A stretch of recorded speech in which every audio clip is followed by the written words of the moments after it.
Come in. Welcome. I'm E.G. Marshall, here to lead you through an experience which neither of us is likely to forget soon.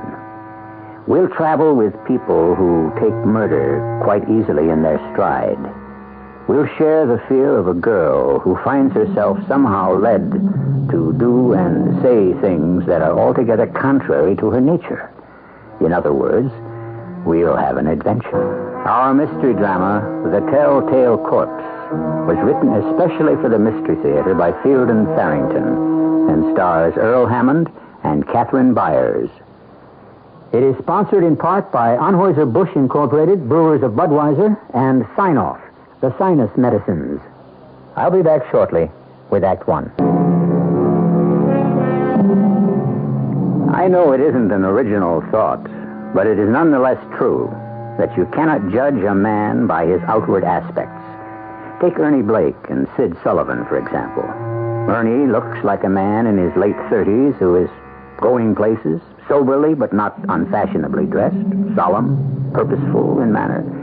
Sid is a smaller and much older man, perhaps in his middle to late 60s, bent from the burden of his years, sad but wise, if his face can be trusted. Actually, they were both released from the state penitentiary only last week. Now, when we see this Aunt Grace, I do the talking, Sid. Is that understood? Is it okay if I just say howdy or pleased to meet you, just so she won't think I'm deaf and dumb? You know what I mean. Okay, Ernie. You're the brain. All right. This must be the house. 378, yeah. I wouldn't have thought it would be such a nice little place. That's not important. I don't see no bell button. So, knock. All right, now try to act like you feel bad about Tad. He was our buddy. Yeah, I know. Yep. What is it you want? Now, you Tad Beatty's Aunt Grace? What's it to you? Oh, we're good friends with Tad's. We promised him we'd pay you a visit. Fact of the matter is, Tad ain't in no shape to have friends right now, good or bad. Tad's dead. Yes, ma'am, we know. We were with him right up to the end. Down at the penitentiary? That's right. We were inside ourselves, see?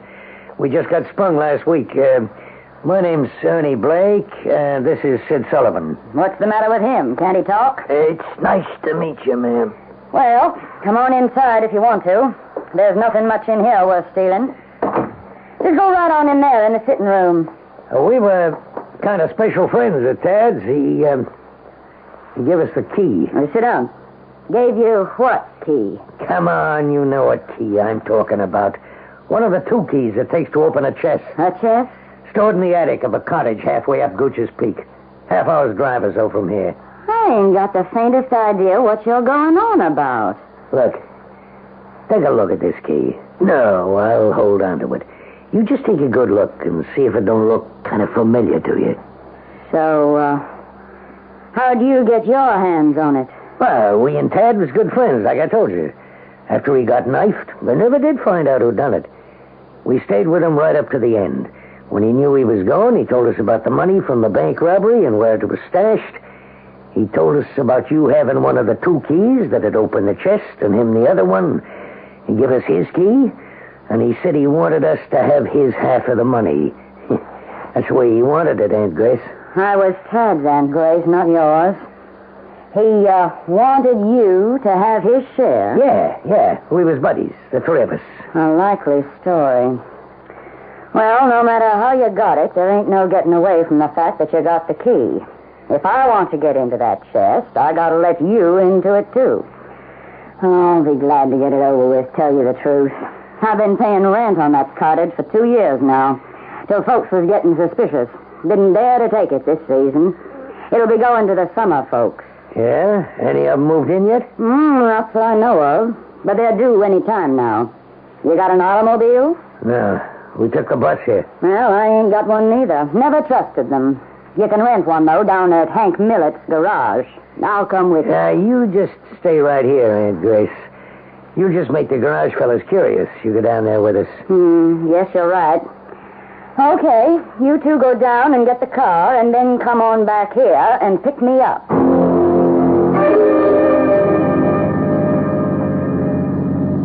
Steve, What does the red light on the dashboard mean? It means the motor's overheating, and that's the reason I'm poking along at 40 miles an hour. Won't it blow up or something? No. There's no danger of that, Alice. The worst that could happen is the car could stall. I figure we can limp into Winville this way. It can't be more than 5 or 6 miles. And Winville's the last town before we get to the cottage? Right. Yeah, and it's not much of a town either.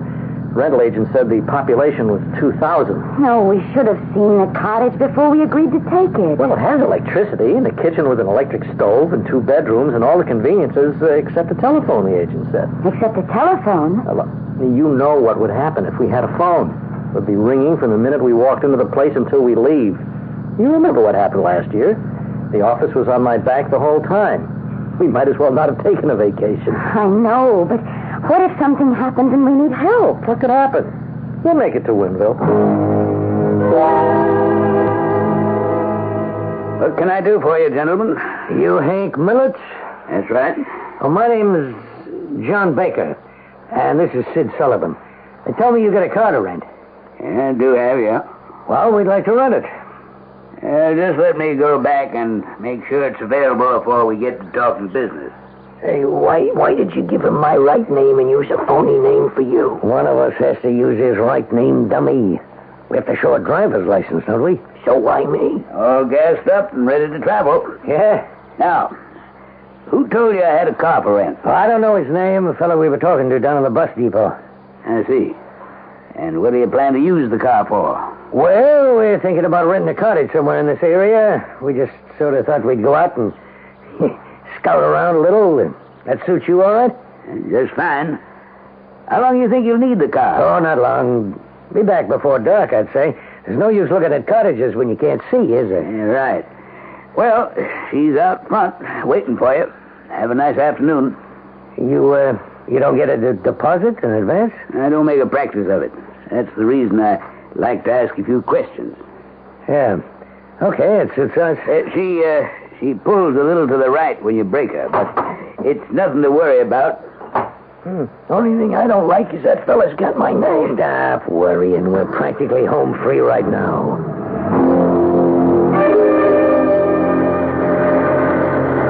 There it is, Steve. There's the garage, just up ahead. Oh, good thing, too. 1 block more, and I don't think we'd have made it.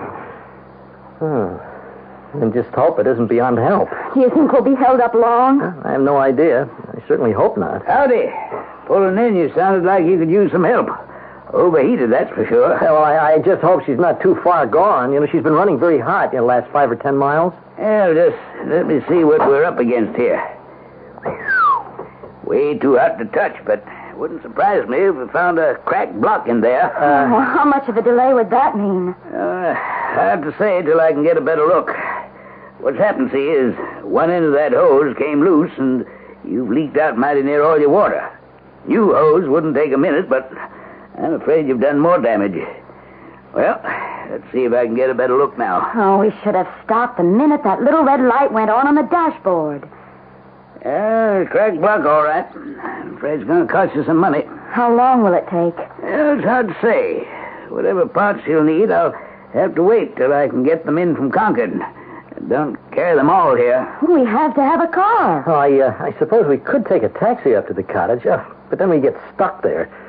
Oh, she's right. We do have to have a car. Couldn't go by taxi anyway.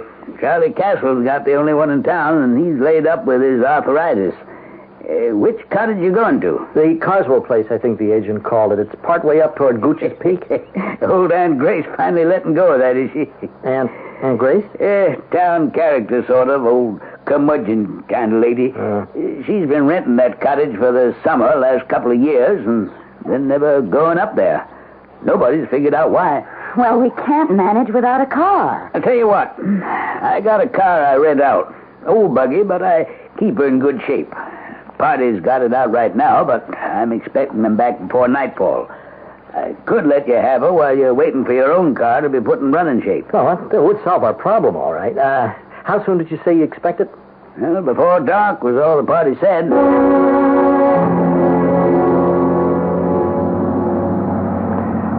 Somebody ought to trim this brush back. Well, I've been paying rent on this house 2 summers running now, just to keep the nosy summer folks away from that chest up in the attic. A good thing any way you look at it. The sheriff was after me to prune. They patrol the area around here now and again. I told him to stay away from the place if he didn't like the brush. The sheriff patrols around here? Just drives in and out. Nothing to get upset about. Only thing worrying me right now is, did old Mrs. Lockery see me leaving my place with 2 strangers? Mrs. Lockery? My next-door neighbor. I expect she was watching all right. She don't miss much. Hey, this is quite a place once you get to it. Ain't nothing I'm interested in except the attic. All right, let's get this over with. I had an extra key to the front door made over at Concord.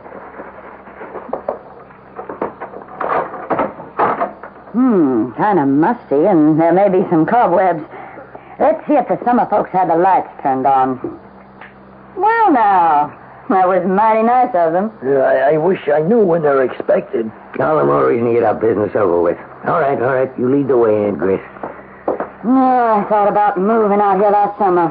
Place all paid for and going to waste. But then if I'd done that, there'd be my place in town just going to waste, too. So it didn't seem worth the trouble. Just push that door open. It ain't locked. Whew. Talk about musty. Ain't been much traffic. That's the chest, right over there. Which key fits which padlock, Aunt Grace? Try your key and see. Ain't you got no sense at all? No, it seems to work in this one. Okay, Aunt Grace, unlock yours. Yeah, I'll open the chest up. There's nothing but a suitcase in there. Full of 10s, 20s, and 50s. $100,000 worth. Yeah? Look at that. I want the $800 I paid out before we start splitting it up. That's what it cost me to keep the summer folks away last couple of seasons. You don't have to worry about that. No, I ain't worrying. I just want what's coming to me, that's all. What's the gun for? To make sure you get what's coming to you, Aunt Grace. Honey, there's plenty to go around. No, don't. Come on now, Aunt Grace. It won't do any good to act like this. Let me go. Stand away from us, Sid. Honey, I don't think you ought to. Pete's sake. Whew. She put up a better fight than Ted did.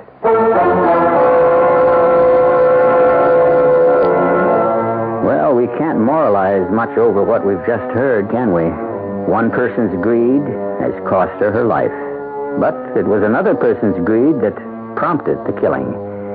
It leads us to no firm conclusion except the trite one that right is right and wrong is wrong. We're left with an uncomfortable doubt as to whether or not right is invariably rewarded and wrong always punished. We don't promise to banish this doubt, but we will delve further into the mystery when I return shortly with Act 2.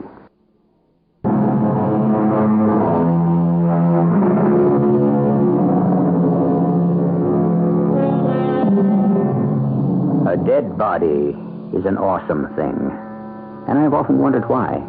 Aunt Grace's body, for example.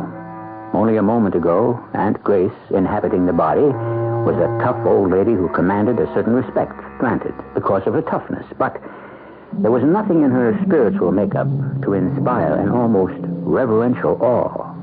Now, the spirit having departed, the body lies on the floor of a cottage's attic, halfway up a New Hampshire mountain.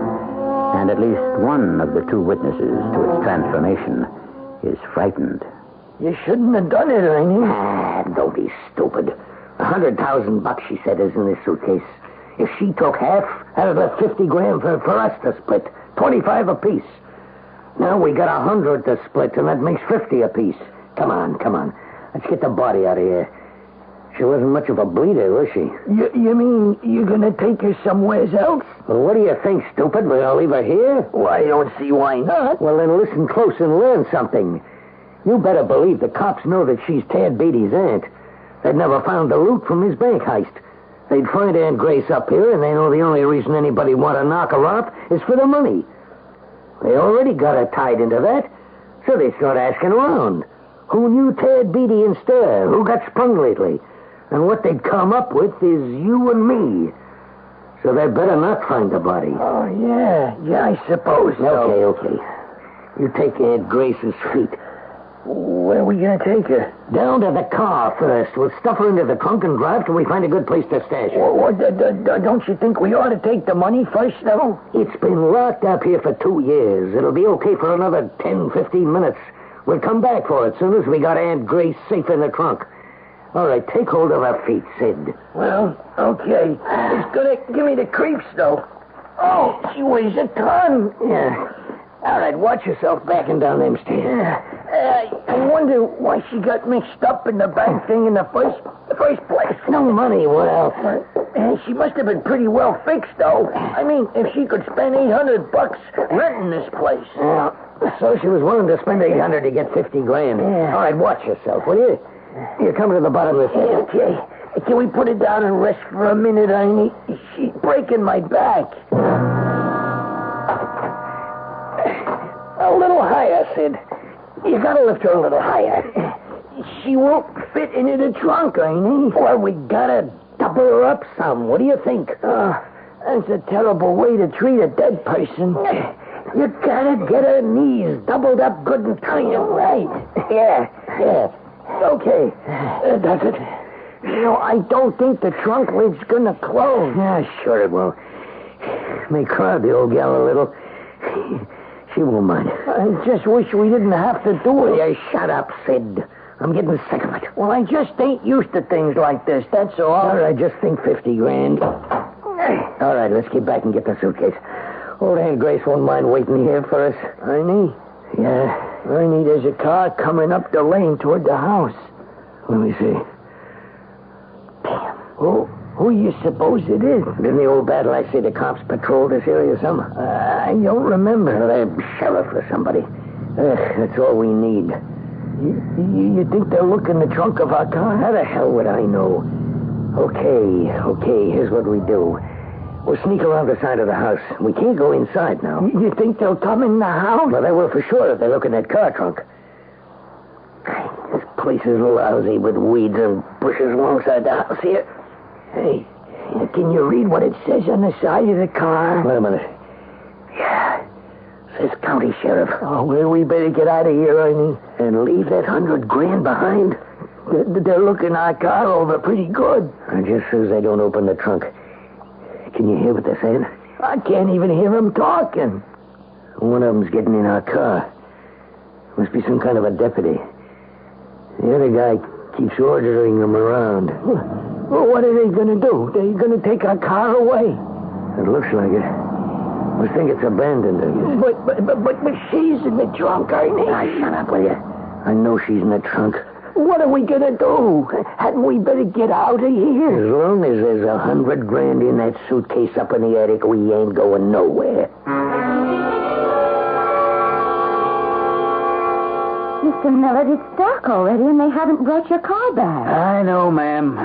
Ordinarily, I'd have closed up and gone on home by now. Well, do you still expect them back? The people who rented the car? They said they'd be back by nightfall. That's all I know. Well, isn't there some other way we could get up to the cottage? Not with Charlie Castle down with arthritis.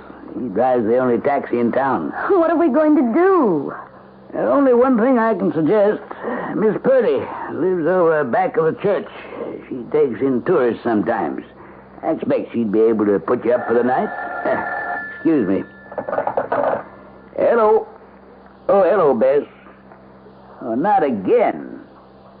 Well, it looks like I'm going to have to start charging a deposit whether I like it or not. Okay, thanks a lot for calling. Yeah, I've got customers waiting right here in the office to take the car out. Yeah, thanks again. That was about our car, wasn't it? Yeah, Bess Tolliver, the sheriff's wife. She minds the office when he's out. She said they found the car abandoned in front of the... Hey, didn't you say you were on your way to the old Carswell place? Yeah, that's what the rental agent called it, yeah. Yeah, funny thing. That's where they found my car, left standing in front of the Carswell cottage. Do you suppose there's somebody in the cottage? Appears not. The sheriff, he called in by radio from out there and told Bess to get in touch with me. He was all through the house and didn't see any signs of anything disturbed. Oh, so then your car should be here any minute now. Yeah, deputy's bringing it in. Would you like the sheriff to wait until you get there? Bess can get hold of him by radio. Oh, I think I'd feel better if he did, yes. If it won't be too much trouble.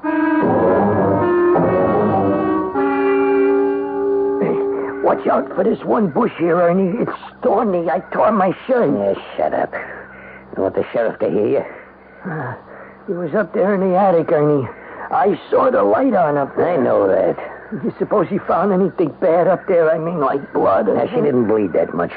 And I left the chest locked up. He didn't find nothing. Why doesn't he start his car? What's he waiting for? Well, maybe they found the body in the trunk, Ernie. You think that could be it? How do I know? I think if they found that thing in the trunk, we ought to get out of here, because that's murder. We ought to try to get clear of this part of the country altogether. I told you before, and I'll tell you once more, we ain't going nowhere as long as there's $100 grand in that chest up there. Okay, Mr. Carter, she's all gassed up and ready to go. Good. Well, you ready, Alice? I've been ready for hours.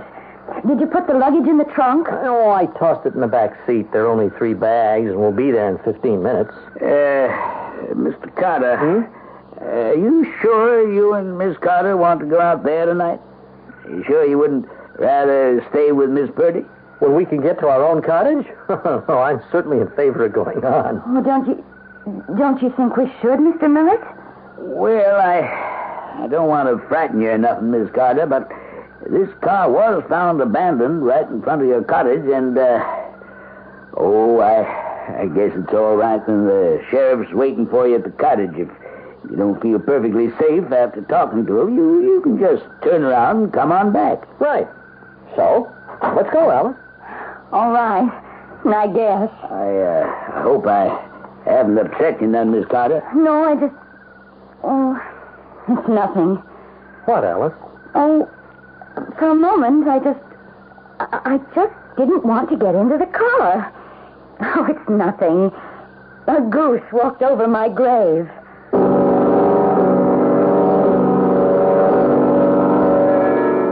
That damn sheriff hasn't made a move since he got back into his car. He's reading something, some kind of a book. Yeah. All right, let's go. Go? We're going to clear out like I said, Ernie? No, stupid. We're going in the cottage. Oh, come on, Ernie. As long as he sits there in his car reading or listening to his radio or whatever he's doing, what's to keep us from sneaking in the back way, taking a suitcase full of bread and sneaking out again?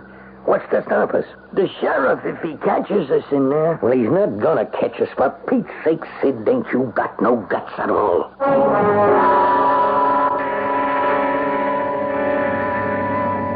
You're not very talkative, Alice. You feeling all right? Oh, sure. Sure, I'm okay.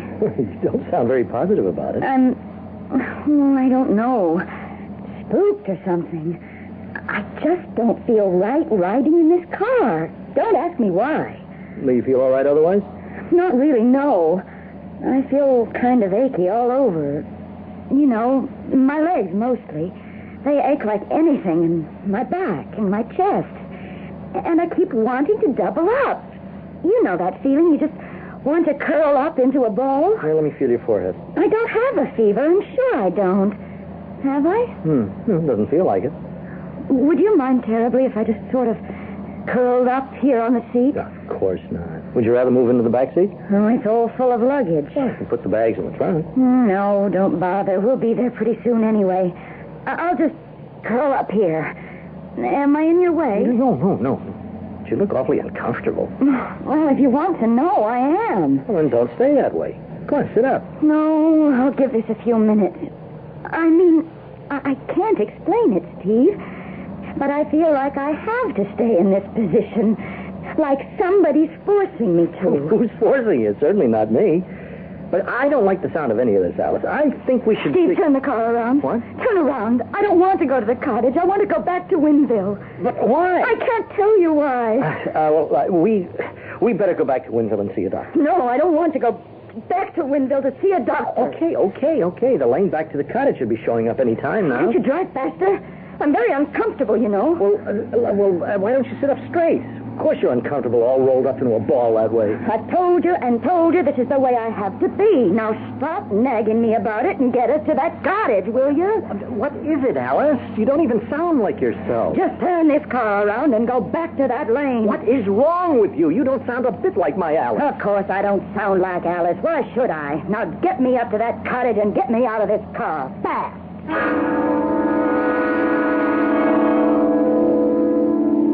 Why should Alice sound like Alice? She really doesn't sound like herself, does she? To me, she sounded like, well, call me fanciful if you wish. She sounded more like Aunt Grace. Although Alice and Steve are not aware of it, Aunt Grace is right there in the car with them. She's dead, of course, and that ought to be the end of her in this world. But is it? I'll return shortly with Act 3.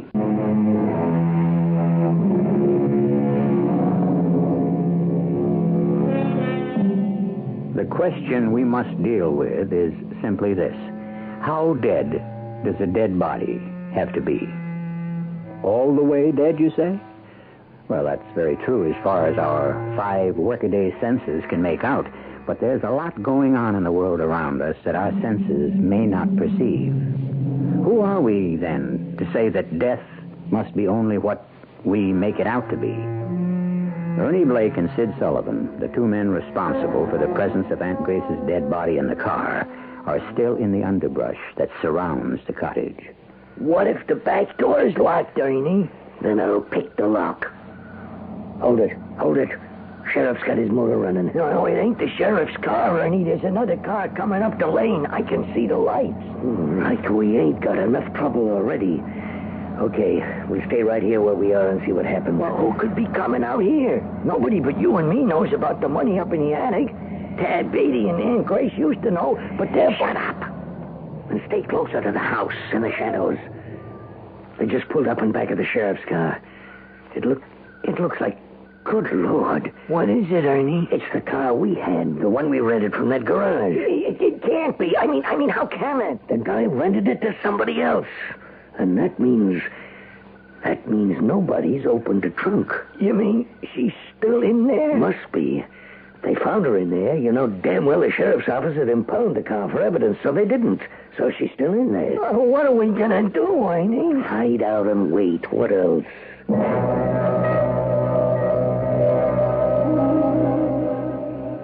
You Mr. and Mrs. Carter, are you? Yes, that's right. I'm Sheriff Tolliver. My office radioed me that you 2 are on your way. Well, we thought since the car was abandoned right in front of our cottage, we'd feel better about things if you stayed around till we got here. It's a funny thing, the car being left right here in front of the cottage you rented. Yes, it's quite a coincidence. Yeah. I can't stand the smell of coincidences. I just don't trust them. Steve, Oh, yes, Alice, you feeling better? couldn't we just get in the sheriff's car and go back to Winville with him? But why should we? I don't think I'm going to like it here. Well, I suppose we could. You're perfectly welcome, of course, if that's what you want.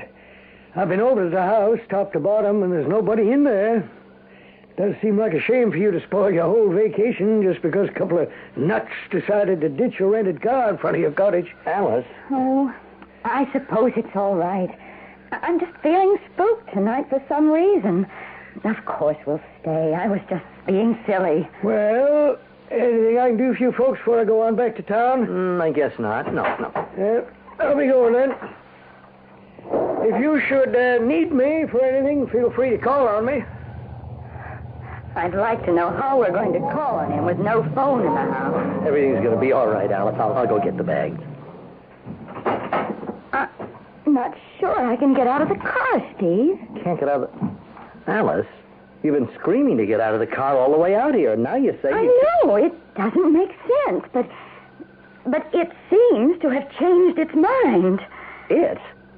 Changed its mind? Oh, stop picking away at every little thing I say. Well, I know... Look, come on, Alice. You're just tired of riding, that's all. Now, once we're inside... Get away from me. Get your hands off me. Alice, now, something is wrong. It wasn't you saying that. It didn't sound the least bit like you. It didn't feel like me either. I didn't even want to say it. It was like something or somebody made me say it. looks like she's sick or something. Yeah, the way he practically lifted her out of the car, and she's not walking so good. Maybe they won't stay, huh? They'll stay. They're going to be here for 2 or 3 weeks, maybe longer. Why do things like this always happen to me? But we'll just have to go away and leave the money in there, Ernie. I mean, for now, anyway. Will you shut up about going away and leaving all that money here? But what else can we do? We just can't walk up and say, look, Mr. and Mrs. Who's, it's the loot from a bank heist. It's stashed in your attic. Would you mind if we go up there and get it? Hey, you know something? That ain't such a bad idea you got there. You're kidding. You ain't really going to go up and talk to him, are you? Not out here. We'll wait a while after he goes back in. And Sid... Yeah? You let me do the talking, you hear? You button your lip and keep it buttoned. You mean I gotta be deaf and dumb again? Yeah, that's what I'll tell them if they ask. Alice? Alice, where are you? Back in the bedroom, Steve. I thought I'd just lie down for a minute. Oh, it's a good idea. You're just worn out, that's all. Oh, I hope so. I don't know. Somehow I feel so... I can't tell you. So creepy. Alice, what in heaven's name are you doing? Why are you all curled up in a ball there in the bed? Why do you keep doubling up like that? Steve, I'm sorry, but there's something very strange going on. I have to lie doubled up like this. That's all I can tell you about it. Steve, it's like I was in a little cramped space, all curled up this way, and there isn't room to straighten out. Like being in a closet. Oh, now that's just nonsense, Alice. It's... Steve, It's as if somebody else is controlling me. I think we better get you back to Winville. There must be some kind of a doctor there, and I think you need a doctor. No, I'm not going to see any doctor. Oh, all right, then you stay here, and I'll bring the doctor to you. Now, I'll go into Winville and get him. You're not to do any such thing. I don't want that car moved away from here. Do you hear me? Well, you just can't lie there tying yourself up in knots and talking foolishness. Oh, somebody at the door. Don't answer it. You're to stay away from that door. It's probably the sheriff come back for something. He and the garage man are the only two who know we're here. Don't let them in. Don't go near that door. It's all right, Alice. What can I do for you? Well, I'm sorry to butt in on you this way, but we forgot to take one of our suitcases when we left. I don't understand. Oh, well, you see, we were the tenants in here before you took the place. We had one of our suitcases up in the attic here. I can't remember how come, but we forgot to take it with us. That's them. They are the two. They are murderers. Alice, why don't you just... That one there, the young one, he killed me not more than a couple of hours ago. Shot me dead.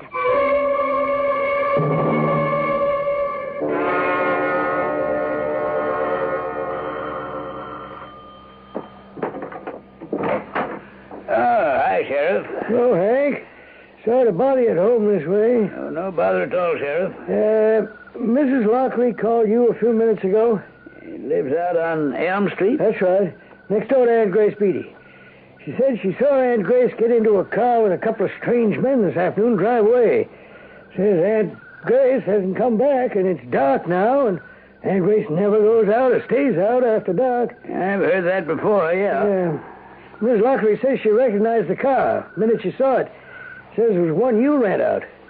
And, the strangers would be those two that left the car high and dry halfway up to Gooch's Peak? Well, that's the way I figure it. It's not natural for Aunt Grace to go out with them and then just disappear. What can you tell me about these two? Well, just that they rented the car, said they was looking for a summer cottage. Mm-hmm. Well, I think I'll just drive out to that cottage and have another look around. Might be something I missed, not knowing at the time that I was looking for Aunt Grace. Okay, just stay right where you are, lady. Don't come a step closer, or both you and your husband, both of you, are going to be very dead.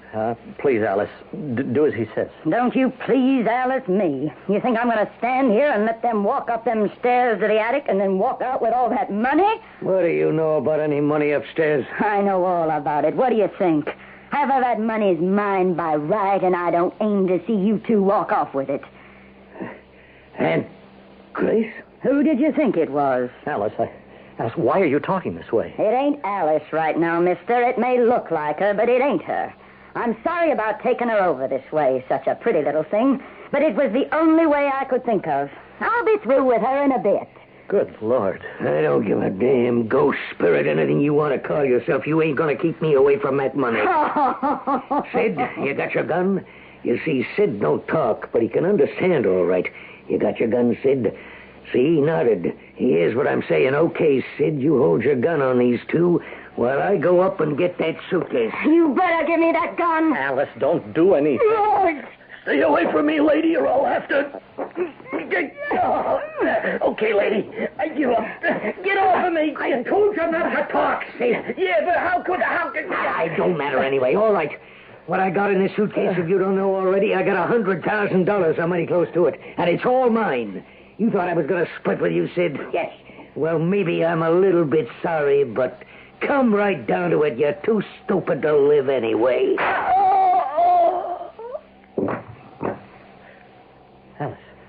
Alice, don't do anything.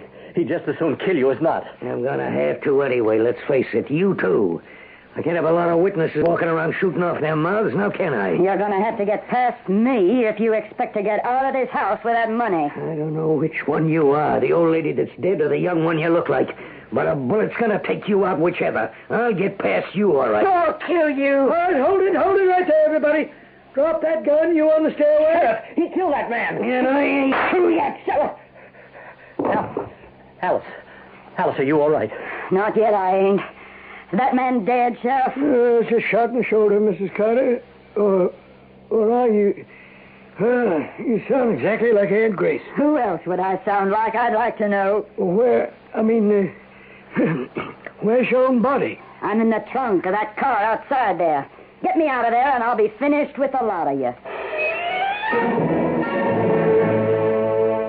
Do you still plan to spend your vacation here at the cottage in spite of what's happened? I think so, if it's all right with Steve. Very good. If there's anything I can do for you while you're here, be sure to let me know. We will, and thank you. Bye. Be safe, dear. Well, are you sure you want to stay, Alice? Yes, I really do. Oh, it was an unpleasant experience, I admit, but somehow now it's all over. I sort of like old Aunt Grace. Well, I don't. If I could have figured out a way to get at her without hurting us, she wouldn't have had things so much her own way, believe me. I'd have chopped you up and had you for breakfast, Sonny. Alice, was that wasn't... You'll never know, will you, Steve? So it was a simple case of possession. Oh, of course it was. That last bit about Aunt Grace chopping Steve up and having him for breakfast, that was just Alice having the last word. A simple case of possession. You don't think possession is such a simple matter? Good heavens, it happens all the time on Mystery Theater. And if you heard it here, you know you can believe it. I'll be back in a few minutes.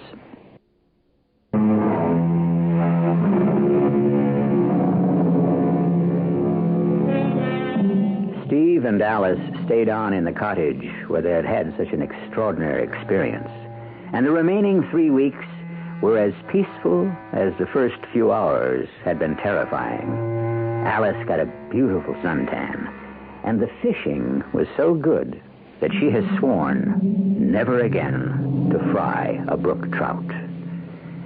Our cast included Catherine Byers, Earl Hammond, Court Benson, and Guy Sorrell. The entire production was under the direction of Hyman Brown. Radio Mystery Theater was sponsored in part by Buick Motor Division. This is E.G. Marshall inviting you to return to our Mystery Theater for another adventure in the macabre.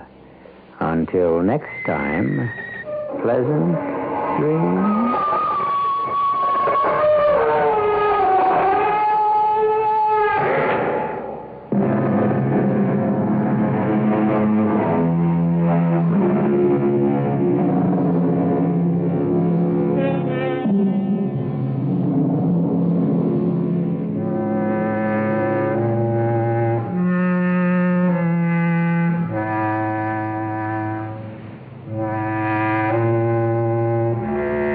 Tonight's WR Mystery Theater was also brought to you in part by ShopRite Supermarkets, where you get a lot more for a little less. The preceding program is furnished by CBS. CBS Radio Mystery Theater presents...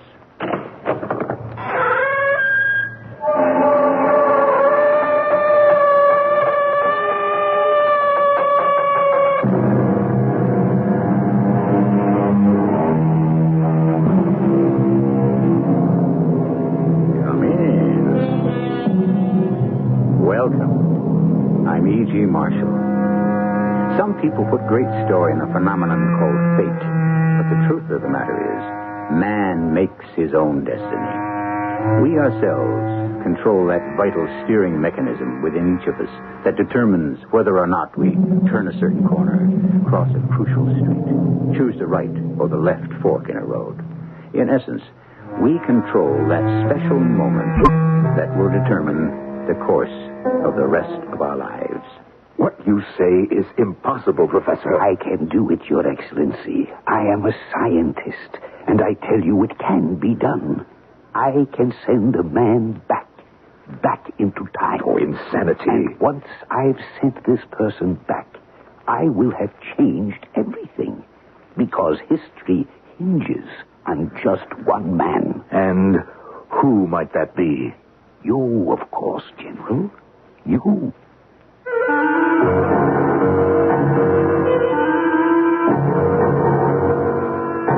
Our mystery drama, A Point of Time, was written especially for the Mystery Theater by Victoria Dan and stars Norman Rose and Jackson Beck. It is sponsored in part by Contact, the 12-hour cold capsule, and Buick Motor Division. I'll be back shortly with Act One.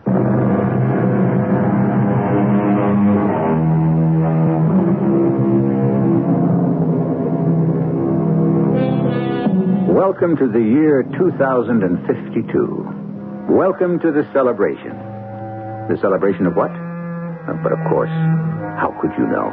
It's the Jubilee, the 25th anniversary of the new regime of the Great North Continent, the commemoration of 1/4 century of perfectly planned peace, of carefully controlled tranquility, in all an era of imperiously imposed rules and regulations. But is such a state so undesirable? After all, personal freedom is not too high a price to pay for prosperity.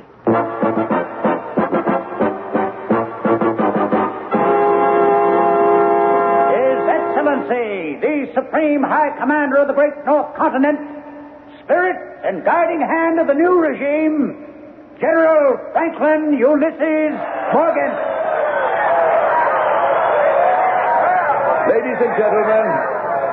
Ladies and gentlemen, loyal citizens, we are assembled here today to observe this, our glorious 25th birthday. 1/4 century ago today, the great revolution laid to rest forever the cruel inefficiency and waste of the old regime. But all the old ways have not completely disappeared. We must remain eternally vigilant, ever watchful of the malignant seed of dissent that lies hidden, still capable of destroying the cohesiveness of our society. Still, this is a day of celebration, not of fear. Today we are filled with joy. And so, in the name of the new regime of our great North Continent, I officially open this Jubilee. Let the festivities begin!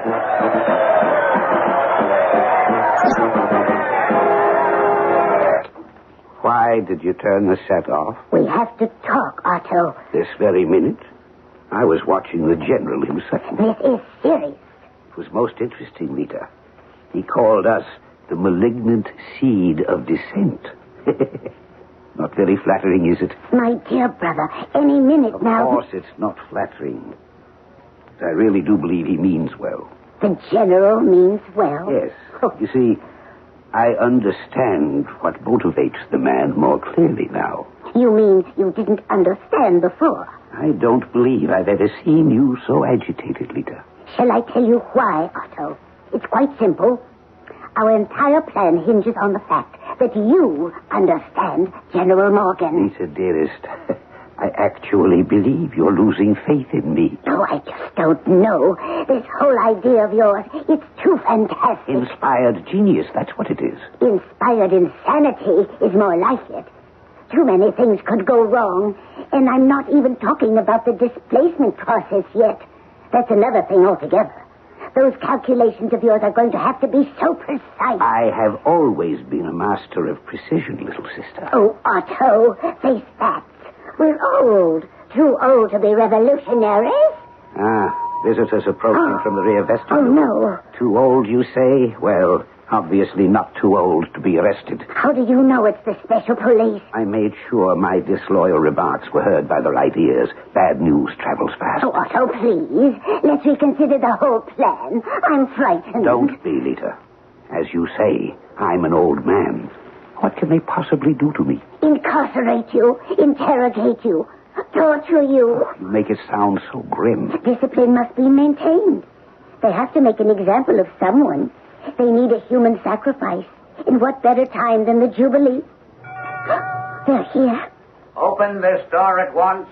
Well, Lita, release the auto lock and let the gentleman in. What if the plan doesn't work? We have to take that chance. Open immediately or we'll blast the door open. Otto, what if the general doesn't agree to your plan? Open the door, Lita. But what if he suspects me? Suspect such a sweet little old lady? Oh, come now. Oh, it could all be for nothing. For nothing. We're coming in, Professor. Professor Otto Segram. Yes? I'm Colonel Edward Paul of the Special Police. How do you do?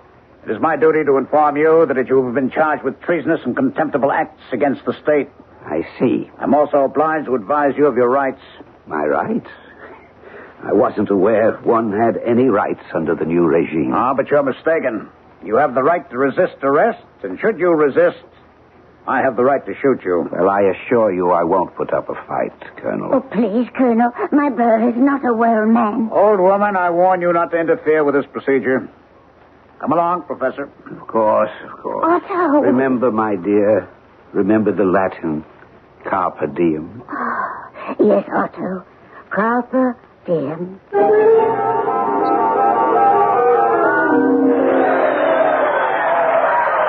Benson. Yes, Your Excellency. Close that window. What, sir? That infernal racket is making my head explode. But it's the people, sir. I don't care. But it's you they're cheering. It is giving me a headache. Just close it. Very well, sir.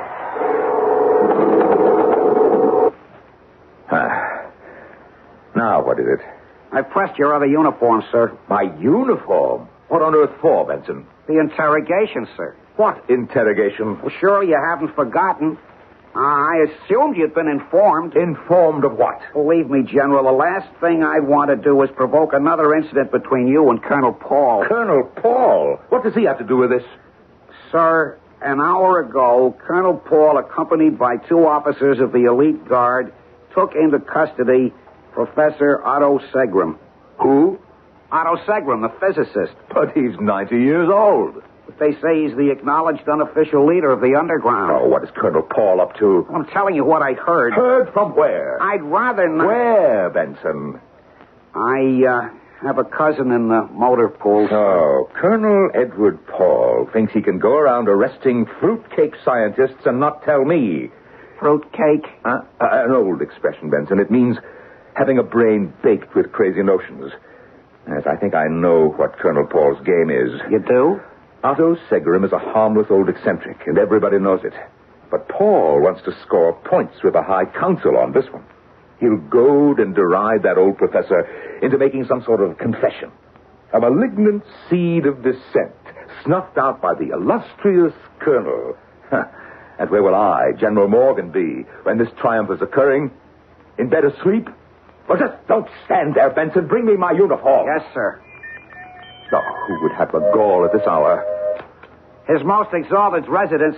Johnson, main gate. I've just security cleared the general's visitor. What visitor? Lieutenant Johnson, the general is not expecting any visitors. Sir, the appointment roster confirms an audience with Citizen Smith at this hour. Citizen Smith?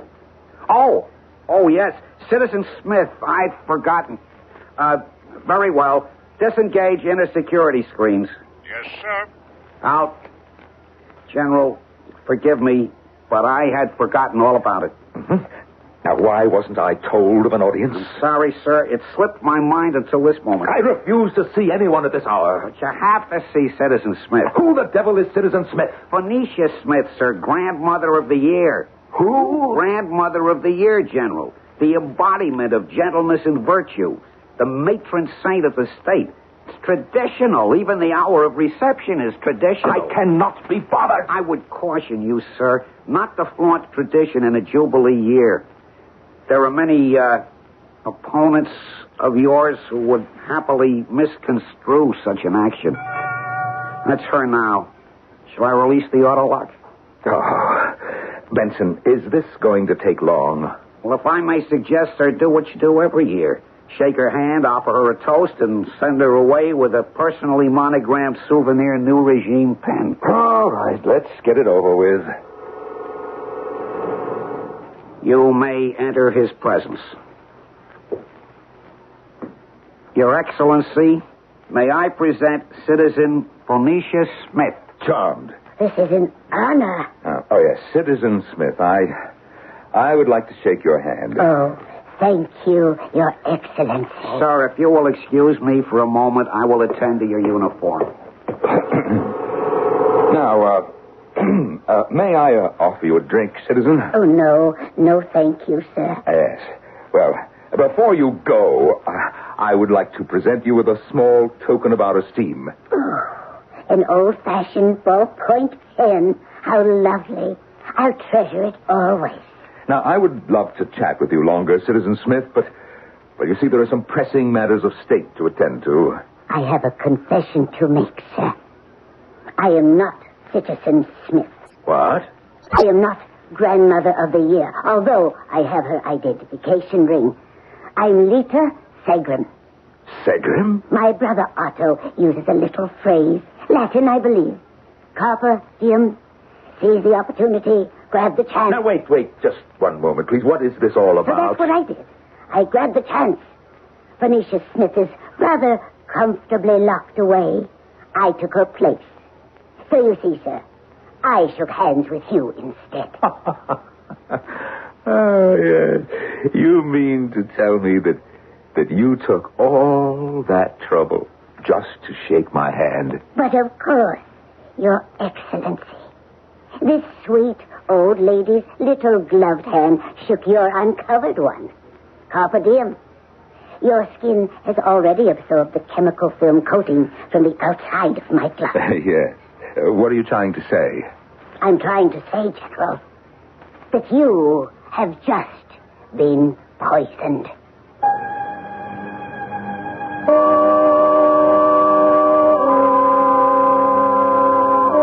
History and legend are filled with examples of lethal brews administered to unknowing victims in the spirit of goodwill. In a way, then, it's almost an insult to think that the most friendly, amenable tradition, the handshake, can be transformed into a deadly ritual. But the unkindest cut, you cannot even trust a sweet little old lady to be just a sweet little old lady, is nothing sacred. We'll find out shortly when I return with Act 2.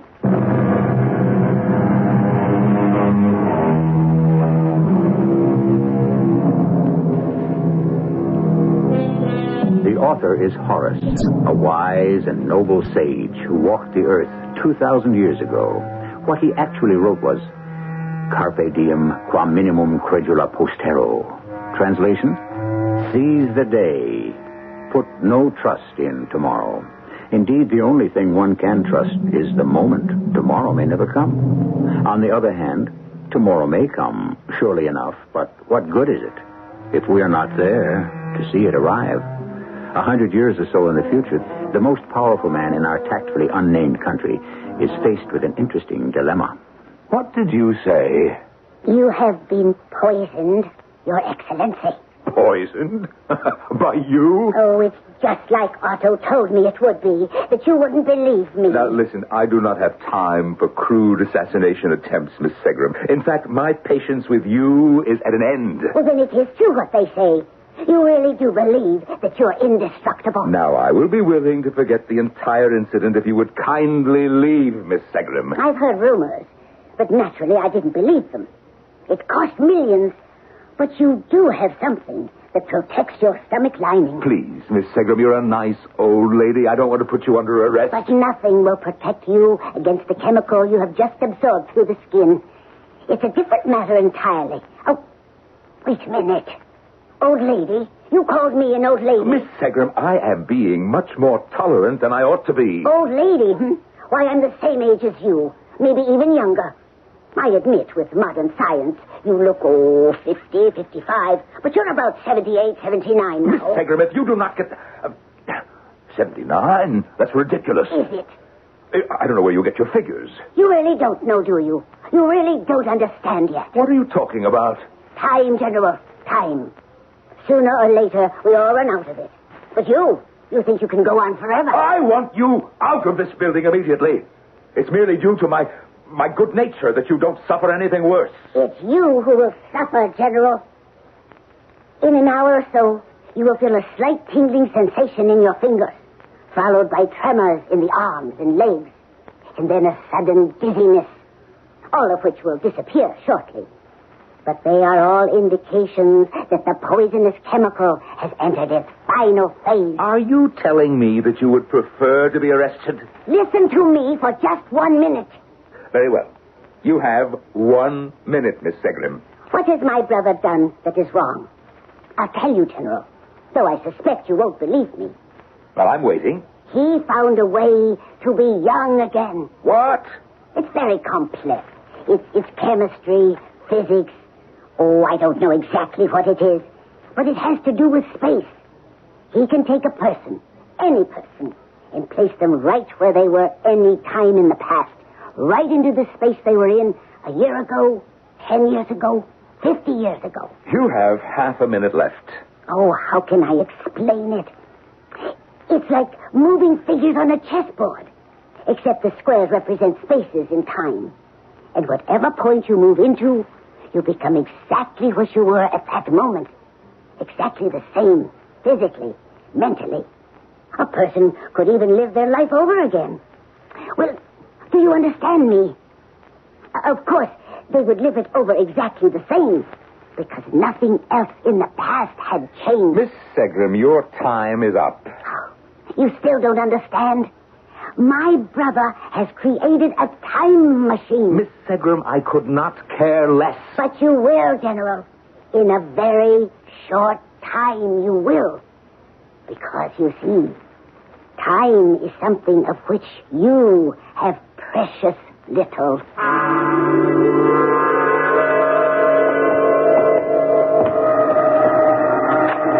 Sergeant, I gave strict orders to let no one what? General. You seem somewhat surprised to see me. What are you doing here, Your Excellency? I might ask you the same question. I was interrogating the prisoner, sir. Oh. Well, what prisoner would that be? Professor Otto Segram. Oh, indeed. We arrested him this evening. That's odd. I do not recall signing any arrest certificate. Well, you didn't. Exactly. Then whose authority were you operating under? My own, sir. Uh-huh. You're taking on a lot more authority these days, aren't you, Colonel Paul? Well, I'm sure you would have approved if Your Excellency was acquainted with the case. Indeed. And why was I not acquainted with the case? Well, I did not wish to disturb Your Excellency at such a late hour. Oh, how thoughtful. I would have informed Your Excellency first thing in the morning. You seem to be taking a lot of initiative lately, Colonel. Well, I was forced to act quickly, sir. Oh? This man is a menace to the state. Otto Segram. You must be joking. He's a known subversive. Colonel, you've been reading your own press releases again. I can produce 50 witnesses who will swear. Oh, I'm sure that you can. He must be tried and executed. Of course he must be executed. By tomorrow morning, the public will demand it. The people want justice done. Yes, I'm quite sure that you have seen to that. Now, forgive me, Your Excellency, but I get the impression that you dislike the idea of a public execution. I am tired of all these executions, Colonel. Tired, sir? How many do we have? 50, 60 a year? Executions are the safeguard of the regime. Am I to understand that you no longer... Don't put words in my mouth, Colonel. Well, I wasn't... All right. I'm obliged to execute Segram. But between us, Colonel, how is a 93-year-old man a threat to the regime? There's been talk, General. Oh, enlighten me. He has been working on a certain device. What kind of device? He remarked to a colleague that he had invented a mechanism that could change the course of history. Yes? Well, don't you see? Could only be one thing. What? A bomb. You have evidence, of course. Well, I mean, your men searched the laboratory, of course. Yes, sir. And? We didn't find anything as of yet. Colonel. Sir? Colonel, you are a jackass. Your Excellency, I'm only doing my job. And mine, perhaps. General, I have to interrogate a prisoner. You are dismissed. But the prisoner... I will proceed with the interrogation. Professor Otto Segram. Your Excellency, this is an honor. Let's dispense with the traditional hard sell and customary torture, and you just confess immediately. Confess to what? Criminal and traitorous acts against the regime. I have nothing to confess. Well, confess anyway. It looks better. What do you mean, it looks better? Well, you know, on the execution decree. You'd actually execute an old man. Professor, you are old. I am old. Who isn't old? What does chronological age mean nowadays? Look at me. Just look at me. How old would you say I am? 50? 55? Yes. I am 78. That's the miracle of modern science. You don't feel it all strange? What do you mean, strange? A tingling in your fingers? No. A little dizziness, perhaps? I am the one who is doing the interrogating. Didn't my sister pay you a visit this evening? Yes. A very attractive woman, but for her age. Deliberately tried to provoke me. She told you... We spoke briefly, but let us get down to business now, shall we, Professor? There is no antidote, you know. You know, I regret having to execute you in the morning, but it's one of those irreversible situations. So is salicylic dimeth compound C42, the poison that is slowly penetrating your bloodstream. So hold on, Professor. Your sister tried to convince me that I had been poisoned, but neither of you understands that... You seem remarkably unperturbed for a poisoned general. Let me enlighten you. I am unperturbed because I cannot be poisoned. I am immune. Is that a fact? You think others haven't tried to assassinate me before? General. I haven't held on to this job for 25 years because I'm lucky. Well, I can tell you, I never get into my car until after it has been checked. I always wear a blast shield, and my stomach lining and skin cells have been permanently treated with a special, unique chemical that immediately neutralizes any corrosive or poison. I know. I created it some 20 years ago. No, it was formulated by my scientist general-in-chief. I know him very well. Old pupil of mine. A bit of a scoundrel, though. Well, since I created the protective chemical, I also created the destructive answer to it. Huh? I don't believe you. I think you should start feeling the discomfort by now. Professor, I have been more than patient with you, and... But why am I discussing chemistry? Physics. Now, there's an adventure. Distance, space, time, an infinity of wonder in a single point. Oh. Something the matter, Your Excellency? No. Your hands are shaking? It's nothing, it's nothing. Yes, your hands are shaking. The poison has taken effect. No, you're wrong. Now, what's the matter with your feet? Can't you keep your balance? No, I have to sit down for a moment. It's these new boots. I told Benson 100 times to break them in for me. The dizziness? No, it's impossible. I would give you, on the outside, another 6 or 7 hours. Oh, my clipboard. I lost my grip. But of course you did. It can't be. And now, General Morgan, we arrive at the logical conclusion, the terminus of this situation. What do you want? I ask very little. What? Tell me. I want you to let me change the course of history. It is believed because it is absurd. It is certain because it is impossible. This is commonly known as Tertullian's rule of faith. Notice how we repeatedly refer back to ancient Romans for present-day wisdom. What is absurd, after all? The absurdities of yesterday have become the commonplace of today. And so isn't it only logical that the impossibilities of the present are merely the sure things of the future? And you may be sure of one thing. In the immediate future, I'll be back shortly with Act 3.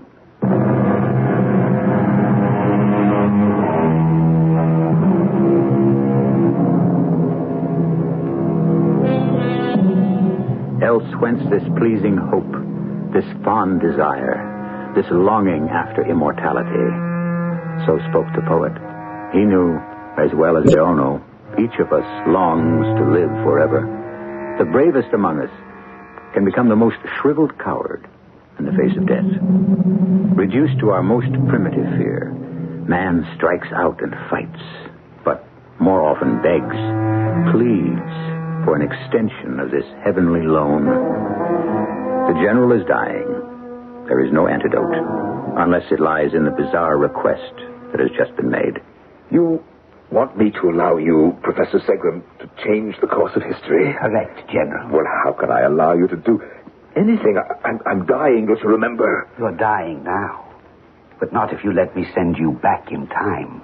Send me back in time? That's right. Back to a time, a space in which you are unaffected by this poison any moment in your past life. Time is my chess game, General. I can move you around like a grand master. Yes, your sister tried to explain this gibberish to me. Gibberish? Time travel is impossible. What if I told you it was possible, very possible? What if I believed you? What would be the point? The point? How appropriate.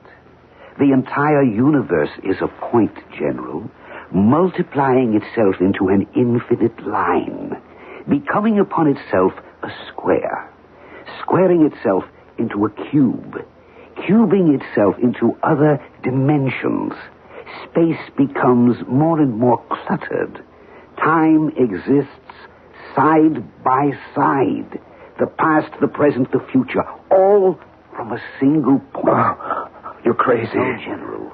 The world is crazy, but I remain a fixed point in the maelstrom. Oh, why have you done this to me? What do you hope to gain? A new life. But why do you need me? If you think you can go back in time, why don't you just go? Because my going back would change little. I would do the same things all over again. But you... Me? But that's where your reasoning falls apart, Professor Segram. You cannot change history. Send me back, I would do the same things over again, too. Of course. That is, if all other things remained unchanged, if every incident repeated itself, if you met all the people in your life again. However what? Suppose that events were to be changed just slightly. What if you met a person you didn't meet the first time around? A person who would change your entire destiny. I do not believe a word of this. You said that I'm dying. There's nothing I can do to change that. But you, Professor, you still will be executed. God! What will you tell the God that you have been poisoned? They are all faithful retainers of Colonel Edward Paul. The news will be a source of great rejoicing. How can I just be standing here calmly talking to you? Why aren't you torturing me for an antidote? I don't know. It's because you know it's useless to fight. What's the matter with me? Maybe this is all a trick. You know it isn't. I don't want to die. You don't have to die. But you said... What is a point in time but a crux of events? A certain hinge on which key decisions swing. A pivot steering through the wave of the past. Look, old man, none of this makes sense. If I go back in time, I'll be young again. Fine. There's no poison in my bloodstream, right? But there's also memory of the future. I'm not older. I'm not wiser. I'm the same. Exactly the same person I was before at that moment in time. So, it's useless. No one can change the past. I need you, Morgan. You are the hub. Without you, there would have been no uprising in 21, no great revolution. The country would have had a different destiny, more gentle, a happier destiny. Oh, it would have been inefficient, unplanned, lawless. But would it have been so evil? Evil? If you could only see the evil, then you would understand. Your Excellency. What do you want, Colonel? I have most urgent business. Well, can't it wait? It cannot. The Regime High Council requests your presence at once. What? Now? An emergency session, sir. Again, Colonel, I was not informed. As you are aware, General, the Council has the undisputed right to convene at any time without prior consent of the Supreme High Commander. I still want to know... Are you in some kind of pain, sir? Me? No. No, not at all. You don't look at all well. Colonel, I hate to disappoint you, but... You see, I never felt better in my life. And so, Your Excellency, and fellow members of the Council, because we are all agreed that a state of emergency exists, we urge that this plan be adopted. Now, let me get this straight. You actually propose to place this drug in the public water system? Correct, Your Excellency. But as I understand it, this drug renders the individual docile to the point of near idiocy. That is not quite so, Excellency. Then what is so? Excellency, another outstanding point of this plan is that it avoids the necessity of bloodshed. You are out of order, Colonel Poe. Well, Council Member McGuinn, does or does this drug not cause permanent damage to the brain? Sir, are you feeling all right? You appear slightly... Answer my question. The long-run effects have not yet been ascertained. However, there is a slight possibility that some minor damage to less important areas of the brain could be attributed... This entire proposal is insane. The people must be controlled, Excellency. You've always said that. Yes, I know, but not as sheep, Colonel. The regime is threatened, sir. From where? By who? Just look around you. From everywhere. Yes, there is a threat. There always is a threat, but not the way you think. A threat to sanity. A threat to clear thinking. A threat to sound judgment. I move that we call this proposition to a vote. Out of order. Yes, let's call it to a vote. I second the motion. Yes, I do too. You, all of you, wish to vote on such a depraved idea? General, we demand a vote. Very well. Very well. Propose that all public reservoirs in District 8 be treated with large quantities of the nerve drug Boromil. All those members in favor, show hands. Opposed? I see. The resolution passes. No. Your Excellency, you've been outvoted. I said no. But the vote was unanimous. I veto it. Then we'll call another vote for tomorrow. And I will veto it tomorrow. And the day after? Well, of course I will. You weren't planning to be absent for any subsequent votes, were you, sir? Because then the resolution would be immediately carried. I will be here.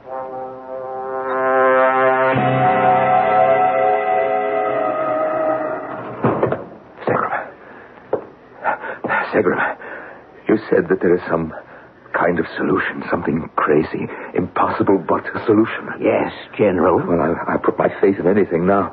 What is this deal that you want to make? You let me go. That's it. All I need is an hour. Oh, what can you do in an hour? Change the course of history. Keep saying that. I still don't believe that you can. A point in time. A terminus from which all events radiate. You really believe that you can take me back in time? Precisely. Back to before I was poisoned? Yes. You can change events? That part is theory. I can move you in a space of time like a bubble. Pluck you from one moment, place you into another. I almost believe that you're crazy enough to be able to do it. I can place you back as you were years ago. How many years? Back to a terrace 50 years ago. Music playing in the room inside. Old-fashioned kind of dance music. You know the kind, don't you? Oh, yes, I know the kind. The band was playing inside, but you, alone, unmoved, stood outside, deciding at that instant the course the rest of your life would take. Do you remember that night? Yes. Yes, I remember. I was 28 years old, going on 29, and I wasn't dancing. How could I? It was her engagement party. I hated her for hurting me that way, but I had to come and see what he looked like for myself. That's when you decided, wasn't it? Yes.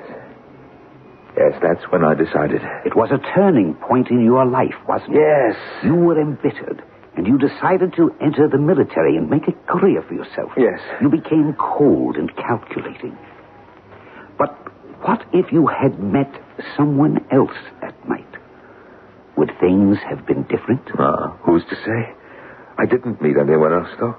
But if you had? Well, I don't know. A nice, gentle girl who would have brought out the gentleness in you. No, it's too late to wallow in conjecture. What is past is past.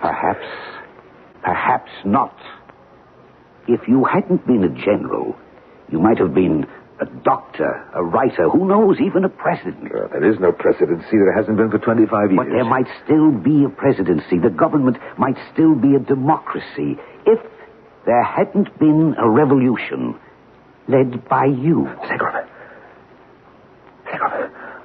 what's happening to me? Are the images clearer? What am I feeling? What am I seeing? You're past, General, like any dying man.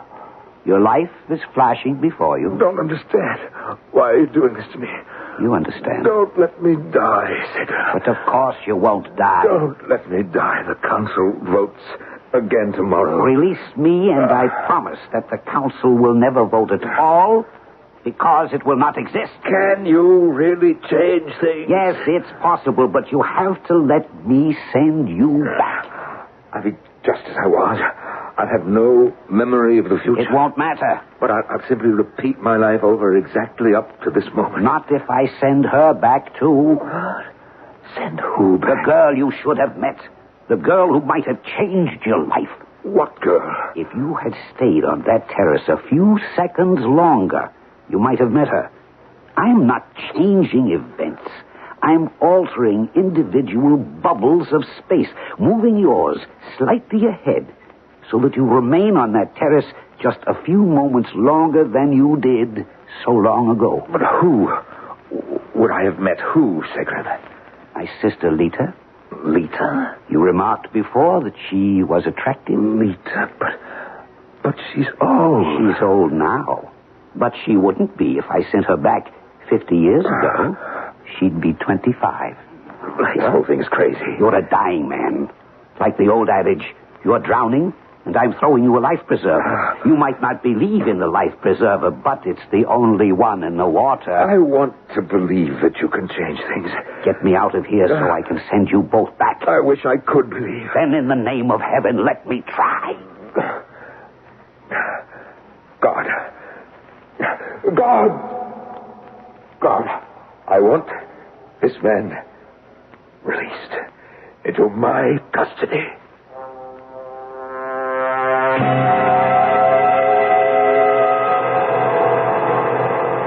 Are you both ready, Lita?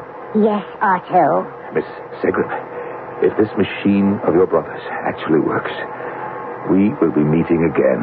Yes, we'll be meeting again, General. But neither of us will remember any of this. I know. That's why it's chance. You see, I like you now. I like you now. But will you like me then? Will you? Power engaged now. Remember, not everyone can get a chance to change the course of history.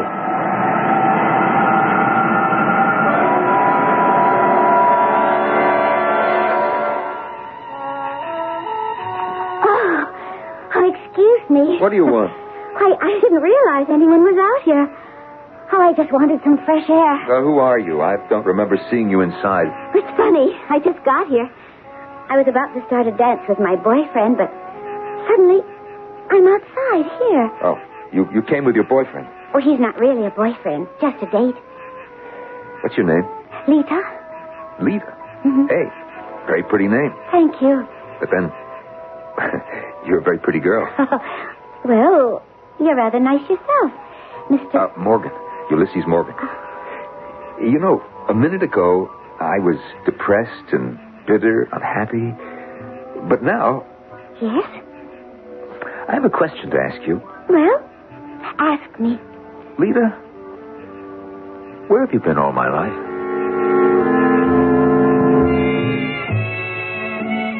Indeed, where? A very innocent question, but this time the answer might be a little out of the ordinary. Another question we might ask is, have we changed the course of history? All we've really done is put a little romance into young Mr. Morgan's life. But do we have any guarantee that he won't turn out exactly the way he did before? Or is love such a magic ingredient after all? I'll be back shortly.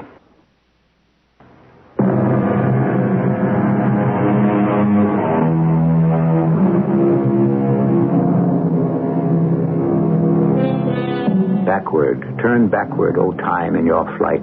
Make me a child again, just for tonight. So goes a verse of Miss Allen. Is there really only one moment, one crucial moment, that if lived over differently, could change the course of our lives, and perhaps even the lives around us? We are, after all, part of one great tapestry, and the threads of each individual life weave together to form the whole. Our cast included Norman Rose, Jackson Beck, Ralph Bell, and Evie Juster. The entire production was under the direction of Hyman Brown. This is E.G. Marshall inviting you to return to our Mystery Theater for another adventure in the macabre. Until next time, pleasant dreams.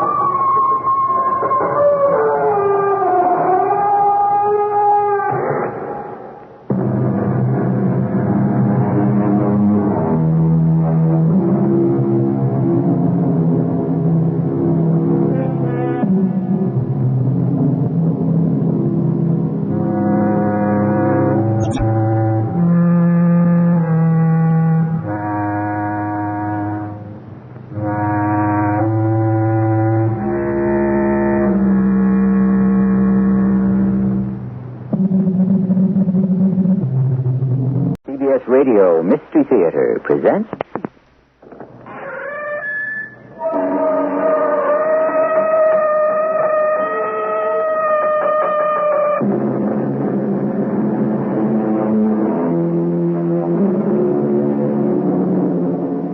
Come in.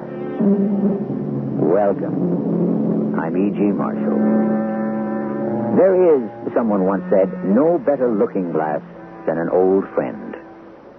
The prospect of seeing an old acquaintance after many years is one of the most sublime expectations life has to offer. We anticipate such meetings with delight, it's true, but also sometimes with just a trace of anxiety. Hank Murphy. Yeah? It's me, Louis Simons. Louis, don't you remember? Operation Overlord, Utah Beach, the liberation of Paris. Oh, sure, I remember. I was there. Yeah. Well, don't you recognize me? Louis Simons, 13th Infantry. I remember the 13th Infantry. Yeah, but what about me? I was your best friend. Don't you remember me?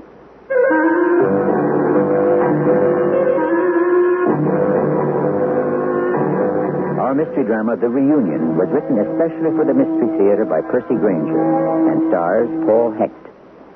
It is sponsored in part by X-Lax and True Value Hardware Stores. I'll be back shortly with Act One.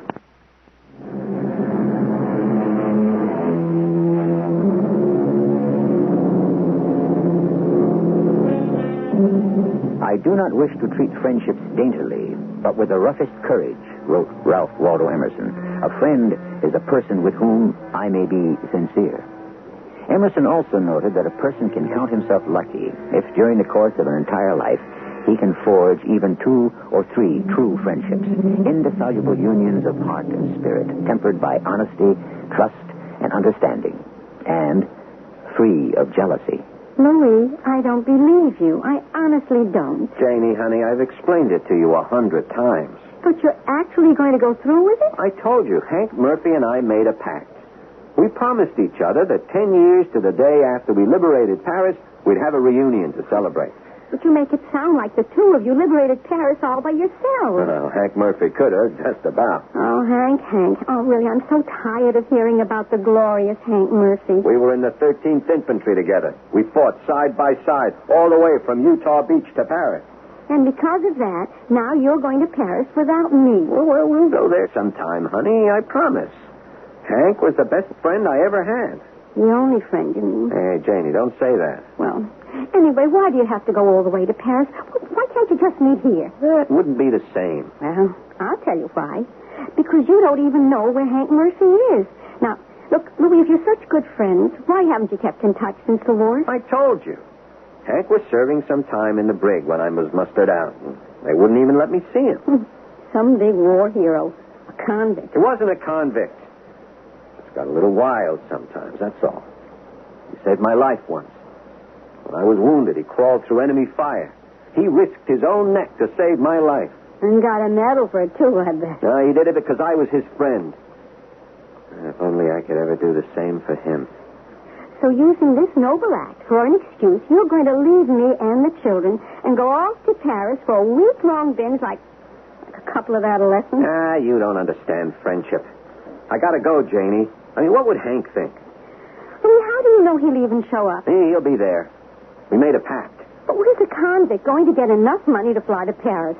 Steal it? He's not a criminal. Well, he's probably forgotten all about you, and you're going to be standing in the middle of Paris somewhere with egg all over your face. You don't understand, Janie. I have to go. Why? Because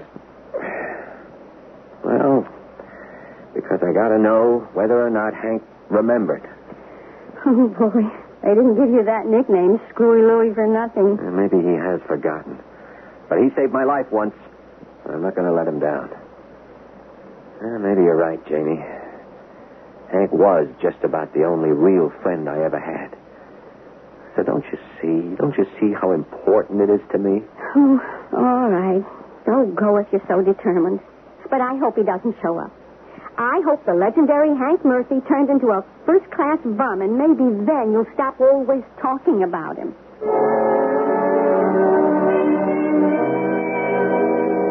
Good day, monsieur. Welcome to the Pension Boulanger. Mr. Boulanger? Oui, Etienne Boulanger at your service.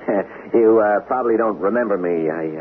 I'm Louis Simons. Louis? Yeah, I was bivouacked here during the war. Louis, of course, I remember you. Juliet and I have been waiting ever since we got your letter.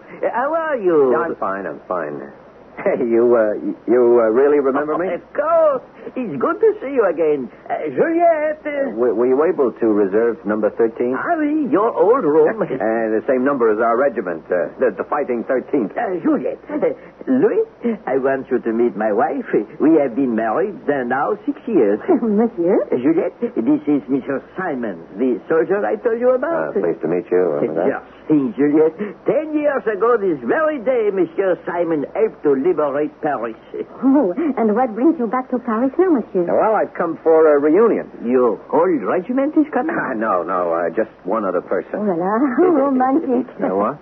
Well, they say Paris is a land for lovers and in the wood of the world. Oh, no, madame. You misunderstand. It's my buddy from the service, my best friend. Juliet, see that Monsieur Simon's room is ready, number 13? Well, of course. Excuse me, please. Yeah. In fact, maybe he's already here. I gave him your address when we agreed to have a reunion. His name is Hank Murphy. Murphy? No. Just a moment. I will check our reservation. Did I know this, Monsieur Murphy? No, I don't think so. He was bivouacked elsewhere. Well, I have no reservation under that name. Oh, you don't? But this is the off-season. Reservations are not really necessary. Perhaps your friend will simply arrive. just like the Fighting 13. It's true. Hank was pretty impulsive. Were you going to meet him here at the pension? No, the Cafe Cyrano at 12 o'clock. No. Oh, well, but it is noon already. Perhaps your friend is there this very moment waiting for you. Oh, yeah. Yeah, I better get over there. Do you remember the way? Of course. How could I forget? A Cafe Cyrano. Oh, it's hardly changed at all. Gee, I wonder if Hank will really remember. Hank! Yeah? Hank Murphy! What do you want? It's me, Louis Simons. Louis! Well, don't you recognize me? Yeah? Hey, you're here. You did remember. Oh, yeah, I did. Yeah, have you been waiting long? Oh, no, I just got here. Yeah, well, knowing you're probably already 2 drinks ahead of me. Oh, bartender. Garçon, what are you drinking? Whiskey? Yeah, 2 whiskeys. Whiskey for me and my friend. Gosh, it's good to see you. Hey, you haven't changed a bit. Well, you look pretty much the same yourself. Yeah, do I? Yeah, I was afraid for a minute there you didn't recognize me. Boy, it's been a long time, 10 years. Whew. I've been working like the dickens. Got my own company now. Hardware store. Biggest in New City. And a wife, 2 kids. Hey, we all get along great. How about yourself? Hey, Hank, the sky was the limit, eh? Oh, I've been doing okay. Hey, do you remember the last time we were here, eh? Liberation Day. Oh, that was some time, wasn't it? Dancing in the streets, getting kissed by every girl in sight. For one day, we were all heroes. Hank, you know, I wouldn't be here today if it hadn't been for you. Hey, what do you mean? Don't be so modest. You saved my life. Don't you remember? Oh, yeah, sure. Yeah, I was wounded, pinned down by German fire, and you risked your own life to save me. Yeah, right. That's right, yeah. Liberation Day. Hey, do you know something, Hank? That was the last time we saw each other. Planning this reunion was the last thing we ever did. And then you got into that fight, eh? And the MPs came. Hey, listen, Louis, where you staying? Huh? Oh, at the Pension Boulanger. You remember I gave you the address. They said you hadn't checked in yet, and knowing you, I figured you probably lost it. What do you mean by that? Nothing. Hey, we'll wear your bags. We'll take them over, get you squared away, and then really cut loose. Thanks for the drink. Where you going? I said thanks for the drink. I know who you are, but you stop bothering me. Hey, Hank, what are you kidding around for? I'm warning you to lay off. Hey, it's me, Screwy Louie. You leave me alone. Hey, what do you hit me for, Hank? I'm your best friend. I don't know what you're talking about. I never saw you before in my life.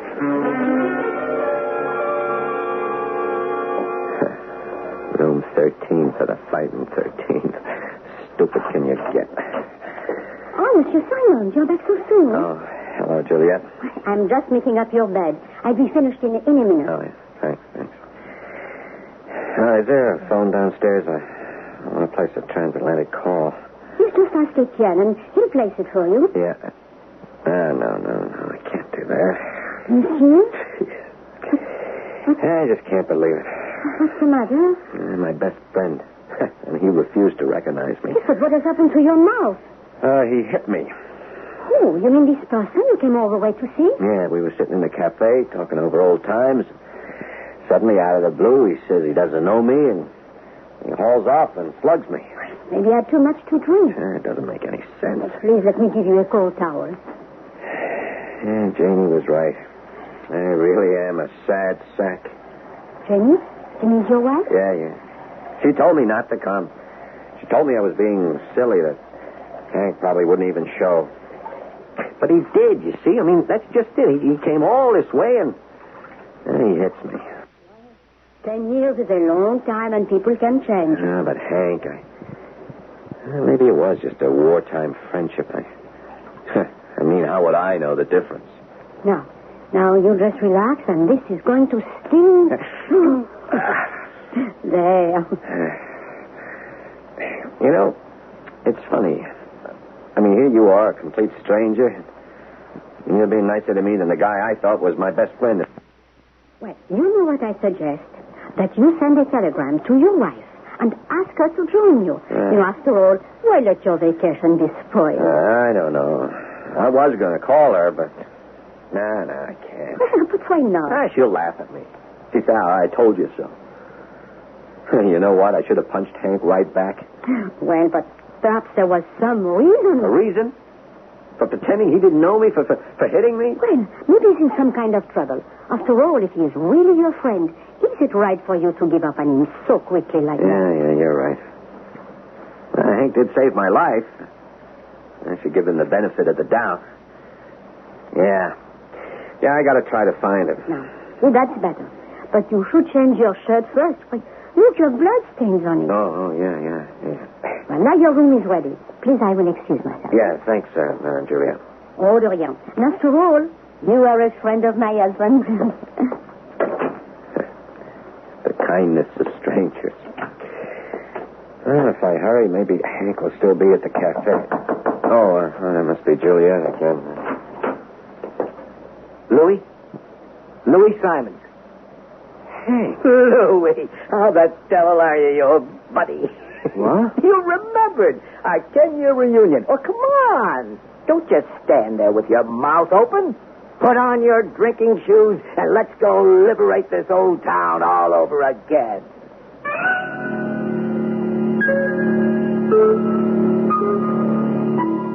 A true friend doth sometimes venture to be offensive, said Martin Tupper. But don't think he had in mind a right hook to the mouth. Well, friendship drives a hard bargain. It demands extraordinary patience and understanding. Does Louis Simons have that kind of patience? And what about Hank Murphy? After all, friendship is a two-way street. And so far, his behavior has been anything but friendly. I shall return with Act 2 in a moment.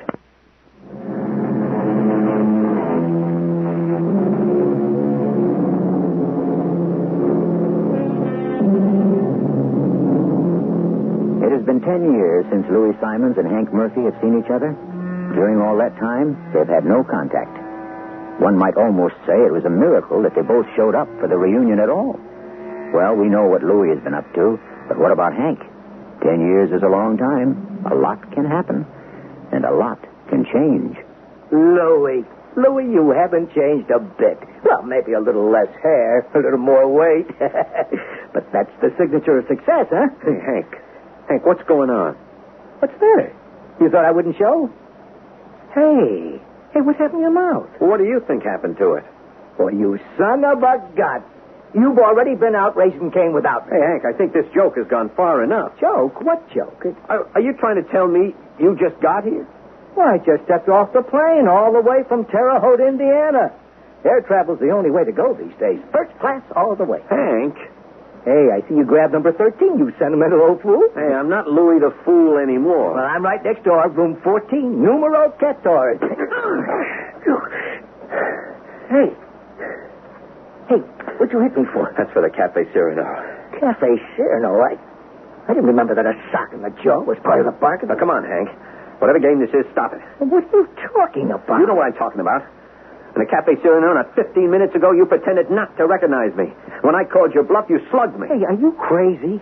15 minutes ago, I was still on my way in from the airport. Prove it. Prove it? Hey, Louis, this is your old buddy you're talking to. No, you changed, Hank. Now, you never could have made fun of me 10 years ago. Look, I'm serious. This guy in the bar, it must have been someone who just looked like me. Someone who looked like you, who'd also been in the Fighting 13th, who'd also saved my life. What? Hank, I'm not Screwy Louie anymore. I'm not a chump. Hey, Louis, whatever's going on here, this is obviously no way to begin a reunion. Now, look, this other Hank, was he still at the cafe when you left? Yeah. All right, come on, then. Let's get down there quick and straighten this out.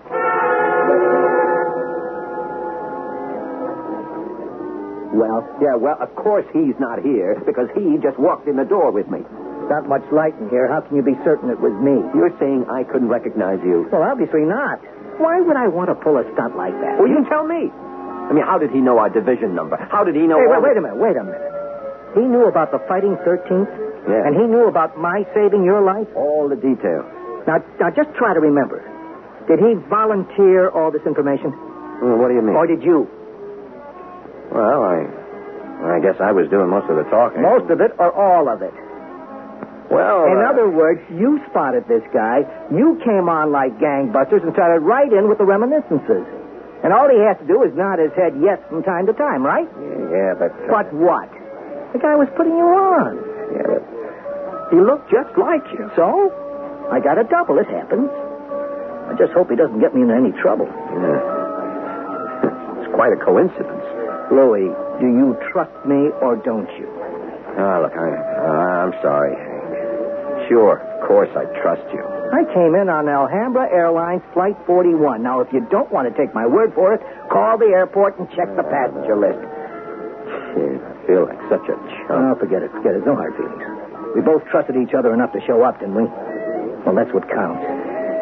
Ah, come on. Let's go back to the hotel. I want to get out of these clothes and change into my tourist duds. Prison walls couldn't keep me away. Mr. Simon. Yeah, what? Hi, madame. Mr. Simons, my husband tells me your friend has just checked into the pension. Yeah. He's upstairs now. He's changing. And is everything okay now? Yeah, okay. It was a case of mistaken identity. Now, you see? Everything works out for the best. And that fellow sure was a dead ringer for Hank, though. A dead ringer? Oh, it's nothing. It means the one guy in my whole life who accepts me just as I am, at face value, and I can't do the same for him. Well, you'll be all right once you have the time to, get acquainted again. Yeah, you're right.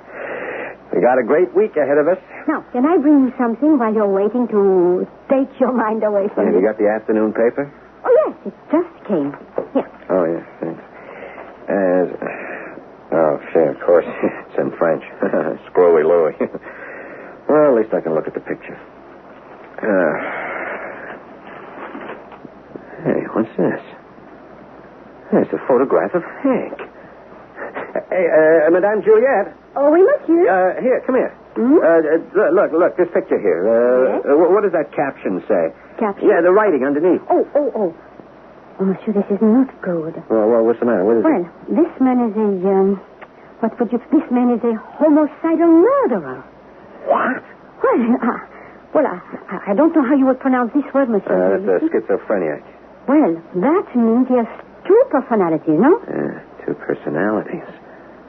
The man in the bar, but he spoke perfect English. What was that? Yeah, well, what else does it say there? Well, let me see now. Now, there is a whole story, you must wait. He's an American. He was a soldier in France during the war. Yeah? He stayed in France after he was released from the army. But he was arrested for killing several people in wild fits of anger the doctor said would seize him without warning. Killed? And the court declared him criminally insane, and he has been in a sanitarium for the last 10 years. But just this morning, he escaped and... Oh, no. Monsieur is believed to be here in Paris. Prison walls couldn't keep me away. What did you say? Nothing, Madame Juliette, nothing. Oh. His name, did I mention his name? Henri Jones. Henri. But... Henry. Oh, but they're not sure that it is his real name. When he was arrested, he had forged papers, and they never found the real one. Henry. And the nickname for Henry is Hank. Oh, Monsieur Simons, are you all right? Yeah, I'm fine. Louis. What? Well, let's go. Monsieur, your friend is upset. Give me a glass of water, and I'll be right back. Hey, buddy, are you all right? Yeah. Hey, Hank, why are you wearing those... my dark glasses, my shades. Well, they're all the rage back in the States now, I think. Yeah. But... Well, I know it's silly. Hey, look, you want to know the real reason? Yeah. It's my wife. Your wife? Yeah, Linda. She won't let me wear them back home. She claims they're bad for my eyes. But now that I'm free for a few days, heck with it. I'm going to do exactly what I feel like doing. Free? Monsieur Simons. What? Now, see, here is some water. Oh, yeah. Now, thanks. Is this your friend? Yeah, I'm Hank Murphy, ma'am, from the Fighting 13th. And I am Juliette Boulanger. Oh, pleased to meet you, Juliette. Well, what do you say, Louis? You ready to go over the top? I'm not sure. You know where we're going to go first. I know. The Eiffel Tower. The Eiffel Tower? That's right. I've always wanted to see Paris at sunset from the Eiffel Tower. Oh, monsieur, it is beautiful. Oh, well, don't cross me, buddy. My mind's made up. Look, would you excuse me? Just a minute. I have to make a phone call. Some friends, Janie's. It's my wife's.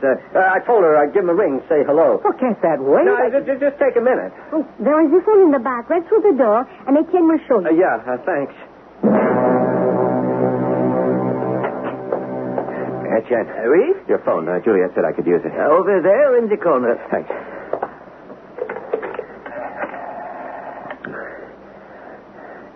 Hello, operator.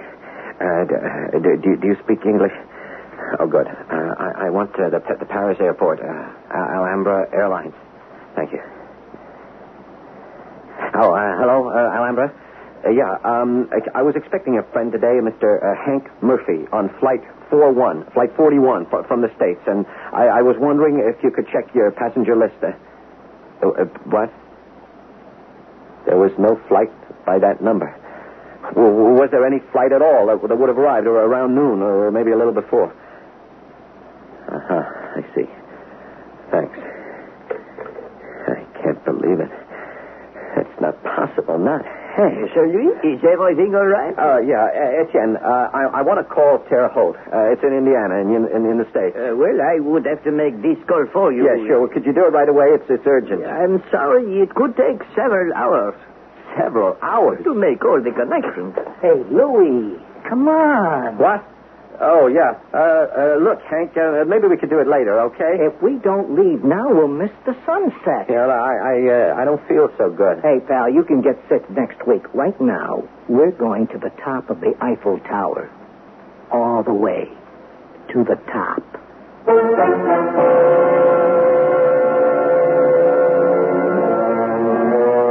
You may be deceived if you trust too much, said Frank Crane.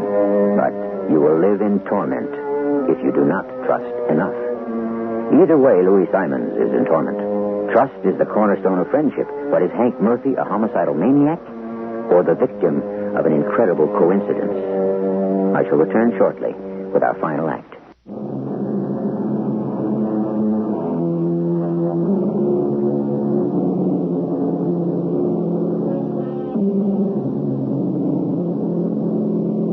A man saved another man's life. Was that man then bound to his Savior? Was it an act of true courage or merely rashness? What is the extent of the debt that is owed? Between friends, such questions are irrelevant. Balancing accounts is something we do with strangers. A friend's credit is infinite, even unto death, is it not? Perhaps, but unto madness as well? Louie? What? You're white as a clean sheet. I I know it sounds crazy, but it's important to me. What is? The sunset. The sunset. From the Eiffel Tower. Where I've been, I don't see the sun very much, you see. Just where have you been, Hank? Look, it's getting late now. Either we're going or we're not. Well, couldn't you go by yourself? Sure, I could go by myself. I can go anywhere by myself. That's easy. Okay, Hank. Okay, I'll come.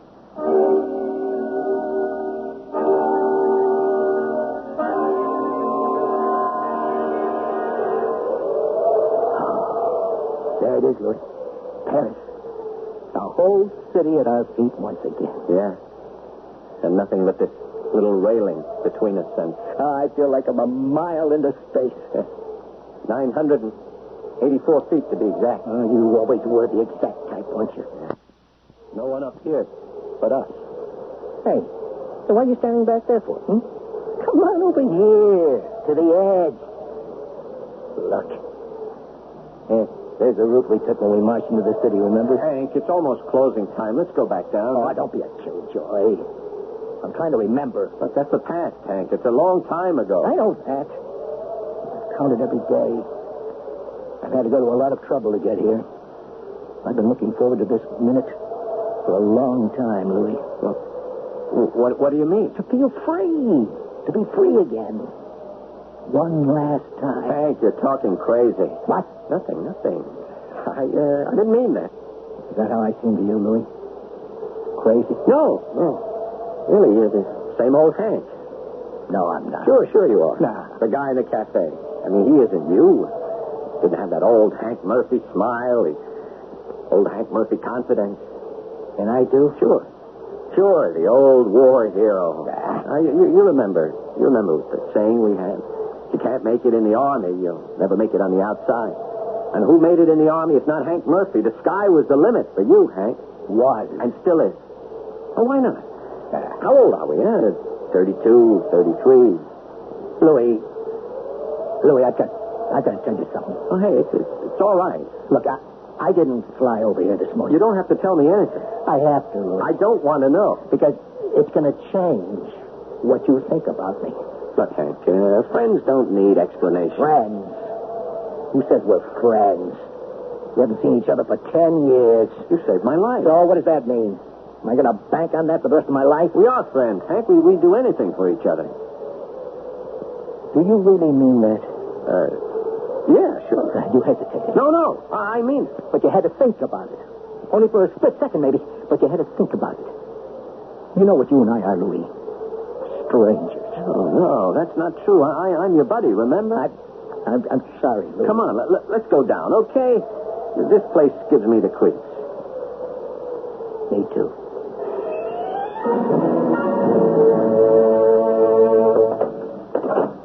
Louis, I know it's early, but I'm tired. It's been a long day for me. You won't be upset if I go on up and turn in, will you? No, go ahead. Are you coming? No, Hank, not just yet. We'll talk tomorrow, okay? Sure, Hank, sure. Good night. I guess what I want to say is, I'm glad you came. Gentlemen, and that was Monsieur Eiffels Tower? Oh, it was real nice, Mr. Boulanger. And the sunset? You know, I forgot to look.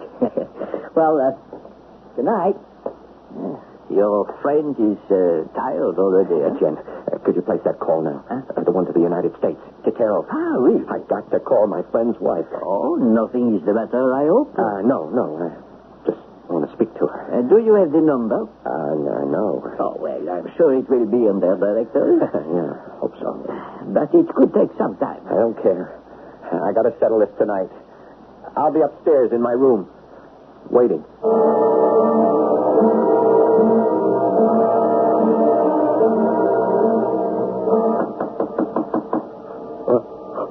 What? Open up. Who is it? The police. What? Yeah, okay. Just a minute.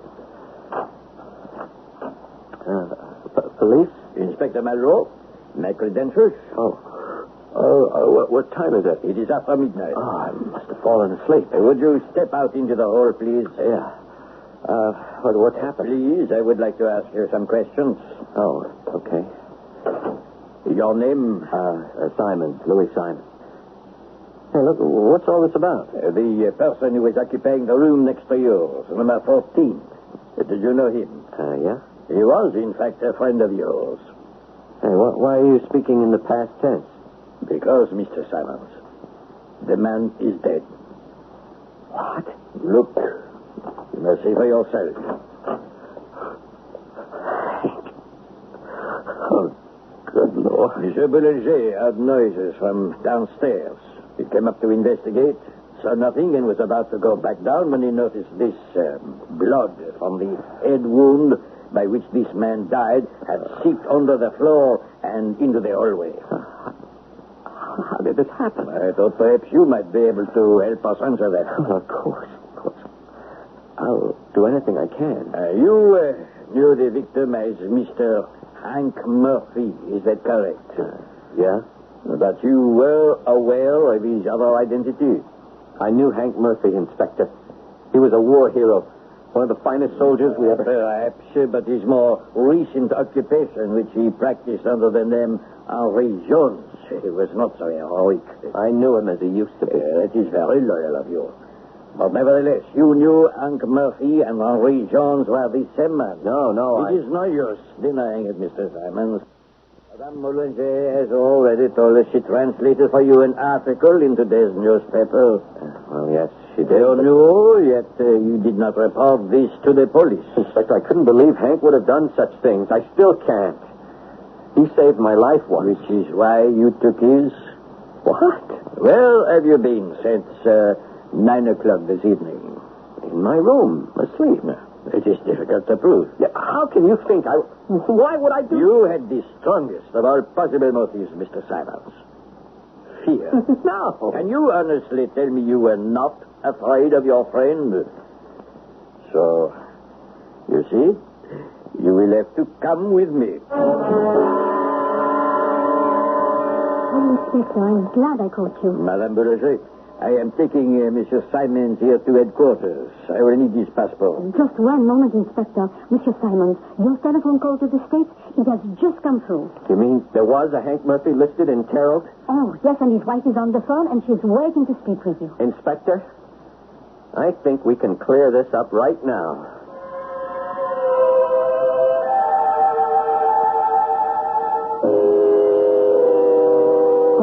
So there were two Mr. Murphys all the time. There was only one Hank Murphy, Madame Juliet. That I could even have suspected him. You mustn't blame yourself, Louis. His wife told me everything. He was dishonorably discharged from the Army.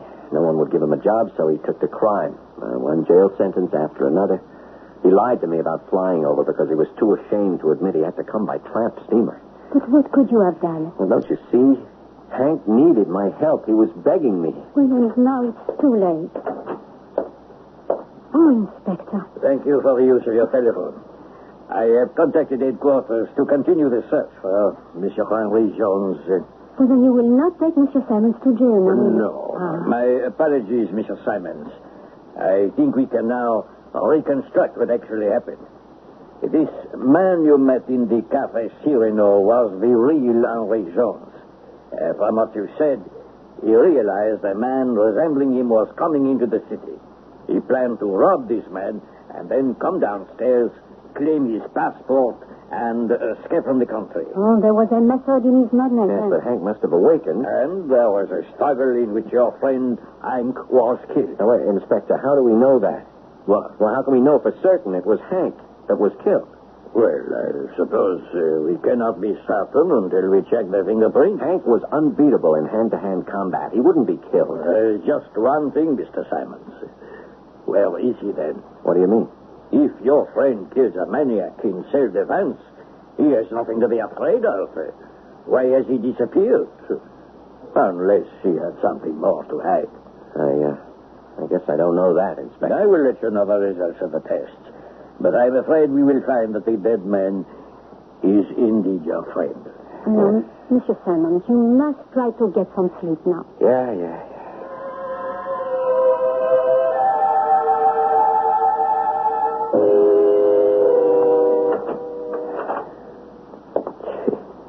Hank dead.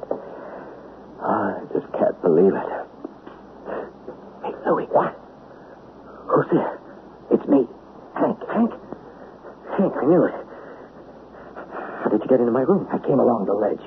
Hey, Louis, you gotta help me. Yeah, I'm going to, Hank. Believe me. I just killed a man. Yeah, I know. That guy was a homicidal maniac. His name was Henry Jones. He's the one I saw in the cafe. I've got to get out of Paris. No, you don't. The police have already told me you don't have anything to worry about. They won't arrest you. Louis, I've had too many scrapes with the law to trust the cops. Yeah, but what about the reunion? Oh, the heck with that. What? Look, you go downstairs and you get my passport and you bring it to me. Oh, now, wait a minute, Hank. Well, hurry up, you fool. There's much time. You never called me a fool before. Listen, did I save your life or not? Yeah? Okay, so I'm calling in the debt. Hank. What? You still don't trust me, do you? I'm sorry about that. You still think I'm that Henry Jones character. You've been suspicious of me ever since I arrived. Hank, I want to make it up to you. I do. Now, your wife told me everything. All you need is someone to give you a break, help you get back on your feet. And when we get back to the States, I'm going to give you a job. Yeah? Yeah? That's a promise, buddy. Look, you just get my passport, will you? Okay. And look, why don't you spend the night here in my room, huh? Why? You aren't going to find a plane leaving Paris at this time of night for Des Moines, Iowa, are you? Okay, pal. Us members of the Fighting 13th have to stick together, right? Right. I'll be right back. Yeah. I knew it wasn't you, Hank. You would never have called me, you fool. Hank didn't live in Des Moines. Mr. Jones, he lived lived in Terre Haute.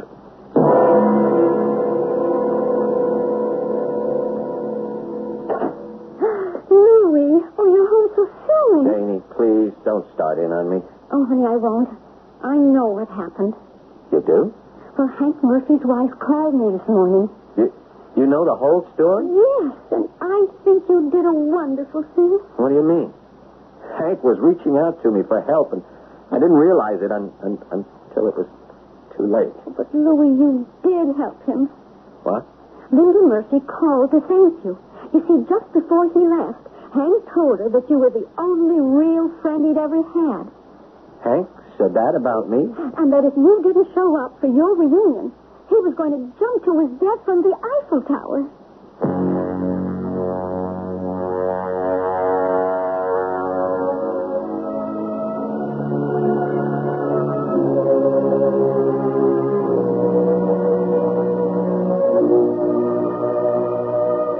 Reunions rarely come off as they are planned. We burden them with too many expectations. In the case of Louis Simons and Hank Murphy, however, despite all the misunderstandings and tragic coincidences, somehow what was essential was communicated before the end.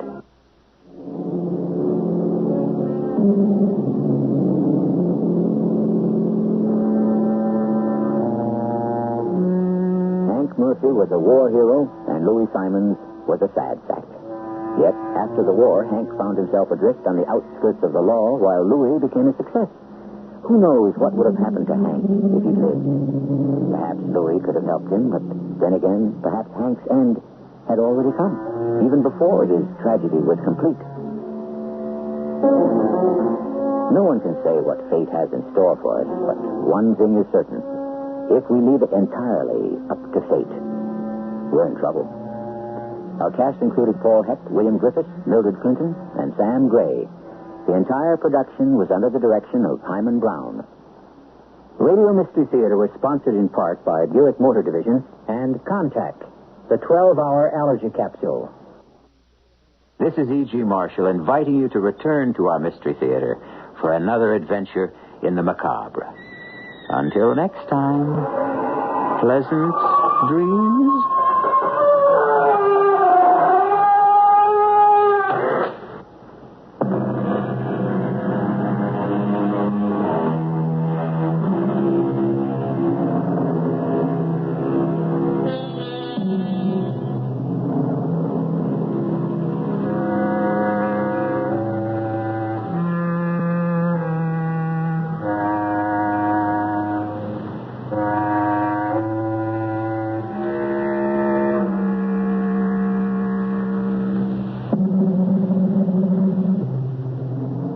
The CBS Radio Mystery Theater presents...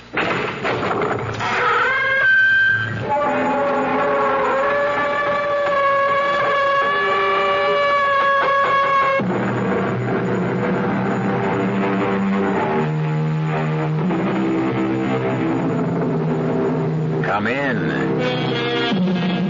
Welcome. I'm E.G. Marshall. Welcome to our world of mystery and the macabre. How much do you know about rats?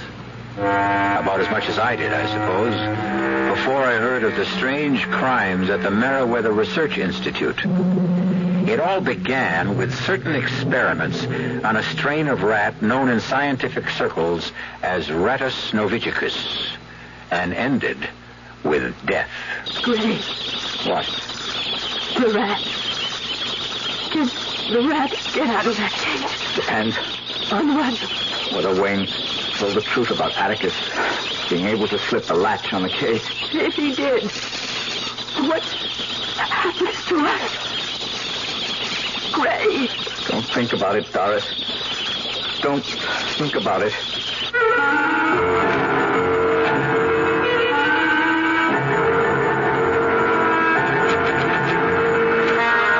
Our mystery drama, The Rat, was written especially for the Mystery Theater by George Lothar and stars Michael Wager.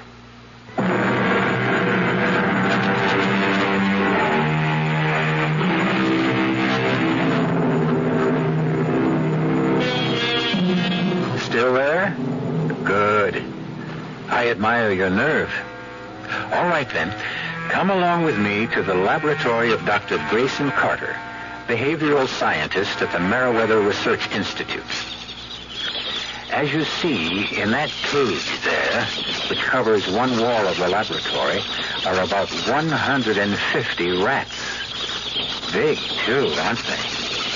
That handsome dark-haired man in the white coat is Dr. Carter. And as you can hear, he's dictating a report.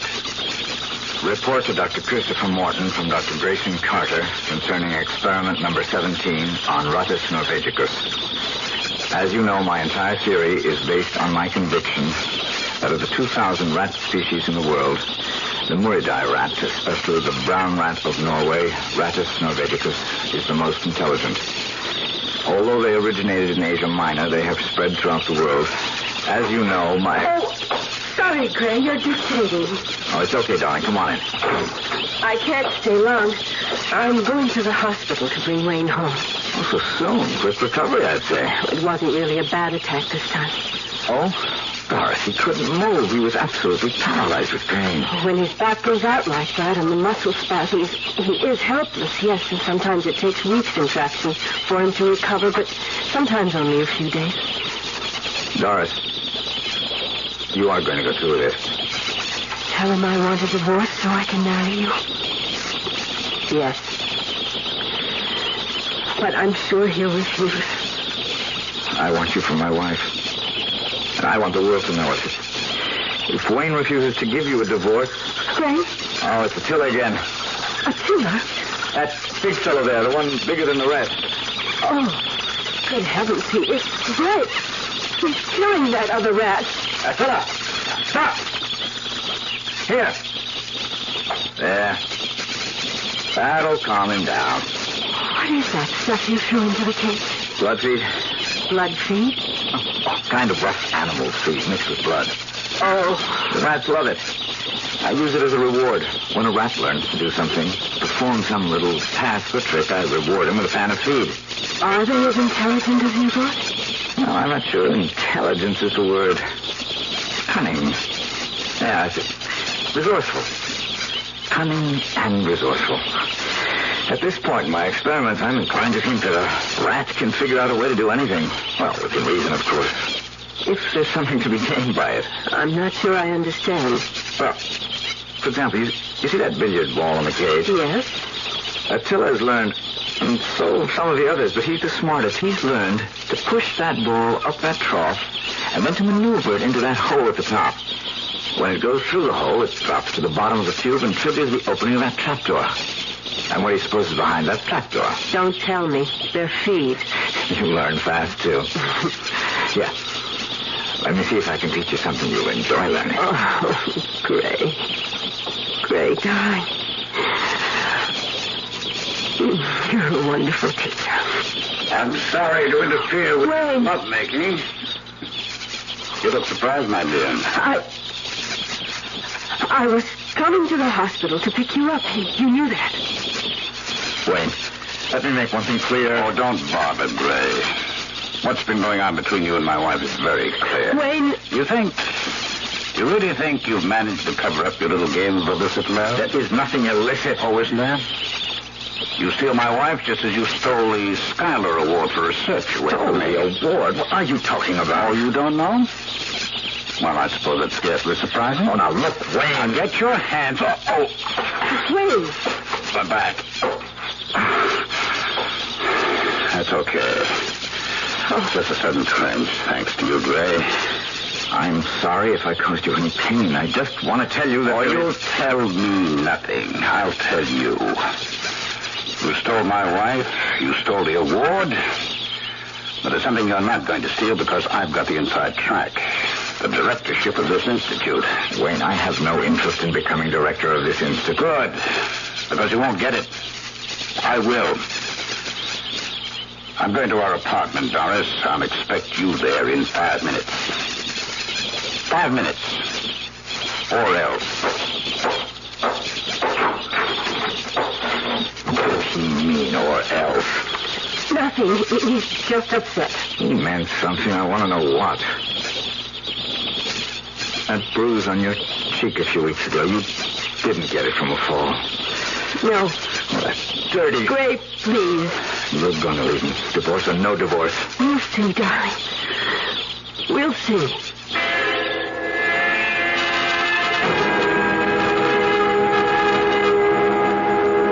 Wayne, we can't go on like this. I'm not going on with anything. I'm entirely happy with things as they are. Or will be once I get rid of Dr. Grayson Carter. Get rid of him? I don't mean kill him. Morton has promised me I'll take his place as director once he retires. That'll be soon. As director of the Institute, my first action will be to fire Grayson Carter. You can't do that. Oh, I'll do more than that. I'll not only bounce him, but I'll so dirty his reputation it'll end his career. How could you possibly dirty Gray's reputation? Well, that's very simple, by spreading the word that he's a wife-stealer. But he turned a loving wife, my loving wife, into a cheap, lying... Don't you ever do that again, Doris, or you'll regret that. A lot worse than you did the last time. You lay a hand on me. I'll lay more than a hand on you, and you'd better keep that in mind. Now, there will be no divorce. You don't love me? I couldn't care less. But you're not going to love anyone else either, and that means beginning now you're to stop seeing Grayson Carter. I will not stop seeing Gray. Oh, I think you will. For his sake, if not yours. I've told you what I intend to do to him once I become director. But I could do even more than that. I don't see how you could do that. I don't intend to tell you. But there is one way you can find out. Just keep seeing him. Just keep letting him take you in his arms, fondling you, kissing you. You're hurting me. I could kill you and him along with you. I could... You filthy little fraud. Dr. Cheney here. Chris Morton, Wayne. Oh, yes, Chris. I heard you were coming home from the hospital today, and I'm anxious to talk to you. Would it be convenient to come right over to my office? Oh, it certainly would. I'll be there in 5 minutes. See you then. Well, it's come quicker than I thought. Morton wants to see me in his office, and right now. Unless I miss my guess, the next time you see me, I'll be the director of Meriwether Institute. And your love will be on his way down the drain.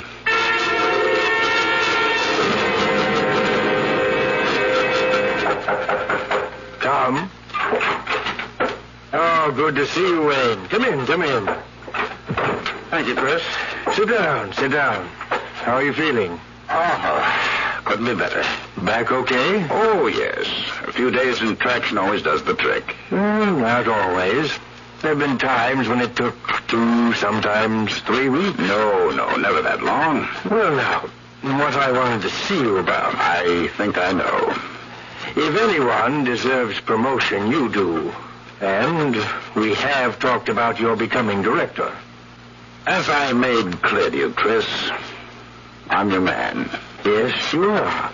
Or to put it more accurately, you were. Were? I'm as sorry as I can be, but the board turned you down. Well, how could they? When you say you recommended, I was your first choice. That's true. Well, nobody carries more weight than you. The board does, I'm afraid. I'm also afraid that your record was against you. My back problem? Yes. Well, what the hell has my back problem got to do with my ability as director? Not your ability, but your disability, you might say. To kick me aside just because I've got a trick back? There was another reason. Oh, what other reason? Well, they felt, and really, Wayne, I've got to go along with this. They felt it would be useful to the Institute, helpful in a political and social way, fundraising and all that, to have a man in the director's chair with as much prestige as possible. Prestige? I've got any number of doctorates, books I've written, discoveries. True, very true. But you don't have the Schuyler Award for research. Grayson Carter does. What is it, Wayne? Wayne, you've gone as white as a sheet. Are you ill? Grayson Carter. They chose Grayson Carter? Yes. And you agreed? It wouldn't have served any purpose to disagree. But you agreed. After assuring me that I'd replace you, after promising me the job. Oh, now, I don't remember promising. You did. Right here in this office you promised me. Wayne, my dear fellow. You'll regret this. I promise you'll regret it. And I'll keep my promise. You wait and see. You wait and see. Wayne.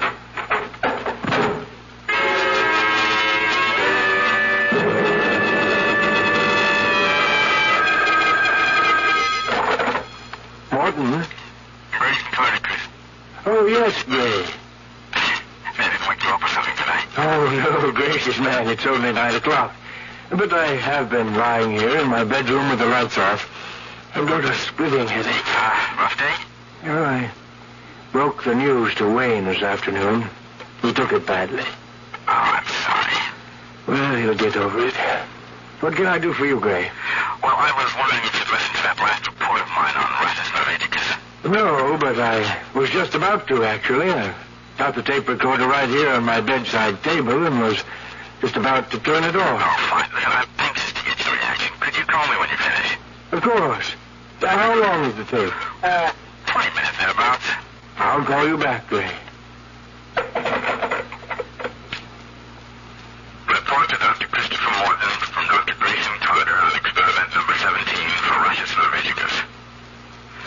Chris, as you know, my entire theory is based on my conviction that the two-thirds rat... What in the world is that? Something in the room. Better turn on the light. ...is the most intelligent. Good Lord! Originated... It's a rat! The biggest I've ever... No!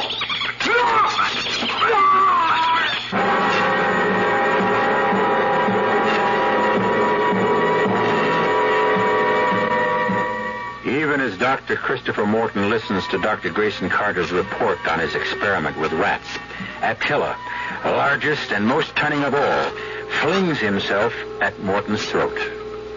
Trouble lies ahead, and stark terror. I'll be back shortly with Act 2.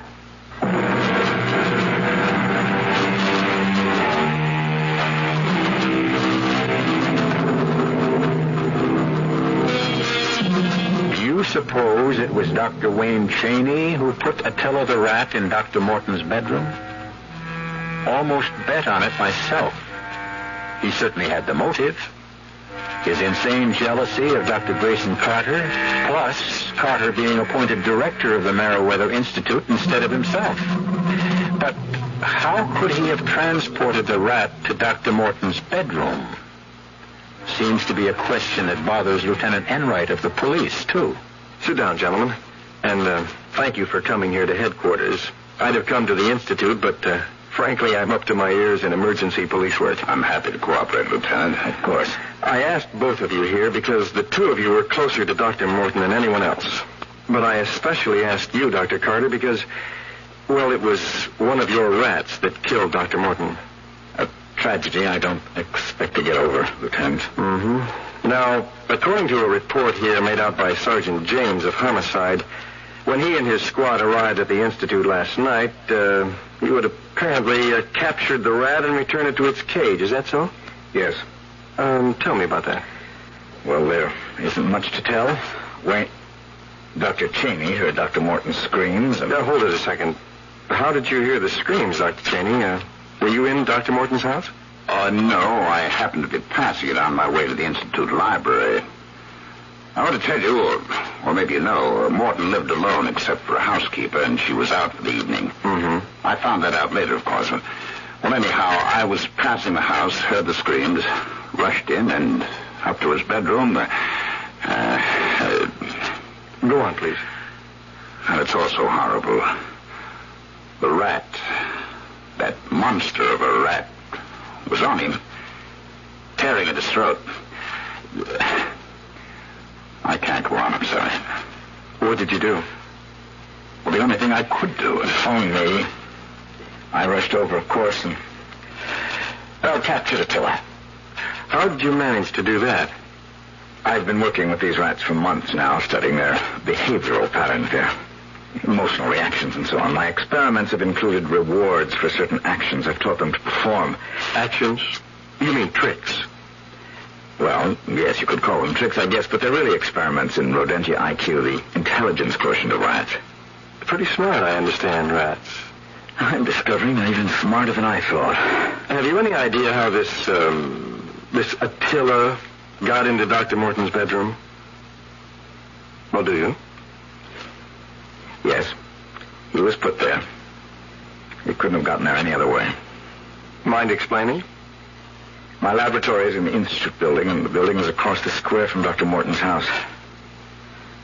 Someone must have opened the big rat cage, lured Attila into a portable cage, carried him to Dr. Morton's house, and released him in Morton's bedroom. For the purpose of killing Dr. Morton? Yes. Have you any idea as to who wanted to kill Dr. Morton? Well, yes, I do. Who? I can't tell you that. It's only a suspicion I have, and he suspects me. Oh, you needn't look so surprised. Morton promised me the directorship of the Institute and broke his promise by giving it to you. So who'd have a better motive than me, The whole Institute knows you seduced my wife, stole her affection. Now, wait. We're making love to her while running you. Hold it, both of you. I'm sorry. If I'd known things were like this between you, I'd have interviewed you separately. You've told me all you can at this point. Thank you for coming. And Dr. Carter? Yes? I'd take special security measures with those rats of yours from now on.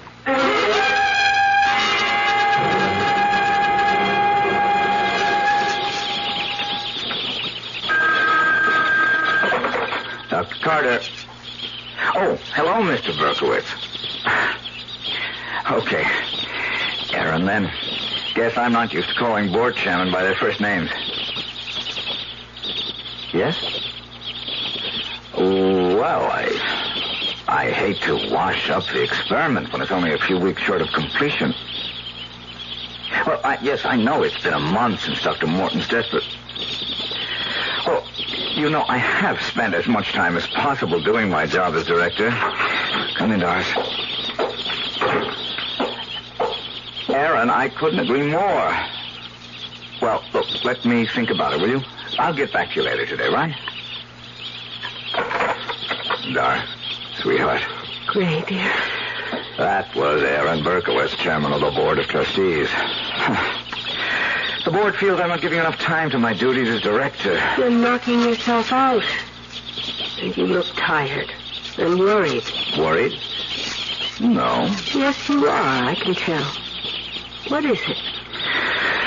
Well, to be honest, there's nothing going on here in the lab. Puzzles me. I don't understand it. What? I think someone's getting in here at night and tampering with the rats. Tampering? Doing something. I don't know. The rats seem to be keyed up on edge. Especially Attila. Any rats give me the shakes, but Attila... How could anyone except you get in here? You had that special lock put on the door after Dr. Morton's death. I know, but... Someone could have a key made, I suppose. But why? Who would want to come in here? Secretly, I mean. For what reason? Wayne. Gray. I know you think he killed Dr. Morton. I am sure he did, Doris. Trouble is, I can't prove it. I can't prove he's the one who's prowling around in here when I'm gone either. But I'm pretty sure it is him. Oh, Gray, why don't you give up this whole thing? This whole experiment, these rats. Suppose they got out of that cage while you were here. 150. Oh, hey, darling, cool it. 150 rats aren't getting out of any cage. Not while I'm here. One of them did. Attila did. He did not get out. He was taken out. Look, here, let me show you why it's impossible. Great, please. I want you to stop worrying. Now, see this bolt? Yes. Well, it's on the outside of the cage. The only way to open this door is for someone to slide the bolt back, like so. Well, couldn't a rat... You say they're so clever. A rat reach through the bars and slide the bolt. Well, I guess so. Well? But he'd have to be taught to do it, just the way I've taught them to do other things. Honey, I am not teaching a rat how to slide the bolt back. Well, I'll be glad when this whole experiment is over and done with and you're safe behind your desk in the director's office. Oh, stop worrying, Doris. About the rats, anyway. We've got other things to worry about. You ask Wayne for a divorce again? Yes. He just laughed at me. I guess I'm just going to have this out with him. But there's nothing you can do. He's my husband. He's got to give you a divorce. He won't. No, he won't. Is he at home now? Yes, at least he was when I left. Why? Come on. We'll see him together. Wait a minute, I am Gray. not waiting another second. This thing has dragged on long enough.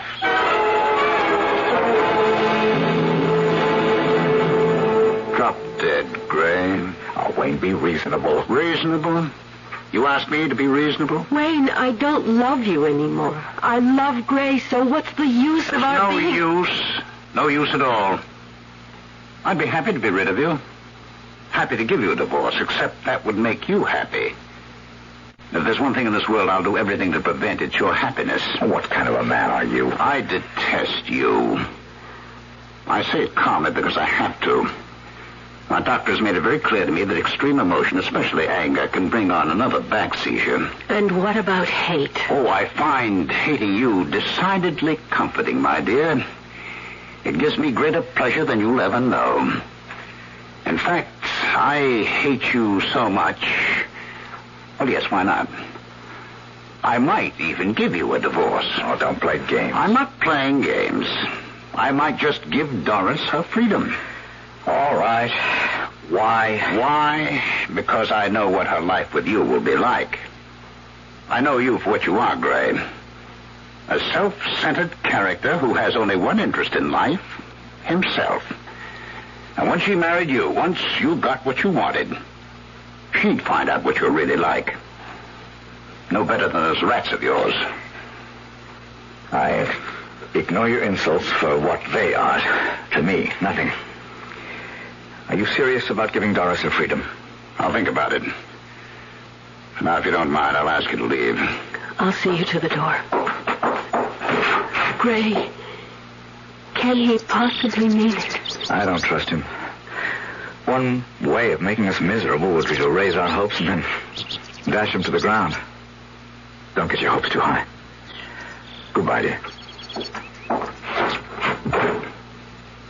How can you bear to leave him out of your sight? Wayne, did you mean it? Will you give me a divorce? I said I'd think about it, didn't I? But did you mean it? Did I mean it? Why, yes, I meant it. It is possible that were I to give you your freedom to marry him, you'd come to loathe each other in very little time. I'd take my chances. Of course, because you're in love. So madly in love. But now another thought strikes me. And it's a thought I don't relish at all. What thought? Wayne, what thought? The thought that you might be right and I wrong. That if you married Gray, you might spend the rest of your life deliriously happy. I couldn't have that. Could I? Wayne, are you all right? Wayne. I'm thinking. You asked me if I would think it over, and that's what I'm doing, thinking it over. Oh. I'm not only thinking it over, I've come to a decision. And what is your decision? No. What do you want? Your death. My Death. Wayne, what are you saying? You didn't see Dr. Morton when that rat Attila was finished with him. Oh, no. You didn't see the throat. Stop it. And all done by one rat. Think what 2 rats could do. Or 10. Or 150. What are you saying? Oh. You are the one. You've been in Gray's lab at night. Yes. Yes, of course. What were you doing there? Well, what do you do with rats? If the celebrated behavioral scientist Dr. Grayson Carter is to be taken seriously, you teach them tricks. I have been teaching them tricks. Correction. I have been teaching one of them a trick. What kind of trick? Oh, I hate to admit this, but Gray is absolutely right. Rats are clever. One of them is, anyhow. What? The one I lured into a portable cage with the special feed and transported to the bedroom of our late Dr. Morton. You... Well, who else? You know it. Gray knows it. I'm quite sure that even Lieutenant Enright knows it. But none of you can prove it. Oh. What are you going to do? Kill you. What? Or rather, they are. They... The rats.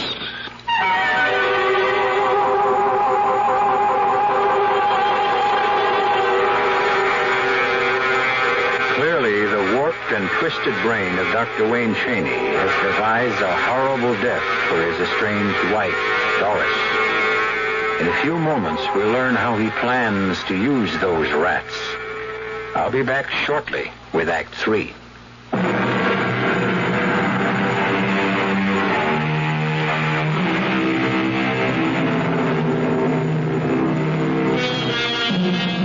You're still with me? Good. Well, now, I'd say that Dr. Wayne Cheney has come unhinged, wouldn't you? No man in his right mind would plan to murder his wife by using rats. Excuse me, one rat. Attila.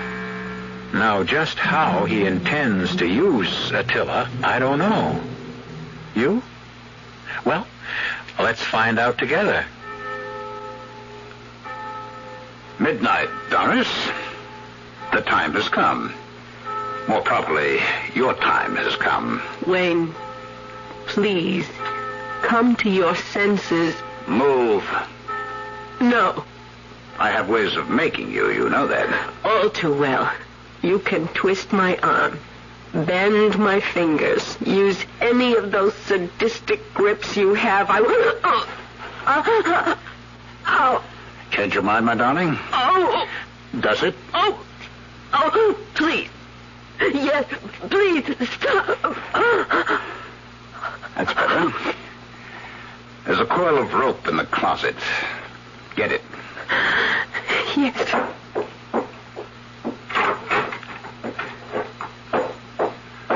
Very good. Bring it along. I warn you, if you try anything on your way to the laboratory, I'll make you wish for death.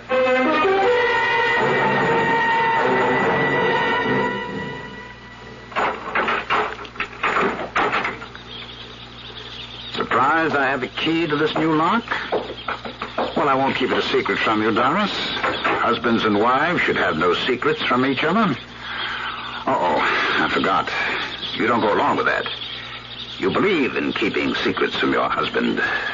Secrets of illicit love. Wayne, you're wrong. You're so wrong. You deny the two of you were meeting secretly? Not secretly. Making love secretly? No. Did you enjoy being crushed in his arms? Stop it. It was nothing like that. You've let your imagination invent things that never happened. What are you doing? Oh, just tying you up. No. Why do you think you brought the rope? Wait. What are you going to do? I am going to do nothing. The rats will do it all. Now, hold still.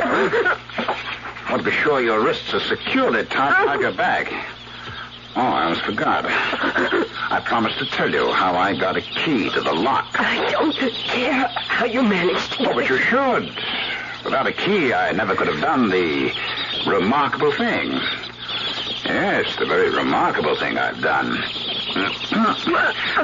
All right, now to tie your feet together at the ankles. You see, all I did was simple. All I did was call in a locksmith the day Gray went to a board of trustees meeting. I merely said I'd lost a key and needed another. Simple as that. Oh, sorry. But I must bind you tightly. There we go. That should hold you. Wait. Now, we'll just place you on the floor. Oh, no, please. Oh, I'm sorry, my dear, if the floor is cold. But you won't be chilly long. Not very long, anyhow. Wait. Listen to me. I beg you, please. What the hell's going on in here? Gray! Help me, Gray! What are you doing here at this hour? Checking the lab at odd hours to catch whoever's been prowling around here. Hey, what do I... Are you sorry? Now, you try to get up, Gray, and I'll brain you with this chair. You.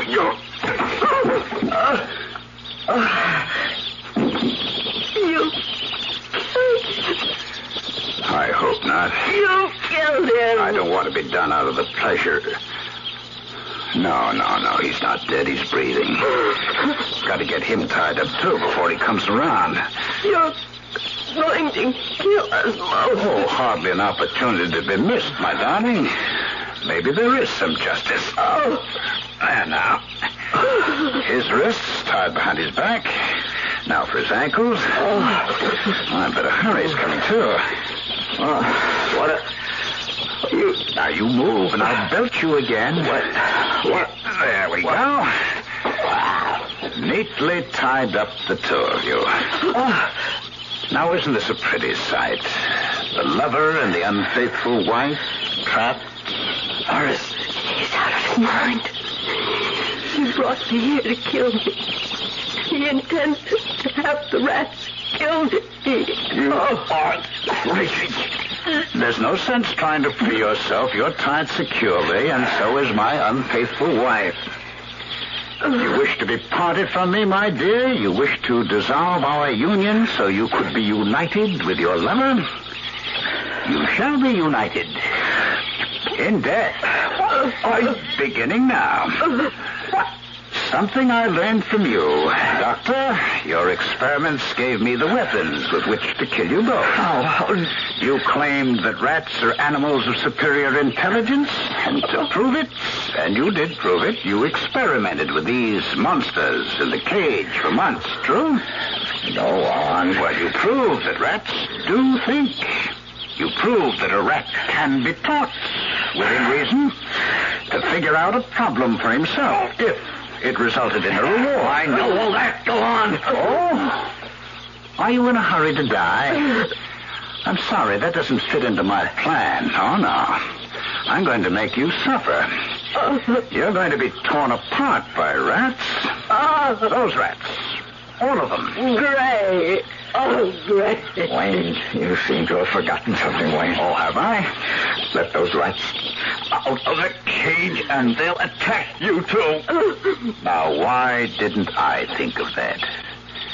Wouldn't I have said to myself, Wayne, the moment you slip the bolt on that door and the rats come pouring out, they'll attack you, too. But I did think of it. And would you believe it? I solved the problem. No. Give credit where credit is due. You solved it, Ray. You proved what remarkable things a rat can do if spurred to do them for a reward. Clever. Very clever. Rats. Especially your friends. And mine. Attila. You've been breaking into the lab secretly and conduct an experiment of my own. And following your methods, Gray, I succeeded in teaching Attila to perform a little trick on command. What little trick. I taught him to slide back the bolt and open the door of the cage. Easy, darling. You're not making sense, Wayne. You don't believe Attila can do it? He's smart enough to be taught to do it, but you couldn't have taught him because once he'd learned he could open the cage anytime he wanted to. No. You're forgetting your own theory. A rat performs only for a reward. Always there must be that reward. Attila will slide the bolt back only after it has been smeared with feed. And I give him the command. Shall I demonstrate? Wait, don't do this. Listen, let us go. I promise you. Wait, I promise you. Promise what? Anything. Anything you want. Anything. Wait. I want your death. And his. And I want it to be so terrifying that you'll die 1,000 deaths before the final one. A blood feed. Wayne, let Doris go. Kill me, but let her go. First, I smear this feed on the bolt of the door. What do you see? You see, Gray? Your friend Attila knows what it's all about. You see how he runs back and forth, pawing at the door? But he won't touch that bolt. Oh, no, not till I give the command. Ray, I can't stand it. I can't stand it. Now, ladies and gentlemen, may I draw your attention to that large sack of feed there on the shelf. You know what I'm going to do with that? Do you? I'm going to get that wing and pour the feed it contains. Over you. Over both of you. The sack's heavy. You may be interested to know that once I give the command to open the bolt, it takes Attila about 5 minutes to get it open, and that thing. My back. Great. He's had one of his seizures. He's brought on the floor. Through the sack. The feet is all over him. I can't move. I'm paralyzed. I can't move. Oh, thank the Lord. He didn't give Attila the command. He did. The food did. What? I didn't give any command. Why is it Attila pointing at the bolt? Why is he trying to slide it back? No. I didn't give a command. I couldn't have. What was the command, Wayne? What was it? Something Attila has opened the bolt? You fool! You fool! You said it! You said it! Once I give the command to open the bolt, you said it'll take Attila about 5 minutes to get it open. Oh, Lord. Oh.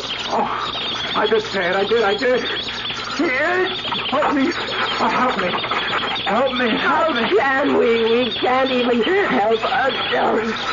Sorry, can you roll over on your side? On my side? I'll try to maneuver it with back. Maybe. Maybe I can move my fingers enough to open them. Not at your wrist. Can you do it? You have to try. We've got to. The rats. Listen to them. Great. They know what's happening. They'll come for me. For me.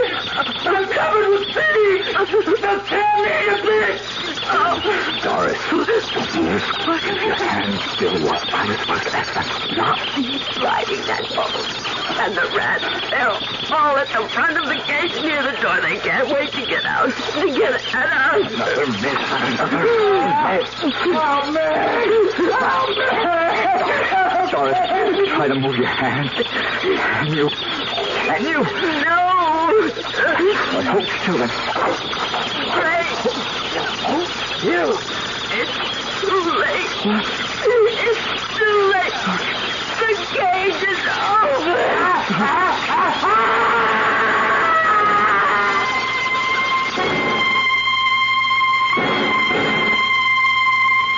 And that's it, Lieutenant. That's about all there is to tell. I'm amazed you got out at all.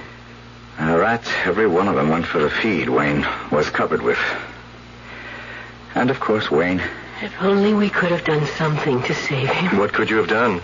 If you'd wasted any time once you got untied, you'd never made it out of there alive. That is for sure. Well, it's over now. I'm not a vengeful man, but I must say your husband got what he deserved. He used a rat to murder Dr. Morton and was murdered himself in the same way. Oh, one thing, Dr. Carter. Yes? I hope you're finished with your experiments. I am. No time for experiments now. I'm going to be much too busy as director of the Institute and... And what? And as your husband, sweetheart.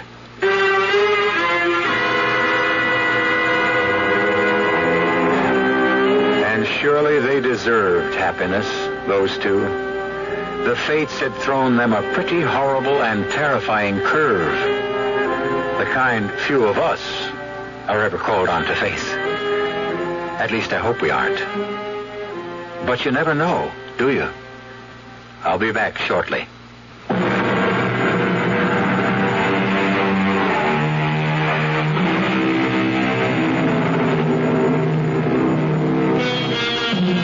You'll be glad to know that Doris and Gray are happily married now, and the parents of twins. Doris is kept very busy being a mother, and Gray has his hands full as director of the Institute.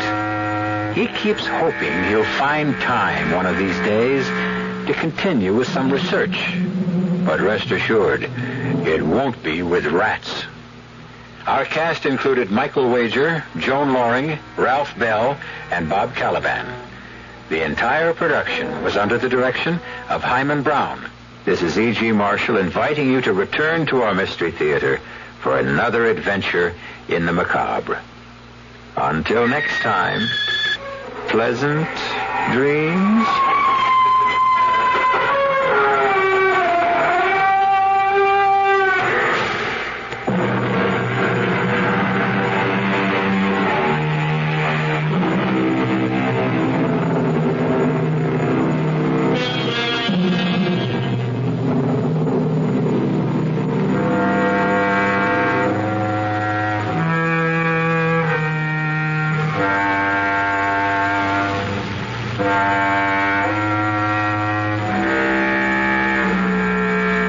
CBS Radio Mystery Theater presents...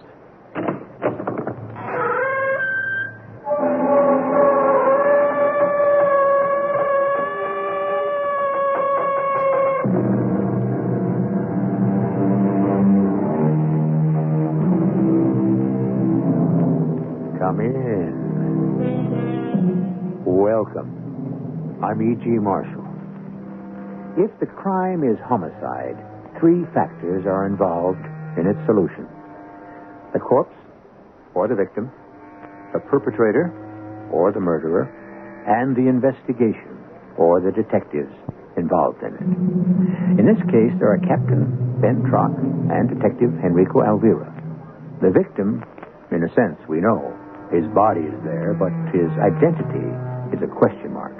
The murderer, of course, we do not know until we have traced a strange journey back through time to a dreadful secret hidden in the past. I was just thinking, Rico. What, Captain? I got a hunch finding out who isn't going to be the answer in this case. It's going to be why. So? So if my guy with the expensive taste is the culprit, he's a boy with clout and connections. We're going to need a strong case to pin anything on him. Just keep your fingers crossed we can dig up anything that's good.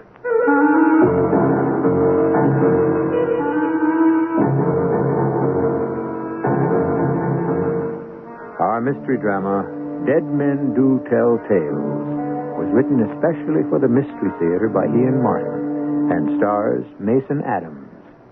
It is sponsored in part by Buick Motor Division and X-Lax.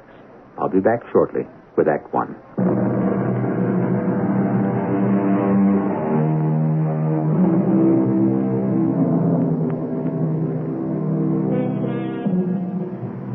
This is a story told by a man who is already dead. You'll have to accept that fact, since none of us can really change it.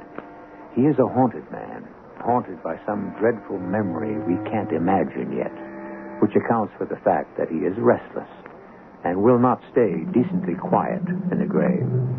Possibly it has something to do with the manner of his going. Possibly we will find out the whole story if we just listen to him, as we're about to do now. The winds were blowing to rattle the teeth that night. And in my fender mirror, I could see him dancing in the breeze, as if he had no care in the world. They ordered me to pull the truck away, and I obeyed. But shame so hot it burned my whole body. Jim Young's head was cocked to one side, as if to say, "Why me? And how could you do it?" And I wanted to scream out the answer. It was none of my doing. It wasn't me. But no matter how much I protest, that night rubbed off on me a stain I couldn't wash away. Maybe I couldn't have changed anything then. But now, near 20 years later, I have exacted retribution from all but one. And like everything else, it seems, as always, he's ended up the winner. Hello, Sam. What are you doing here? You gave me a gun. You wanted me to use it. On yourself. I've changed our minds. It's simpler to use it on you.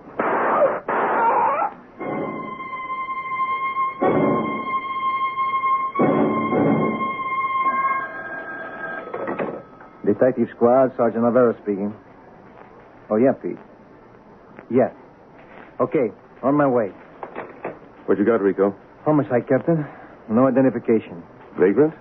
How many vagrants you know wear a money belt with $8,925, huh? I think I'll check this one out myself. What'd the doc say? 2 shots, Captain. One shattered the, what do you call in the front here? Breastbone? No, the doc called it something else. Sternum? That's it, yeah.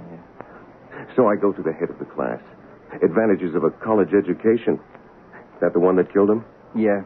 Doc says he must have driven all the pieces of bone like buckshot into the heart. Well, what about the other bullet? Well, it went through him just above the left hip. No damage. Ballistics found the bullet in a chest of drawers. 38, probably short barrel. Well, at least we know something about the killer. Oh, what? He was no professional.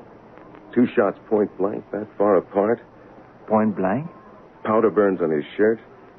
Oh, of course, yeah. Also, he was no stranger. How do you figure? He opened the door, didn't he? Stepped back to let the guy in.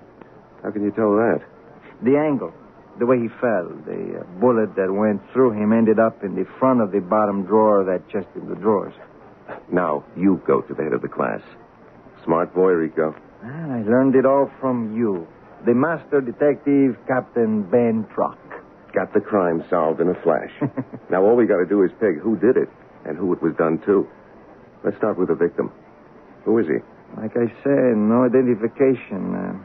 Either he hadn't any or someone didn't want him to be identified. Okay, Rico, amigo. Let's start digging. We could begin with the landlady. And you didn't hear any shots, Mrs. Klein? Shots? Why would I hear shots from 8 to 3:30 with the volume turned down so I don't have to answer the phone? How was that again, Captain? Her hearing aid. The hard hat's next door tearing down the building. So she can live in peace and quiet. During their working hours, she turns off her hearing aid. So she didn't hear any shots? And no shots. Did you see anyone come into the building this afternoon? Certainly I saw people. Him. Mr. Small, the man who got himself murdered. And my 4th floor back with a toothache, and Mrs. Boblinski, she had to walk her dog. Mrs. Pycross, she wants her toilet fixed. And then there was the guy I meant like strangers. Oh. Phone man for Mr. Hicksby. 3rd floor front. He's a new man. Check that, Rico. I got it. And that's all I've seen. From Trarbone, I got my soaps. For what? She follows the daytime television serials. You want to know my favorite? I'd rather you didn't tell me. I wouldn't want it to spoil the others for me. So his name is Mr. Small. Any first name? He didn't tell me. You never got around to a first-name basis. What? Consider I didn't say it. So you don't know his first name? I didn't say that. Excuse me. You do know it? Oh, I suppose. Sam. After all, his boss wouldn't know who would. You're so right. Isn't she, Rico? Of course, Captain. And while we're on the subject of names, would you know his boss's name? Yeah, some kind of foreign name like Nettie. Nettie. Or would you have any idea what kind of business or an address? No, I wrote down the phone number. Would you have it? I give it to Mr. Small. I mean, I think maybe it was an extends exchange. I didn't pay too much, never mind. Oh, yeah, I remember he called. It was something to do with when he would have some name or other's car to be ready. That checks out, Rico. You notice Sam Small's hands? Yeah, it's real well manicured, but you could see he was a man who worked with them. The dark shade under the nails and by the cuticles. I figure maybe a mechanic. You better check out old repair shops that might have an Escam's exchange. Or that are run or franchised by a guy named Nettie. Can do. On my way. Hasta luego. Mrs. Klein, about the visitors. You're sure you haven't forgotten anyone you didn't know that you might have seen in the building? Anybody I see I don't know gets a bum's rush. Careful you think a widow woman's got to be. Very careful, Mrs. Klein. Well, it ain't easy. I mean, for all poor Jake tried to do, God rest his soul, there wouldn't be anyone better. Such a good man. I don't know where the world is going now. It's just not the same. I know how you feel. What do people our age know about where the youth is going? Let me take your handkerchief and help you over so you could wash your face. Why, you're a real gentleman. I try to help. That's nice. What? This handkerchief I'm smelling, that's your perfume? Oh, I don't know. Somebody dropped this someplace. I picked it up. It's a beautiful handkerchief. I wonder which one of your tenants dropped it. My tenant. A special piece of cambric linen like this. It has a monogram. HRM. This might be a piece of evidence. You don't mind if I take this? Well, of course I mind. Well, what am I going to do? Fight City Hall?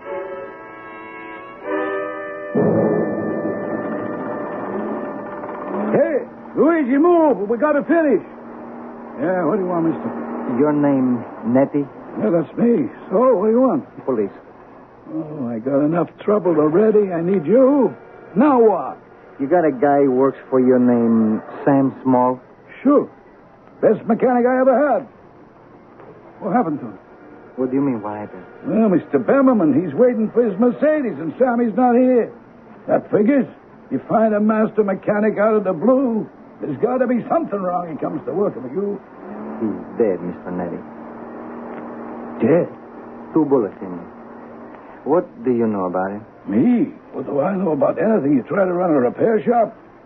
Oh, what am I going to do now about Mr. Bemmerman and his Mercedes? That's a question you have to answer. I still want to know about this guy Small. Where did he come from, and how come you hired him? Well, I got a brother in Fort Berry, Texas. He got a shop like mine. He write me a letter saying this guy's coming here to San Felipe. He said, Guido, you better grab this paisan. He's one fine mechanic. You don't find no better. So you hired him? Well, sure. When? Oh, 2, maybe 3 months ago. I'm going to want to know all you know about this guy, Sam Small. It ain't much. I'll take anything you got. You want to go have coffee? No, come about the office. Not so much noise, eh? See, one Sunday I'm all alone here pumping gas. I'm filling a car and the bus goes past. He must have got off, but I don't see him until the car leaves. And he's standing right there with a couple of bags in his hands. Yes, mister. Can I help you? Excuse me, but are you Mr. Guido Basso? Sure, that's me. You have a brother in Port Berry, Texas, named Luigi? Well, sure. What's it to you?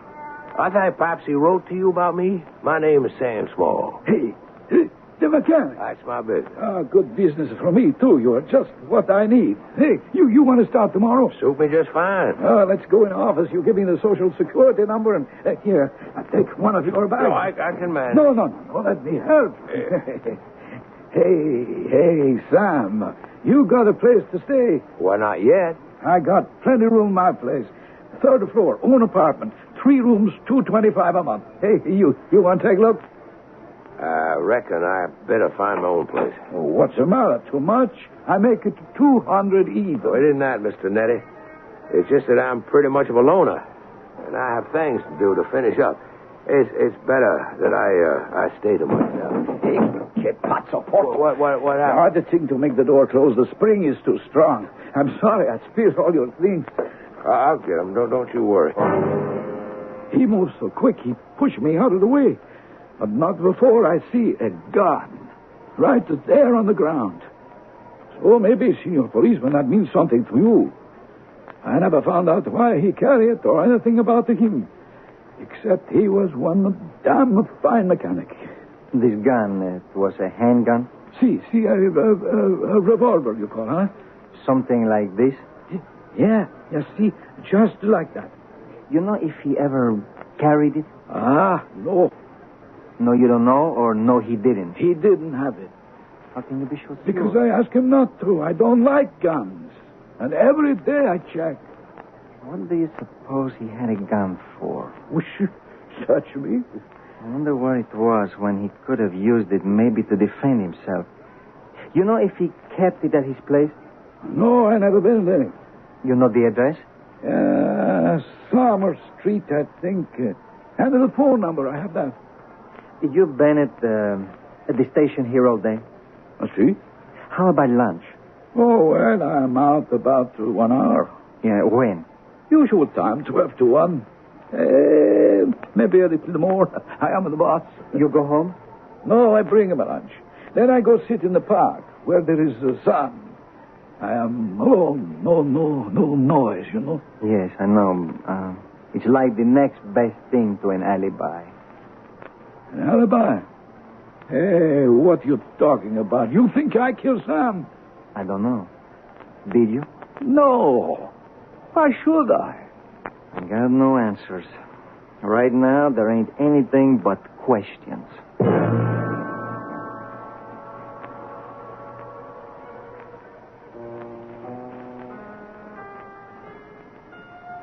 A strange and tortuous story, as I first suggested to you, twisting through the labyrinths of the human soul, sneaking and skulking from the bright light of anything, most of all, truth, and adding up at last to a retribution that Our Lady with the Scales may have to wink at behind the bandage over her eyes. I shall return shortly with Act 2.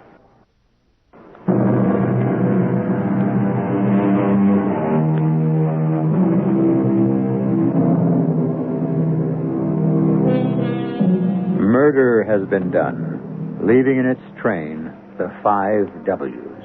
Who, where, when, what, and why. Well, so far we know where and what the weapon was, and some idea of when. Somewhere between 12 and 1 p.m., according to the medical examiner. Now there remains the double question, who and why. For the moment, our investigators, Detective Sergeant Elvira and Captain Trock, are concerned with the who. Where are we headed, Captain? I don't know about you, Rico. Me, precinct, report, and home to dinner. What about the case? What about it? Not much more we can do till tomorrow. You figured the landlady or the guy who runs the service station? You don't count anybody out. I like the lead I got here best. What? The little square of white linen. The handkerchief? That's it. Whoever dropped anything this fancy didn't belong in that crummy house except for a special reason. I'm just glad they left their calling card. How are you going to trace them? Through the, what you call that thing? The monogram. We have his initials. These are hand-embroidered, custom-made handkerchiefs. Probably all his haberdashery. Shorts, shirts, ties. That means special orders. Shouldn't be too hard to trace. And the clincher could be the perfume. Perfume? Here. Smell. Yeah. High and fancy. That's no toilet water. Straight essence. Like $50 an ounce. I see what you mean. This hombre didn't belong in that punk neighborhood. Expensive taste. What was he doing there? What was a grease monkey who travels light doing with all that dough in a money belt? Blackmail? It's one answer. It's one game where you always take the chance of ending up with your head in a basket. Okay, Captain. You check out the perpetrator, and I'll concentrate on the victim. I got a hunch finding out who isn't going to be the answer in this case. It's going to be why. So? So if my guy with the expensive taste is the culprit, he's a boy with clout and connections. We're going to need a real strong case to pin anything on him. Just keep your fingers crossed that we can dig up anything that good. I wanted to call out from the grave and tell him the truth. You know? No, how could you know? Are there any others of you who have died before their time? Who hang in this half-world between heaven and hell, lost among the stars, waiting for some final act of justice you left undone? Like me, Sam Small? Or waiting and praying that two hard-working detectives can finish the job you left behind? How could I have failed at the last? He should have been the easiest of all. Remember back to how it all began? I just don't understand you, Sam Small. What do you mean, pick up stakes and leave Borden? Just what I said, Beth Ann. But what for? You're just beginning to do real fine. And Chrissy's starting high school. She'll be graduated by 1964, and she'll want to be among her friends. I know. I'm asking a lot of my wife and my daughter. But I wouldn't be doing it if it wasn't a thing that, well, I felt I had to ask. But what's suddenly the matter with Borden? Both born, brought up right here. We've always loved it. And each other. What has changed everything all of a sudden? Borden has changed, Beth Ann. People change. Time to move. I declare I don't know what's gotten into you. Nothing has changed about Borden. A lot of unrest here now, Beth Ann. You mean Governor Fulbus? All that fussing about whether a Negro has a right to a decent education? Sort of. What, Sam? That is nothing to run scared about. That's been coming for years. Well, you ought to take an example from Henry Martin, some of your friends and neighbors, about how to make peace and bring harmony. Henry Martin? And my other friend? Well, yes. Well, people like Alan Porter and Jacob Bett and Fred LeMay and all. You think these men have any conscience about the black man? Yes, I think in the past month they've seen the light. Seen the light? Well, you don't talk to any of them. At least they're out doing something about things in the world. That's more than I can say about you. Between your working at your old gas station, shining up your old cars, you don't seem to have time for anything, including me and Chrissy. I got a lot on my mind, Beth. And I'm begging you to listen to me. And it won't be off of my mind till I get away from Borden for good. But what makes you think any town be better than your own home one? I swear, Sam Small, you ain't been the same man since the night of Magnolia Griffith's marriage. Where'd you disappear to that night anyway? I can't tell you. Why, are you ashamed of something? Supposing I was. It wouldn't have to do with Carrie Sue Griffith. What do you mean? That little tramp, Magnolia's sister. Oh, I wouldn't put anything past her. You know, there are a lot of rumors about that party after the wedding, and the Lord knows almost anything could be true. The way all of you boys, married and otherwise, used to look at her with your eyes. Beth, for heaven's sake, I wasn't even at the wedding. You know I was working late at the station that night. You said you were. I wouldn't lie to you.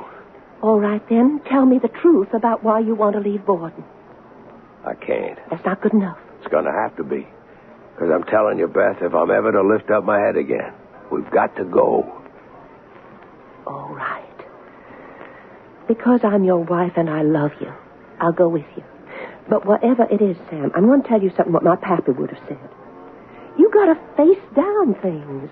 You got something riding on your back. Don't do no good to run. It'll just keep traveling along right with you.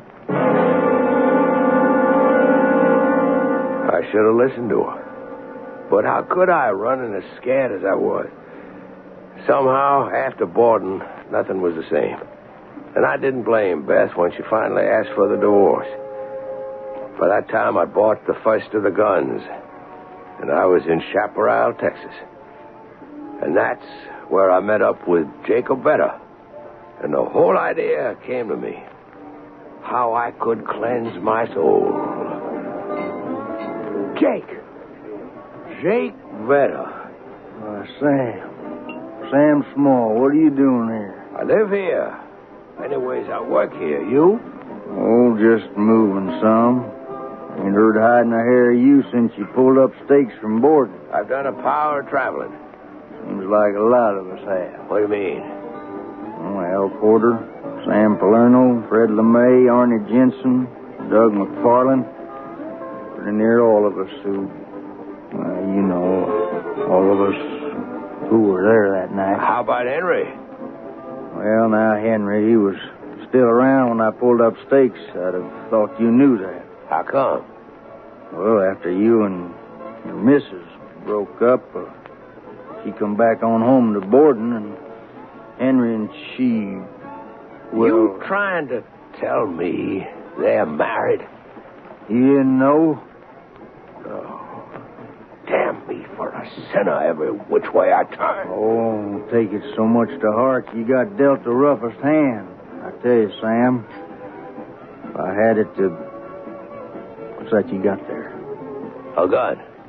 38 short barrel. You want to take a man out, this would be just the handiest little weapon you could have close up. Especially if the man was yourself. What you got in mind, Sam? Blowing my brains out. That is until you showed up. Sam? You're not going to kill me? No, sir, Jake. No, sir, I'm not. Till you showed up, it was me I figured to do away with. But of a sudden, I got to thinking. There's a heavy burden bearing on all our minds. And we ain't never going to live at peace with it. There's only one way for all of us that were there that night. To find peace in our souls and a life hereafter. Wow. You brought me a kind of call, Jake. Now I know where the rest of my life is at. Here. What? I don't want no gun. They that live by the sword shall die by it.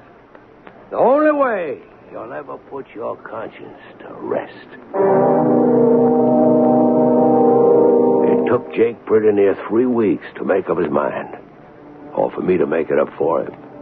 But I raised the sight of Jim Young so clear in his mind, it haunted him night and day, till the only way to get peace was... He used the gun I gave him. And that's what moved me on to the next step. I counted up how many were there that night. And how many I could figure out were still left. I figured that till all of them were gone, the ghost would never be laid to rest.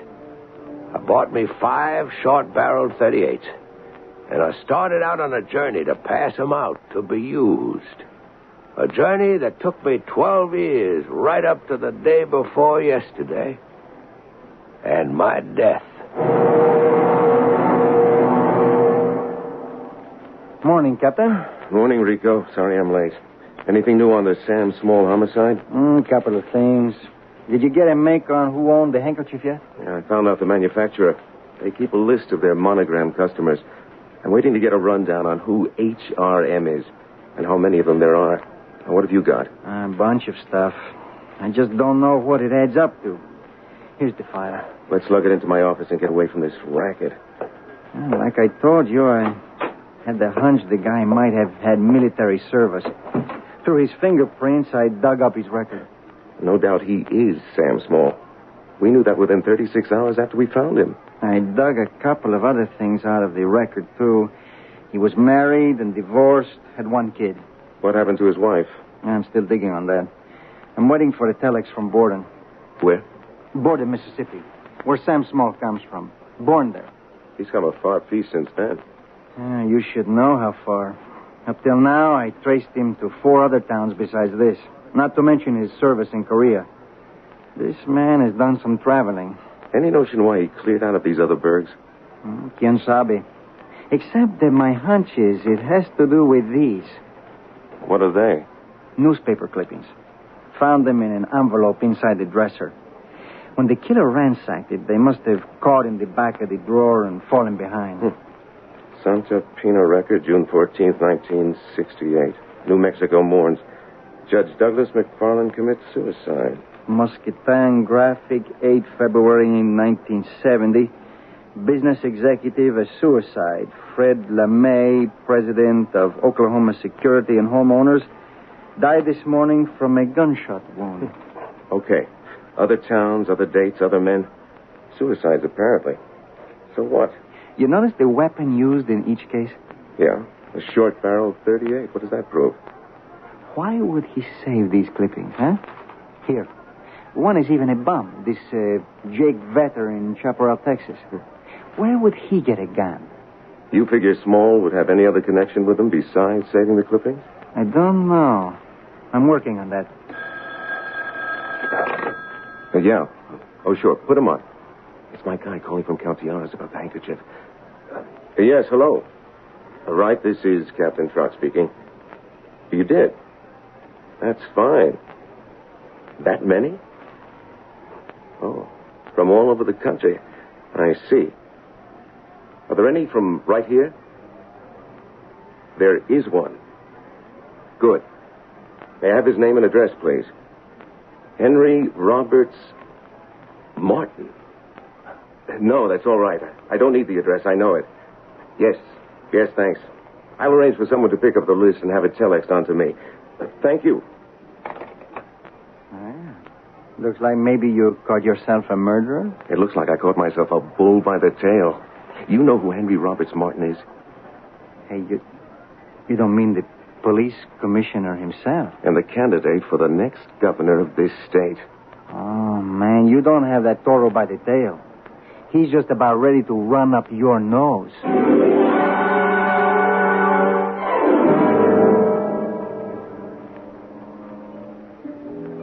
The immortal Mr. Sullivan of Gilbert and Sullivan fame, at a point in The Mikado when the plot is incredibly complicated, has his principals sing a trio in which each laments in turn, here's a howdy-do, here's a pretty mess, and here's a state of things.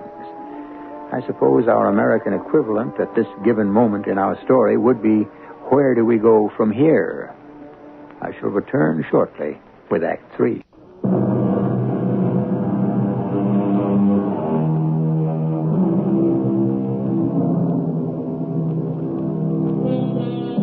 Captain Ben Trott is holding a very hot potato, and he knows it.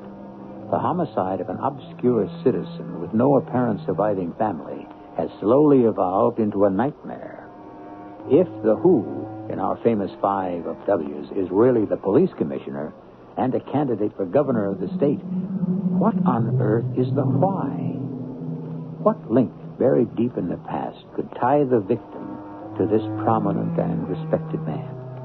Well, the easiest way to find out is to continue our strange and twisted story. What am I going to do now?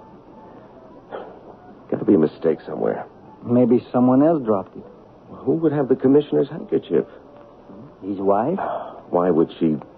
Look, you know better than me, Ben. You've been around him and his family, but that perfume... Well, what about it? Well, it's not very macho when you think of it. More like a woman's. Maybe. You know what kind of perfume Mrs. Martin wears? Well, offhand, I don't. But maybe I can find out. No way out of it. I'm going to have to ask the commissioner a couple of questions. From the solid walls of my grave, I want to cry out in despair. I wanted only to bring justice to the guilty. Eye for eye, tooth for tooth. How could I know it might reach out to the innocent? And of all people, who was more innocent than Beth Ann, who once had been my wife and all my living days was my love?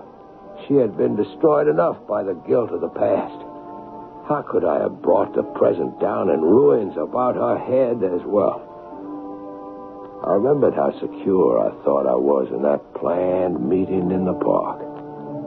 Oh, Lord, so hard to think it was less than a month ago. Sam, you here? Are you alone? Well, can't you see? I don't trust you. No more than I do you. But we got a little choice, have we? You, less than I. Come here, out of the light into the bushes. How can I be sure it's not a trap? Come on home with me where we can talk in private, Sam. If it is you... And if I did, could I be sure that wasn't a trap? What do you have to fear from me? Only your fear of me. Because I can unmask you for what you are. Sam, in the name of heaven, it's dead and gone 20 years or so ago. Can't we let it rest? No! Let's go back and discuss it. It's too open here. All right, Henry. But just remember, I am armed. One false move, and you could be dead. I'll take my chances, as I have coming to this meeting. If you wanted to kill me, you could easily have done so by now. I don't want to kill you, Henry. I want you to kill yourself, like all the others. I am not here to exact vengeance, only to accomplish retribution. And you really expect me to believe the incredible story you told me while we were driving home? I'm quite sure you believe me. You are serious. Trying to convince me that everyone who was there that night is dead.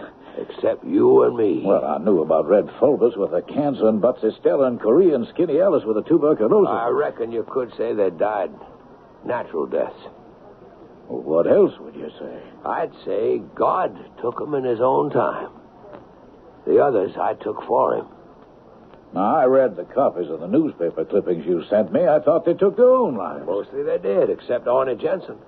He didn't have the guts to pull the trigger, so I helped him step off his terrace 14 floors up. Oh, hell you did.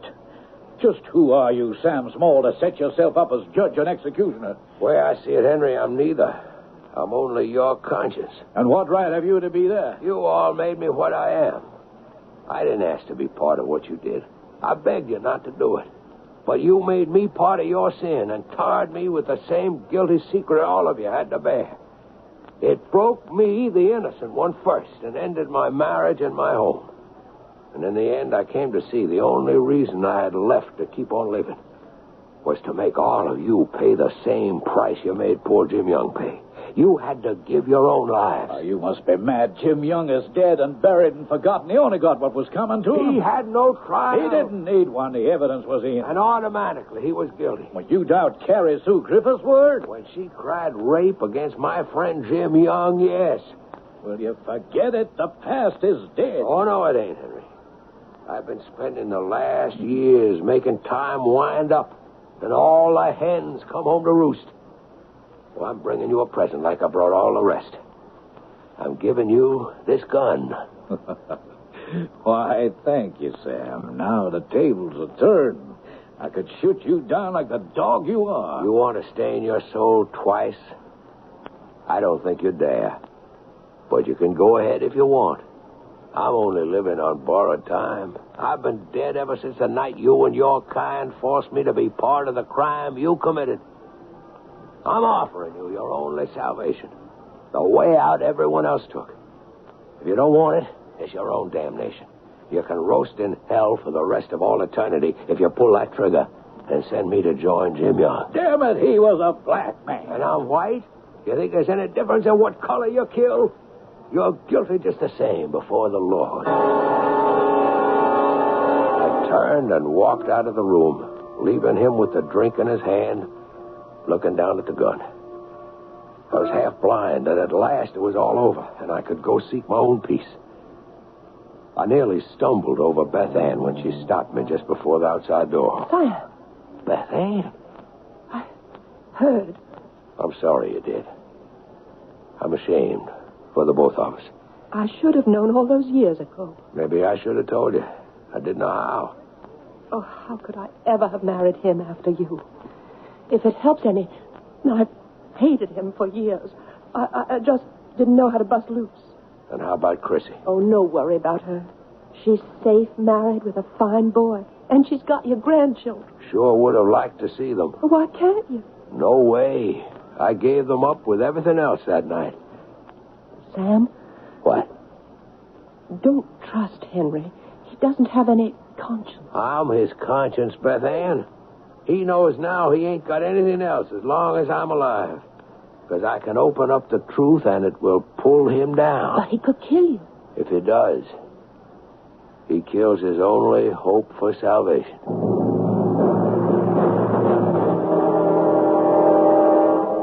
You're sure you want to make this statement, Mrs. Martin? I'm quite sure, Captain.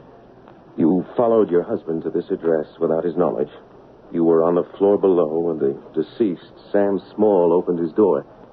You heard the conversation you have reported to me. I did, Captain Trump. You had climbed as far as the floor below, the top floor, when you heard... Who is it? Telegram from Mr. Sam Small. You didn't have to play any tricks, Henry. You want to come in? No.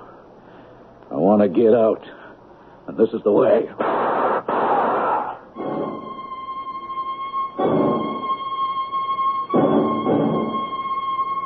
Then what happened, Mrs. Martin? I crouched on the landing below, not knowing what to do. No one else in the building was stirring. And then I climbed the stairs slowly to Sam's floor, and I listened at the door. There were sounds of things being overturned, banging, scraping, I don't know what. And then, suddenly, the door to the apartment was flung open with me hidden behind it, and my husband, Henry Martin, ran out and down the stairs as if all hell were after him. Did you go into the apartment? No, I couldn't. See, the door to the apartment had locked. But I could smell that a gun had been fired. I couldn't force my way in. So you ran? Yes.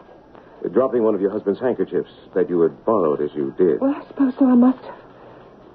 Will you arrest him now? On what evidence? It's highly circumstantial, Mrs. Martin. And on top of that, a wife cannot testify against her husband. You don't believe me? Of course I do. But you can't think I'm guilty. Oh, Captain. To understand, you would have to have lived in Borden all those years ago. Everyone on edge, uptight, fired by fear of a race riot. The beginning of the 60s. Any torch could light an explosion. Borden was a small town, and the Griffiths' wedding was a mighty special event. So when Carrie Sue cried rape, who do you think was going to be blamed? Nobody any color this side a light tan. Everybody was roaring drunk, and poor black Jim Young was the one they chose to crucify. And Henry was the leading law and order man. He rounded up the lynch mob. They wanted a real neat hanging. So when they stopped for gas at Sam Small's place, they roped him into it so he'd bring his open truck.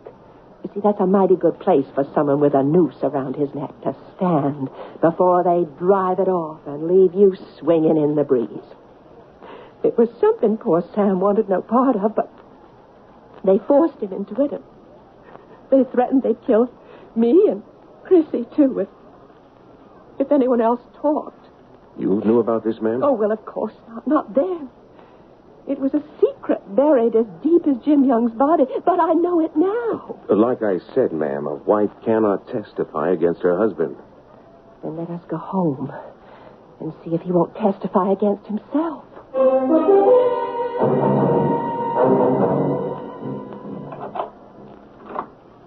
Henry, it's me, Beth.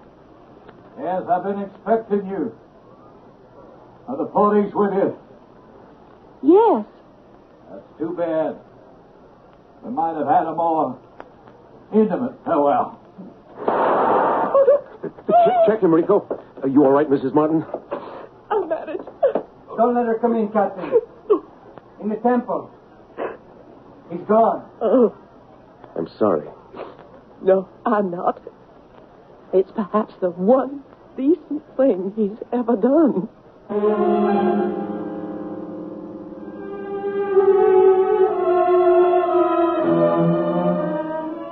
Life is a vital force which can create and which can destroy. Too often it is occupied with tragedy.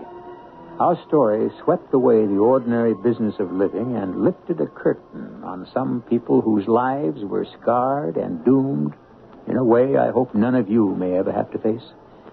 I'll be back shortly.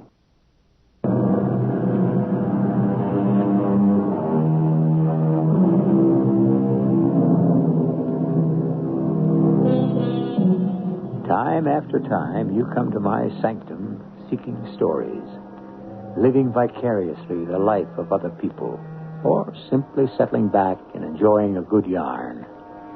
You may be amused, thrilled, scared, appalled, each by turn.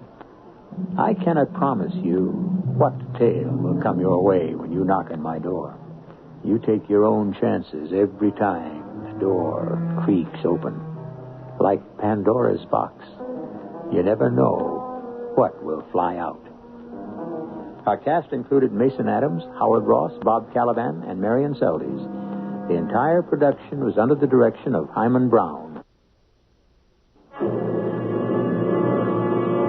And now, a preview of our next tale. I paid for what I did. Believe me, I paid. You haven't paid enough. Well, what do you want? What do you want from me? Money? That's not what you stole from me. What then? Tell me. I don't know. I'm just here to collect, Jade. How you want to pay me is up to you. This is my gate. This is my house. You follow me in and I will have you arrested for trespassing. I won't follow you in, Jade, but I'll be waiting. And whenever you leave your house, I'll be waiting to follow you wherever you go. For how long? Until you pay. Radio Mystery Theater was sponsored in part by X-Lax. This is E.G. Marshall inviting you to return to our Mystery Theater for another adventure in the macabre. Until next time, pleasant dreams.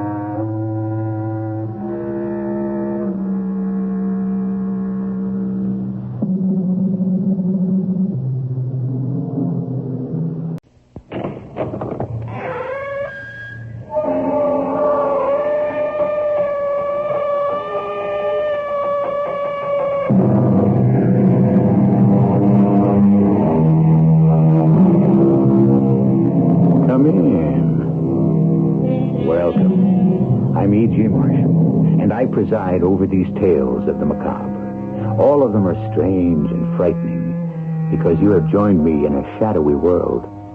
Here we encounter the abnormal, sounds that go bump in the night, experiences in ESP, apparitions, all manner of the unexplained.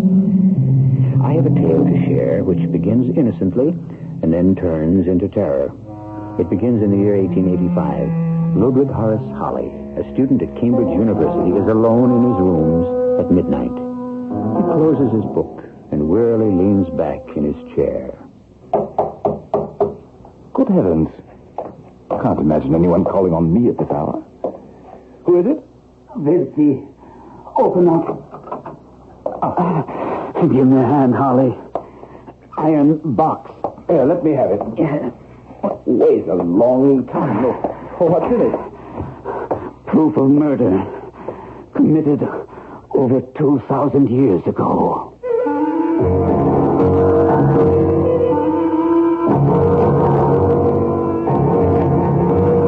Our mystery story is an adaptation of She, from the classic by H. Rider Haggard, written especially for Mystery Theater by Roy Windsor. It stars Gordon Gould and Gordon Heath.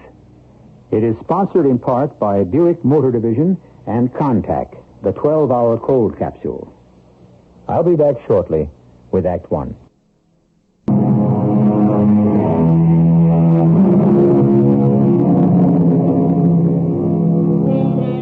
Henry Rider Haggard, the author, was a Victorian gentleman who once remarked to a friend that Treasure Island was not so very remarkable and accepted a bet that he could not write anything half so good.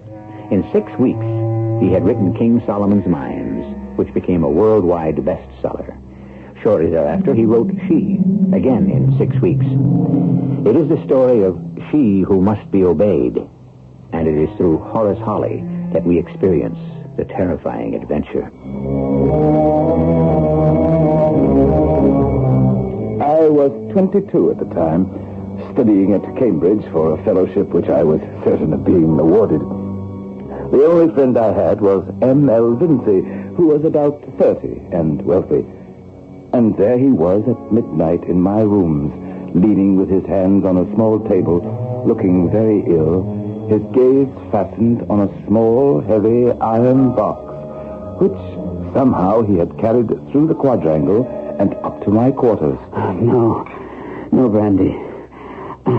I'm a dying man, Holly. Nonsense. It's the truth. Let me go for a doctor. No use. I haven't much time.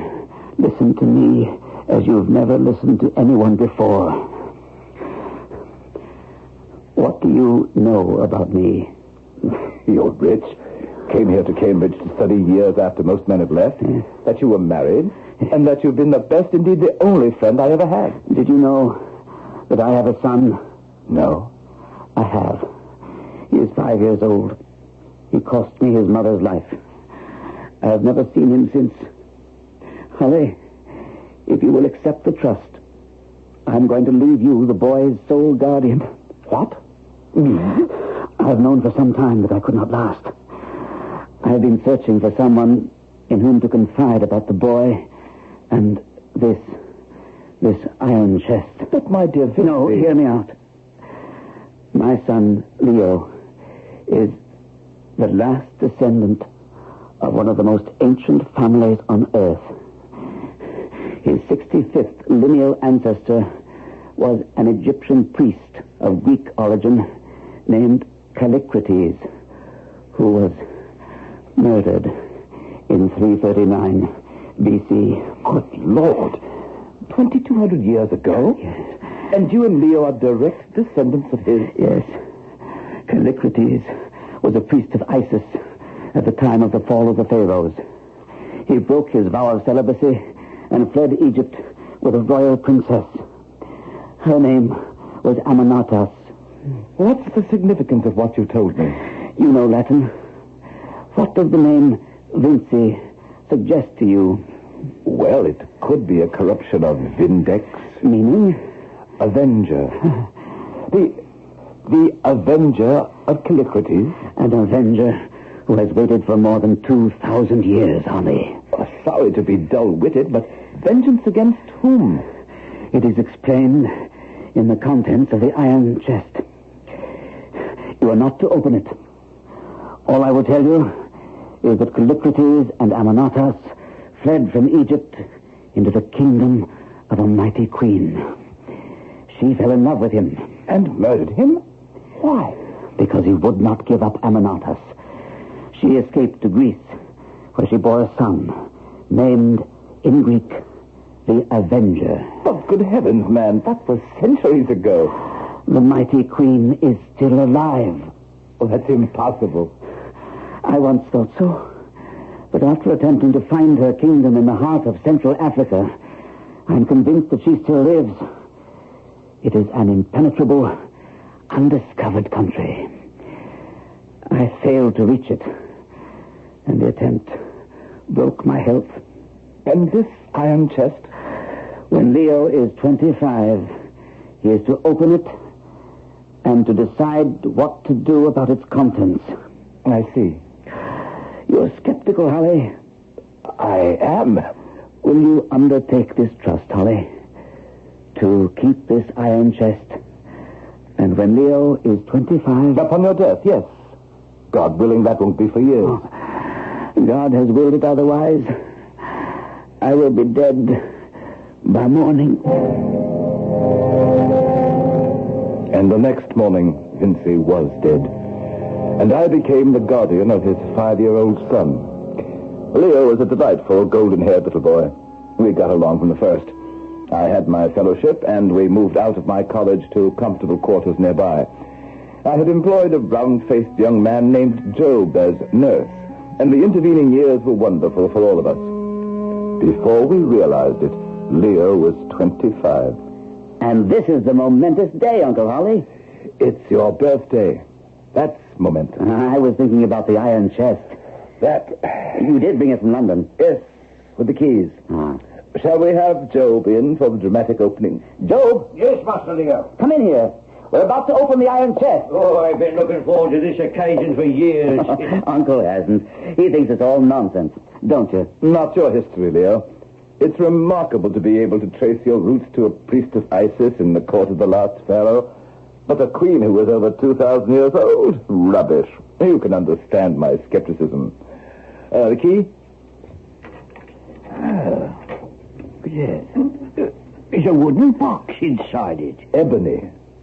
And here, among the fiber packing, is a letter addressed to you, Leo. That's a rolled-up parchment in there, Uncle. It's in Vince's handwriting, and it's a translation of the Greek writing on this potsherd. This fragment of a broken earthen pot. And isn't that a scarabus? A scarab? Looks like a beetle. It's a gem cut to look like a beetle, which the ancient Egyptians regarded as a symbol of resurrection and immortality, Job. The letter is from my father. The strange legend is on the potsherd. He determined to investigate its truth. He sailed to the coast of Africa, some distance north of where the Zambezi River falls into the sea, and where there is a headland shaped like a man's head. He learned that far inland there are great mountains shaped like cups and surrounded by swamps. It was there that he became ill and had to turn back. Can you read what's written on the potsherd, Uncle? I'll try. Now I know why Vinci insisted that both of us learn Arabic. Does your father say anything about that fabled queen? He says, here it is. I do not believe this is a fable. There is a spot where the vital forces of the world exist. If you find it, you would be ever young, defying time and evil. Translate what's on the potsherd, Uncle. It's from Ammonatus of the royal house of the pharaohs who fled with, Callicrates, wandered for 12 moons on the shores of Libya. They found a headland shaped like a man's head, were captured by a wild tribe and taken to a hollow mountain to their queen, who led them to the pillar of fire. There she stepped into it and emerged unharmed and yet more beautiful. Why did she murder Callicrates? The queen invited him to step into the flames, but he would not. And Ammonatus tells him to seek out that queen and slay her, bathe in the pillar of fire, and learn the secret of life. I'm going to do it, Uncle. Leo, you can't be serious. You don't believe this nonsense. I have to find out, Uncle. I realize now that all my life has been pointed to this moment. I have all the money I need. I'm young and strong, a good hunter, and my name is Vinci. I must go, Uncle. Well, if you're going to chase this phantom, I just might go along for the shooting. Always wanted to hunt big game, eh, Joe? It might be the death of me, sir, but if both you gentlemen are going, you'll want someone to look after you. And I'm not the man to desert you after serving you for 20 years. Oh, that's great, Job. Africa, swamps, magic, pillars of fire. Oh, not so great, sir. You must be mad.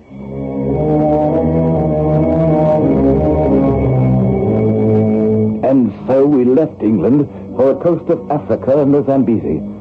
We had transferred to a dhow, an Arab lateen-rigged ship with a long forward overhang and an open waist, and it was the latter that did her in.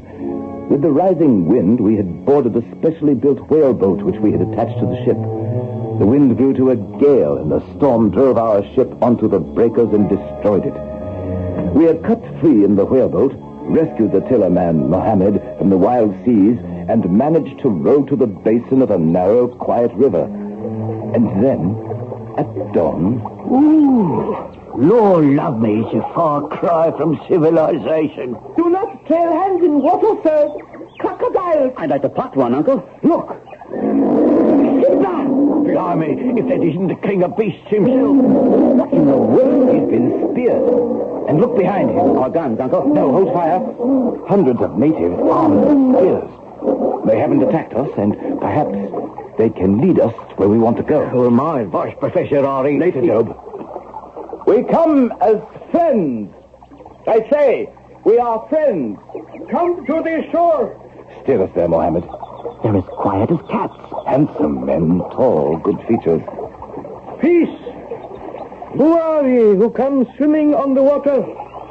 Speak or you die. We are travelers, and have come here by chance. You are white. 4 suns ago, she who must be obeyed commanded that if white men come, do not slay them, but bring them to her. Mohammed, our boatman, comes with us. So be it. I am Bilali, chief of the Amahagar, of the kingdom of Kor. We serve she who must be obeyed. You will come ashore. You will not be harmed. My warriors will bring thy possessions. Uncle, you don't suppose that this she could be... I suppose nothing, my boy. We're captives, but we're unharmed, and we have our guns. They may not even know what they are. We must show no fear.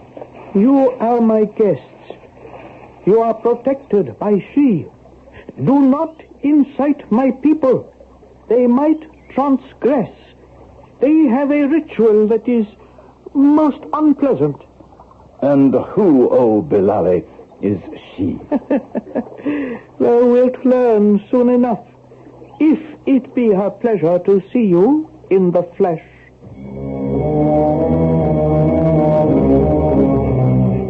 We were carried to a vast cup of green, a green pasture at the bottom of a volcanic cone. The Amahagars lived in caves on its rim.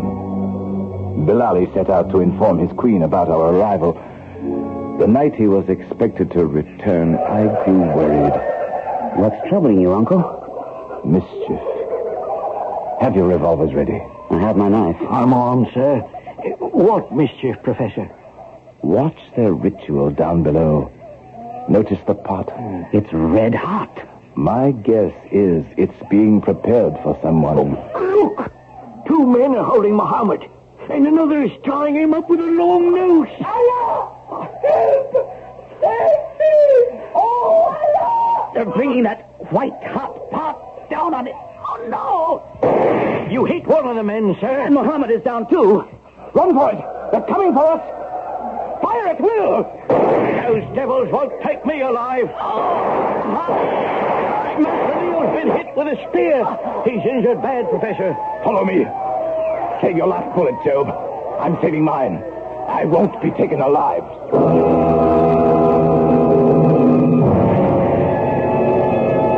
A small iron chest containing a father's legacy. A tale of revenge for the murder of Callicrates, dead over 2,000 years, and a young descendant who is determined to slay the queen who murdered his ancestors. These are the elements in this story of She by H. Rider Haggard, a 19th century writer whose remarkable imagination created this incredible adventure. When I return with Act 2, we will learn who has survived the attack by the Amahaga tribe.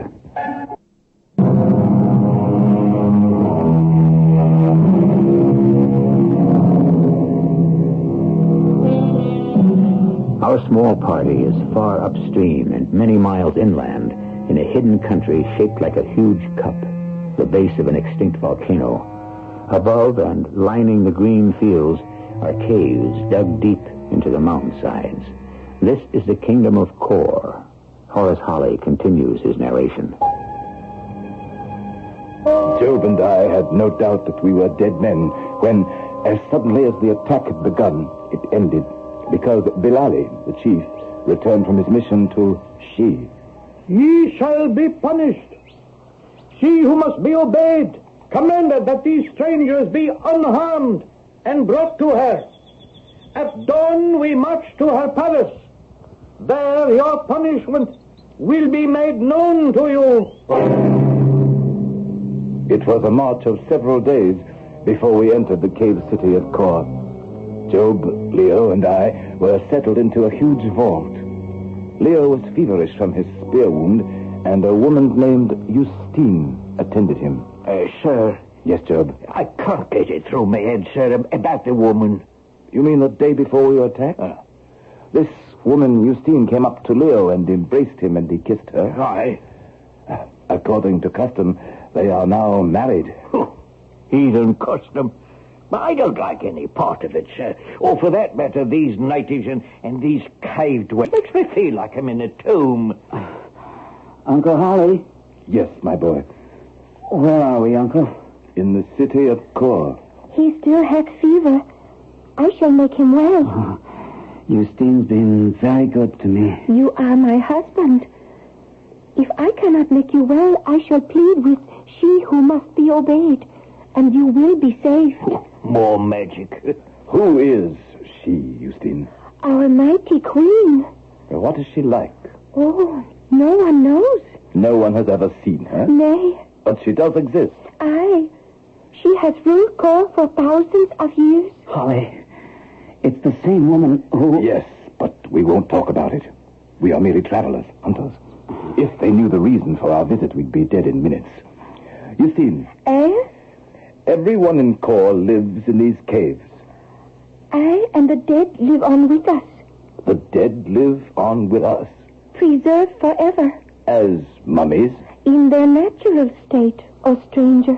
How is it possible to preserve... Oh, only she knows. She is all-powerful. I bring good news, Sir Harry.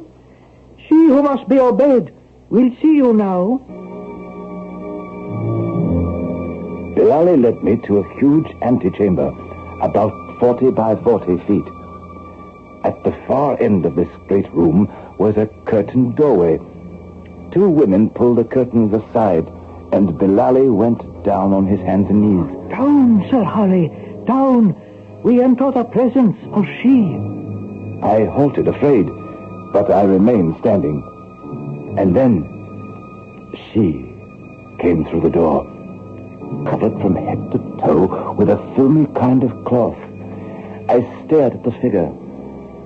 Even though clothed, I could tell that she was an unbelievably beautiful young woman. Why art thou so frightened, stranger? Is there that about me that should affright a man? It is thy beauty that makes me fear, O Queen. I see that men still know how to beguile women with false words. How do they call you in thine own country, stranger? They call me Holly, O Queen. And I am Aisha. Follow me. It was a small room, 10 by 12, with a couch and a table. The air was perfumed. At the end of the couch stood a font with water in it. She motioned me to the couch, and she sat close to me. As yet ye have no cause to fear me. How comest thou speak Arabic, my own dear tongue? I have studied it. It is a language still spoken in Egypt. There is still in Egypt? What pharaoh sits upon the throne? The Persians have gone from Egypt, and the Romans. And Greece? I love the Greeks. Yes, there is a Greece. And the Hebrews? They are broken and scattered. I am bewildered, O Queen. Thou speakest about thousands of years ago. Thou art a woman, not a spirit. How can a woman live thousands of years? Why dost thou fool me? Dost thou wonder how I knew you were coming and saved your heads from the hot pot? Aye, O Queen. Gaze upon the water in that font. I see. Leo, Job, myself, Mohammed, in the whaleboat on that narrow river. It's magic. Not magic, stranger, but a knowledge of the secrets of nature. But tell me about this youth, Leo. He is very sick. Canst thou do nothing for him? Is he perchance thy son? My adopted son. Of a surety I can cure him. Who nurses him? My manservant, Job, and a woman who embraced him and hath stayed with him, because I understand it is a fashion of thy people. Her name is Justine. Hast thou aught to ask me before you go, O Holly? One thing, O Asia. I would gaze upon thy face. Behold. I gazed at her face and shrank back, blinded and amazed. I cannot describe, no man could, her great changing eyes of deepest, softest her delicate, straight features. Even more, her beauty lay in a visible, majestic grace. Man, where didst thou get that scarab on thy hand? I picked it up, O Queen. It is very strange. Once I knew a scarab like that. It hung round the neck of the one I loved. Go. Go now. Later I shall attend to your sick Leo. Go. What's the Queen like, Uncle? Terrifying. It must be a hoax. I cannot have been talking with a woman over 2,000 years old. She cannot be mortal. And the scarab, she recognized it, Leo. It hung from the neck of the only man she has ever loved. Callicrates. Yes. Then the legend ain't a legend, but the truth. Unless I'm mad. Oh, we're in a pickle, ain't we, Professor? Without doubt, Job. I can't see our way out of this hideous place. We could never find our way back to the whaleboat. Do you think, sir, that her seeing the scarab is done us in? Worse than that. I don't get you, sir. That scarab hung round the neck of Callicrates in 339 B.C. It is 2,100 years old. It holds our fate. And Leo's. Is someone coming, sir? Oh, look. A woman veiled from head to foot. A walking corpse. It's she, Asia. That's her name. I have recovered now, oh Holly. Where is this Leo of yours? And this woman? Is she Justine? Bid her leave us. Justine is not willing to leave Leo. It is surely the right of a wife to be near her husband when he dieth. Go. This Leo has a noble... Thou dog, why didst thou hide this from me? What? What? Perchance thou didst not know. There lies my lost Callicrates. He has come back to me at last. I knew he would. Callicrates. Unless thou art able to help him, Asia, he will die. Oh, why did I not come before? Here, take this vial and pour its liquid down his throat. It will cure him. Swift now, swift. I forced the liquid down Leo's throat. He gave a convulsive shudder and began to breathe more easily. As I watched Leo restored to life, my thoughts were very black indeed. Asia had waited centuries for this moment, the return of Callicrates. She was unlikely to give up. We were doomed. We would end our days in the hideous kingdom of Kor. A day later... You told me, Holly, that this woman Justine is married to Leo? That, I am told, is the custom of the embrace and its return, Asia. Then she must die. What? For what crime? She stands between me and my beloved. But she is innocent of any wrongdoing. Call her to me. Is my lord dead? No, he lives, Justine. She hath saved him. Thou hast done evil in taking this man who is a stranger. I spare thee, because thou didst this thing through ignorance. Go back to thy village. If thou breakest this, my law, that moment thou diest. Go!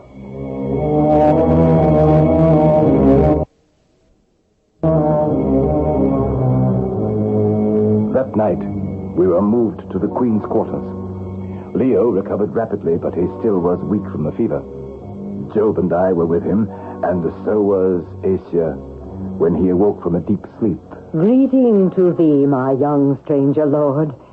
Had I not saved thee, thou wouldst never have stood on thy feet again. But the danger is done, and it shall be my care that it doth return no more. Thank you. You are she who must be obeyed? Yes. My name is Asia. Tomorrow all will be explained to thee. For now, my stranger lord, farewell. What happened to Justine, Uncle Holly? I am forbidden to say. Forbidden? By whom? That madwoman dressed like a mummy? I intend to find out what happened to Justine. If you persist, Leo, you may be the death of her. What? Why? We may find out later, my boy. She's High Priestess here, Mr. Leo, and the Lord High Executioner. Job's right, Leo. Let's not anticipate what might happen. If we anger Asia, or if she knows why we have come to this savage place, our lives are forfeit. But Justine... She's gone. It does you credit to be concerned about her. I have a right, a duty, in fact, to find her. Or to have her disappearance explained. Not in defiance of Asia. She who must be obeyed. You now believe in what we read on the potsherd. I do. Impossible as it is, this woman has lived thousands of years. She is all-powerful. With a toss of her arm, she can kill. Contain your concern. We must be careful, or we will never escape from Kor. Who is to say that this marvelous adventure contains no truth whatsoever? The world, even as we know it, contains remote, hidden places where life exists apart from our civilization. Much of Africa still is shrouded in mystery.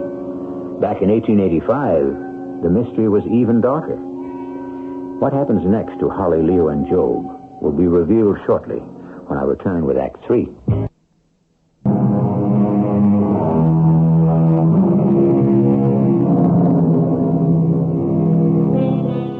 Since time first was recorded, there have been many civilizations, many about which we know nothing.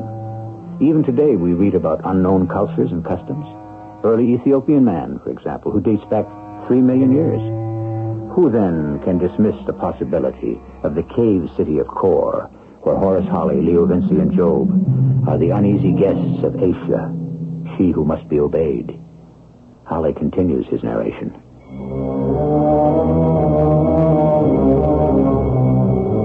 That same night, Justine, in defiance of Asia's banishment, visited us to see Leo. The visit was foreseen by Asia, who appeared, stood very erect, stretched out her arm, and Justine gave a piercing scream and fell down dead. Leo sprang at Asia, but she put out her hand and he fell back. Forgive me, my friend, if I have shocked you with justice. Forgive thee, thou fiend! By heaven, I will kill thee if I can. Thou dost not understand. Thou art my love, my Callicrates. For 2,000 years have I waited for thee, and now at last thou hast come back to me. It is a lie. My name is not Callicrates. I am Leo Vinci. You have been reborn, and art mine, my own dear lord. I had sooner be lord of a fiend from hell, for she would be better than thou art. Yet, within a very short time, thou wilt creep to my knee and say that thou dost love me. Let us put it to the proof. Oh, she's taken off that shroud, sir. Heaven help us. Great heaven. Art thou a woman? And thine own, Callicrates. But thou art a murderer. It is not. Come. Come to me. She was irresistible. Leo was hypnotized by her striking beauty as I had been, and he declared his love for her. I knew then that we had lost any chance of returning to England and home. Asia then led us to a tomb where, to our amazement, the man who had been Callicrates lay, perfectly preserved. He and Leo looked exactly alike. She kissed the forehead of the corpse, sprinkled some white powder on him, and he disintegrated into dust. It was horrifying. Prepare thee for a great adventure. We go to the Temple of Truth. To reach it, we climb a mountain, descend, and cross a bottomless volcano where the winds howl, until we reach the cave that contains the spirit of life. And there, O Callicrates, thou shalt bathe in the pillar of fire and live with me eternally.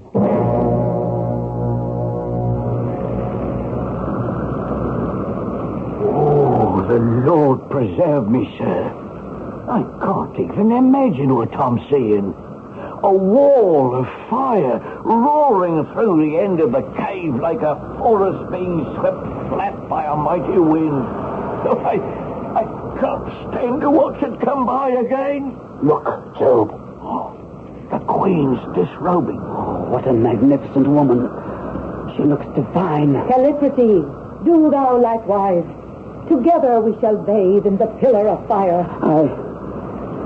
Asia, I cannot. I fear its flames. Tell me, my Calligraphy, if thou seest me stand in the flame and come forth unharmed, wilt thou also enter it? Yes. Even if it slay me, I will enter now. And that will I also. What, Harley? I thought thou cared not for length of days. I do now. I desire to taste of the flame and live. See now, I will, for the second time, bathe in this living bath. Ich hole mine. The flame is approaching her. The beauty is indescribable, Uncle. Look, she's trembling up. She is dying. Leo, dying. Have pity on my shame. I shall come again and just once more be beautiful. I swear it. Dead. Oh, ghastly, Holly. I feel faint. The wall of fire. He had collapsed. When we recovered, we discovered that Job had died from the shock. The problem now was how to escape. She had left Bilali and his guards at the base of the mountain. After many hours of groping in the dark, we reached the edge of the gorge. What if Bilali and the guards have left? All in good time. If they've gone, we are done for. Only the Amahaga tribe know how to find their way through the swamps to the river.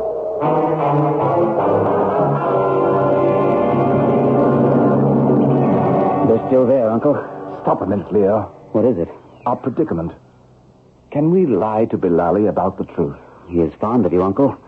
Tell him the truth, and take our chances. I agree. If we don't tell him the truth, he will wonder about she and Job. Yes, I'll confide in him. She who must be obeyed is dead.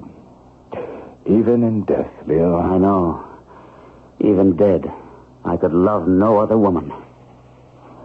Welcome, O Holly. Thou hast been in the mountain a long time, and look haggard. And the lion, the man thou callest Leo, his mane was the color of corn, and now is white like snow. We have had an awful adventure. And she who must be obeyed? Dead. And Job, too. Dead? Impossible. She who never dies? Dead? How can it be? In good time, Bilali. But if this is true, then thy danger is very great. The Amahagar, my children, hate thee as strangers. Can we escape from this country? It is very difficult. By way of Kor, ye cannot pass. But there is a way over the cliff where they drive the cattle for pasture. Beyond are 3 days through the marshes, and then 7 days to the river. By dawn tomorrow, and through the marshes beyond, this I will do. I will say it is the word of she. And beyond the marshes? You must strike out with your own hands. And it is 7 days to the river? Through the jungle. Can we survive? With courage and good fortune, perhaps. Leo? It's our only chance.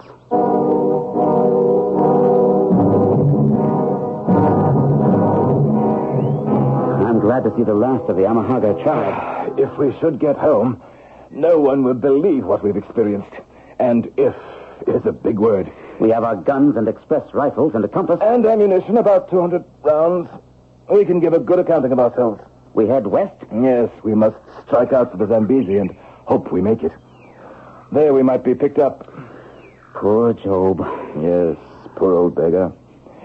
If we reach home, we must have a service performed for him. God rest his soul. Well, let's set out, Leo. I'll lead. Carry your gun at the ready. Remember, we're the hunted.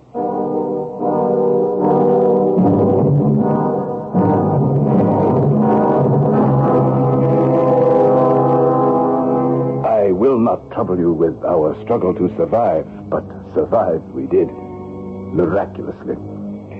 We reached the Zambezi, 170 miles away, and turned southward. At last we escaped and reached Delgoa Bay. 18 months after we had emerged from the marshes of Kor, we caught one of the steamboats that round the Cape to England, and at last sighted Southampton. Back again in our rooms. No one will believe your history of she who must be obeyed, Uncle. We know it to be true, Leo. And of course, we still have the iron chest and the writing on the potsherd. I have wondered something, Leo, for a very long time. What? Is it possible that you are really the reincarnation of Callicrates? Or was Asia deceived by some strange hereditary resemblance? I don't know. She has had her revenge, of course. Has she? That assumes that she is dead. We saw her disintegrate, Leo. So we did. But somehow... Well, it sounds foolish before I say it, Uncle. What are you thinking? Callicrates married the royal princess Amynotus. But was he really destined for Asia? And I am somewhere, somehow, to meet Asia again? Asia reborn, as I was reborn as Leo Vinci, who is also Callicrates? You do believe that you are Callicrates, reborn? I do. So do I. After what we went through, I cannot settle back into life in Cambridge. Then, after I finish the history of our adventure, we'll close up and leave. I suggest Tibet.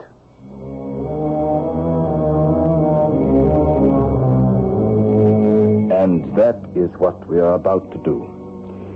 If Leo and I return from our wanderings into Tibet, I will record them for you. The world is still filled with the undiscovered and the miraculous. For now, goodbye, and bless you.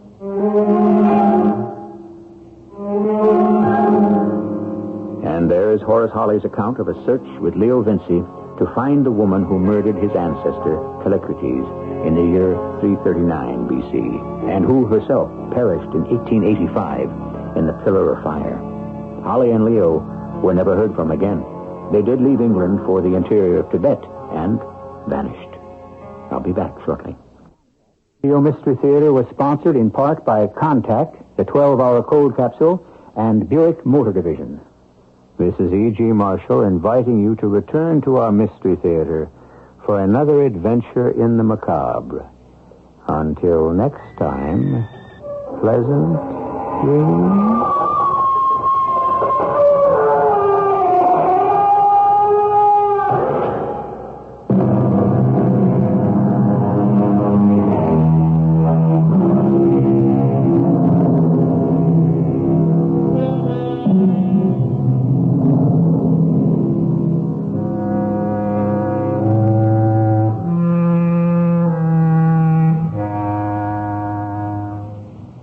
Tonight's WOR Mystery Theater was also brought to you in part by ShopRite Supermarkets, where you get a lot more for a little less. The preceding program was furnished by CBS. Now, at Kroger, there's a brand new way to minimize your food costs with tender, lean, thrifty beef. Thrifty beef is the economical meat choice because it's naturally leaner and priced to save you more. And remember, thrifty beef is unconditionally guaranteed. If you're not satisfied with any cut, just return it to Kroger for replacement or a full refund. Tender, lean, thrifty beef, new from Kroger to help minimize your food costs. U.S. good, tender, lean, heavy beef round steak, only 98 cents a pound at Kroger. Say, how'd you like to save a lot of money on a brand new car that looks and rides almost the same as a 75 Impala? Well, thanks to friendly Chevrolet, you can. Several months ago, we realized the rising costs had forced large price increases on 75 Chevys, so we ordered cars. Enough cars to fill acres of storage. And now, when other dealers are out of 74s, we still have plenty. Come on down to Friendly and save a lot of money. That's just another reason why Friendly's the #1 new car dealer in the Southwest. The CBS Radio Mystery Theater presents...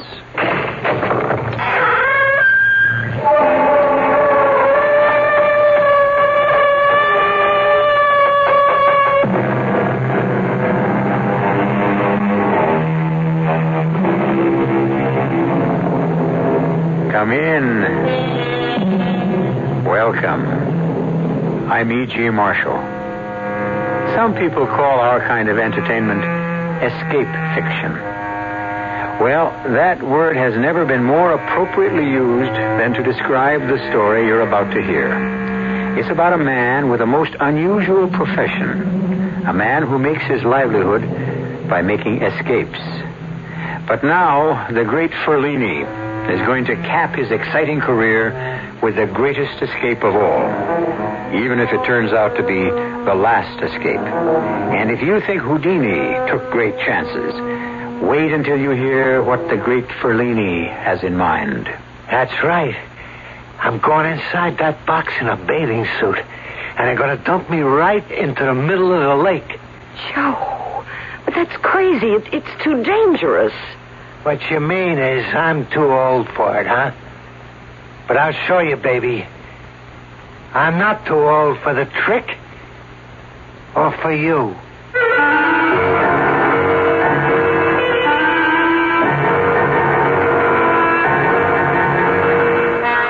Our mystery drama, The Last Escape, was written especially for the Mystery Theater by Henry Slessor and stars Joan Lovejoy and Robert Dryden.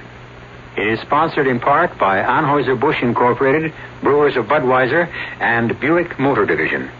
I'll be back shortly with Act One. When you buy a mid-sized car, you expect certain things from it. Mainly, a reasonable combination of comfort and economy. Well, friend, Buick has a mid-size to meet your expectations. The 1975 Century Regal. It's a joy to look at. A joy to ride in, and Buick's new V6 engine makes it a joy to drive, especially past gas stations. Buick Century Regal, dedicated to the free spirit in just about everyone. Sure, I've heard that phrase, give to the college of your choice. Good idea.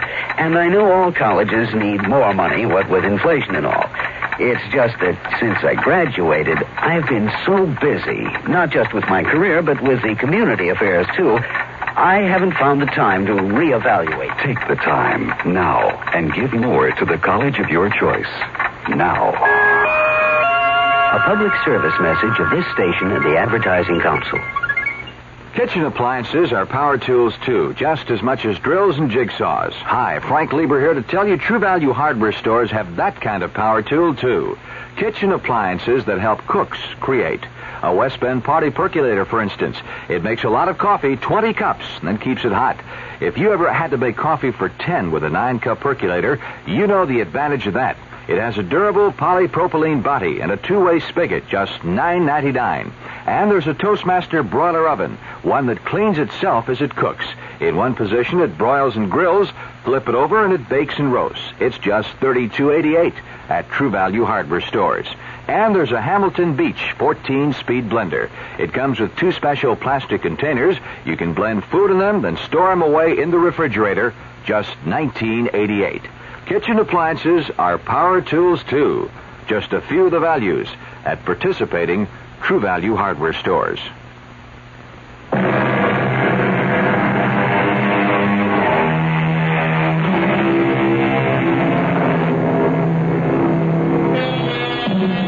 We're in the glamorous Tropicana Supper Club. The music is playing, the palm trees are swaying, but unfortunately, the music is being produced by a sleazy 3-piece band, the palm trees are papier-mâché, and the Tropicana isn't in the tropics. It's New Jersey. If there is any glamour here, it's the glamour of illusion. And that's what the customers have come to see. Ladies and gentlemen, here's what you've all been waiting for. Direct from Command performances in London, Paris, and Rome, the man who defies ropes, chains, locks, handcuffs, steel boxes, and prison bars, the one, the only true successor to the immortal Houdini. Here he is, Fellini the Great! Thank you. Ladies and gentlemen, it's a great pleasure to be here with you this evening. You know, some people have asked me why I do these things. Why I continue to risk injury and even death in order to demonstrate my ability to escape from any bonds devised by mortal man. But let me tell you the reason. It's because of a deep, abiding love of liberty, to demonstrate the indefatigable spirit of man in his quest for personal freedom. A freedom which each one of us enjoys in this wonderful country of ours. And now I'd like to introduce you to a lovely young lady who is going to assist me in my demonstration this evening. Here she is, Miss Wanda Wilson.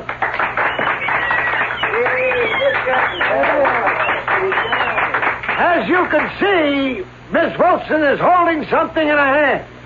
It's a straitjacket designed to restrain the most violent madman. Madness, as you know, often increases the strength of its victim enormously. But this jacket has been created so skillfully that experts will swear that there is no way out of one. The great Houdini, however, once proved that it can be done.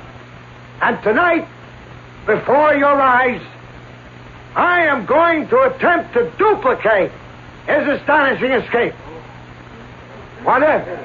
Yes, Fellini. Please ask two men from the audience to assist us. Yes, Fellini.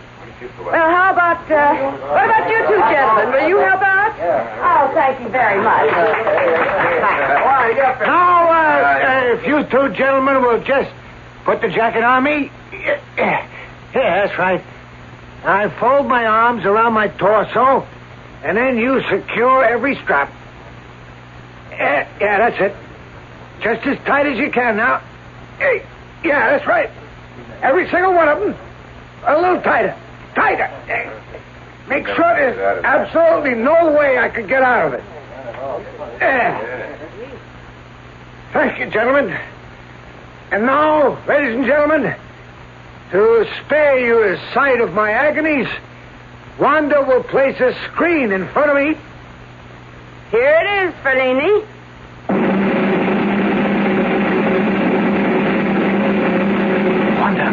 Wanda, can you come here a minute? No, Tommy, not now. The actor's on. I've got to talk to you. Can you meet me later? I don't know. Please. I'll try. That's all I can say.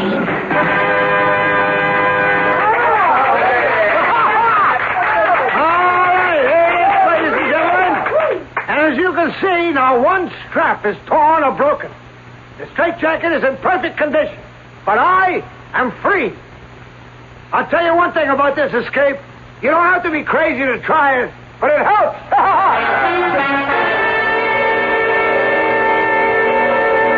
Wanda, I'm over here.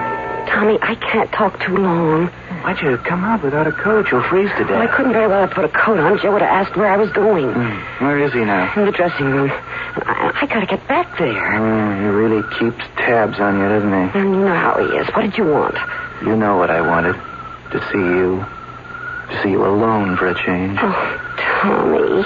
They really liked your husband tonight, didn't they? Oh, it's that kind of a crowd. They liked you, too. Thanks. I didn't mean it that way. I mean, well, you know what I think of you, Tommy. Your singing, I mean. Is that all you mean? My singing?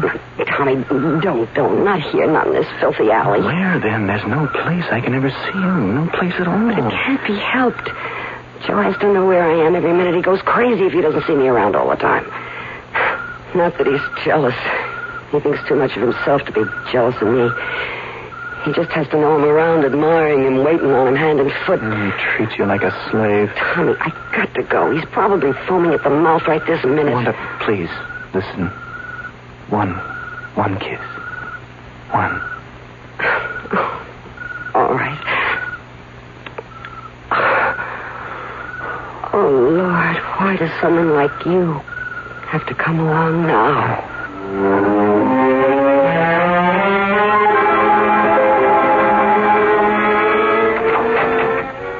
Hey, where were you? I told you I went to get some cigarettes from the machine. You shouldn't smoke. I never smoked in my life. You think I could have lungs like mine if I smoked? I got the lungs of a 20-year-old, you know that? Yeah, I know. Boy, I really felt good out there tonight. I could have done a steel box bust out tonight. That's how good I felt. Hey, you see that little guy who put me in a straitjacket? Little guy thought he was going to fix me. See how tight he worked the straps? I was there, Joe. The little guys, they're the worst. It's a pleasure to fool them. Joe, what do you say? Are you just going to keep staring into that mirror all night? I like what I see. Don't you like what I see? I never knew anyone who liked to look at himself the way you do. 49 years old. Nobody would ever take me for 49. What do you say? You're a Greek god, Joe. And speaking of Greeks, we're invited out to dinner tonight. Roscoe is buying. Roscoe, he spoils my appetite. You hear him talk, the escape business is dead. He should have seen that crowd tonight, that's all I say. He's no different. But he booked you into this job, didn't he? You ought to know if it's dead or not. Only thing wrong with the escape business, it don't get enough publicity. That's the only thing. All right, Joe. Everything comes back. Old movies come back, old songs, even old clothes. Only you gotta make a splash. And I mean a splash. Joe, you're not going to start that again, are you? Start what? With Roscoe. You're not going to start talking about that water business again, are you? I'm sick of that subject. You're getting old, Wanda. That's your trouble. The water trick is the best idea I had in years. Don't talk to me about age. You're no chicken, Joe, and don't forget it. An escape like that could be too much for you to handle. So I'm no chicken, huh? Listen, sugar. I count 10 new wrinkles on your face since last week. Take a good look in a mirror. Oh, stop it, Joe. Go on, take a look. You're hurting me. Go on, I said. Look at yourself. Stop it. You calling old, huh? I'm younger than you, baby. On account I keep in shape. All right. Let me go. That's right. Turn on the tears. Not everybody thinks I'm old, Joe. Not everybody.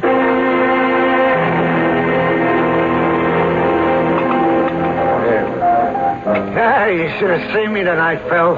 I was the best. That crowd really ate it up. Didn't they, Wanda? Yeah, it was a good crowd for that crummy joint. Don't knock crummy joints, not if they pay off every Friday. Listen, after tonight, I wouldn't be surprised if they booked me for another month. I'd be surprised. You close next week. What? I told you it was a 3-week engagement, Joe. Yeah, but you said... maybe it would go longer. Well, that's as far as it goes. Okay. Okay, we'll find someplace else, right? Someplace better than that crummy Tropicana. Sure. I'm telling you, Phil, the escape business is coming back. And when it does, I'm going to be right on top. You're practically the only one left. All I need is one good break, one good publicity stunt. Uh-oh, here it comes. Starting with that water trick again? Yeah, that's right. Thought you were going to stop bothering me about that. I don't stop bothering you until we do it. Look, Joe, you know as well as me that times are different. 20, 30 years ago, a good press agent could ballyhoo an escape artist right onto the front pages. Only Houdini's been dead a long time. Sure, Houdini's dead. But I'm alive. Me, Joe Fellini. It's one thing about you, Joe. You never had any trouble with false modesty. Listen, what could Houdini do that I can't? I work with the ropes, the chains, irons. I can get out of boxes, bags, hampers, chests. I can do all the handcuff routines. Nobody does a faster straitjacket than me. Besides, you know that Houdini used a lot of phony trick stuff. And I suppose you don't? Sure, sometimes. I got my skeleton keys, my phony bolts, and all that other junk. But you know me, Phil. I do my best tricks with muscle and brains, right?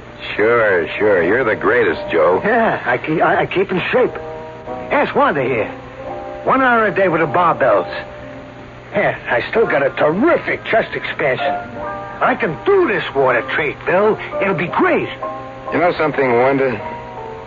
Maybe the only way to stop your husband from talking about this is to let him do it. Oh, Phil, no. All right, Joe, how do you plan to work the act? I really do it up good, Phil. First, I'll let him handcuff me. I mean, genuine cuffs. All checked out by the chief of police or somebody like that. Now, what makes you think I can line up the chief of police? Then after I'm handcuffed, a rope around my body around 50 feet. Then they put me in a burlap sack and tie it up good. Then they put the whole works into a steamer trunk and dump me right in the middle of the lake. How's that sound? Like sudden death. Don't worry about it. 2 minutes after that trunk goes into the water, out I come. Then all I gotta do is swim. How do you plan to do it? Oh, I ain't giving away no trade secrets, Phil. All I can say is I got a new gimmick that'll make him more sensational than even the water trick Houdini did. Phil, you can't let him go through with this. It's a trick for a young man. I can do it, I said. Just tell me when we start, Phil. I'll tell you when, Joe. As soon as you can prove to me that you can swim.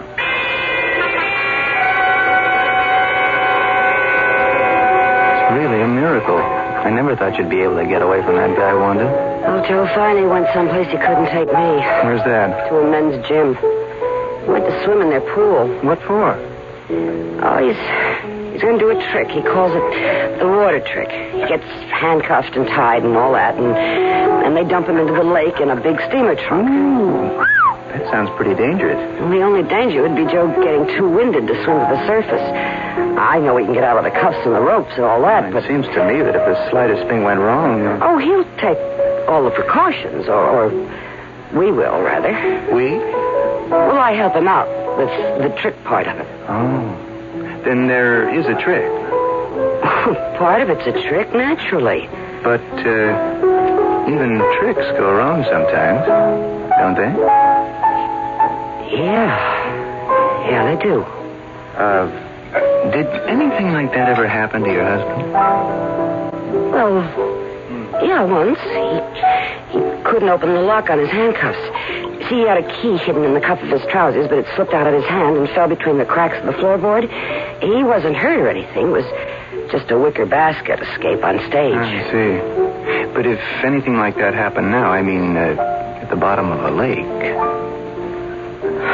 But that would be terrible. It'd be awful. Yeah. It would be really tragic, wouldn't it? I don't want to think about any such thing. I just don't want to think about it. No, of course not, Wanda. At least, we won't think about it tonight.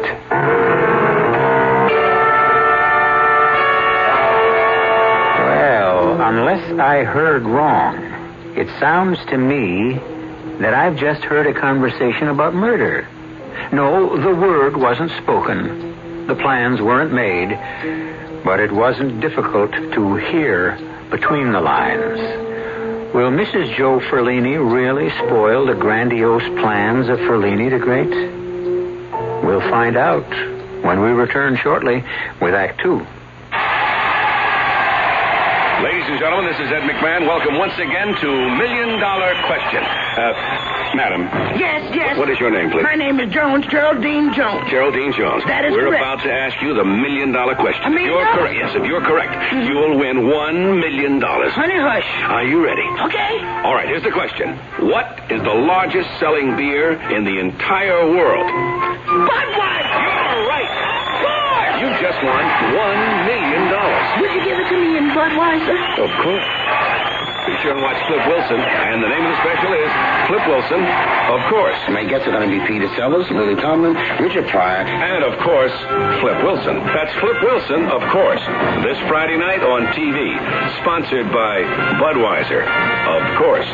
What more can I say? When you say Budweiser. Of course. You've said it all. Anheuser-Busch, St. Louis.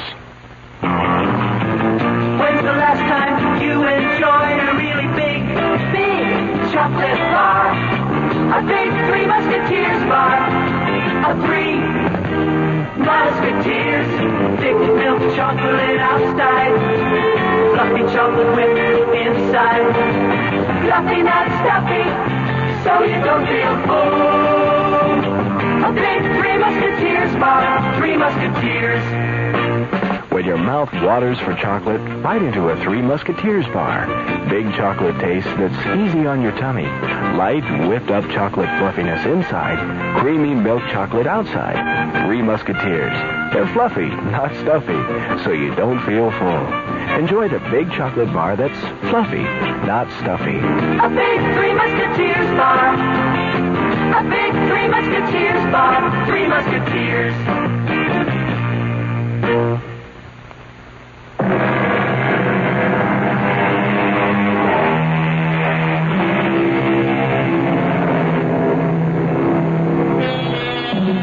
The engagement is over for Ferlini the Great at the Tropicana Supper Club. But now Joe Ferlini and his wife have a new address, a small and rather shabby hotel which bears the name of Lakeview, undoubtedly because it's located on the edge of Lake Paradise. This afternoon, Wanda Ferlini is alone and bored, disinterested in her copy of Variety, tired of reading about the success of others. But then... One second. Tommy. Hello, Wanda. Surprised? Well, of course I am. What are you doing here? Isn't it obvious? I came to see you. No. Scratch that. For publication, I came to audition for a singing job at the Lake Paradise Inn. Is that the truth? You know what the truth is.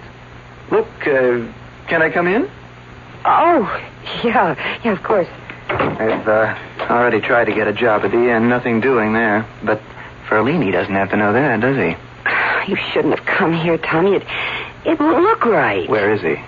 Joe? He's at the lake swimming. That's all he's been doing for days now, practicing his swimming. Then he's really going to go through with it, the water trick. Oh, he's coming through with it, all right. His agent, Phil Roscoe. Yeah, I know. Well, he's actually getting excited about it. Can you imagine? He's been doing a terrific job of lining up publicity. Publicity won't help Ferlini, Wanda. You know it won't. He's old hat.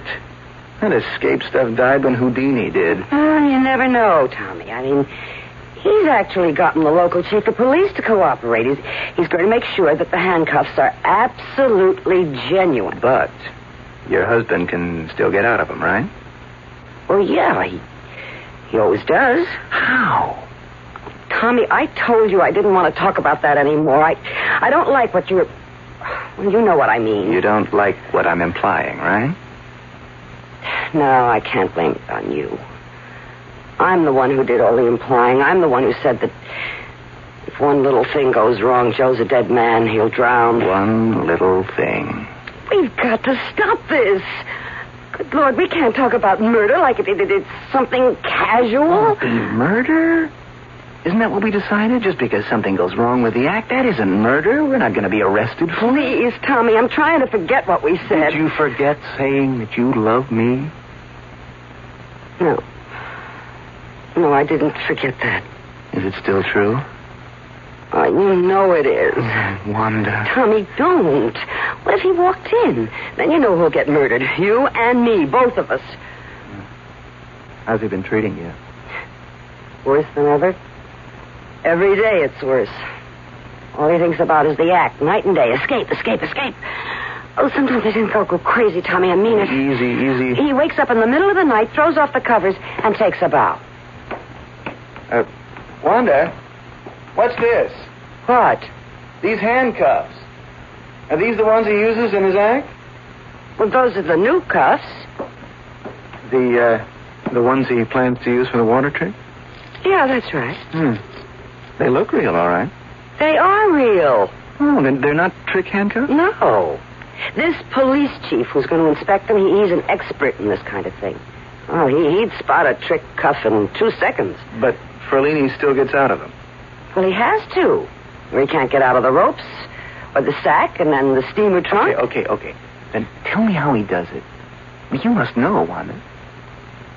Yeah, I know. Well, then show me. Okay. Hey, what are you doing? Putting the cuffs on you. I'm no escape artist. I'll show you how to be one, Tommy. There. Now, see if you can get your hands loose. Well, I can't. It's impossible. That's right. It's impossible. Without this. Oh, a key. Yeah, just this tiny key. That's all it takes. Just turn the key, and it's open. Now, you telling me that he has the key with him when he goes into that lake? Well, of course. There's no other way. I mean, the key is hidden someplace, like in the trunk or the bag, someplace like that. Oh, he can't take the chance with this trick.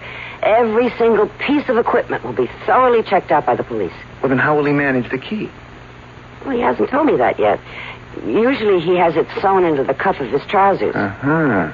And is that what he's going to do now? Well, I just don't know, Tommy. Well, all I know is this. What we talked about still makes sense to me. Very good sense. All you have to do is make sure that Ferlini the Great has the wrong key.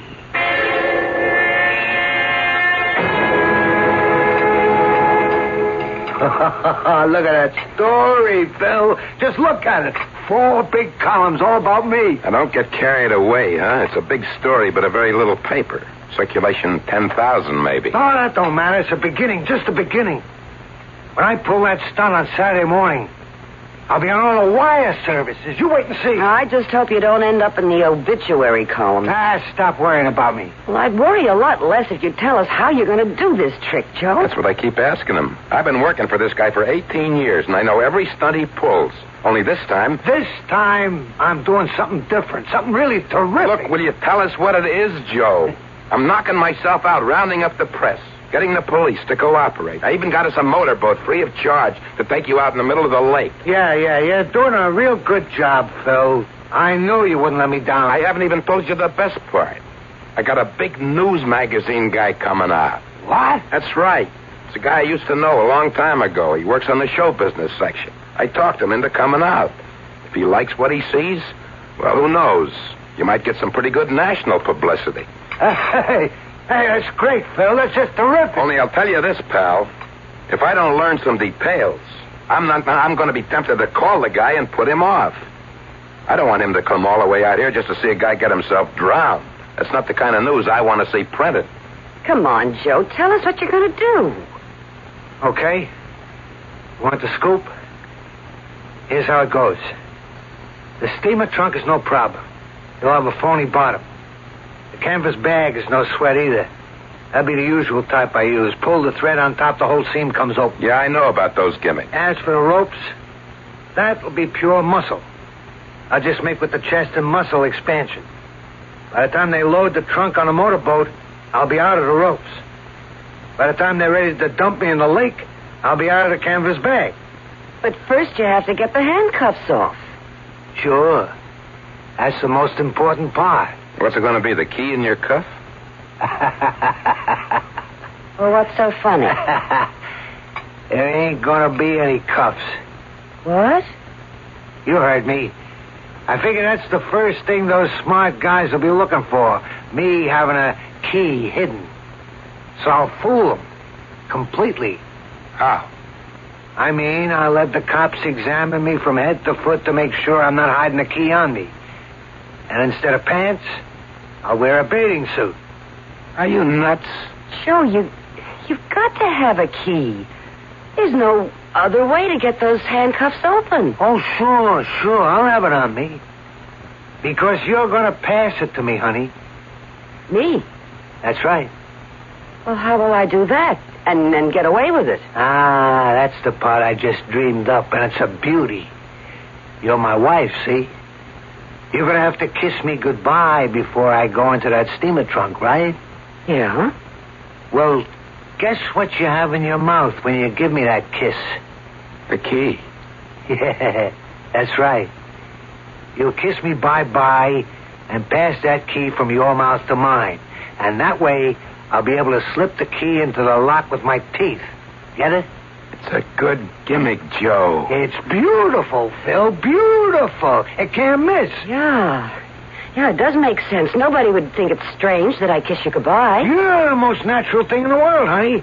After all, any wife would kiss her husband when she may never see him again. That's it, Joe. Just breathe deep. Get plenty of oxygen into your lungs. You're going to need it. Oh, stop worrying about me, Phil. I feel great. I feel terrific. Hey, how's that crowd out there? It's okay. Maybe 100 people. I didn't count it. Yeah, but that guy's there, isn't he? One from the news magazine? Yeah, he's here, and a couple of other newspaper guys. One of them from New York. Yeah, it's going to work, Phil. I can tell. I'm going to really make it back to the big time. Well, if you're ready, the chief is waiting for you. I'm ready. Chief Wallace, I'd like you to say hello to the great Ferlini. How do, Mr. Ferlini? I sure hope you know what you're doing. Ferlini, this is Mr. Ralph Crimmins, president of the local Chamber of Commerce, Frank Petty of the Lake Paradise Tribune, And you've already met Dave Brooks, our motorboat pilot. Well, let's get started, huh? It's a warm day, and I want to go in for a little dip. Chief Wallace. Yeah. Would you begin by placing the handcuffs on Mr. Ferlini? I certainly will. Now, you've examined these cuffs, Chief, and you're sure they're genuine? Oh, they're genuine, all right. Would you clamp them on, please? Right. There you are, Mr. Ferlini. Now, if you other gentlemen will please tie this rope around the great Ferlini's body. Make as many knots as you wish. Can I lend a hand there, too? I used to be a Boy Scout. Oh, help yourself, Chief. May I please have the canvas bag? Right here. Thank you. Now, as soon as these gentlemen have finished tying up the great Ferlini, we'll put the canvas bag over his head and lower him into the steamer trunk. Don't worry, Wanda. I'm going to be fine. Perhaps you'd like to kiss your husband goodbye, Mrs. Ferlini. From the looks of things, I'd say that would be a very good idea.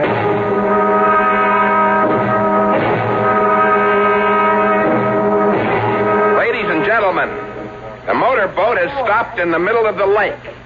Now, please watch carefully. Now, the trunk has been brought to the end of the boat. Chief Wallace and Dave Brooks, our pilot, are carefully lowering it over the side. There it goes, into the water. The steamer trunk has gone straight to the bottom of the lake like a stone. The great Ferlini is inside, in the greatest life and death struggle of his career. Can he work his way free of those steel manacles? Can he escape from 50 yards of rope bound tightly around his body? Can he get out of the canvas sack that covers him from head to foot? Can he break through the solid locks of that trunk and manage to reach the surface on time? Wanda. Tommy, you shouldn't have come here. I just thought it would have been better. It's 15 seconds now. 15 long seconds for the great Ferlini. Wanda, what? Is everything all right? Please, don't talk to me now, Tommy. Not now. I'm sorry. I've missed you so much these past 3 days. I couldn't see you, even though we shouldn't be seen together. Well, I don't see why not. Everybody knows we're friends. We met at the Tropicana. 30 seconds. The great Ferlini has been underwater, sealed in that trunk for a full 30 seconds, and there's no sign of him. Is he all right? Wanda, I talked to the manager of the inn again.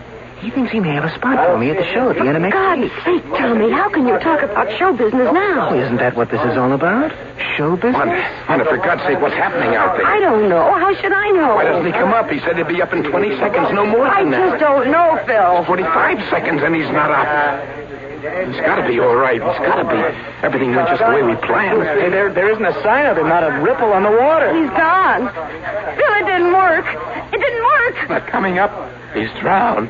No. Joe's drowned.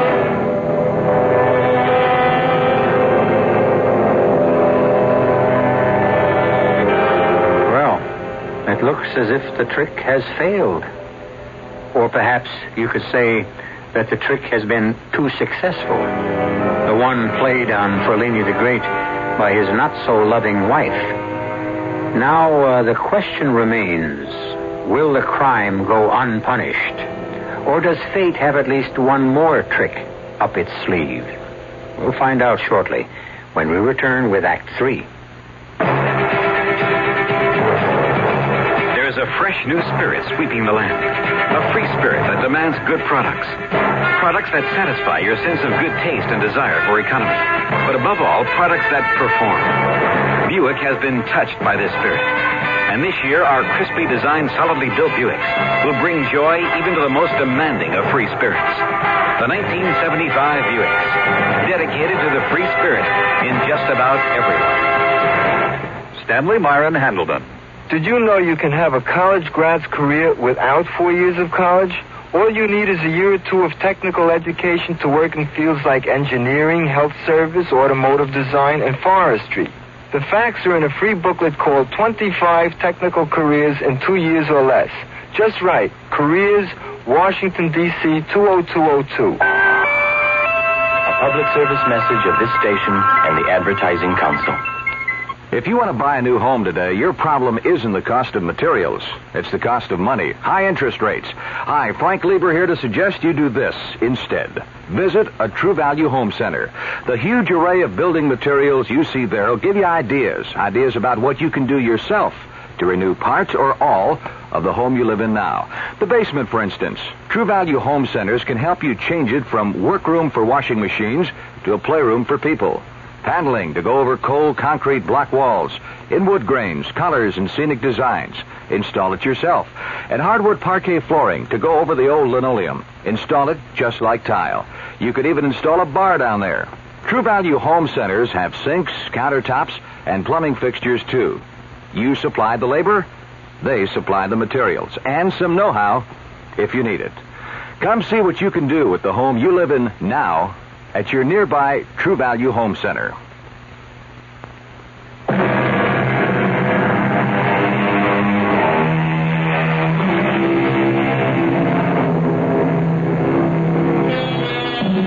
The great Ferlini is dead.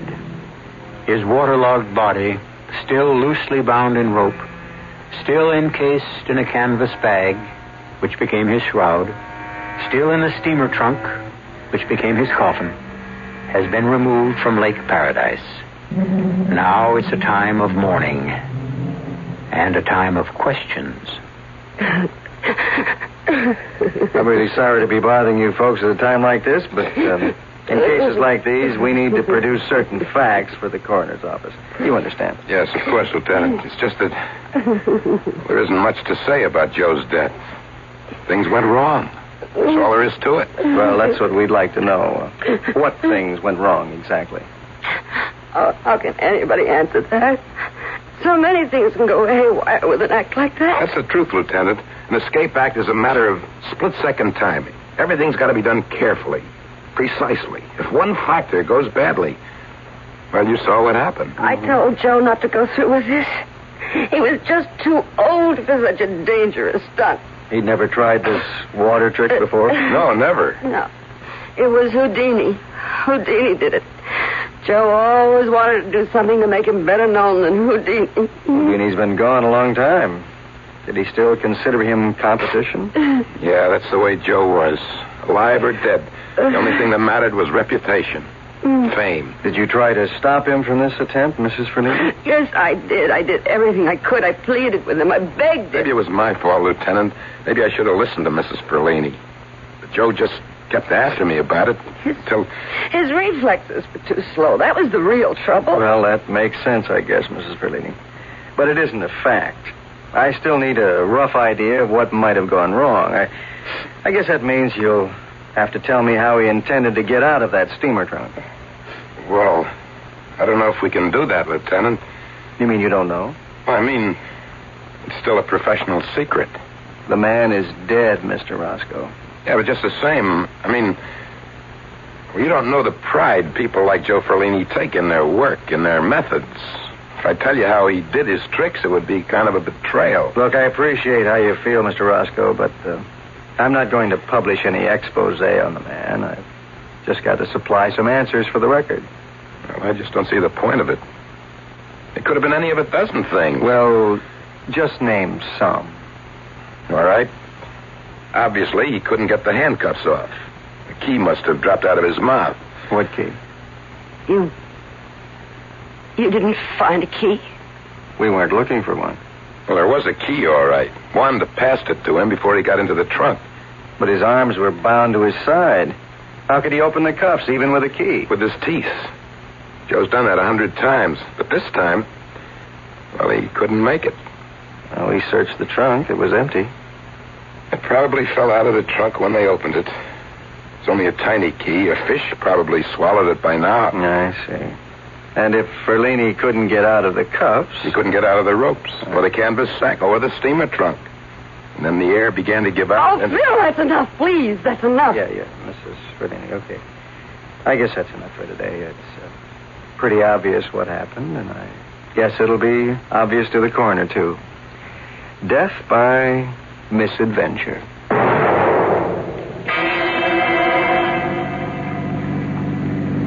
Death by misadventure. Now, that's what I'd call a perfect description. Well, how can you sound so happy about it? Why should I be unhappy? Tommy, the man is dead. He died a horrible death. Died doing what he wanted to do. What more can a man ask? No, you know the real truth. He died because of me. Because I gave him the kiss of death. No, don't say things like that. But it's true. It's absolutely true. I gave him his final kiss, and I passed the wrong key from my lips to Now, his. you don't have to worry about that. You said the police never found the key to the handcuffs. No, they never found the key. They can't trace his death to me. Well, then you're safe. Safe? Is that what you call it? I killed him, Tommy. You paid him back for a lifetime of torture. He was never happier in his whole life.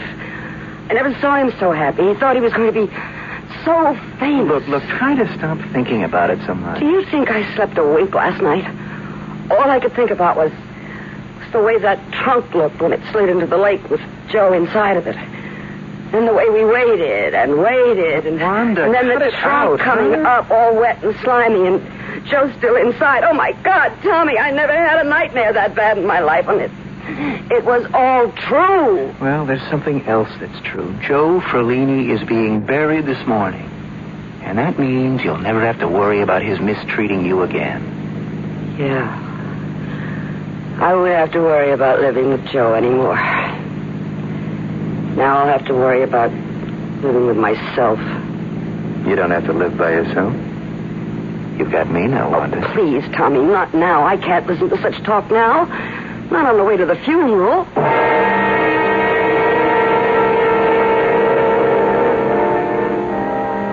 Dear friends, we are gathered here today to consign the mortal remains of Joseph Martin Ferlini to the earth which bore him.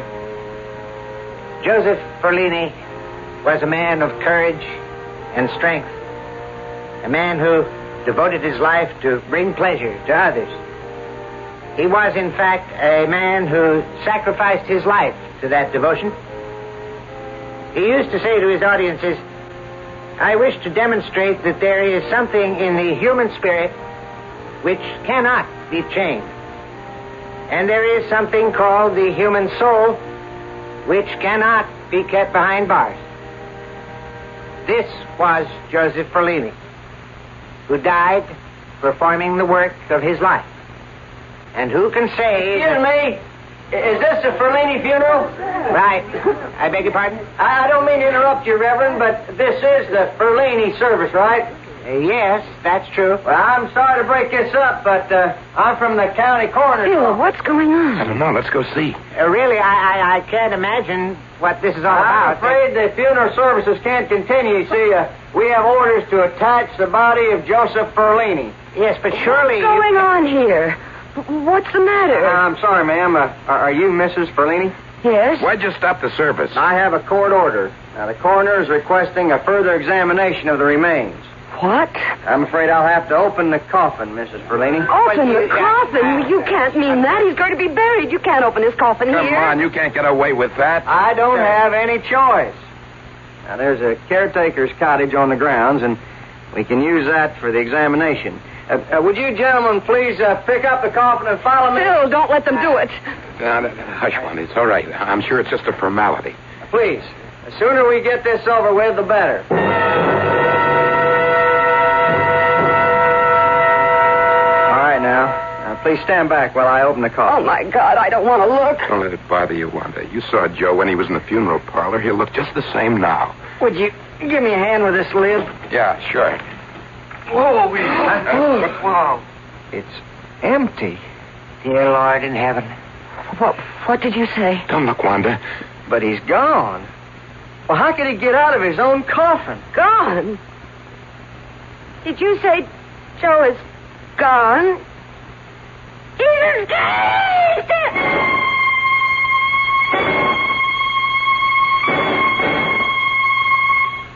All right, Mr. Roscoe, let's hear the whole story from the beginning. Look, I'm really sorry about this, Lieutenant. It was just something I couldn't help. I mean, a promise is a promise. Yes, and breaking the law is breaking the law. I'm not under arrest, am I? Well, we'll determine that after you tell me the truth. Well, you got to understand the way things are in my profession. Everything is showmanship. Everything. That's what my life has been for the past 30 years. Is that how long Ferlini was your client? Practically. In the early days, everything was different. Ballyhoo, crazy stunts, way out schemes for getting publicity. You know how it is. What about the missing body? Well, it was like a pact that I made with Joe. A pact? Yeah. That's the kind of guy he was. A showman to the end. And I really mean the end. Well, what was the deal? He made me promise him that if anything happened to him, if he died, that I would arrange for one last escape. Something that would make him remembered even longer than Houdini. Are you telling me this was all a cheap publicity stunt? No, it was a trick, Lieutenant. That's the word for it.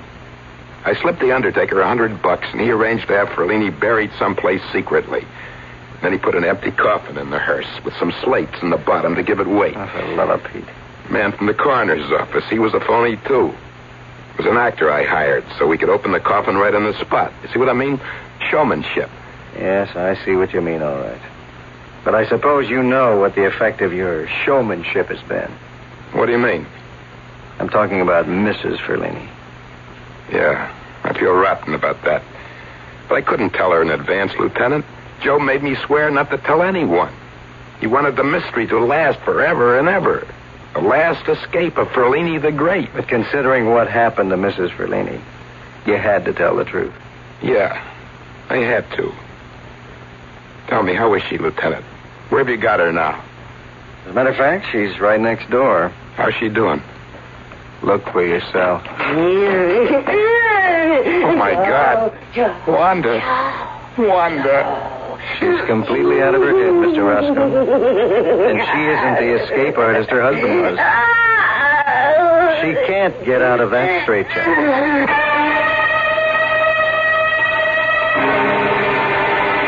Well, so Wanda Ferlini does go to prison for her crime. But in this case, it's the kind of prison whose bars are created in one's own mind. And it may well be the most cruel and unusual punishment of all. By the way, you may be interested to know that some doctors prefer to call a straitjacket a camisole. I think it's a much more suitable word, especially if it's going to be worn by a lady. I'll be back shortly. Give your hand to a friend. Give your heart to your loves. But give your cold to contact. The sooner the better. A common cold is a rotten thing. You miss so much. Sneezing, drips, and congestion can drag you down. Then ask yourself the contact question. 6 or 3 or 1. You'd need 6 cold tablets, 2 every 4 hours, or 3 ounces of Cold's liquid, 1 every 4 hours, or just 1 contact for up to 12 hours continuous relief of those symptoms. That's daytime, then nighttime relief. Both the others have things for aches and fever, and the liquid, something for coughs. Not found in Contact 600 tiny time pills. Give your cold to contact. 6 or 3 or 1. Take Contact. Only as directed.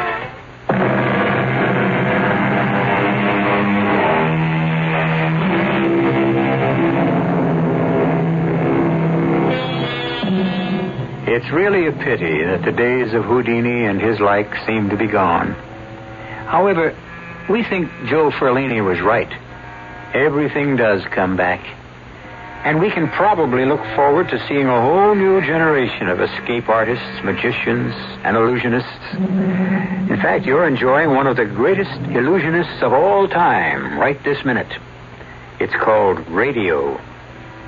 Our cast included Robert Dryden, Joan Lovejoy, Joseph Julian, Russell Horton, and Bob Caliban. The entire production was under the direction of Hyman Brown. Now, a preview of our next tale. You mean she felt that guilty about what had happened? Guilty enough to seek punishment for herself. And she did. She punished herself by losing the use of her legs. And so your treatment was able to cure her? Yes, I'm happy to say. It couldn't cure me. See, I didn't lose use of my hands for any kind of reason like that. I mean, it's just some sort of nerve damage. Well, Well, if that's the diagnosis of your physician, that it's purely physical and incurable. But I didn't say that. See, I mean, my doctor has never used the word incurable. I have been hoping for years that it would just heal itself. I can't go on living like this. I want my hands back. Oh, dear God, I want my hands. Radio Mystery Theater was sponsored in part by Contact, the 12-hour cold capsule. This is E.G. Marshall inviting you to return to our Mystery Theater for another adventure in the macabre. Until next time, pleasant dreams.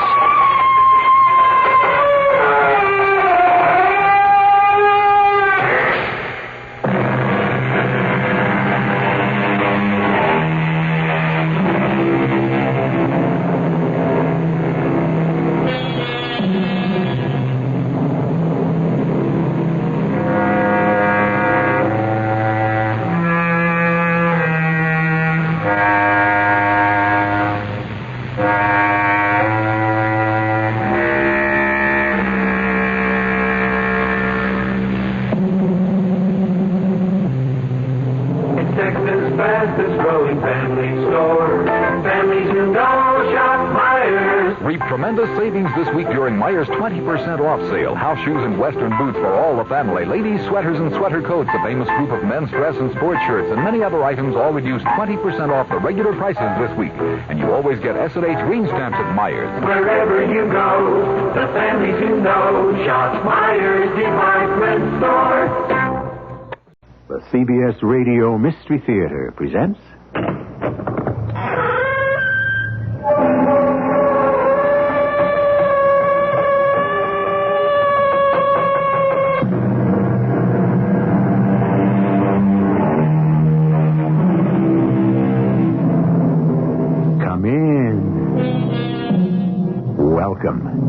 I'm E.G. Marshall.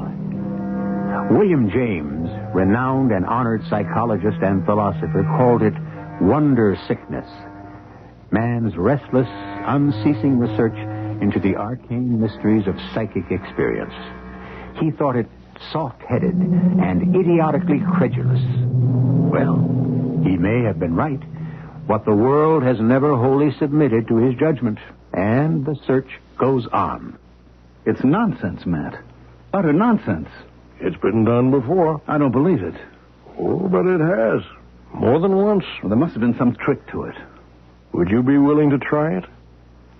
Or are you afraid?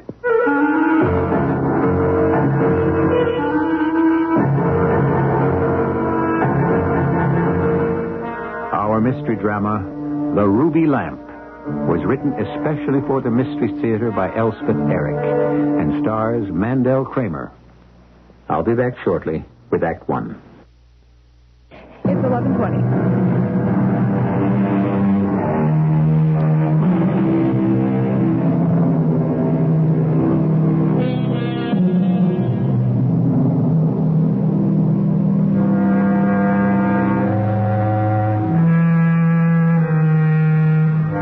Mr. William James may have pooh-poohed psychical research, as indeed he did, but in his famous book, The Varieties of Religious Experience, he wrote this: "The whole drift of my education persuades me that the world of our present consciousness is only one out of many worlds of consciousness that exist."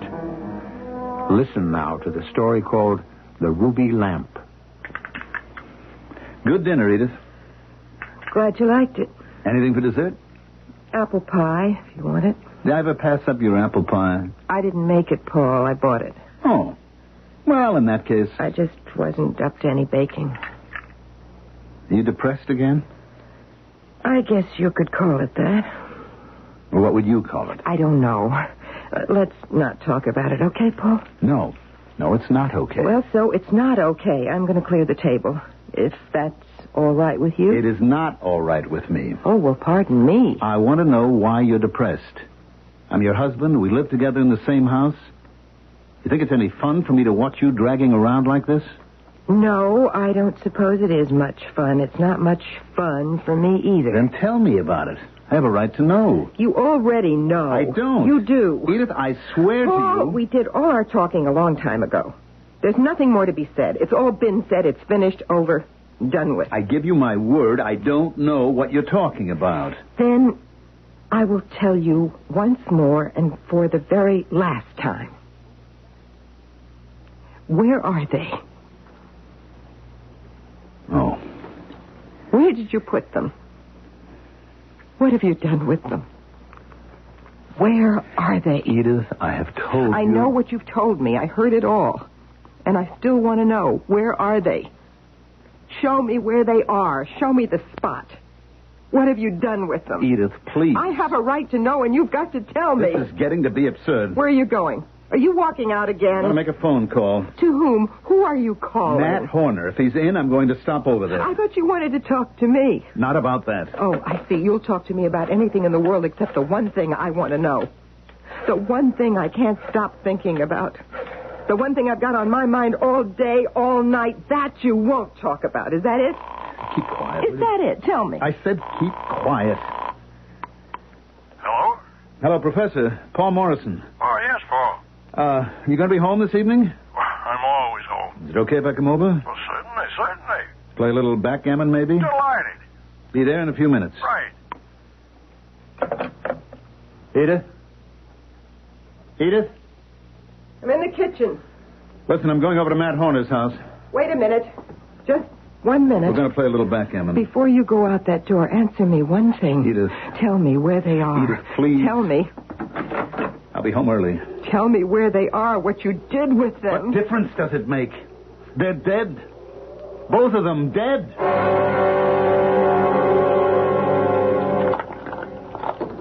Aha, 666. I think you're going to gammon me. I think I'm going to backgammon you, my friend. You haven't blown off one man. You still have one on the bar. I know. Well, here it goes. 3 and 2. Well, that's not much help. Okay, your throw. 4. All right, I give up. You don't want to play it out? I can't concentrate. Something got you down? Edith's been at me again to tell her about the children. Oh. What I did with their bodies. Why don't you tell her? Matt, they were born dead. Never even had a chance to breathe or to cry. Never lived at all. Wasn't anybody's fault. Just one of those accidents that happen. Uncommon, but it does happen. I mean, there's no way of foretelling it, no way to prevent it. It just happens. Well, still, they were her children. Doesn't she have the right to know where they are? Where their bodies are? Oh, Matt, you know Edith. Not as well as you do. Well, I know her very well. Been married 10 years. You can be married for 50 years and still not know the woman you're married to? Yeah. Well, if I told Edith what I did with those little bodies... They were both boys, by the way. You told her that, I hope. Yeah, she dragged that out of me. Why not tell her, then, where they're buried? Man, I had the bodies cremated. Oh, I see. I mean, I thought... I just had to put it out of our minds, dismiss it, forget it. Forget 2 children? 2 children who never lived, Matt. 2 children we never knew. Edith knew them, both times. You never did, but she did. Yeah, well, maybe. Oh, maybe. She did. But let's talk about something else. You mind? No, I don't mind. You want to play another game? No, I can't concentrate, Matt. Tell me, what have you been doing with yourself lately? Oh, not much. The old arthritis keeps me from doing much. It's still bad, huh? Well, I'm afraid I've got it for life. What's left of it. Still, I manage a little work in my rose garden. Edith has a rose garden. She loves it. Sometimes I get jealous of it. Uh-huh. And then, of course, there's my photography. That takes up most of my time. How's it coming along? Well, lately I've been doing some experimenting. Oh? New techniques? Oh, very new. Well, not completely original with me, but a largely untried field, and lately much neglected. Well, you're going to tell me what it is, or are you just going to hint around indefinitely? I'm not sure you'll be sympathetic. Well, tell me, for Pete's sake. I'll listen to anything. I don't much feel like going home right now. Well, in 1932, they performed the first experiment in Los Angeles. What experiment? Experiment in what? Thought photography. What? You said... I said thought photography. Photographing thoughts. You're kidding me, aren't you, man? I told you might not be sympathetic. I told you I'd listen to anything, so tell me. About photographing thoughts. You mean you have a special thought camera? Thought film? What? No camera at all. Only a package of sensitized photographic paper. And a ruby lamp. Ruby lamp? In the darkroom. A ruby lamp doesn't affect this particular sort of sensitized paper. Well, what do you do with this particular paper if you don't have a camera? You open a fresh package of the paper in the darkroom under a ruby lamp. Then you cut it into strips. Sounds crazy. Then each person in the room, the original experiment, there were 4 of them, distinguished scientific gentlemen, each person holds a strip of the sensitized paper close to his forehead. Not touching it, just close to it. Holds it by the edges and thinks of some particular thing. Holds it there for precisely 3 minutes. At the end of the 3 minutes, the strips are developed in fresh fixing baths and then processed. And then what? What's the point? In this particular experiment, photographic images appeared on the paper, identical to, or very similar, to the objects the men were thinking of. Their thoughts had been photographed. That's crazy. There were 2 more experiments within weeks. Same results. The Los Angeles papers carried an account of them, with pictures. I still say it sounds crazy. And the same experiments were conducted later in Japan and in France. Same results? The same. It's crazy. Care to try it? Here? In my darkroom. Now? If you have the time. I have the time, all right. Why not? Why not, indeed? Follow me.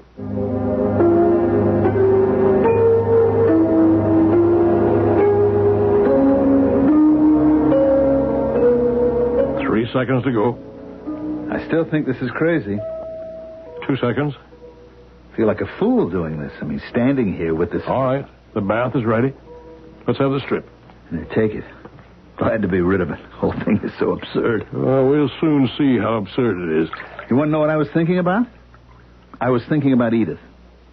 Of course, that's perfectly logical. I just had a row with her, so naturally she'd be on my mind. Mm-hmm. I was dreading going back home and seeing her. But that didn't keep me from thinking about her. Of course not. We're getting something. Yes. There's an image here, all right? Yes, look here. It's a woman. Look for yourself, Paul. I can't believe it. It is a woman. You're right. The image of a woman. Now do you believe that thoughts can be photographed? But, Matt, this isn't an image of Edith. This is a very young girl. Young girl with long blonde hair hanging down to her waist. And she's wearing a cape, a long plaid cape. It isn't Edith at all. It's nobody I've ever seen before. This girl's a stranger.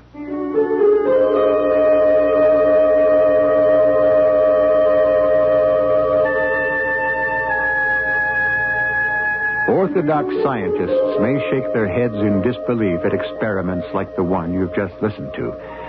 But the mysteries of this world are still so obscure that the sternest, most rigid academician must succumb occasionally to wonder sickness. We'll return shortly for Act 2.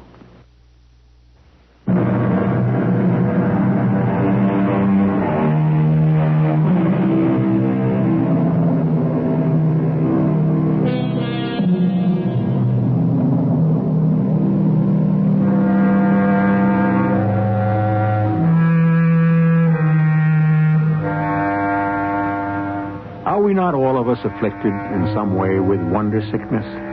A blind belief in our own immortality, a secret conviction that we can influence our fortunes, an inner faith that in some as yet undiscovered way, all things will work for the best. All illusion, perhaps, but without such wonder sickness, how could we go on living? Professor, you home? It's Paul. Matt, it's Paul. I need to see you. Coming. It's urgent, Matt. I have something to tell you. Oh, heavens, what a racket. I'm sorry. Come on in. Sorry it took me so long to answer the door, but my arthritis... I didn't stop to think. I'm very sorry. It's all right. Why, are you wrought up? Yeah, I am. Well, come on, sit down. I take it you're not here to play backgammon. Hardly, Professor. Well, sit down. Catch your breath. Matt, I saw the girl. You did? Yes, the young girl in the photograph, or whatever you call it. The image on the sensitized paper? Yes, that one. I saw the girl. And she was wearing the plaid cape. She had long blonde hair parted in the middle. It was the same girl. I recognized her right away from that image. It's incredible. Who is she? I don't know who she is. I never saw her before. Well, didn't you try to find out? Of course I did. I followed her all the way to the bus stop. And I waited with her. When she got on the bus, I got on. I rode with her all the way to where she got off, Elmwood Avenue, and I got off when she did, and I followed her all the way to her house, and I watched her go inside. Look, here, look. Wait, here. I wrote down the address, you see? Here, 210 Elmwood. Wait a minute. Didn't you speak to her? Speak to her? You mean you followed her down the street, got on the bus with her, got off the bus with her, trailed her to her house, and waited while she went in, and you did all that and never spoke to her? Well, should I have? Well, mere curiosity, one would think. Well, what would I have said to her? I mean, that I held a piece of sensitized photographic paper close to my forehead for 3 minutes, and when it was put in a fixing bath, there was her image? I mean, do you think I could say that to a complete stranger? She should have called a cop. They'd have put me away. You're absolutely sure that you've never seen this girl before? Absolutely. Well, you may have passed her on the street. Well, I never paid any attention if I did. Well, there's such a thing as deja vu, you know. Meaning already seen. Yes, I know. Something in the past. Something seen in the past that suddenly recurs. Or some detail recurs and makes it seem as though the whole experience were happening again. Matt, I swear to you, I never saw this girl before. Now, on the bus, I had a good look at her face. I never saw her before in my life. Never spoke to her. Never had anything to do with her. Why did she turn up on that strip of paper? I have to tell you, Paul, I don't know. It was Edith I was thinking of. I was thinking about my wife. Not some strange young girl that I had no interest in. Fascinating. Well, to you, maybe. Not to me. I've had enough of your experiments. Oh? I wonder if you have. I have, believe me.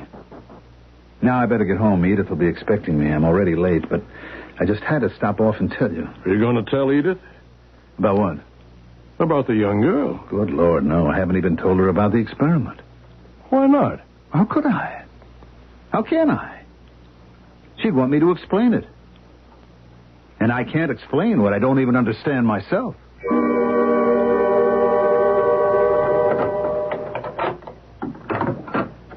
Edith, I'm home. Sorry I'm late. Edith? Where are you? In here. Oh. I stopped off to see Matt Horner. Oh. Well, how is the professor? He's fine. Oh, that's good. Edith, you all right? I'm fine. Are you sure? Well, isn't that what everybody says when you ask them, how are you? They say, I'm fine. How are you? And you say, I'm fine. And that's that. Oh, I forgot to ask you, how are you? I'm all right. Well, at least you didn't say fine. Edith, it's you I'm worried about. But I'm fine. Fine. Perfectly fine. Honey, have you been drinking? Not much. Because you hardly ever drink at all. It doesn't seem to do much for me. I don't know what it does for people who do drink, but whatever it does, it doesn't do it for me. Edith, is it still the same thing? What thing? About the babies? Oh. That. I mean, you know I haven't told you because I think it's better if you don't know. You're probably right. glad you understand that, honey. I didn't say I understood it. Well, you have to trust me. Yes, I have to trust you. I can see that. Where are you going? I'm going to go for a walk, clear my head. Well, honey, if I thought it would make you feel better, I would tell you. But I don't think so. I think it would just make you feel worse. Honey, believe me, I have given this a lot of thought. I won't be gone long. You can get your own dinner, can't you? Or you want to wait? What's that thing you've got on? What thing? That cape. Oh, this old thing. I've had it for years and years. You know how I am. I never throw anything out. It's plaid, isn't it? Mm-hmm. I got it out of the closet in the attic. Thought I'd wear it for change. Heavens. I bought this when I was in college. Now, about dinner. Edith, when you were in college, did you have long hair? What? Did I have long hair? And was it blonde? What's the matter with you? Please tell me, when you were in college, did you have long hair and was it blonde? And did you part it in the middle? How could you know that? Edith, tell me, please, tell me. I didn't even know you in college. You were 3 years ahead of me. Tell me, it's important to me. Tell me. Are you sure you haven't been drinking, tossed off a few with Matt Horner? Edith, tell me. Well, okay. Yes, in college I had long blonde hair, and I parted it in the middle.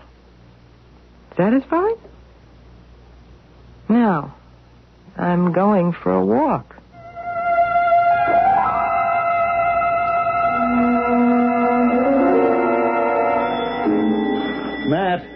Matt, open the door. It's Paul Morrison. Yes, Paul, yes. I need to talk to you, Matt. Right now. Do you hear me? I hear.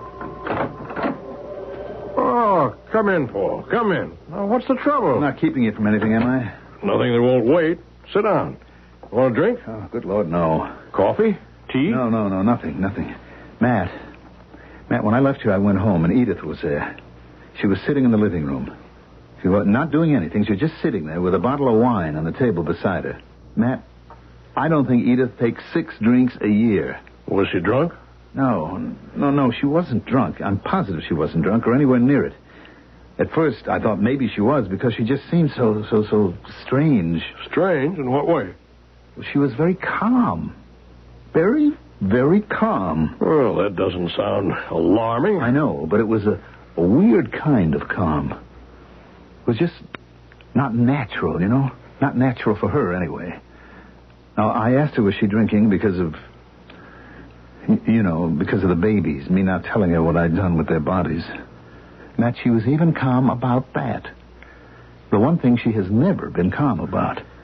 And just about the only thing that we've had fights about.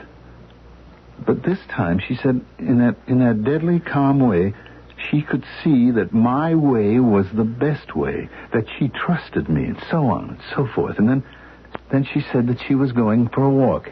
I don't quite see what you're so alarmed about, Paul. Well, just wait. She went out in the hall, where the coat closet is. Yeah. And when she came back into the living room to ask me, could I get my own dinner, Matt, she was wearing a cape. Oh? A plaid cape, Matt. Like the one in the thought photograph. A plaid cape like the girl I saw on the street was wearing. Well, lots of women wear capes. She said she hadn't worn it for years. That she bought it when she was in college and she'd stored it up in the attic. She just brought it down from the attic and decided to wear it for a change. Well, some women do save things. Pack rats, I think they call themselves. Matt, I had never seen that cape before in my life. Not when you were both in college? I never knew Edith when I was in college. I was a senior. She was a freshman. Look, I know what you're going to say, that I could have seen her around the campus. So I swear to you we never met or spoke to each other or knew each other's names or anything. Still, I may have seen her on campus and maybe it registered somewhere in the back of my mind, though where, I couldn't tell you. The same as the young girl on the street. I mean, I may have passed her and the cape registered somehow, and that's what made it come out in the thought photograph. Because it reminded you of Edith. Edith in college. A second cape I didn't remember? Reminding me of a first cape I didn't remember?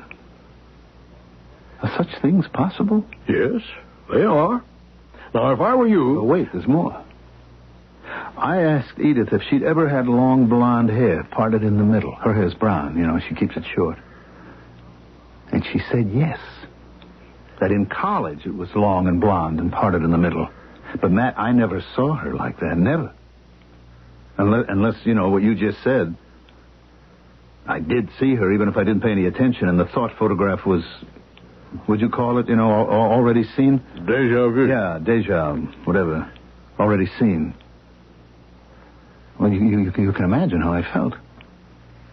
The thought photograph, the girl on the street that I followed, and then seeing Edith in the same plaid cape, and having her tell me that she used to have long blonde hair parted in the middle when she was in college. About the age of the girl on the street, huh? That, it can't all be coincidence. No, I don't think it can. I had to drag it out of her. The cape and the hair and all that. I mean, she started to think that I'd been drinking. And you know that I hadn't been. I mean, I was here with you. Not that I think she cared very much whether I had or hadn't. She just pulled her cape around her and went out. I came running over here praying that you'd be home. Thank the good Lord, here you are. Paul, when Edith comes back, may I make a suggestion? You don't have to follow it, of course. What is it? Well, ask her if she'll come over here and make the same experiment you did in the dark room. The ruby lamp, the sensitized paper, everything just as before. Oh, I don't know, Matt. I don't know that Edith would want to lend herself to a thing like that. It didn't hurt you, did it? Quite the contrary. And if Edith hesitates about it, tell her I'll make the same experiment myself, with her, at the same time.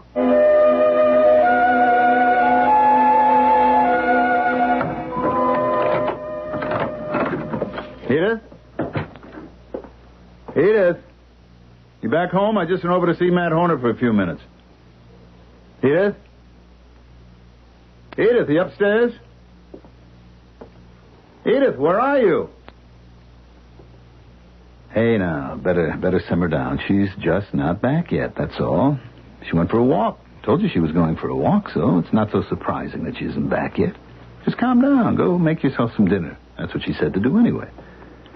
Just wishing I was hungry, that's all. Well, maybe there's some ham in the refrigerator. Edith. Edith, what is it, honey? Wake up. Wake up, honey. It's Paul. Come on, baby. Good Lord. It's all right, sweetheart. It's going to be all right. You're just exhausted or something, but it'll be all right. Believe me. Hello? Oh, Matt, it's Paul. Listen, I just got home, and Edith is sort of slumped in a chair here in the kitchen. She isn't moving, and I can't wake her up. She been drinking anything? Oh, I never thought of... Yes, there's an empty sherry bottle on the table and a glass. Well, it seems to me she's simply passed out. If you want to, you can call the doctor, but I don't think you need to. No, you're right. You're probably right. Matt, could you come over here? Not so much because of Edith, but because of me. So much has happened. So much I don't understand.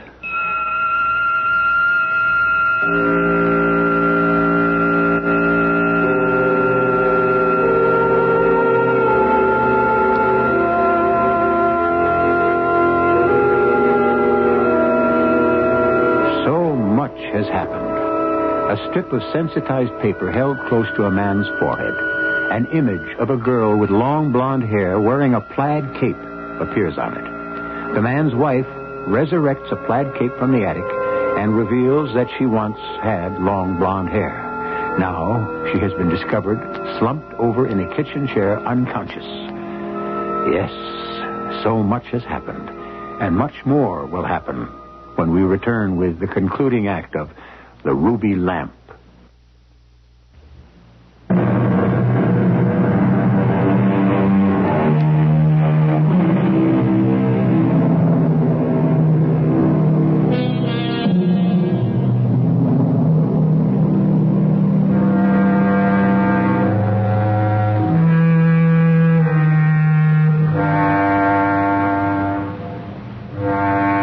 watch a very young child exploring the mysteries of the world around him, into which he has so precipitously been flung, is one of the great joys in life. The curiosity, the concentration, the thrill of discovery, and over it all, the sheer wonder that there is so much to see, hear, smell, touch, and taste. Perhaps this is the beginning of the wonder sickness that clings to us throughout life. And who would want to live without the capacity to experience wonder? Edith? Darling? Honey, open your eyes. Can you do that? It's me. It's Paul. Paul? Yes, darling. It's Paul. You all right? Yes, I'm all right. I came home. You weren't here. I know. I went over to see Matt Horner for a minute. I started to get dinner. And then I thought... I don't know what I thought. I was going to make chicken livers, I think. So I got out the cooking sherry and... And you drank it. I guess I did. Well, look at that. The bottle's empty. You never could drink very much. You passed out. I guess I did. Oh, imagine that. That's what Matt said had happened. Matt Horner? Mm-hmm. Was he here? Did he see me like this? No. Darling, I phoned him. I was just so scared, I didn't know what... And so many strange things have been happening. Nothing strange has been happening, unless you mean me getting drunk. Oh, I didn't mean that. Oh, somebody's at the door. That's just Matt. Matt, come in. The door's open. We're in the kitchen. Why is he here? He hardly ever goes anywhere. I asked him to come over. I was so worried, with everything that's been going on. I really don't understand what you mean. Well. She's okay, Matt. Hello, Professor Horner. Hello, Edith. Glad to see you're all right. Well, it seems I passed out. Cooking sherry. Oh, you got a headache? Yes. Well, I guess I earned it. Matt, I'm sorry I dragged you over here, but it's just that I was in such a state. Why don't you make Edith a cup of tea, Paul? Would you like that, you think? I think so. And maybe a slice of dry toast. All right. It won't take me but a minute or two. I really feel ashamed of myself, Professor Horner. No need for that. How's your rose garden? Oh, I haven't been paying too much attention to it lately. I haven't felt much like it. How's yours? Well, my Zephyrine Drewer coming along. Oh, that's wonderful. He'll be ready in a minute. No hurry. We're talking about our rose gardens. I don't know. Paul's been so jumpy the last day or so. He's been talking about the things that have been happening. Do you know what he means? Yes, I do. Things that have been happening that I don't know about? Well, things I think you should know about. Well, for goodness sake, tell me. Edith, I've been making some photographic experiments. Photography's my hobby, you know. Well, I thought your hobby was raising roses. Well, that too. But my indoor hobby is photography. And recently I read about an experiment conducted a long time ago by some doctors in Los Angeles under test conditions. In a dark room, by the light of a ruby lamp, they held strips of fresh sensitized paper close to their foreheads for 3 minutes, simultaneously thinking of some specific thing. At the end of the 3 minutes, each of them announced what he had been concentrating on. All right, I finally got it. Here you are, honey. Here's your tea. There's milk if you want it. I don't think we have any lemon. Just put it down, Paul. Okay. Professor Horner was in the middle of telling me something interesting. The experiment, Paul. Oh. Gee, I don't know if you should, Matt. Please. I want to hear it. Well, when the strips of paper were developed and processed, they showed an image, or one very like, of the object each man had been thinking of. Why don't you drink your tea, honey? I will. Professor, go on. All this with no camera? No camera at all. I must tell you that no one has ever found an adequate explanation for the phenomenon, though it's been successfully repeated elsewhere by other scientists. So, I thought I'd try it. And did you? Yes, I did. A few nights ago, with Paul. Matt, do we have to go into all this? Paul, please. Let him. Paul came to my house for some backgammon. I remember when he did that. I talked him into undergoing the experiment in the darkroom. And what appeared on the strip of paper was the image of a young girl with long blonde hair parted in the middle, wearing a plaid cape. My hair, my cape. Is that why you were asking about them? That's why. But you never saw me with long blonde hair wearing my plaid cape. Well, he did see a young girl on the street, the same hair, same cape, and he took no more notice of her than he did of you in college. But both of you registered an image somewhere in the back of his mind, and the sensitized paper under the ruby lamp brought it out. That's amazing. So now you know.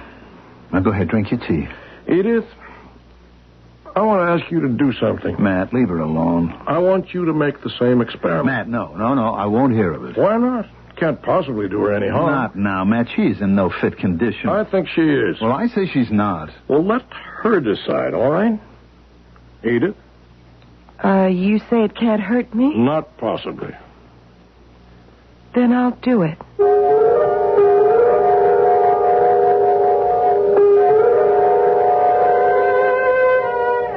Feeling all right, Edith? I think so. You ready to go into the dark room? In a minute. Do you mind? I'm not used to all that sherry. My mind isn't too clear, and my head aches. Take all the time you want. Or you can call the whole thing off. No, I don't want to do that. I'll just walk around the living room, if you don't mind, and get my nerves settled. Whatever you like. Oh, is that your Zephyrin Drouin rose you were telling me about? Yes, that's one of them. I have two more further back. Lovely. I'll take you outside and show them all to you later, after the experiment. You don't have to go through with the experiment, Edith. But I want to. I'm breeding a new rose. You know, Professor, I've been at it for several years now. Oh, that's interesting. The bloom is small and white and very fragrant. You must show it to me sometime. I'd love to. It's quite sweet. I'm about to register it with the American Rose magazine. When I'm sure it's perfect. Have you given it a name? I thought I'd call it Midlothian. Just because I loved the book so much when I was in school. Midlothian. Oh, that's nice. Well, I'm feeling much better. Good. Feeling well enough for the experiment? I think so. I'll tell you what, Edith.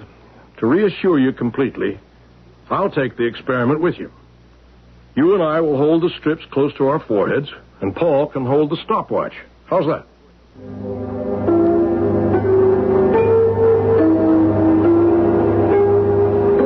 3 seconds to go. Feel all right, Edith? Fine. 2 seconds. You all right, Professor? Never better. All right, let's have them. Here's mine. Here's mine. I'm really quite excited. What were you thinking about, Professor? My dog. But you don't have a dog, do you? Not anymore, but I used to. Good old Barney. Always slept at the foot of my bed. What happened to him?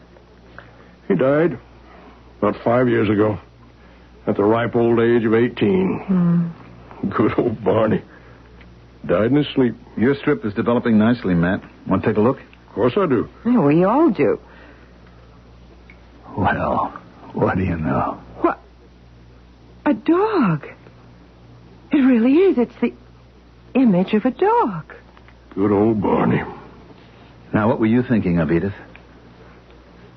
I can't tell you. Well, you have to, or the experiment's no good. Well, I can't. I'm not even sure myself what I was thinking of. That's ridiculous. Well, I'm sorry. Look, let's not squabble about it. Let's look at the paper. All right, here it is. Look. Well, it looks like flowers. Roses. Oh, of course. You and Matt were talking about Rosa. You saw my Zephyrin Drouin out of the window. So naturally... No, wait a minute. This isn't the Zephyrin Drouin. Sure it is. The Zephyrin Drouin has no thorns. The roses in the photo image have thorns. Let me see. You're right. She's right, Paul. These roses in the photo image are small, and I think they must be white. And they have thorns. These roses are mine, my new breed, my Midlothian. Well, of course. You just told me about them. I've neglected them lately, but they have been on my mind without my even knowing it. I wonder why. I know why. You know why? You know. Our 2 children, our boys, are buried beneath the Midlothian roses.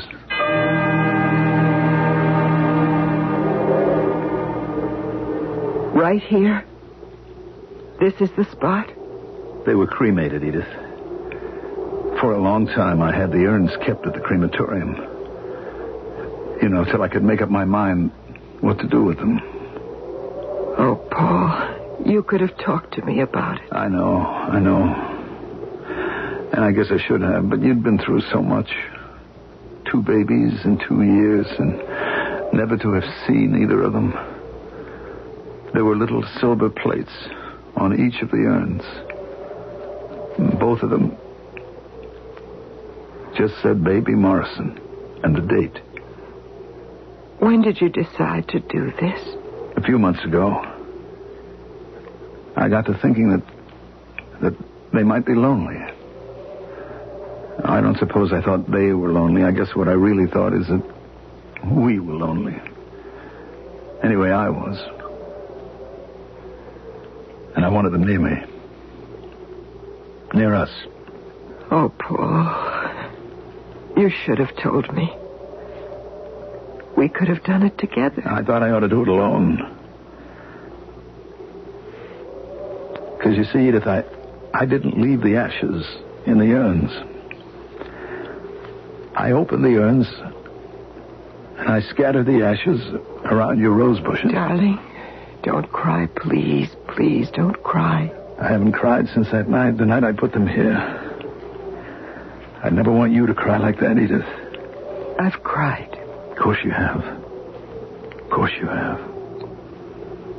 Forgive me. But we should have cried together. Not separately. I know now, but then... Darling, I'm only 35. Don't you think we could... Couldn't we? Of course we could. And we should, and we will. Oh, Paul, you've taken a big load off my heart. Edith? Paul? Oh, it's Matt. I wonder what he wants. It must be important. Paul? Edith? I want to ask you a favor. Anything? Anything at all, Professor. May I stay with you for a day or 2? Of course you may. Stay as long as you like. No, just a day or 2 will be fine. You see, I had a fire in my house. A fire? Yes, in the middle of the night. Not a bad one. I woke up in time to put it out. Well, that was lucky. Yes, wasn't it? Usually I sleep like a log. But last night, something wakened me in the nick of time. It was the frantic barking of a dog at the foot of my bed. Good old Barney. Perhaps it's a human weakness to want everything explained, to have it made clear, made logical, sensible, to have it brought within our comprehension. Only then, the poor human feels, will he be rid of his heaviest burden, his anxiety. This is why the child is forever asking, why? Even when he is grown, even when he is elderly, even at the point where he is ready to die, probably he will still be asking, why? I'll be back shortly.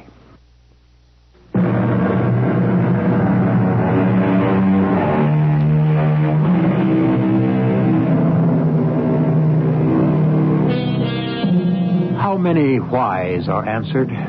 I think very few. Yet man persists. the answers that he finds turn out to be, at best, only partial and lead only to more questions. Why doesn't he give up and simply take things as they are? I think it is that peculiar beast known as man, and he is afflicted with wonder sickness. Our cast included Mandel Kramer, Terry Keane, and John Beal. The entire production was under the direction of Hyman Brown. And now, a preview of our next tale. I want you to open that bureau drawer. The middle one. Why? Just do it. All right. Do it. You'll see a brown sweater on the left-hand side. Yes. Now lift up the sweater and you'll see what's underneath it. It's a revolver. Yes. Hey, Dottie, we won't need this. Yes, we will. But I told you by the time he gets here... We have to kill him. What are you saying? Know what I'm saying. Don't pretend to be dull or stupid.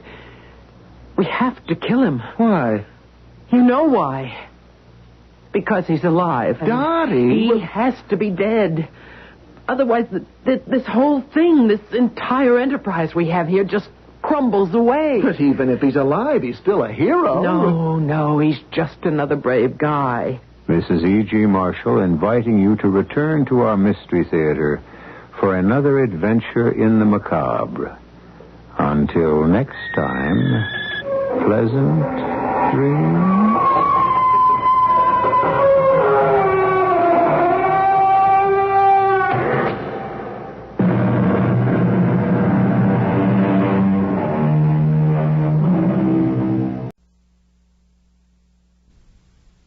CBS Radio Mystery Theater presents...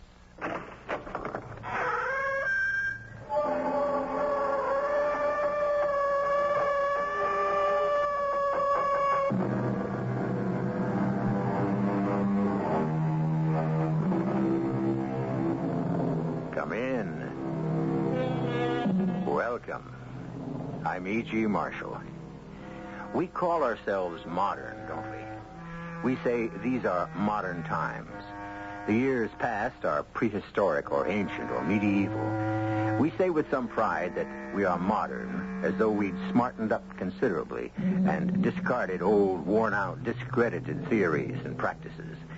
Yet our medicine has its roots in antique magic, and our science has its origins in archaic superstition. Without magic and superstition, it is unlikely we could have survived to become modern. She has everything. A loveliness to take your breath away. She has sweetness and gaiety. But she has something else. I don't know what it is. She has a wild talent. She's always had it. But what is it, a wild talent? No one knows precisely. Except those, perhaps, who take the trouble to learn.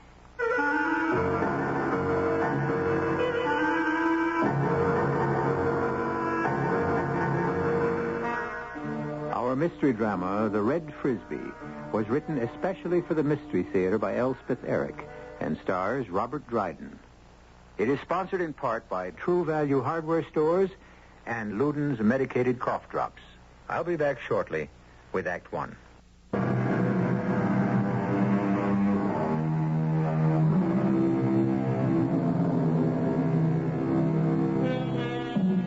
One of the Earth's loveliest seas is the Caribbean.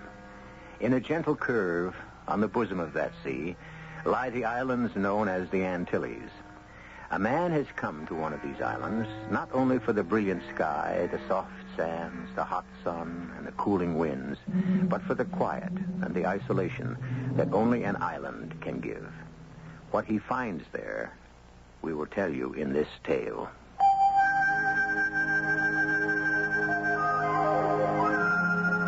I'd come to the island after 3 years spent with an Aboriginal tribe in the interior of Australia.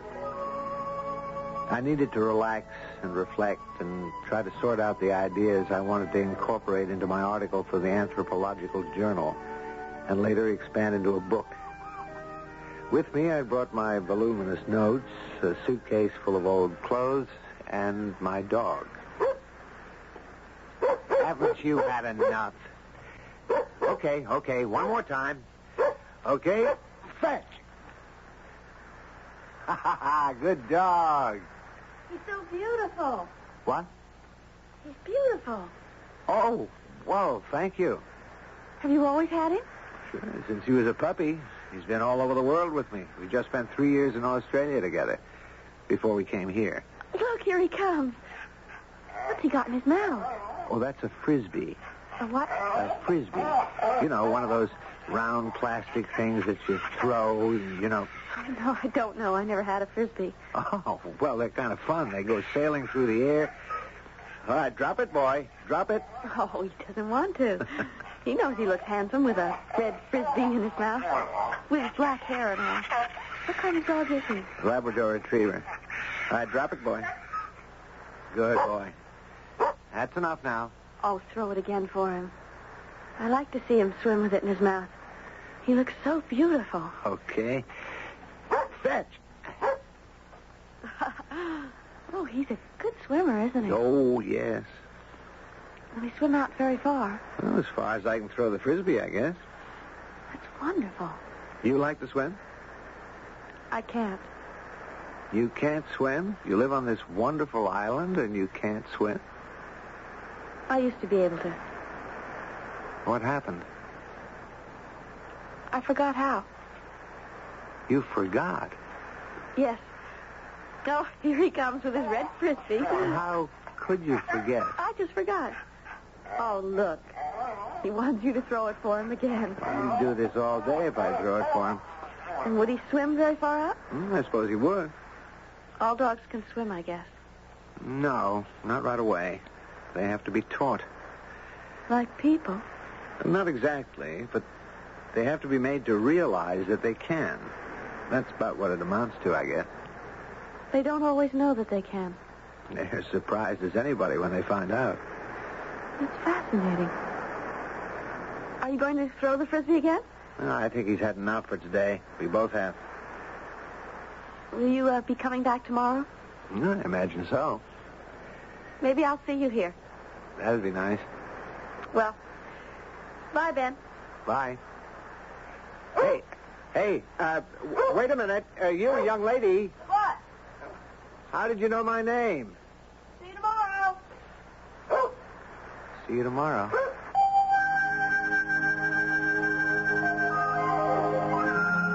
I watched her swinging off down the beach. I judged she might be about 17, though she could as well have been 12 or 20. She wore a sort of shapeless smock. Her legs were ruddy brown from the sun, and her hair was streaked in shades of gold. I remembered her eyes, which were the startling blue of Delft china. I heard again her clear young voice calling, Goodbye, Ben. See you tomorrow. and the next day I was on the beach early in the morning. Not now, boy. No. We're waiting for someone. Well, what is it, boy? Hey, what are you doing? Where are you going? Come back here. He'd seen her before I did, before she rounded the curve in the shoreline. Or had he simply sensed her coming? Or what? At any rate, there she was, swinging down the beach toward me. Hello. Hello there. You're out early. So are you? I didn't keep you waiting, did I? Well, I'd have waited all day. Oh, you wouldn't have had to do that. I knew you were here. I had to do something for my mother first. How'd you know I was here? I knew. But how? The way a person knows those things. But people don't just know those things. Don't they? Oh, you saw me from your house. Where do you live? Do you have a place on the beach? Oh, no. We live in the Great House. What's the Great House? Just a house. They call it the Great House because it used to be where the governor lived. The Spanish governor, long time ago. Ben, aren't you going to throw the red Frisbee for the dog? See, he wants you to. How'd you know my name is Ben? I guess you told me. I never told you. You never asked. I never told you, but when you left yesterday, you said, goodbye, Ben. Why don't you throw the Frisbee? Ben is my name. But you had no way of knowing that. My name I really don't care what your name is. May I throw the Red Frisbee? Go ahead if you want to. I do want to. There.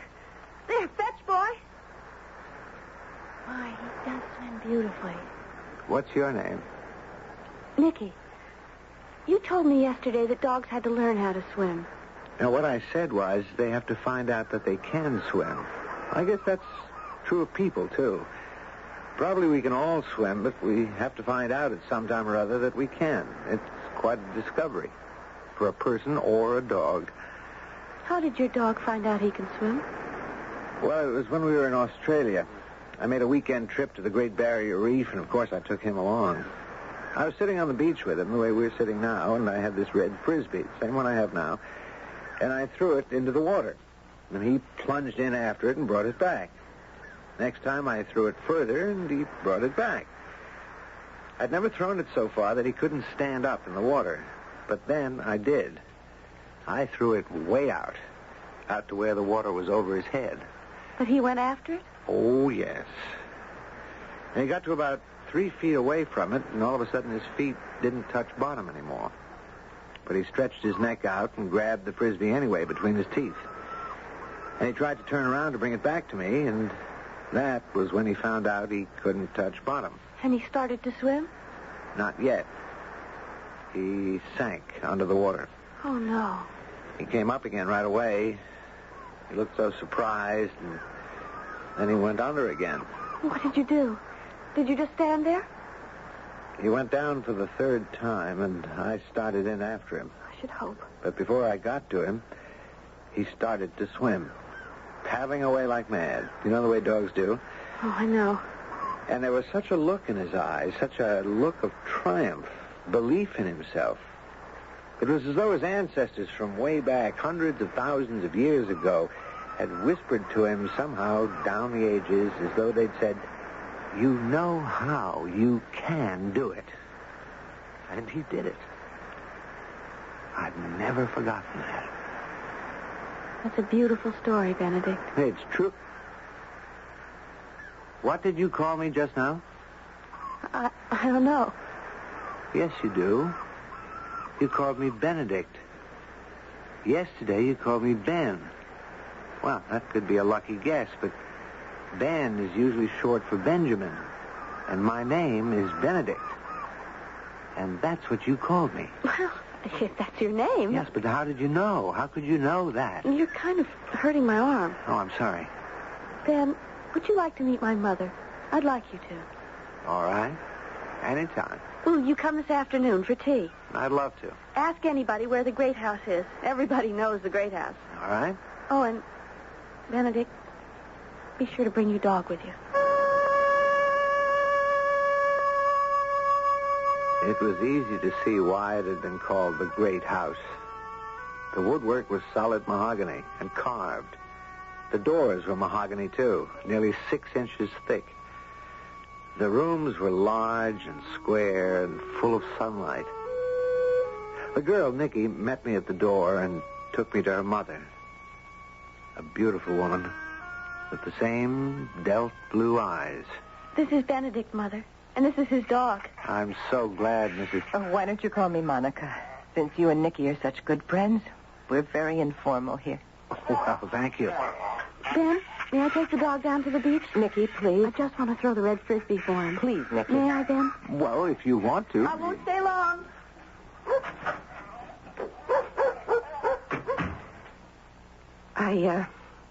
I hope you don't think my daughter's rude. She has strange ways, but she's a good girl. She's a wonderful girl. Oh? You think so? She has everything. She has a loveliness that takes your breath away. Yes, she is lovely. She has sweetness and gaiety.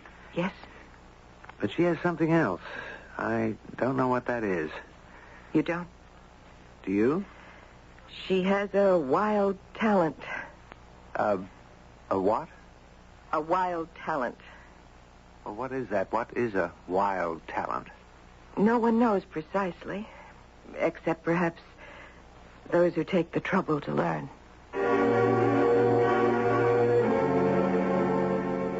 All talent is wild, really. It comes from heaven knows where. It cannot be coaxed or bribed or bought. It cannot be cultivated. It cannot be manufactured or in any way acquired. But no matter where it comes from or in whom it resides, talent is never a tame thing. It is always wild, as the winds are wild, as the seas are wild, as the world was in its beginnings and as it remains at its core, wild. I'll be back shortly with Act Two.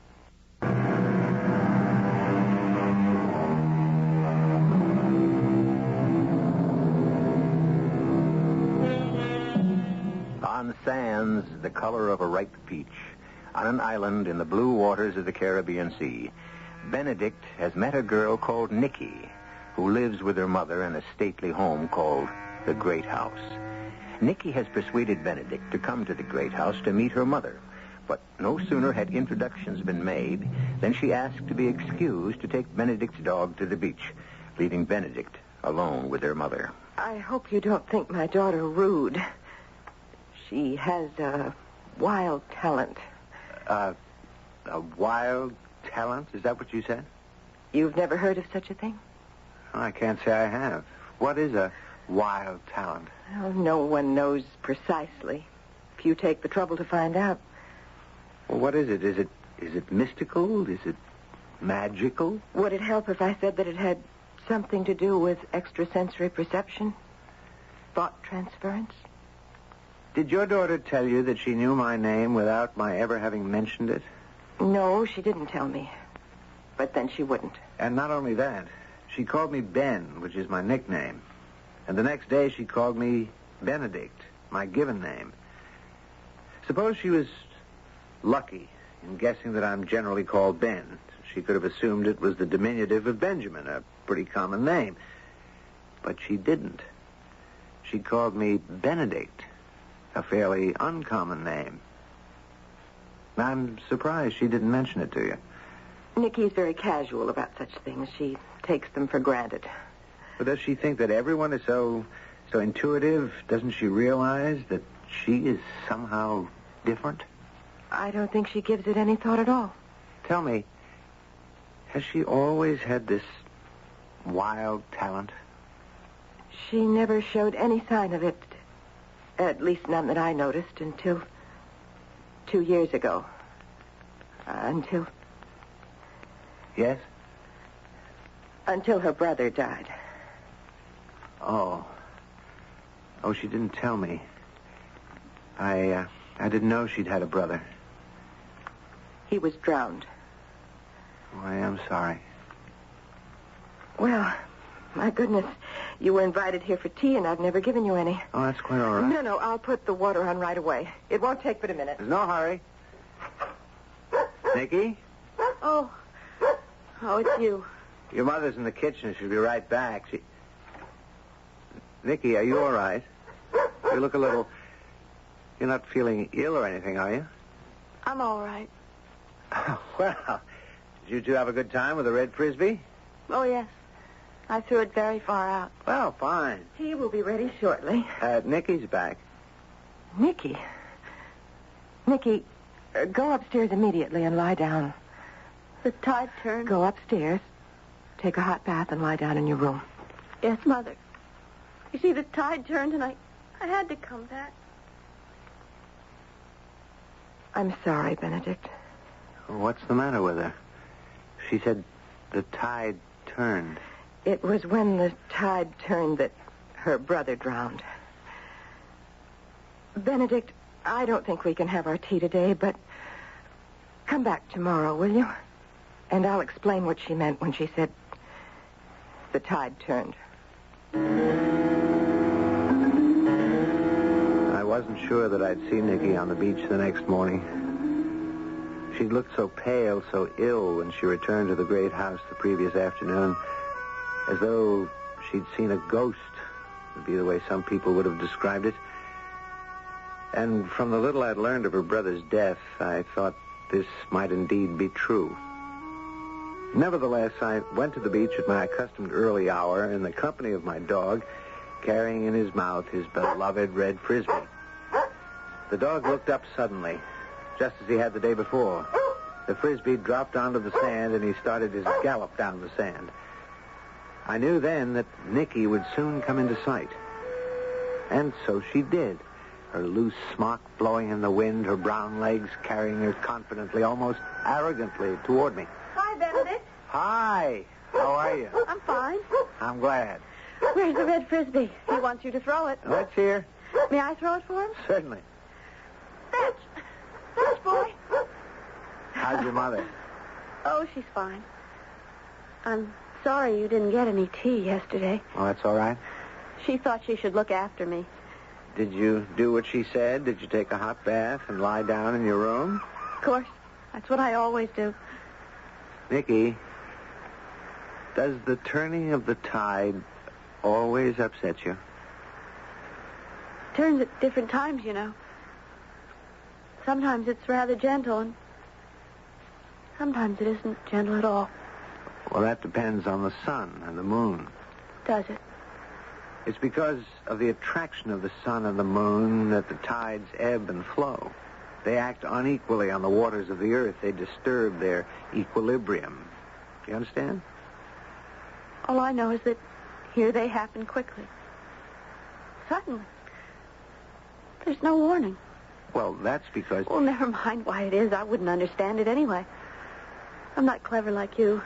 All I know is that when the tide goes out so fast, one hardly has time.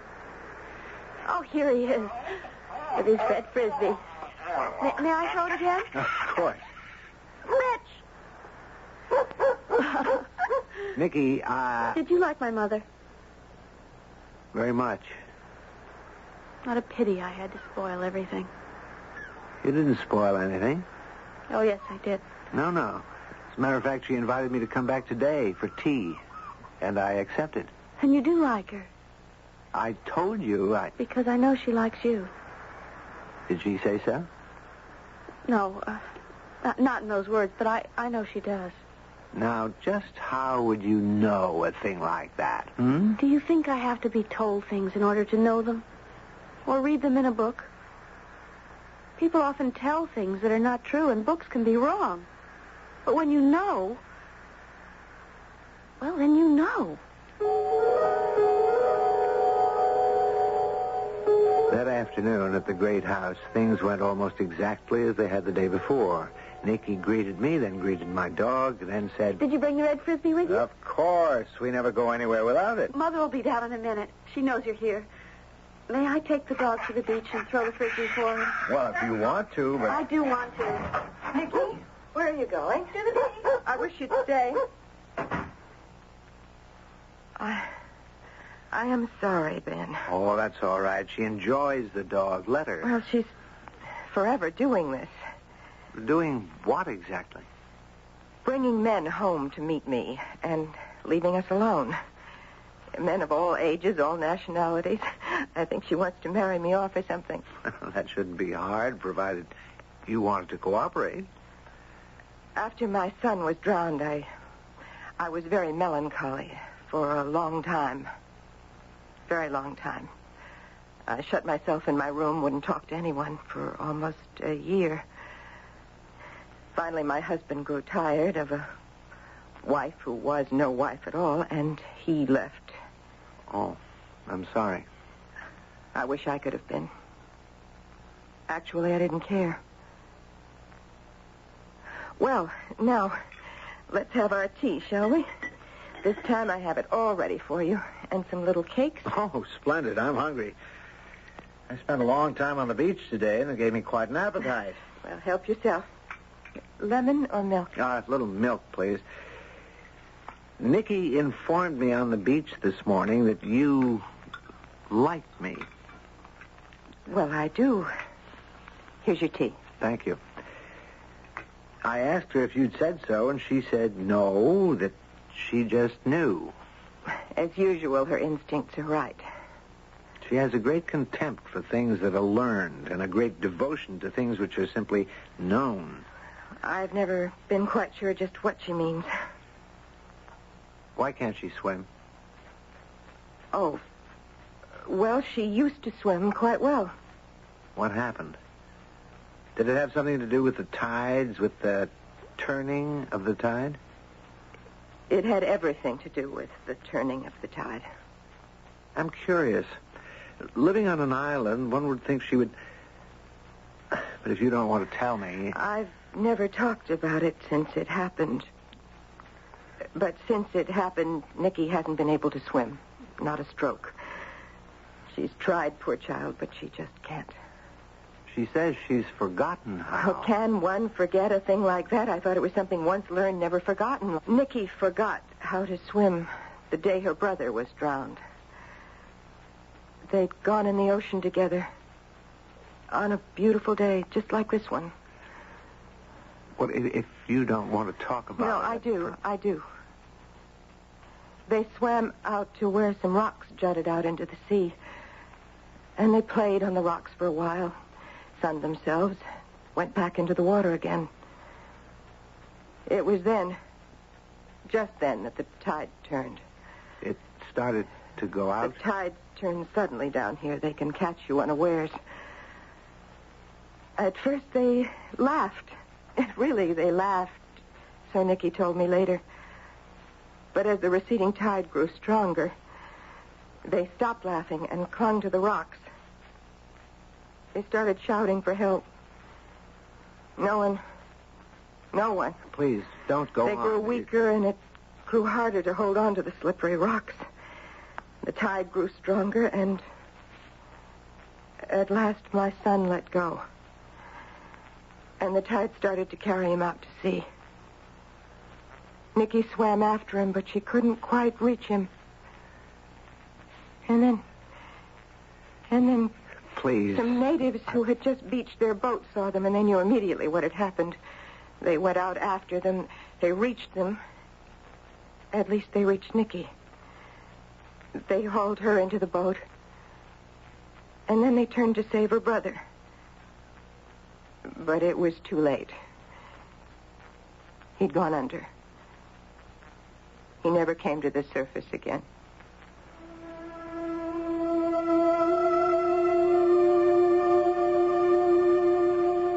There was so little I could say when Monica finished her tragic story.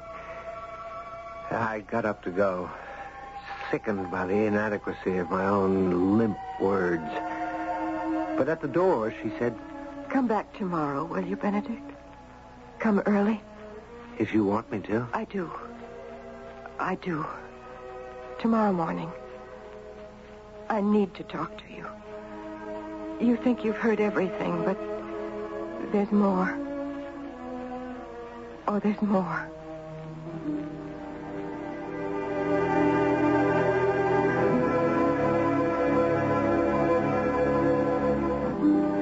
Have you ever been a guest in a house far grander, far more beautiful than your own? Perhaps it overlooked the bluest of seas, and flowers grew all around it. Palms and pines, and little yellow birds that perched on their branches. And perhaps you thought to yourself, how could anyone ever be unhappy in such a house? Well, as our story has intimated, and will later reveal, anyone can. I'll return shortly with Act 3.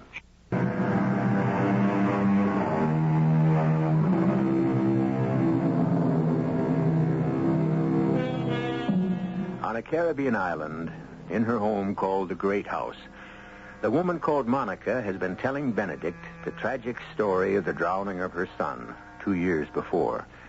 The boy's sister, Nikki, had been saved, but her brother drowned. Unable to go on with the tragic tale, Benedict took his leave. The next morning, I took my dog to the beach, proudly carrying his Red Frisbee in his mouth. I was prepared to wait for Nikki to appear around the bend in the shoreline, but I found her waiting for me, staring intently out to sea. Oh, there you are. Oh, here we are. I want to talk to you. Well, how about him?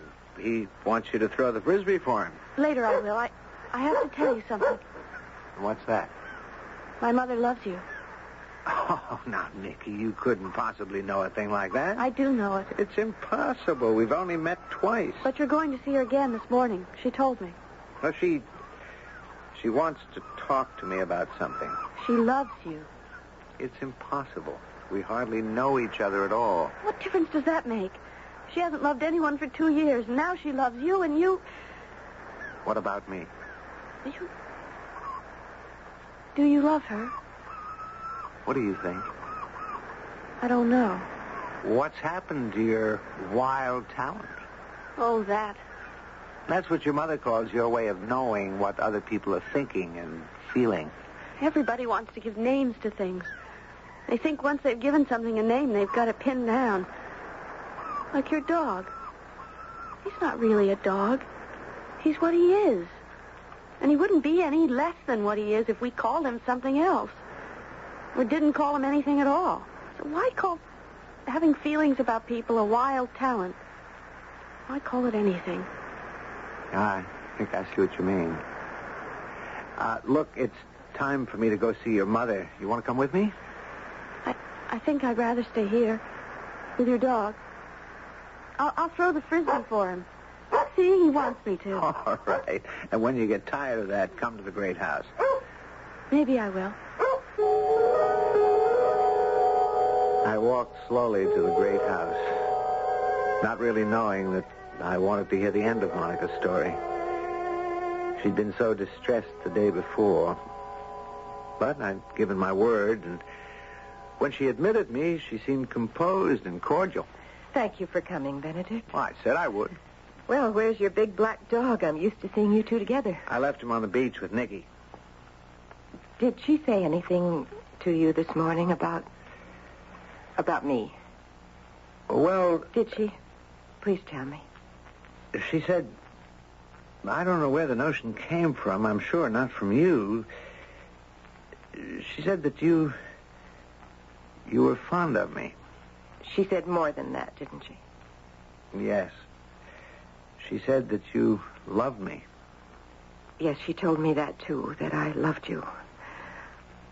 I'm sorry, Ben. I hope it didn't embarrass you. Not really. You see, ever since her brother's death and her father's desertion, she's been trying to find someone for me to love, someone to replace the loss.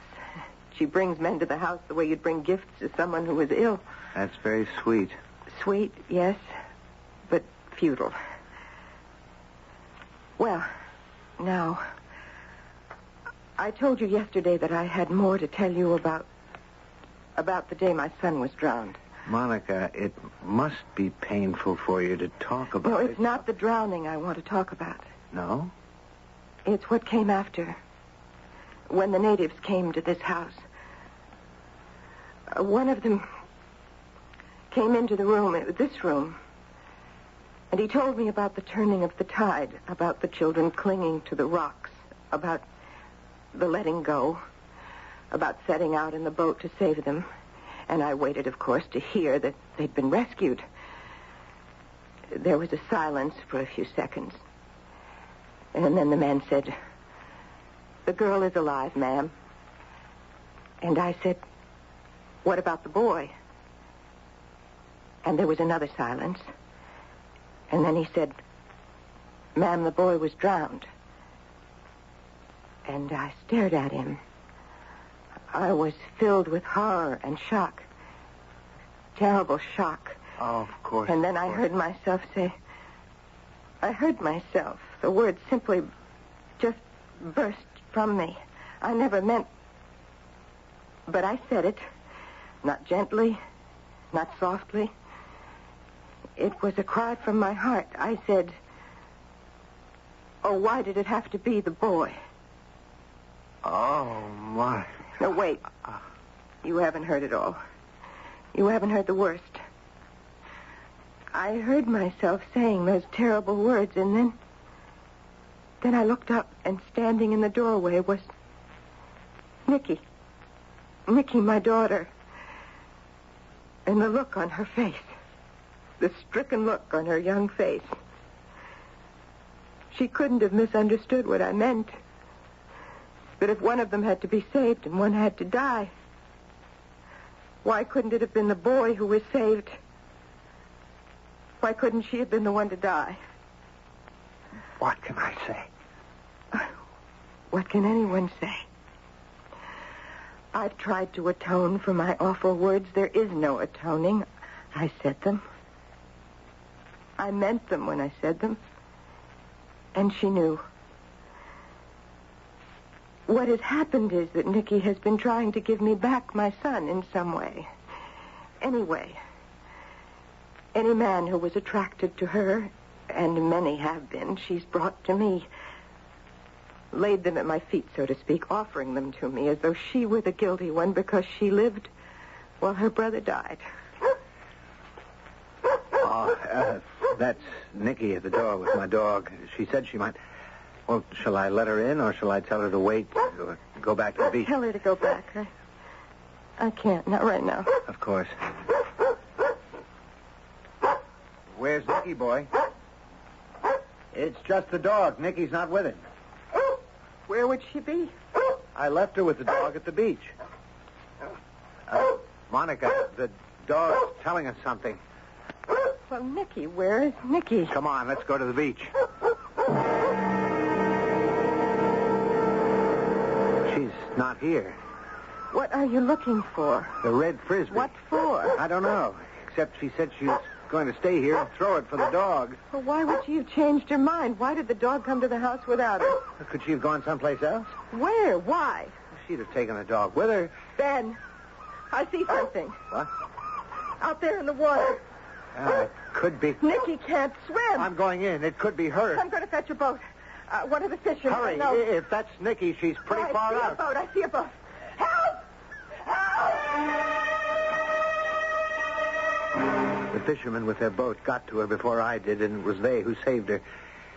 When the doctor had been called, treated her for exhaustion, ordered her to bed, and left, Monica joined me downstairs in the drawing room of the great house.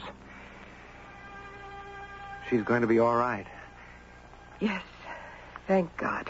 In a few days... Benedict? Yes, Monica? Nicky was right. I do love you. Because I saved your daughter?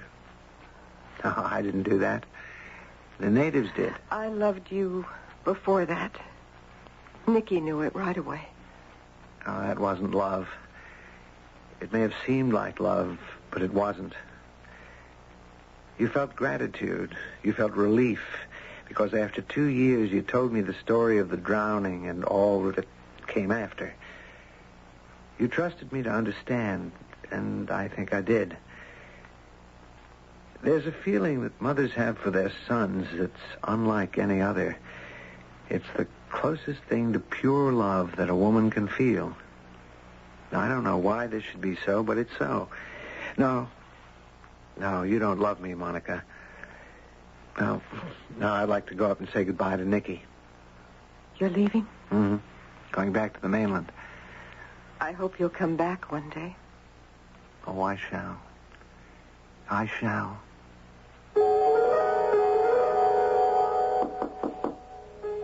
Come in, Ben.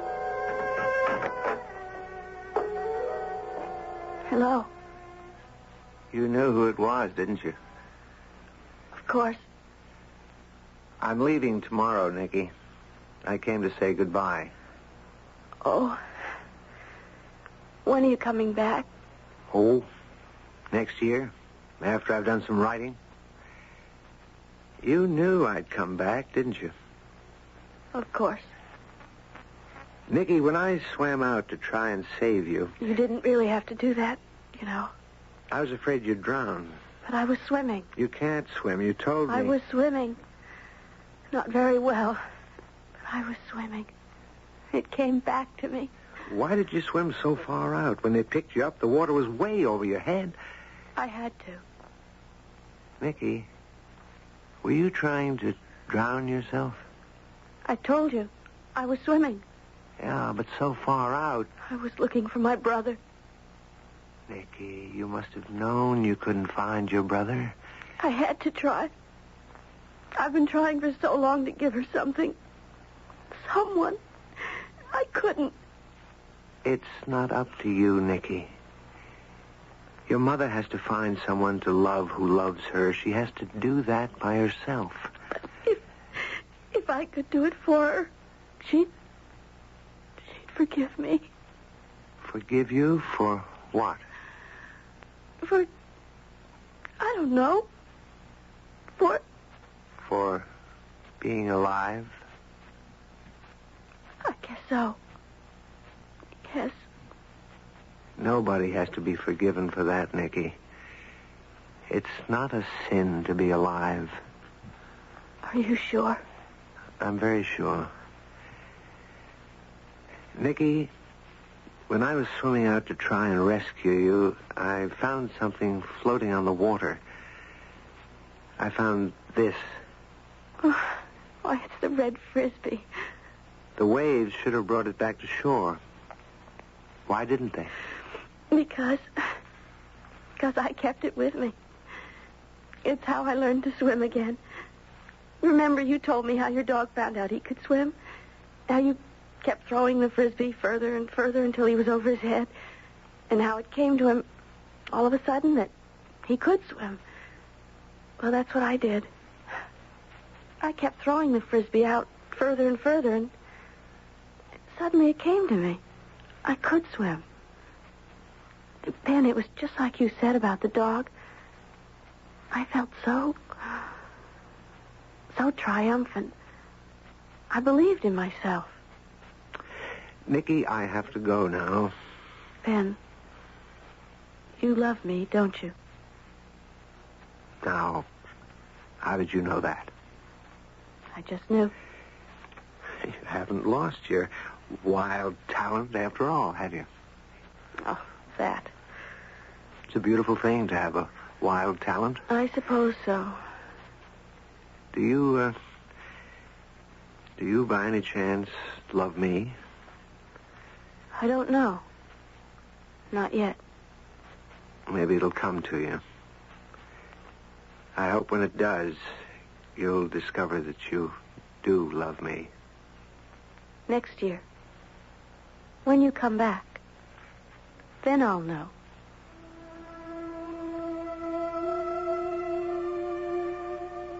While I was packing, the dog sat watching me, the Red Frisbee in his mouth. There was always a chance we might go back to the beach again. And I thought, what will Nicky say a year from now? Will she say yes, she loves me? A warm feeling swept over me, a certainty that she would. A bright glow of anticipation. She loves me even now, I thought. She just needs time to find it out. What do you think? I said to my dog. And he dropped the Red Frisbee on the floor, stood up on his hind legs, and licked my face. Was he trying to tell me that I would still have his love, even if I couldn't have hers? Or was he telling me that I was right? That I, too, had a wild talent?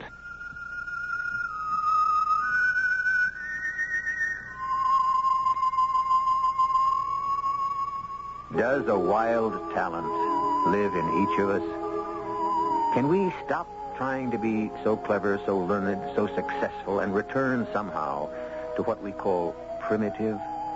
To the style of living where our feelings count for more than our brains, where our feelings count for everything, if they are free and tuned to the world we inhabit and the creatures that inhabit it with us.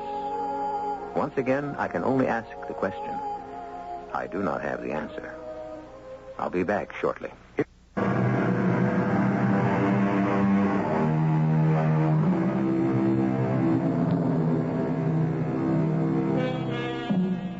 They say that when Gertrude Stein was dying, and knew that she was dying, she turned to her friend and companion of many years and said, "Alice, what is the answer?" And Alice replied, "No one knows." Then Miss Stein, after a long look at her friend, said, "All right, then, what is the question?" Our cast included Robert Dryden, Jada Rowland, and Terry Keane. The entire production was under the direction of Hyman Brown.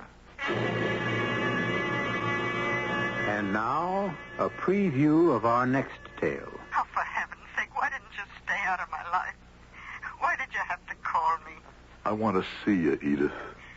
No, you can't. You can't look at me. I don't want to see what I look like in your eyes. Why not? Because I'm an old woman now. No, not you. Yes, I'm old.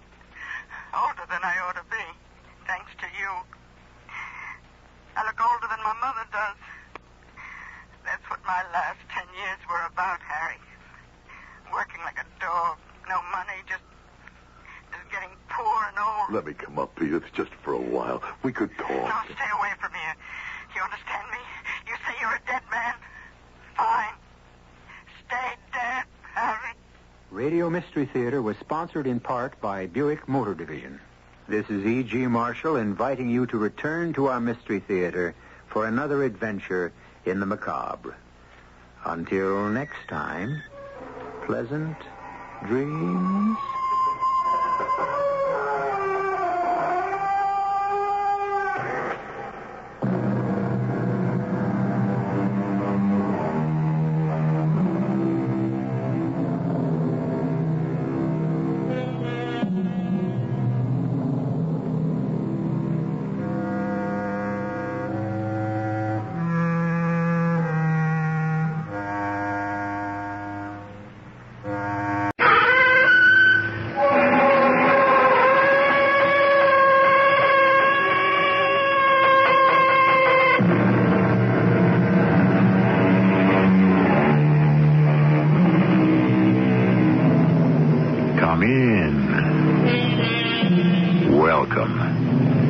E.G. Marshall. If you pick up a starving dog and make him prosperous, he will not bite you. This is the principal difference between a dog and a man. So said Mr. Mark Twain. And therefore, we shall be concerned for the next hour or so with gratitude and rectitude, with a bit of fortitude thrown in here and there to sweeten the pill. Her father won't let me marry her, George. I don't have a penny. Then you'll have to make some money. But I don't know how. Would you like to be worth $1 million within the next 6 months? $1 million? Just place yourself completely in my hands.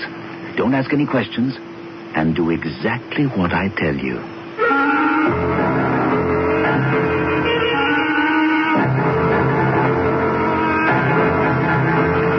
Our mystery drama, The Goddess Caper, is based on the writings of Mark Twain and adapted especially for the Mystery Theater by Sam Dan and stars Court Benson. It is sponsored in part by ARM, Allergy Relief Medicine. I'll be back shortly with Act One.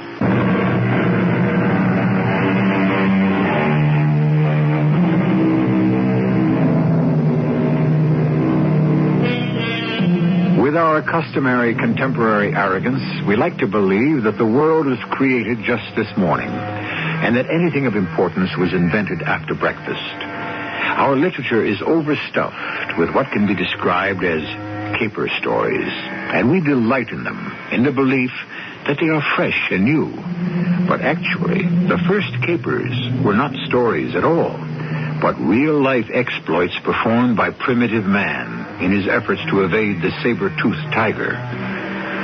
From there on, the writers took over, and no one took over with such wit and finesse as our own Mark Twain. Sir? The year 1897 found me in Europe. What was I doing in Europe? Well, I possessed a secret. Incredible as it may sound, I knew how to make money on the continent. And I'm one of the few Americans in history who left Europe with more money than he had when he came here. Motivated by patriotism, I've tried to share the secret with our government, but I picked the wrong party. Their basic interest is spending it, not saving it. However, I was walking through my hotel lobby. Oh, Mr. Clemens? Guilty as charged. Oh, I'm an American. Yes, I would say so. You're definitely, tangibly an American. Not only an American, but an American lady. Now, I have no right to approach you this way. I'm sure you must have pressing business. Oh, nothing of great import. Merely an audience with the king. You have an audience with the King of Italy? Or to be accurate, he has an audience with me. Oh, well, then I'm sorry. The truth is, the king and I are going to share an audience. We shall both be part of the crowd that's going to see that marvelous sculpture, the Capitoline Venus. The Capitoline Venus? However, she's been around for more than 2,000 years. There's no reason she can't wait another hour for me to pay my respects. The Capitoline Venus? Yes, I'm sure you've heard of her. Oh, yes. Yes, I have. Is something wrong, Mrs. Walcott? Yes, I'm afraid something is terribly wrong, and I really... Yes? Well, here I am, trying to tell my troubles to a complete stranger. Sometimes we have no choice. But it concerns the very statue you just mentioned. The Capitoline Venus? Exactly. Well, now, why should a recently discovered ancient Roman statue be a source of trouble for a young lady from, Ohio, Cleveland, Ohio. The mystery deepens even further.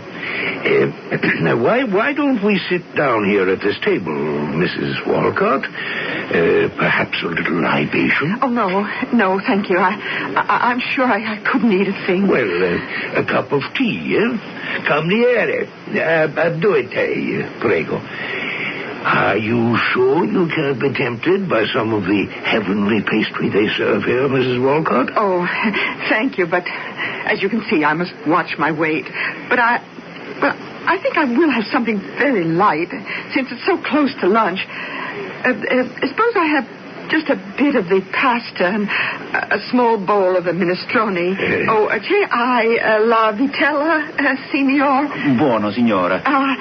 I just can't resist veal, especially the way they prepare it here in a light batter of sweet cream and butter and ensalada, salad, cheese, but no bread. No, just a small loaf, perhaps. They do marvelous things with bread here. She just rippled along, all the while manipulating her knife and fork with what I can only describe as surgical dexterity. The food disappeared into her pretty red mouth, and you could almost see it filling out along her body. A fraction of an ounce here, a fraction there. I eat out of sheer desperation. It's Frank, my husband, Frank Walcott. Yes? Oh, surely you've heard of Frank Walcott. Frank Walcott, he's been called the bathroom king, the emperor of plumbing fixtures. Oh, yes, to be sure. That's where I've seen the name. Yes, well, you must help me, Mr. Twain. How may I help the wife of one of the richest men in America? Oh, the money. How much happier would he have been if he was still an obscure and poverty-stricken sculptor? May I ask, where is your husband? He's in a sanitarium. Oh, a hospital. No, Mr. Twain, he's in a lunatic asylum. But why? Well, because obviously it's because he's crazy. Oh. Well, then how can I be of assistance? Well, you were always his favorite author. Which would account for his present condition. Oh, please, Mr. Twain, go to see him, talk to him. But if he's insane... Well, you're my only hope. I've gone everywhere, spoken to everyone else. You're the only one who can help me out of my difficulty. Your difficulty? Didn't you say it concerned the Capitoline Venus? Yes. Well, how? Oh, Mr. Twain, if I told you, you'd think I was crazy, too. Oh, please, Mr. Twain. But I'm not a doctor. In some cases, that's even better. I could see her hand steal absently toward the menu, and her eye idly moved down the items. And I knew I simply was not going to sit there for a return engagement with the bill of fare. So against my better judgment, I engaged a carriage, and we were off to the asylum. Ah, Signora Walcott, I am charmed. May I present the celebrated author, Mr. Samuel Clemens? Signor Samuel Clemens, I am charmed. Oh, perhaps you know him as Mr. Mark Twain. Signor Mark Twain, I am charmed again. I thought I would like to have Mr. Clemens visit my husband, Dr. Rinaldi. What a charming idea. You will write about us, no? We have here all the latest methods for treating the mentally ill. We have special ice-cold baths. That sounds charming. Indeed, all the latest techniques. Charming. And the security. Oh, my dear Mr. Clemens Twain, we are escape-proof. You wish to visit Signor Franco Walcott, yes? So, then, he is in a cell room 212. So, I ring the bell, which moves this heavy steel door. And you will follow me, please. Through this corridor, a stone corridor whose walls are 3 feet thick. Now, this door, made of oak, with iron bands, opens by this electrical switch. Now, we see, among others, the room 212. It has 3 locks, and thus requires 3 keys. And, behold, we confront our guest. Senor Walcott, visitors. Senor Walcott? Frank? He's gone. But that is impossible. He could not get away. Oh, Mr. Clemens, I know where he is. Please, we must go to him immediately. And don't you think that woman had me back in the carriage before we could say Jack Robinson, and weren't we speeding lickety-split toward Rome? And soon I knew where we were going, to the Piazza Navona, one of the largest and most beautiful squares in the city, where everyone, including the king himself, would be attending the ceremonies in honor of the magnificent ancient statue, the Capitoline Venus. Some orator or other was droning on and on about the glories of ancient Rome. And then suddenly there was an interruption. No! No, that isn't true. Listen to me. Ladies and gentlemen, listen to me. I, Frank Walcott, am the sculptor. I created this magnificent statue. It's mine. It's mine. Oh, Frank. I see what you mean, madam. You need say nothing more. It's my statue. Now, let me tell you what happened and how it happened. But he didn't have a chance. The police dragged him away. His wife fainted and could only be fully revived after some refreshment at a nearby ristorante. Are you feeling better, Mrs. Walcott? I'll never feel better as long as... Poor Frank. I only eat to keep body and soul together. Mrs. Walcott, why should your husband, a very wealthy and successful American businessman, claim to have sculpted this statue? I don't know what's happened to Frank. He was always so cheerful. Well, once a fellow gets an idea stuck in his brain, the first thing you should do is quit fighting him. Go along with him. But how? Try agreeing with him. Agreeing with him? But that's crazy. You never heard of fighting fire with fire? Yes, but I don't see how.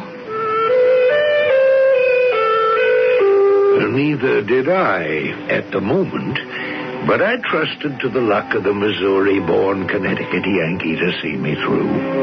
The first thing I did was to go to the police station, where I arranged to have Frank paroled into my custody. Well, this is very good of you, Mr. Twain. Oh, don't mention it. I expect to be paid. I'm a wealthy man. If you can somehow help me prove to the world that I am the sculptor of the so-called Capitoline Venus, then The so-called? Oh, believe me, Mr. Twain, it's my statue. Considering the situation from every angle, you could be telling the truth. I what? Mr. Twain, do you realize what you just said? I think I do. Well, you're the first person who ever said anything like that. The first one who looks at me like a fellow human being and who allows there might be something to what I'm saying. You feel you are the sculptor? I don't just feel it. I know it. All right. Well, why can't it be true? Well, then, you do believe me. Well, let me tell you how it could be true, Frank. Do you believe in reincarnation? Well, what would that have to do with it? Well, do you? Well, maybe. You did sculpt the Venus, but in a past life. No, that isn't true. I sculpted her in this life. Look, I'm trying to suggest a practical way out of this difficulty. And I can prove it. Prove it beyond a shadow of a doubt. Yes? Well, how? Well, let's get Mary, my wife, and go down to the Piazza Navona and have a good look at that statue.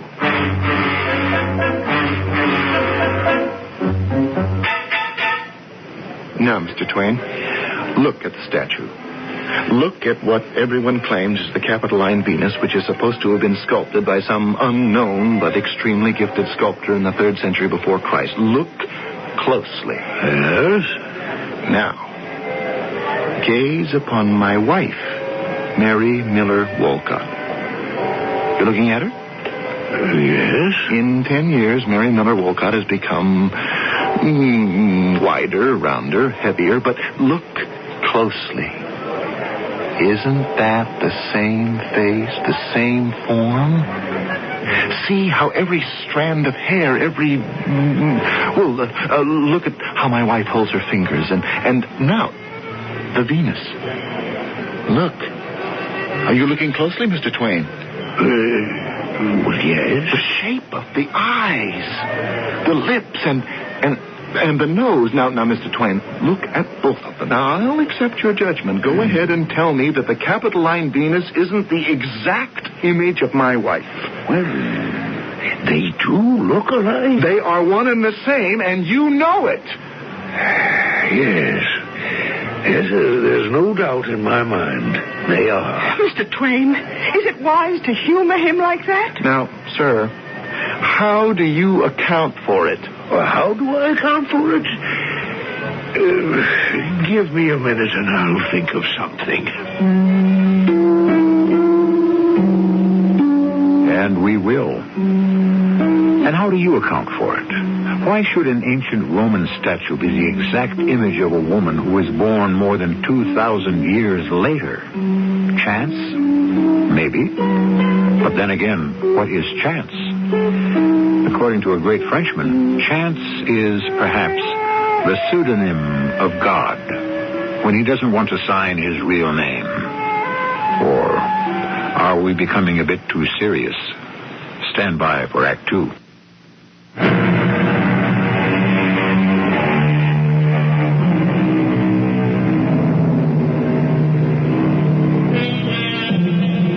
The only very marked difference between the average civilized man and the average savage is that one is gilded and the other is painted. At least in the opinion of Mr. Mark Twain.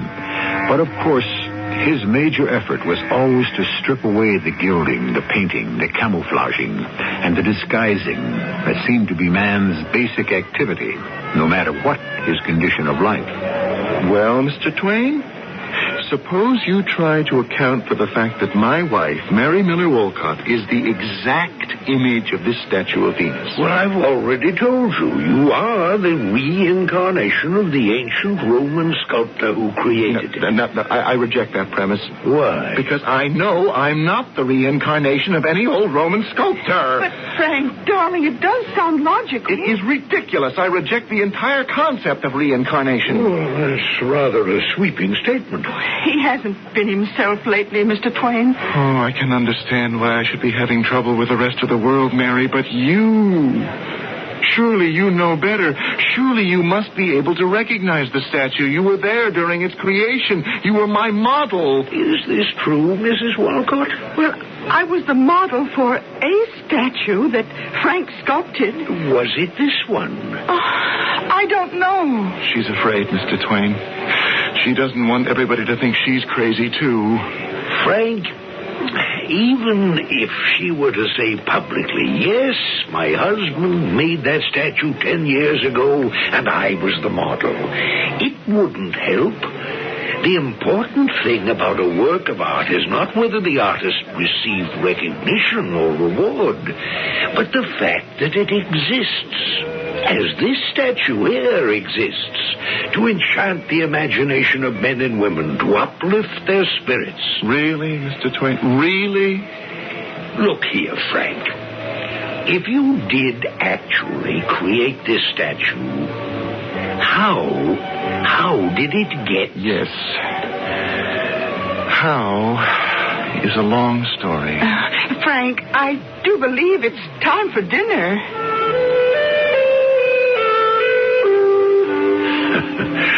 That's where the story unfolded. And I shall tell it to you exactly as it was told to me, as we sat in the Cafe of the Three Devils that evening on the Piazza Navona in Rome.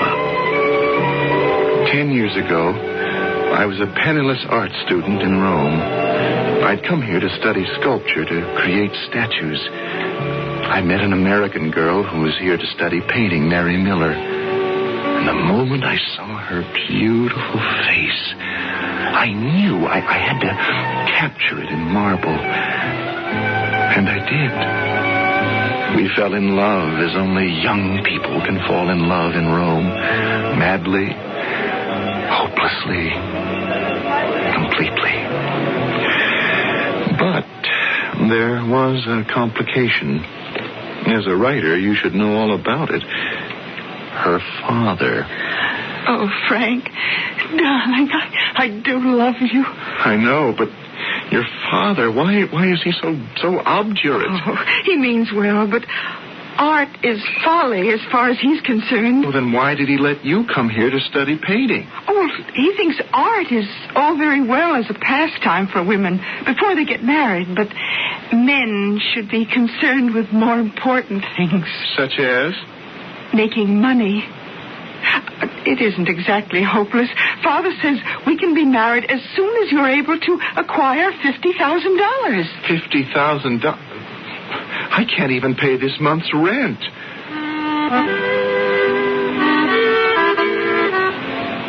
Well, Mr. Twain, I tried. I tried to sell my statues, but it was no use. No dealer would even look at them. $50,000? I didn't even have 50 cents. Finally, I decided to ask Mr. Miller up to my studio, where I would have one last try to convince him. What am I asking? All I'm asking is that you be able to support my daughter in at least an approximation of the style to which she has grown accustomed. But, sir... I have nothing against you, young man. But I cannot allow my daughter to marry a hash of love, art, and starvation. I believe you have nothing else to offer. You mentioned the figure 50,000, Mr. Miller. Yes, because that would mark you as a man of substance and responsibility. Oh, here, look. My masterpiece, this beautiful statue. Uh-huh. What about it? Well, surely it's worth at least 50,000. Tell you the truth, looks just like any one of the millions of statues you see all over Italy. And if you ask me, none of them are worth a dime. How can you say that? I tell you, that statue will make me rich and famous. Took you 6 months to chisel it, and you can't even give it away. No, sir. You show me 50,000 United States dollars, and you can have my daughter. But don't waste time. You only have 6 months to raise the money.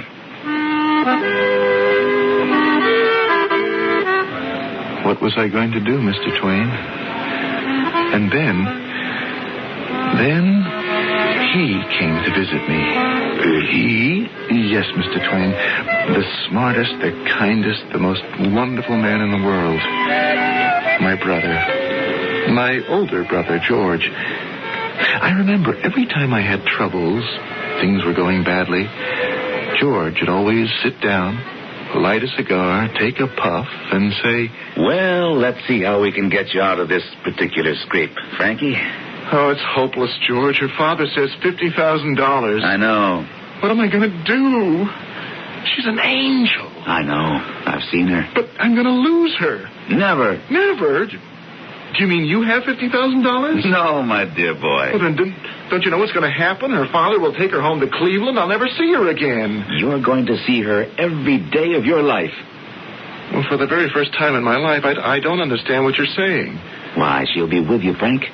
Just as she's with you tonight. What are you talking about? She isn't here. But she is. Look at her. But, well, that's only a statue. Only a statue? Is it possible you don't know what you've created? Well, I know it's good. Good. It's great, Frank. Great. This statue is Mary Miller. Her spirit pervades every molecule of its body. Do you know what you've done? You have created a work of art. You have taken a chunk of marble and given it the breath of life. George, I hate it now. What are you saying, Frank? Because it will always be there to remind me of Mary. How lucky you are. How fortunate. Do you know what you're saying? Of course. Look at her. The beautiful Mary you fell in love with. She will be this way forever. She won't grow old, ungainly. She won't become sick, disfigured. She will never be ravaged by the passage of time or the insults of life. She will always be the lovely girl you knew and loved when both of you were young in Italy. But what you're saying is not enough. It isn't? No! Well, how could you ask for more? I don't want cold marble. I want warm flesh. But I can't have her. Why? George, you weren't listening to a single word. I can't have her because I don't have $50,000. And neither do you. So why don't we both go out and get drunk? Frank, if you really want Mary Miller, you can have her. If I really want... Well, what have we been talking about? But you'll have to make a choice. A choice? Of what? You can have the statue, or you can have Mary. But you cannot have both. Why? Because that's the way it has to be. I'm not sure I... Choose, Frankie. The girl or the statue. Well, what do you mean I can't have the statue? You will have to give it up. To whom? To time. To eternity. I don't understand. It doesn't matter. Choose between them, Frank. The girl or the statue. You can't ask me to give up my masterpiece. Oh, then you decided. No, I want Mary. I must have Mary. Think about it, Frank. I have. Right now, there's nothing to choose between them. Each is at the very full ripeness of her beauty. Yeah, I know that. But the statue will remain like this forever. Mary won't. I'm an artist, George, but I'm also a man. She'll get fat on you. Don't say that. You don't believe me? Look at her mother. Mary is an angel. She doesn't have a fault in the world. She likes to eat, Frank. Oh, does she ever enjoy packing it away? Her father's in the grocery business. There was always a lot of food in the house. George, what is the point of all this chatter? Did I ever let you down, Frank? The answer is no. Do you want me to get the girl for you? If you can. No ifs, ands, or buts. You know the terms of the deal? You give up the statue, give it up forever. Do I have to? Yes, Frank. It's the only way. Oh, I want her so much. Is she worth it? Is she worth losing this magnificent masterpiece? Well... But how can you do it? How will all this raise $50,000 for me? Oh, $50,000 is mere pocket change compared to how much money you have a year from now. But how? That must remain my business. Don't meddle. Don't ask questions. Now, do you want the girl? Really, truly? Yes. I want her. I would advise against it, but I see your mind's made up. Well, here we go.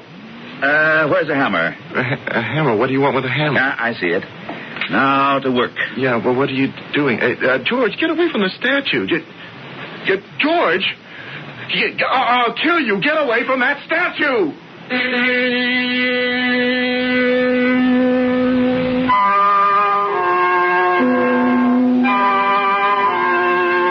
Mark Twain said every man is a moon, in the sense that he has a dark side which he never shows to anyone. It seems we are about to witness a side to George Wolcott's character which younger brother Frank never dreamed existed. But is it the darker side or the lighter side? This is a decision that we shall have to reserve for Act 3.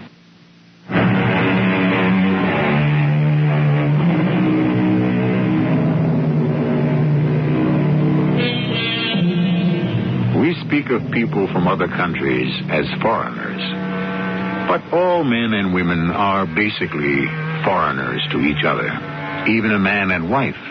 Each has reserves that the other cannot enter into or understand. And these have the effect of frontiers. And so the daily miracle of our social order is not that we know so little about each other, but that all things considered, we know so much. George, you've gone mad. Now, Frank, don't I know what I'm about, generally? Generally, yes, but this is insanity. You want Mary, don't you? Oh, but you can't destroy my statue. Didn't we just agree that I must be given complete freedom? Now, trust me.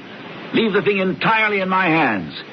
It has to be done with skill and finesse. What has to be done? Let me see. We'll take off the tip of her nose. George! And 2 fingers from the right hand. No, George. No, I can't let you. Now, Frank, we agreed. Didn't we agree? Yes, George, but... Okay, now part of the right ear. No more, George. It has to be done right. A couple of the toes. George!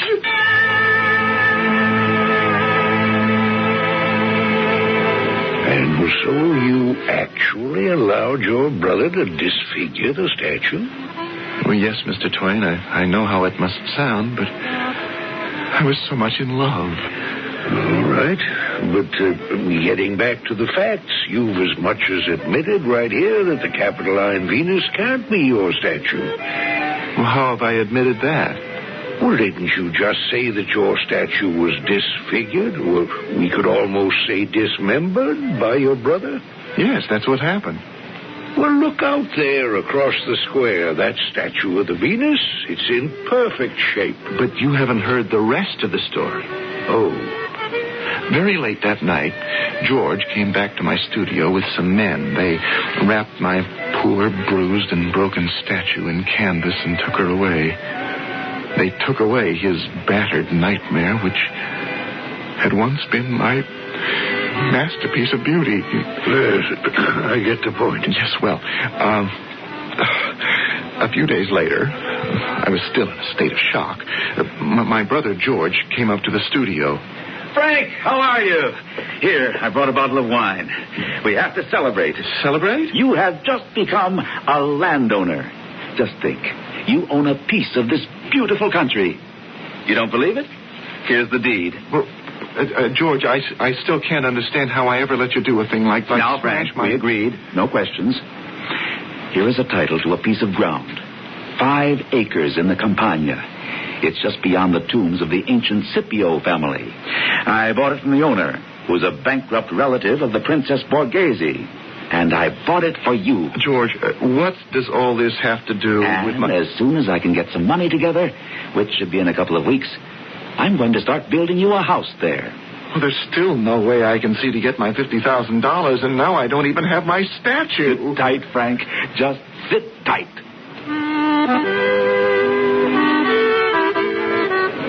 And that's what I did, Mr. Twain. That's exactly what I did.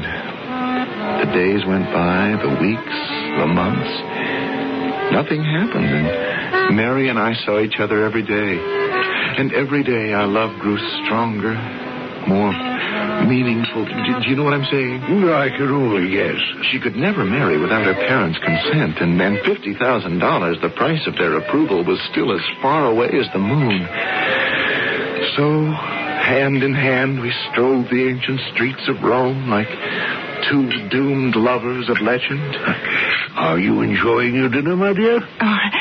Frank, darling, I simply must have another order of the beef. Could you just call the waiter? Yes, dear. Waiter, encore for the Signora. Well, the 6 months were almost up. I'd given up all hope. I was resigned to my fate. And then, one morning, my brother came rushing in. Out of bed, my boy. Up to it. Let's get dressed. Oh, please, George. Let me alone. And where would you be if I let you alone? Now, wait a minute. Just what are you wearing, anyhow? You like it? I bought a suit like this for you, too. Right here in this package. What kind of outlandish... This, my boy, is a mourning suit. Mourning? Who died? No. Not mourning as in funeral, but mourning as in dawn. I'd better light the stove. Heat some water. You've got to shave. Would you mind telling me what this is all about? We don't want to be late. Now, here's your pants, coat, shirt, tie. Spring into action, Frankie. You can dress like a dude if you like, but That's what we are. Two of the best-dressed dudes in Italy. Well, just where are we going? While you are shaving and dressing, my boy, I shall read to you the lead story in this morning's paper. Sensational discovery made in the Campagna. Mr. George Walcott, an American, was building a house on a piece of property owned by his brother, Mr. Frank Walcott. What kind of nonsense is this? And never ask a question while you're holding a razor. To continue. While making the excavations, workmen came upon what can only be considered as the most remarkable piece of ancient sculpture. In accordance with the law, a veil of secrecy was immediately imposed as the government took military possession of the statue. You mean it was found on my property? Didn't Papa always say you were born under a lucky star? What else does it say? The government appointed a distinguished committee of art critics, antiquarians, and cardinal princes of the church to assess the value and determine the remuneration due to the owner of the property. Well, that's me. I'm the owner of the property. Of course, the weight and wear of centuries had taken their toll. Several parts of the statue had been damaged or destroyed, but still, it was a work of ravishing beauty. The distinguished committee had finally decided it was obviously a figure of Venus that had once stood in the Capitol. Were they able to find out who sculpted it? It says here, it must be the work of some unknown but sublimely gifted artist of the 2nd century before the Christian era. Oh, what luck! No, it isn't luck. It's providence. Nicholas Alfeltra, considered the greatest sculptor of our day... Alfeltra, of course. Was commissioned to restore the work. And he said, the mere fact that I have been permitted to repair this masterpiece will make my name illustrious while the world still stands. Yes, I know how he feels. Now, proceeding from the sublime to the important, the committee decided that the statue was worth 10 million francs. 10 million? To continue, in accordance with Roman law and usage, the government is half owner of all artworks discovered in the Campagna. Therefore, Mr. Frank Walcott shall receive the sum of 5 million francs at a ceremony this morning to be held at the... George, it's true? This isn't just a practical joke? Of course it's true. Come on. How can they hold a ceremony without a guest of honor? Well, Mr. Twain, finally, don't ask me how, I got myself shaved and dressed, and George got me into a cab. We drove to the Borghese Palace where a ceremony was being held on the lawn. The Princess Borghese herself made a pretty little speech. Oh, it is now my pleasure to present this check to Mr. Franco Walcott in recognition of his services to the arts. Bravo! Take it for crying out loud. Huh? Oh, yeah. Thank you, Princess. Charming. Let us unveil the masterpiece of an unknown Roman sculptor, the Capitoline.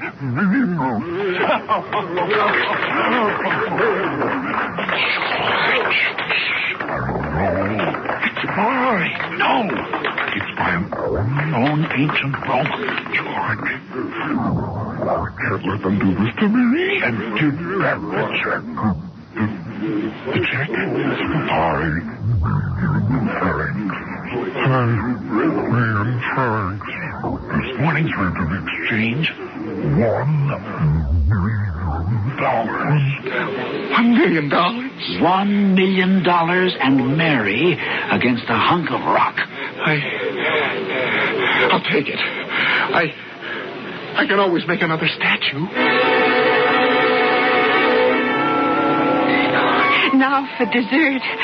Oh, Frank, darling, let me look at that menu. Yes, dear. But I never did. I never made another statue. You see, Mr. Twain, I never had any money before, and I was dazzled by it. And then I found I was very good at it. Good at money. You know what that means? Yes, I know. Mary's father said to me, "Son, why not put that sculpturing of yours to some practical purpose if you can?" And I did. At least I designed beautiful bathroom fixtures. You have to give me that. Oh, I do. But I was happy because in a real sense, I still had the statue. I had Mary. In my eyes, she hadn't changed. But this year we came to Italy again. They were moving the statue here to the Piazza Navona. I saw her, and I looked at Mary, and... Yes, I see what you mean. I went to the Princess Borghese, and I said, "Here's your money back. I want my statue." Your statue? Yes. You see, I made it. You made it? Yes. Oh, I see. Yes, you made it. What a charming idea. Now, I'll pay you more than you gave me. It doesn't matter. I'm rich. Oh, of course. I'm so glad you understand, Princess. Of course. But you must first discuss this with a person who knows how to go about these things. I shall give you a card of introduction. Go to him at once. His name is Dr. Rinaldi. Now you know all of it, Mr. Twain. Couldn't you get George to help substantiate your story? Oh, poor George.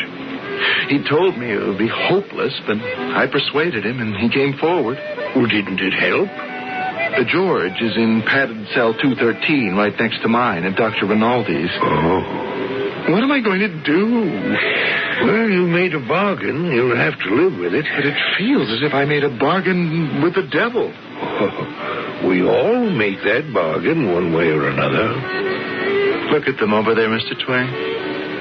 See how they keep gathering around the statue, how they admire it? Well, they can't take that away from you, Frank. But they have. Don't you understand? They have.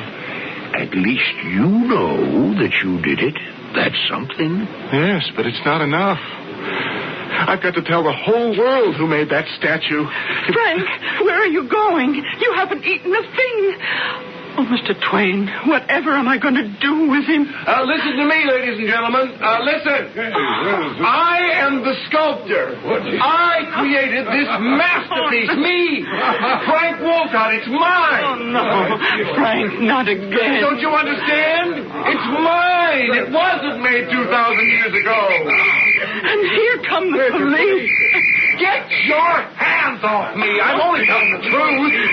Wait, here comes my wife. Can't you see? This statue is the very image of her. Well, isn't it obvious? No, I guess it isn't. Not anymore. All right, officer, I'll go quietly.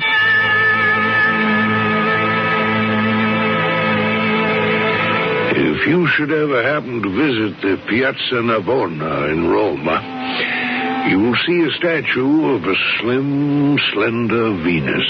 And if you look very closely, perhaps you can see the restorations on the tip of the nose, the ear, the foot. And you can decide for yourself. This is a great way for a writer to wind up a story, since it saves him the trouble of figuring out the ending himself. But Mark Twain only did that when a story had no ending, as this one doesn't. Because it's an old story that's been told and retold over and over again. And what is the moral? Quite simply, since you can't have everything, you'd better settle for what you really want. But then again, how do we know what we really want? It doesn't get easier, does it? I'll be back shortly.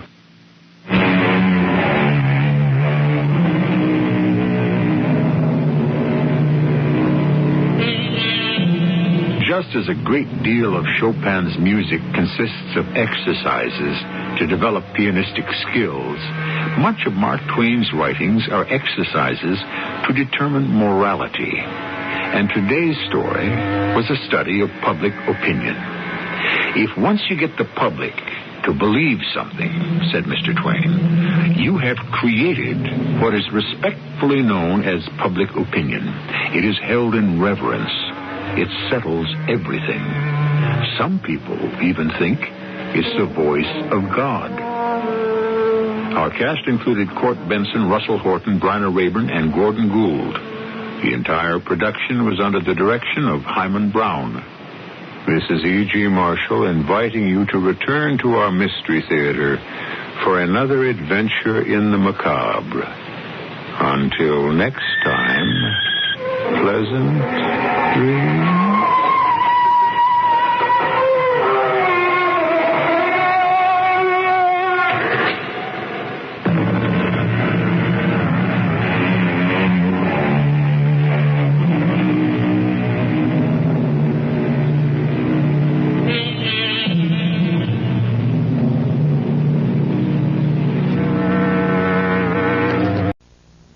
CBS Radio Mystery Theater presents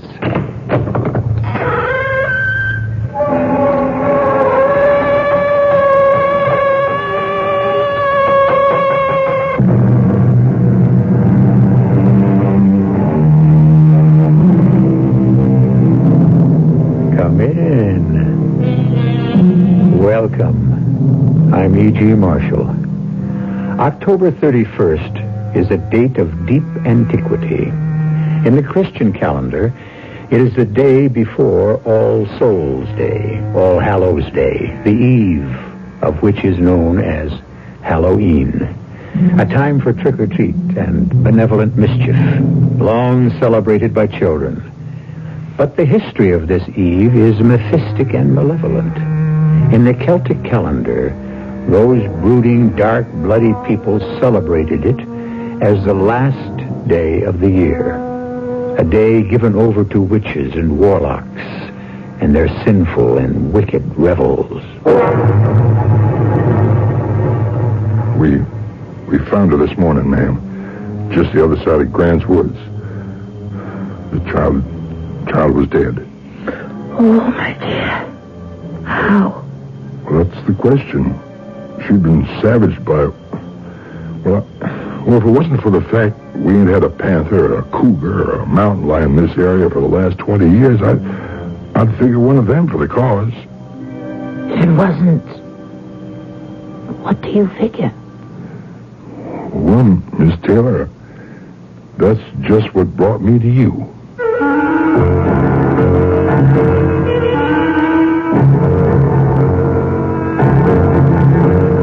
Our mystery drama, The Queen of Cats, written especially for the Mystery Theater by Ian Martin and stars Tammy Grimes. I'll be back shortly with Act One.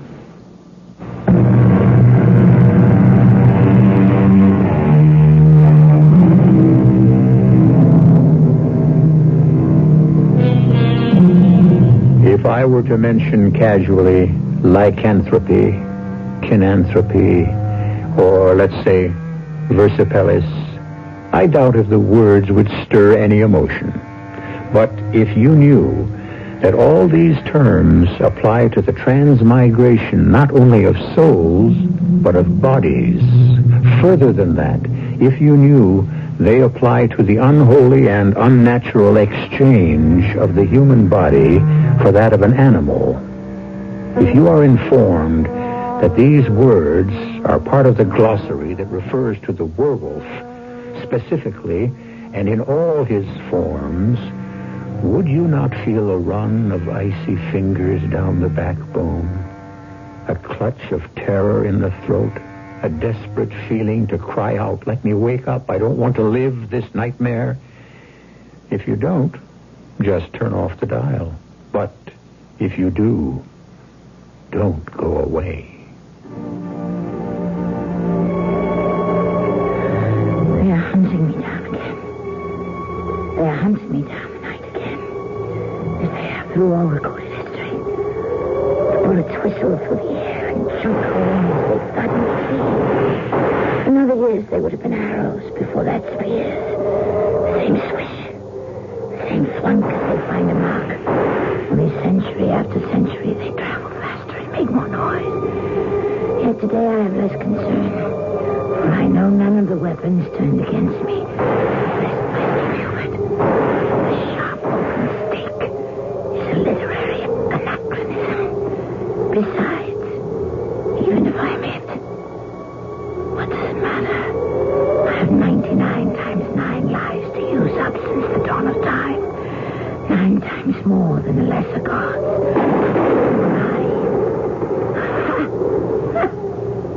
I am a cat.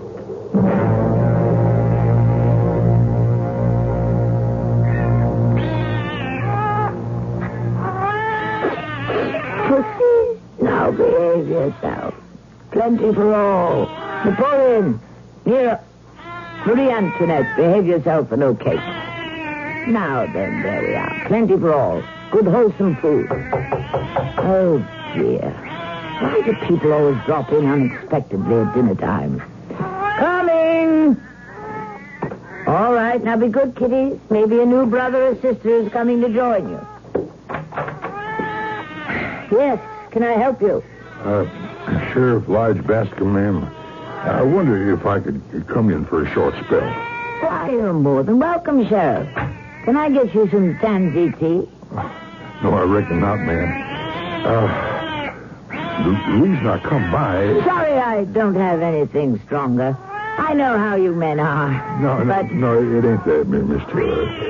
I'm here strictly on business. Oh. Well, won't you sit down anyway? You suppose there might be somewhere a bit more private than... Than here in front of all my boys and girls busy at a hearty meal? Of course. Let's go out of the kitchen and go into the sitting room. Don't use it all that much being alone, so I hope it's fit to visit in. I'm sure it will be just right, Miss Taylor.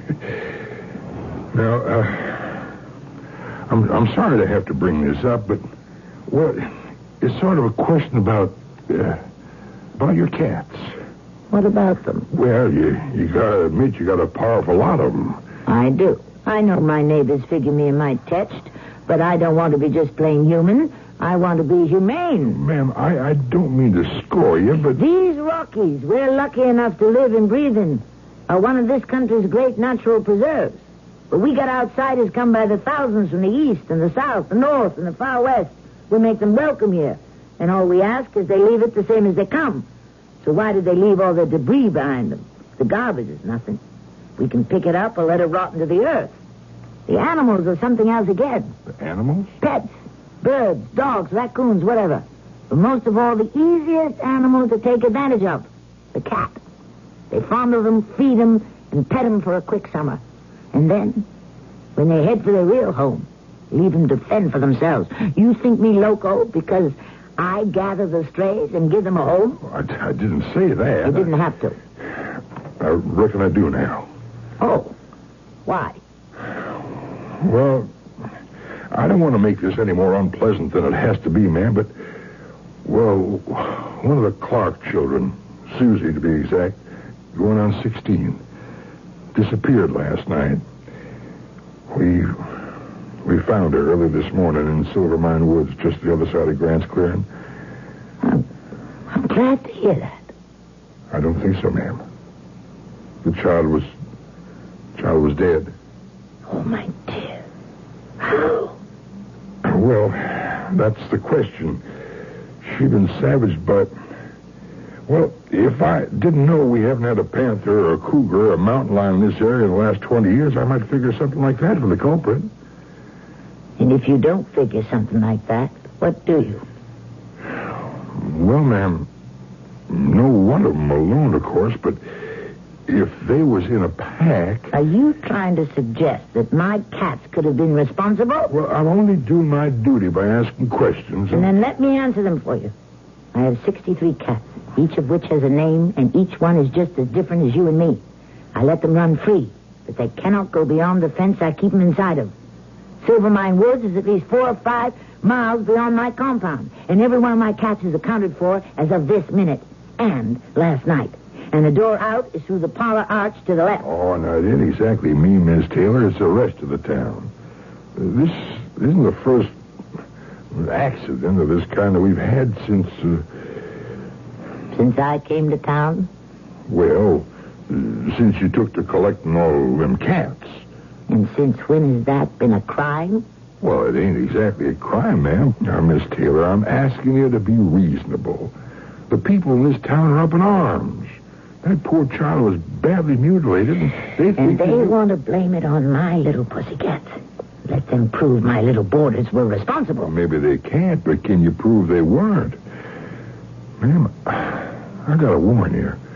They are forming a citizens committee. Vigilantes, more like. Well, I hope it won't come to that. No, they mean to go to law first. All right. I'll meet them attorney for attorney. Well, that could be an expensive process. And you'll be hard put to find any local lawyer who'd want to represent you in this. It wouldn't make them a heap of friends. Then I'll import one if I have to. Yeah, I was afraid you might be stubborn. Anyways, meantime, I have a warrant here to search the premises. What for? Evidence of any kind. I'd like to see the cats. I'd better come with you.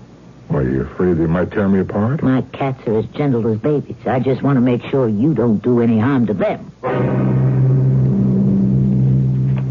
I knew it would come to this sooner or later. I could move on or fight. For me, there was no choice. I had to protect my cats. I wasn't going to be ousted. I would stay and fight.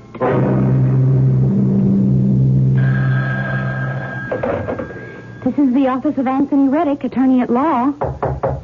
Well, come in. The door's open. Mr. Reddick isn't here, but I expect him back from court any moment. Be with you in a minute. Please, sit down. Yes, sir. Well, you see, I'm not his regular secretary. I'm just his landlord. Yes, sir. I'll tell Mr. Reddick to call you back.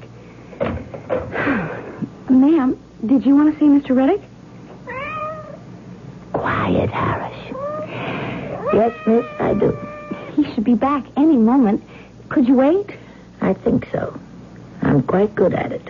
I'm sure he could make time to see you. I'm sure he could, since he doesn't have any other clients. I beg your pardon? That's not true. Of course it is. That's why I'm here.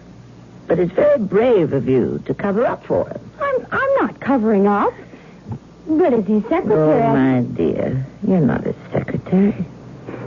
How do you know? Because I'm a very old lady who knows a great deal more about too many things than possibly she ought to. Hey, Carrie, I'm sorry, but they didn't have any yogurt at the... This is a client, Tony.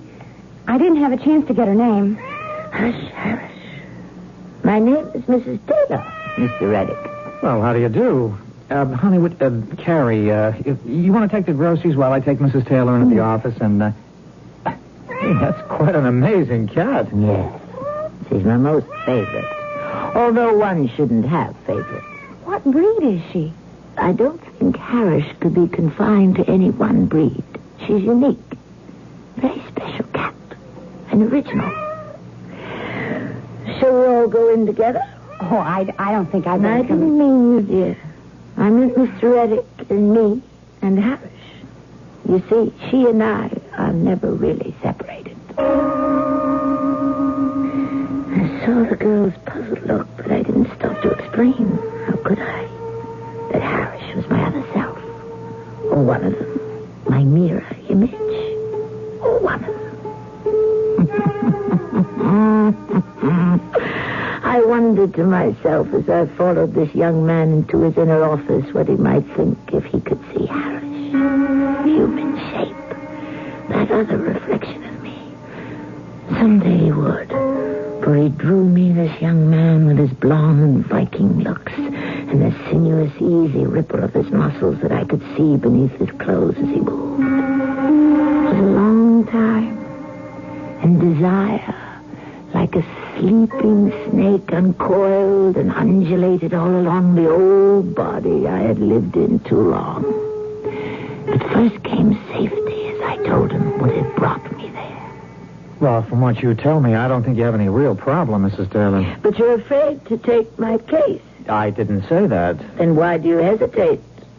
Well, I am a lawyer. I should take a look into it first of all. You think my cats are responsible for the child's death? Not if what you tell me is true. Hush, Harish. You see, it isn't only my cats I'm afraid for. I beg pardon? Mass hysteria. Mob violence. I'm an old woman alone. I could be in danger, too. I need help. Please. I don't think you have anything to be afraid of. Well, neither of us do. If you want me, Mrs. Taylor, you have me. And like they say in the old funny story, that goes for your cat, too. Nothing to be afraid of. Oh, my naive and trusting young lawyer, my need for you was far different than the other life force which drove me to reach for sustenance, but no less strong. You were my desire, my blonde and trusting love god. And although you couldn't know it yet, like the queen bee and the chosen drone, your fate was written in fire and destruction. Your doom was sealed.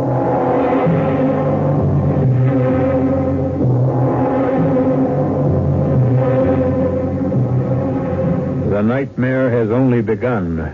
The fabric of it still in the weaving. The terror and disaster and agony not yet stitched into the tapestry. Remember, I said in the beginning, no need to listen unless you couldn't resist. For those of you who can't, I shall return shortly with Act 2.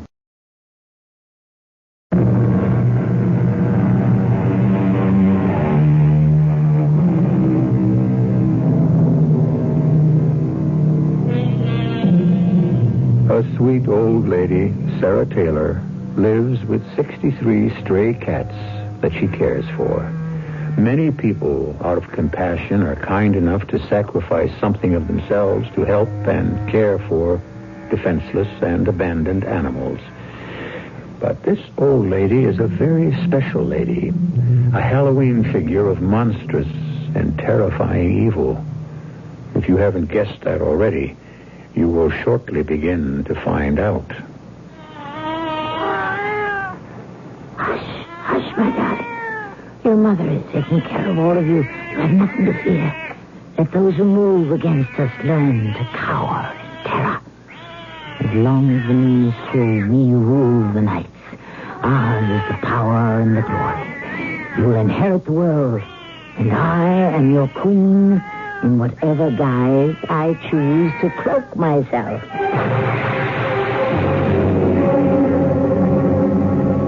You like me as I am now, as I was in my first reincarnation, Harish Wola. Oh, this guise, I could hold the world in thrall. But I need the flesh of virgins to keep this flesh whole and viable, and the chase is seldom worth the effort. Still, this one time, perhaps, there is a full moon, and whenever the need arises, I shall take your shape, our shape, my original form, and stalk my prey.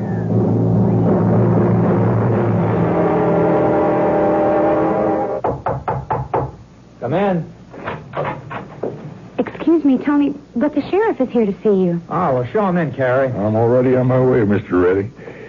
Hey, mighty good-looking new secretary you got. Well, that isn't my secretary. It's my fiancée. Oh. Well, now, it's a pleasure to meet up with you, ma'am. You're not from these parts. No, up north. Collins. But we met in the east at college. Carrie, this is Sheriff Elijah Bascom. Howdy. How are you, Sheriff? Well, a whole lot better just to see someone as pert and pretty as you, ma'am. Tony, when's the big day? Ooh, late spring, I guess, soon as Carrie's graduated. I'm just out here on a visit, Sheriff. Between terms. I do get to miss the man. I wonder, Miss Chisholm, if you could leave me here with Tony, Mr. Reddick, for a minute. I got some official business with him. Oh, of course. Look, honey, why don't you go back to the hotel? You don't have to tie yourself up here. But I like it here. Besides, I have some official business with you myself. Just as soon as you're free. Bye, Sheriff. Nice meeting you. Bye, Miss Chisholm. Tony. Why'd you have to go mix into this whole mess with Sarah Taylor and her damn cats? I think the town is giving a very sweet and kind old lady a raw deal. Sweet and kind, my foot. She's a crack brain. Not just because she digs cats? Oh, one cat, two, three, four maybe, but 63? Now, come on. You think that's natural? For her, yeah. She's a little eccentric, but you know as well as I do that she isn't breaking any laws. What's the idea of harassing her? You know, you're leaning on her, Leach. Sure, I'm leaning on her. You want to know why? Because the whole town's scared and is pushing and pressuring me. Now, you don't seriously think these mysterious deaths in the past year have anything to do with her cats? Where's the evidence? Well, there isn't any. You know, I know these girls weren't mauled by any house cat, or even a whole pack of them. Everybody in town knows that. Knows that it's one big cat we got to hunt down. But that we haven't been able to. And that's what's getting to the people. It's still no reason to start picking on a poor old lady who gives shelter to animals that human beings have abandoned. I sure to get a medal instead of threats and abuse. Oh, son, there's just no sense to a mob, and that's what this town is becoming. I gotta stop it while I still got some control. That Ms. Taylor and her army of cats is just like lighting a match next to a short fuse. We gotta find out what animals out there in the dark, sure. But till we do, we also got to get rid of all them cats, or this town's going to explode high, wide, and fancy.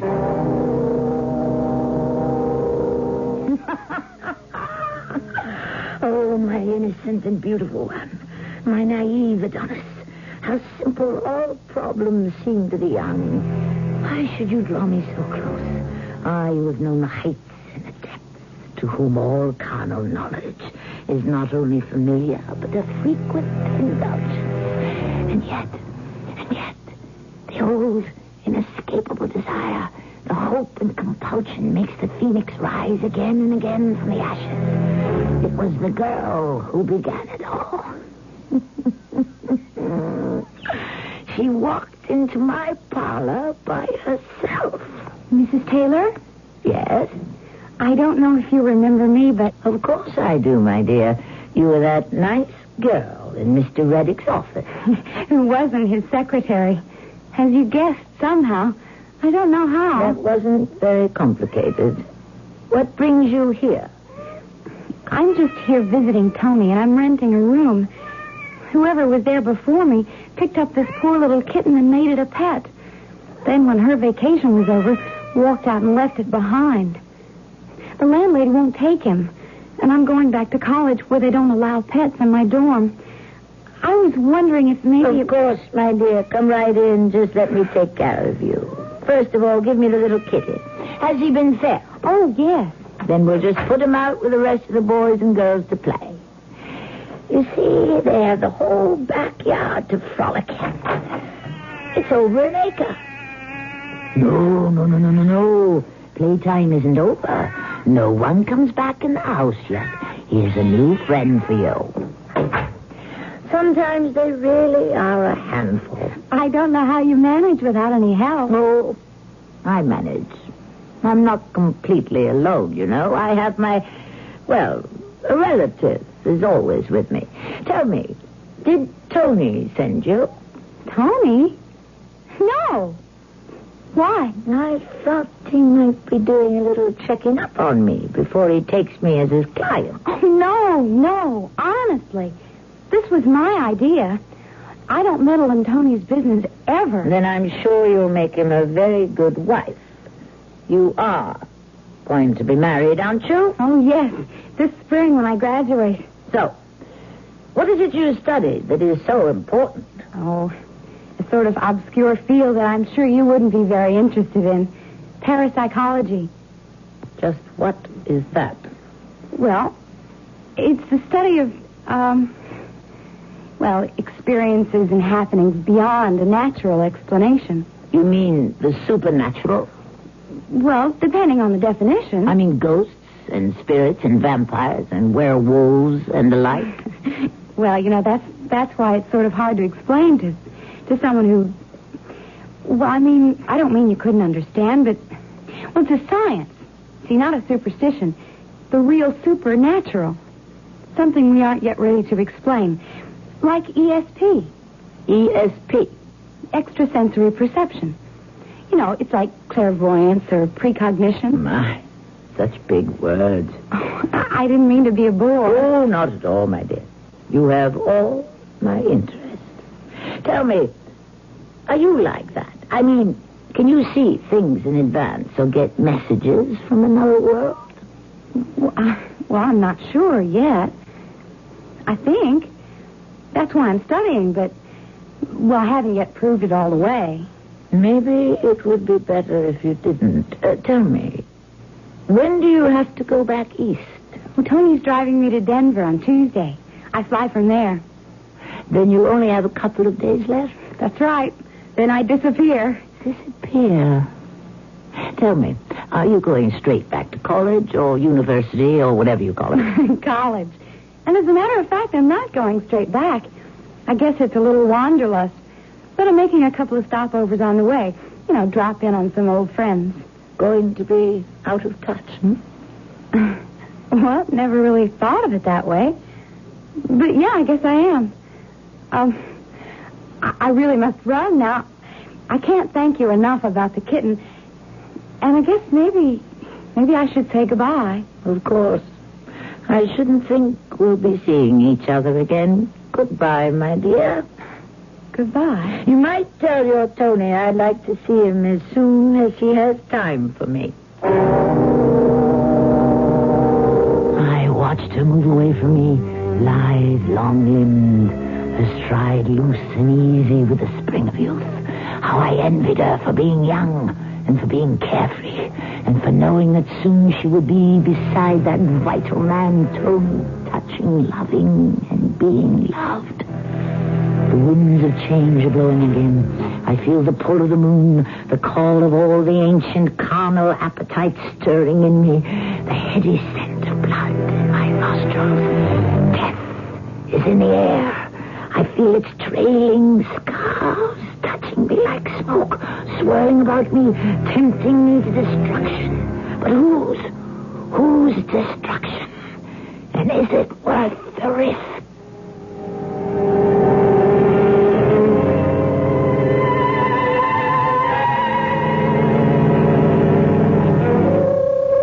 The musings of Sarah Taylor, a kindly little old woman with a fondness for cats. Is she becoming senile, and is her brain stocked with the dreams of madness?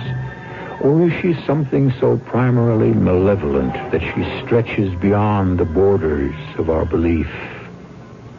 I shall return shortly with Act 3.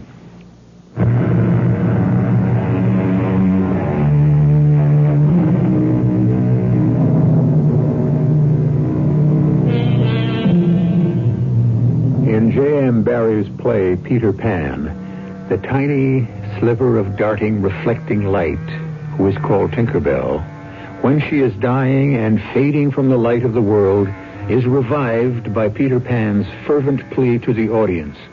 If you believe in fairies, clap your hands, and Tinkerbell will be saved. Or words to that effect. It is an appeal that never fails. Young and old find themselves responding, even vocally, and certainly from the heart. Do we believe as profoundly, or even more so, in the spirits of darkness and terror and total destruction? It's a question you may answer for yourself after the conclusion of our tale. Yes. Mr. Reddick? Tony? They're speaking. Miss Taylor? Yes. I was wondering, did that sweet child, Carrie, give you my message? Well, yes, ma'am, she did. I was going to call you first thing this morning, but you beat me to it. I didn't want to call too early. Heavens. I've been up since dawn.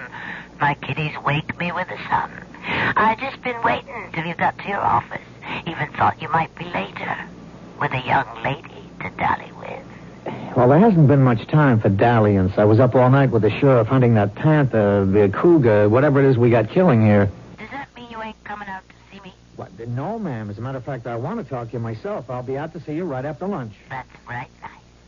I'll be looking for you. Morning, Tony. Hey, darling, I thought you'd still be catching some shut-eye after last night. I didn't know you were here. You were on the phone. I didn't want to barge right in. Well, the door was open. I know. I couldn't help overhearing the end of your conversation. You were talking to the cat lady. Yeah, gotta go out there and see her later and break some bad news to her. But first, we forget that and proceed to this. Now that's the way to start a day. Yeah, and finish it. You have to go back to that damn university. I thought I did. But I'm beginning to wonder if I should. Hey, now, wait a minute. With your degree right around the corner, I don't want to interfere with that. You come first in my life, Tony. I'll buy that, with reservations. I mean, honey, we had it all planned. I know. That was before I began to get the bad vibes. About us? Mainly you. I get this message that you're in danger. Me? Both of us. How? I don't quite know. Well, I know you kind of laugh about ESP. Now, wait, whoa, I don't laugh at it. I just don't buy it. Maybe you'd better. What are you talking at? It's something to do with that Mrs. Taylor. She isn't what she seems to be. She isn't just a sweet old lady with a thing for stray cats? I mean, she isn't just a sweet old lady. You mean she's right off the tracks? No, I mean a whole lot more than that. Oh, Tony, hold me a minute. Hey. I'm scared. Come on, hey, take it right easy. Down to my heels. Come on, sit down here. Get here. Yeah, that's better. All right, now come on, level. What is this? I don't know how to tell you. Tony, Mm-hmm. you and the sheriff and a bunch of others were out all night hunting. Yeah. Did you see any signs of this big cat, this whatever it is that killed that young girl? No. Were there any tracks around where it happened? No, and the ground was soft enough, so there should have been. That's why folks got the notion that maybe it wasn't one big one, but a whole lot of small ones that did the damage. Were there any small tracks? No. So how did a big cat like a panther get to that girl? I don't know. Honey, what are you getting at? 3 other girls were killed this year, weren't they? Yes. When? I don't know. Let's see. One early in February, then in, May sometime, then the one before this, and, well, wait a minute. I know just when it was. It was August 1st, the day after my birthday.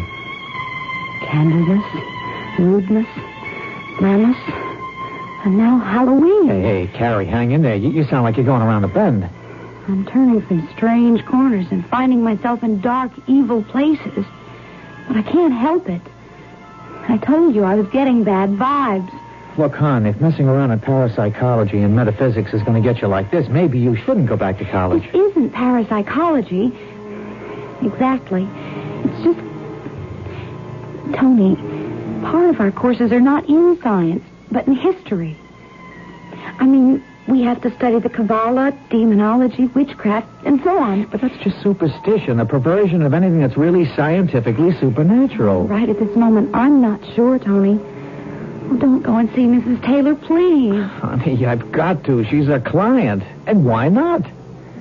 Because it's full moon. It's Halloween.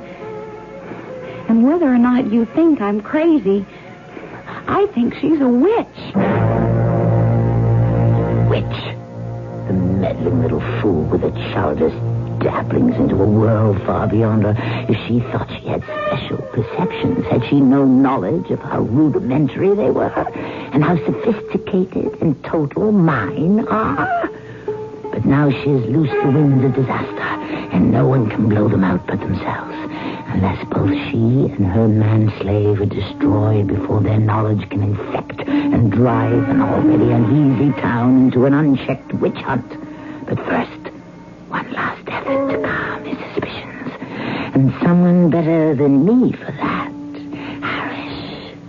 Harish, the spellbinding, the sensual, the supreme, salacious epitome of man's basest desire. Shamaloo! Yes, mistress of my soul.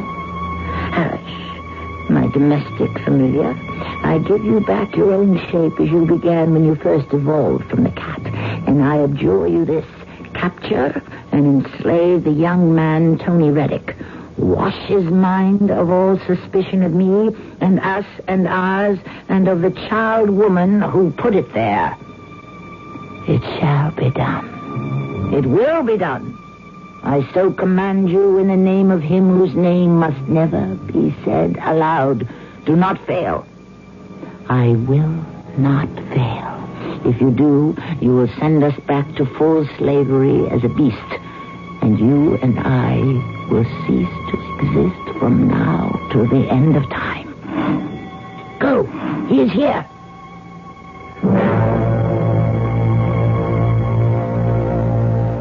Won't you come in? Well, thank you. I wanted to see Mrs. Taylor. Is she in? She's not feeling too well. Oh. She's in bed. She asked me to see you instead. I'm her niece. Harish, roll up. Well, how do you do? I hadn't known that Mrs. Taylor had someone living with her until Carrie, that's Miss Chisholm, my fiancée, mentioned something about it today. I just arrived. Are you from America? No, I'm from Europe. Transylvania. Well, that's in Romania. How did you get a visa? Oh, I got it. I didn't mean to be nosy. I can see where most things aren't too difficult for you, Miss Roland. I prefer first names. Mine is Harish. And yours is Tony? Yeah, well, that's close enough. It sounds better. So, what did you want to see my aunt about? Well, that's kind of a long, complicated story, Miss Harish. Is it about the cats? Yeah, well, yes. Yeah. Harish, I'm going to level with you. You know there have been some strange deaths around here. I know. But you know these little cats were not responsible. Well, if it was a big mountain cat of some kind, we'd have flushed him out by now. I know damn well it couldn't have been the ordinary little cats. Then what? Or who? Not who. No human being could have mauled anyone the way those kids were torn up. So? What? I don't know. I've had an explanation that I can't quite dig, or believe. Would I believe it? Why, I won't try you. Look, let me talk to you. No, you can't go in there. I've got to now. Let me go. You really want me to? And I don't mean to be ungallant, but... You can't be unfeeling also. You're a very attractive man. Well, you're a very tempting woman. Let me tempt you. You got me too late. I'm a good boy now. Are you so sure? Kiss me. Oh, come on. But not like a good boy. Like a very bad boy. Mm-hmm. Wow. What are you after? Sooner or later, what I need from everyone, your immortal soul. Kiss me again. No. Look, this... Parrish? Yes. But... You're not. You're changing as I look at you. You're Sarah Taylor. Carrie was right. You are Damn you to eternal hell. If I cannot destroy you in one shape, I will go through all of them to stop you and all meddlers in our world. Die, fool. Die. No one must know my secret.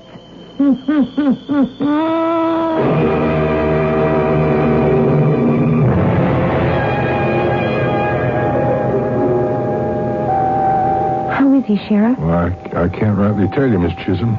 He wasn't marked up too bad, but he sure lost a lot of blood. What happened? He got me. I had a show cause order from the health department. I took it out to Miss Taylor's. Well, when I got there, the door was open. I didn't get no answer, and when I went in, well, that's when I found Tony. Where was Mrs. Taylor? I don't know. Unless one of them cats carried her off. A cat? Look, ma'am, I got there just at dusk, and I had a deputy with me. We both seen a big mountain cat. Only one such I never seen. Loping away just as we got there. I sent a couple of shots after her, but I missed. But it wasn't carrying anyone. Oh, no. If it was an animal like that, well, there must have been two. And the first one carried off Miss Taylor.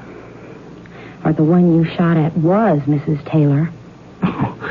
Now, Miss Chisholm, I listened to all you said, but I'm a plain man, and even at Halloween, I don't take so good to tricks and superstition. Okay, you don't believe me. Now, I ain't had no college education. Never mind that. You have a posse going hunting that cat? I sure have, or caused enough damage. Can I come along? Oh, no, I don't know about that. But... Elijah Baskin, you know my father was D.J. Chisholm.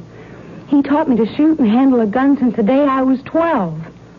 It's a day of women's liberation, and besides, I'm the only one of you can carry an old Sharps rifle that's fitted to fire its own ammo. Yeah, that ain't much of a recommendation. You better change your mind.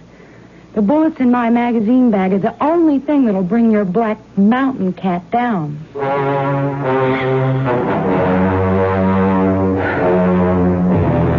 hunting me down through the night again, as they have through all recorded history.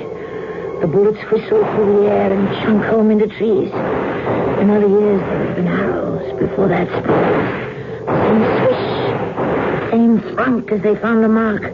Only century after century, they travel faster and make more noise. And even if I am hit, what does it matter? I have 9 times 99 lives to use up. Even more than the lesser gods. And no bullet that is not blessed by St. Hubert can touch me. And who in the 20th century ever heard of St. Hubert, let alone werewolf? But someone... That was no ordinary bullet. Oh, no, not the end. The end of time, of timeless time. And yet... I know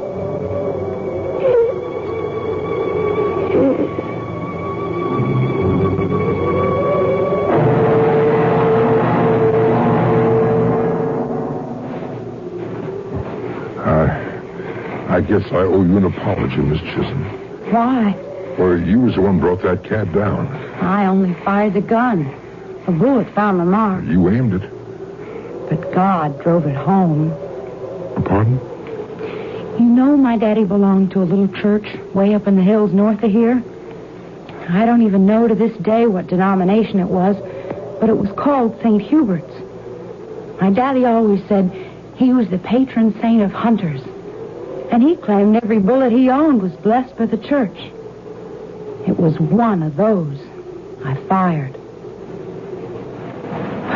But I fired at a black cat. Good Lord. That wasn't no black cat we hit. It's a young woman. Watch.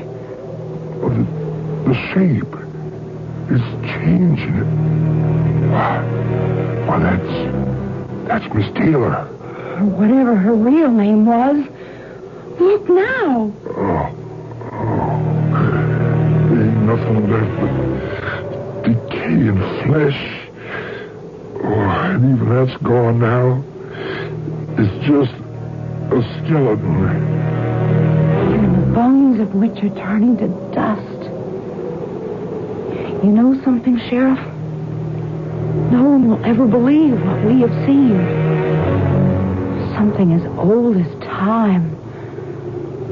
A werewolf in all its aspects. The best of which is dead. Forever.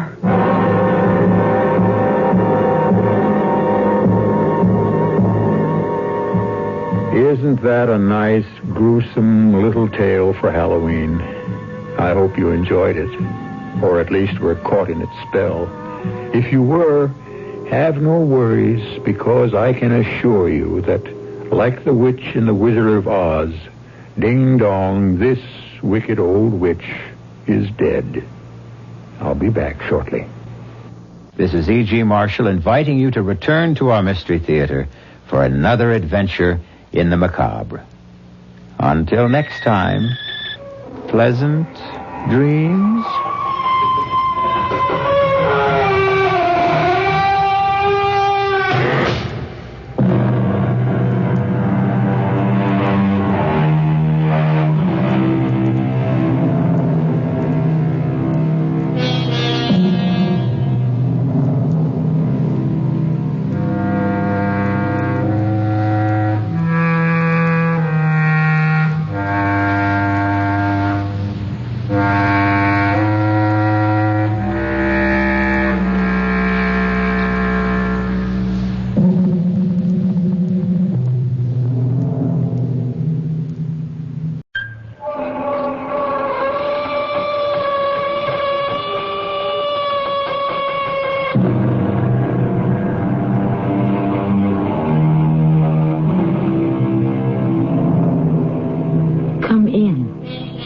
Welcome. I'm Tammy Grimes.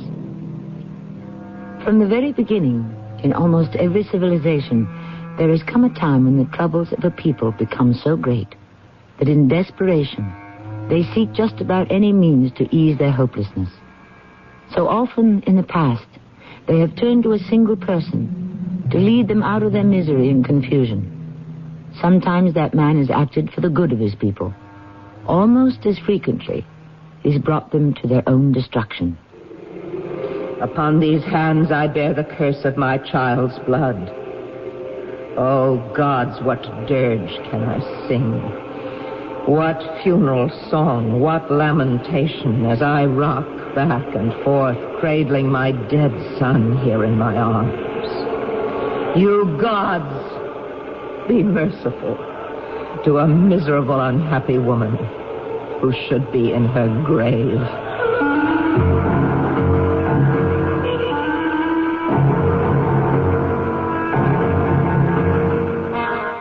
Our mystery drama, On the Night of the Dead, is based on one of the most moving tragedies of the ancient Greeks, the Bacchae of Euripides.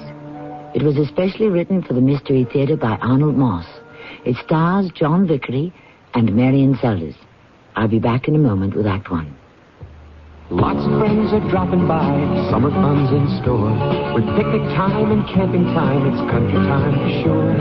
Before you all get thirsty, here's a tip that should be made. Get a drink that tastes like good old-fashioned lemonade. Country time, country time. With Lots of hot weather, barbecues, and picnics ahead. Get down to your store for plenty of country time lemonade-flavored drinks. Tastes like good old-fashioned lemonade. If parole is a reward for good behavior, why do some parolees return to lives of robbery, rape, and murder? In an eye-opening broadcast, CBS reports the problems of the parole system. You'll travel with dedicated, overworked parole officers whose jobs are as dangerous as they are thankless. In vivid detail, you'll view the attitudes and actions that are slowly strangling the parole system. CBS reports The Parole Game, Wednesday, June 30th at 10, 9 Central on the CBS television network. Excuse me, I own that shoe store across the street. Want to buy it? Well, I'll be honest. I have great shoes, but no customers, so I'm ready to sell the whole thing at any price you name it. $12. Sold. Ooh. Well, now that you own a shoe store, what'll you do with it? Well, advertise. I tried. A lot of newspaper ads, then TV and magazine. I'll probably go radio. Radio? Yeah, according to the latest studies, everyday radio reaches more people than newspaper, TV, or magazine. How did you know? What's more, radio targets customers. I'll match up the right stations for my dressier lines and different stations for young casual. Since radio costs a lot less than newspapers or TV, I'll get good efficiency. Listen, I'd like to buy my store back from you. Well, at a fair profit. Okay. How much do you want? $156,000. That's a pretty fair profit. I believe it. I'll take it. Radio. It costs less, targets your best customers, and it sells. Radio. Red hot because it works. For more facts on radio, call this station of the Radio Advertising Bureau. They brought you this message.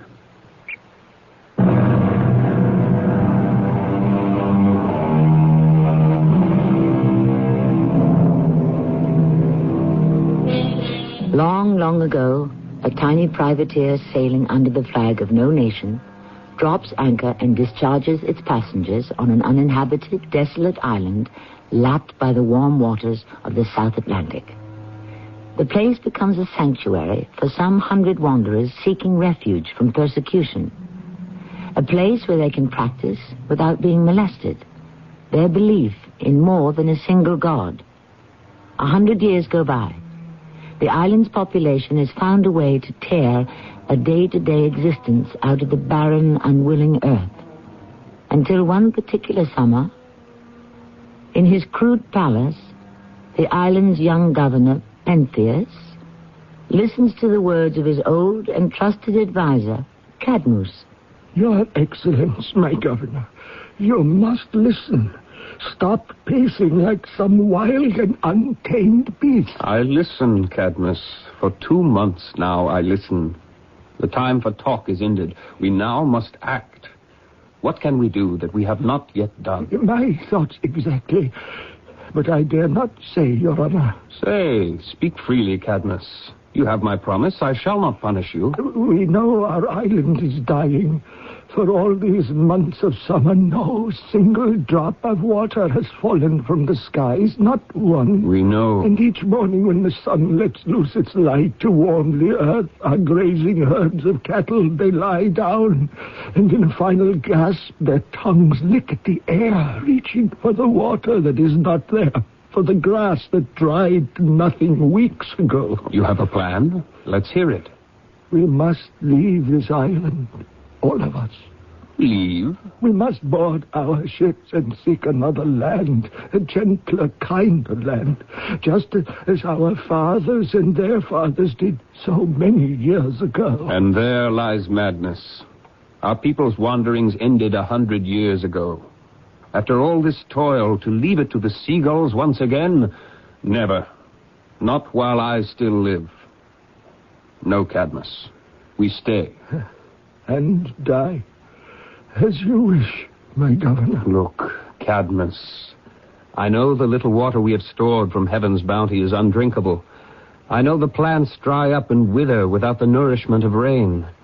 I know the cattle die of thirst. I know the people die of thirst. By all the gods who should preserve us, what can we do? Drink water from the sea?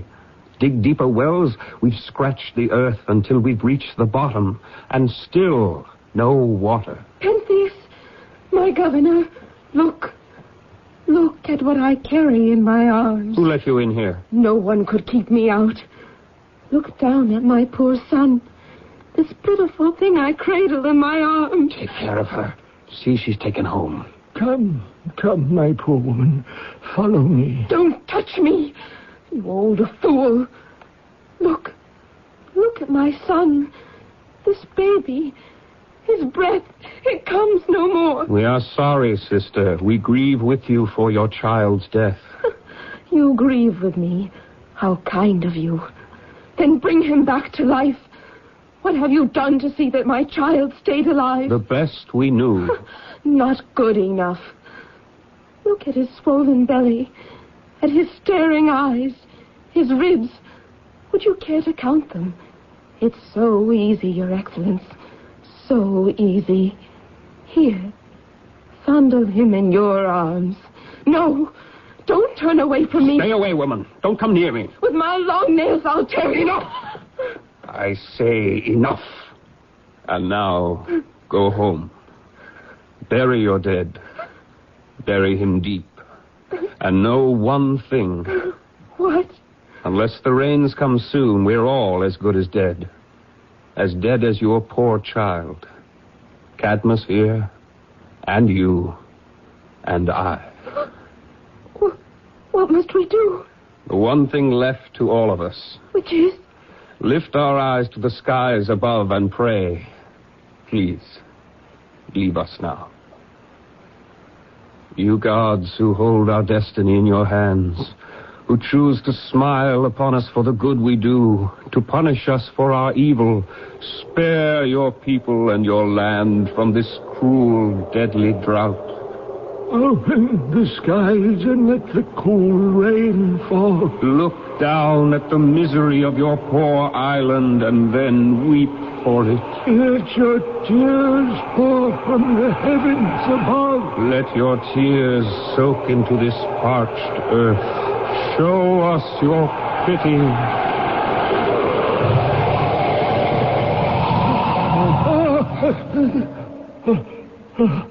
Cadmus? Are you all right? Are you hurt? A little shaken, but I'm well. But what was that? A raging wind that seemed to come from nowhere, roaring its swift way over the land. With the strength of 1,000 men. As quickly as it came, so quickly has it gone. Somewhere among the gods we worship, there must be one with pity in his heart for our poor, suffering land.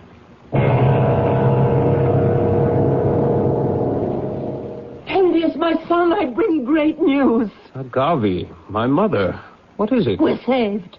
Our land is saved. At last our prayers are to be answered. What are you saying, Mother? The drought is about to end. How can that be, Agave? The sky's turned blue. No single drop of rain has fallen. We'll no longer need the rain. What nonsense are you speaking, Mother? A god has come to our island. A god has seen our anguish and our heartache. A god has come to answer our prayers. Nonsense. Who is this god?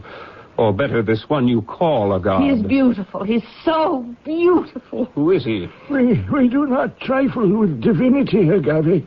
We are the heirs of customs and traditions hallowed by age and handed down to us by our fathers. What has he done, this god of yours, that makes you so sure this cursed drought will end? First, he passed the goatskins out among us. Goatskin? Filled with wine. They were sweet wine. I touched the wine. I felt it on my lips. This was no trick. By what name does this street magician call himself? From what city, from what land has he come here? Xenos, he calls himself. Xenos, the stranger. What land? What city? My son. He has come to us from heaven. I see. Cadmus? Your Excellence. Whoever this Xenos, this stranger is, we must get rid of him at once. He threatens trouble. Great trouble for us all. We've grief enough without this mischief maker.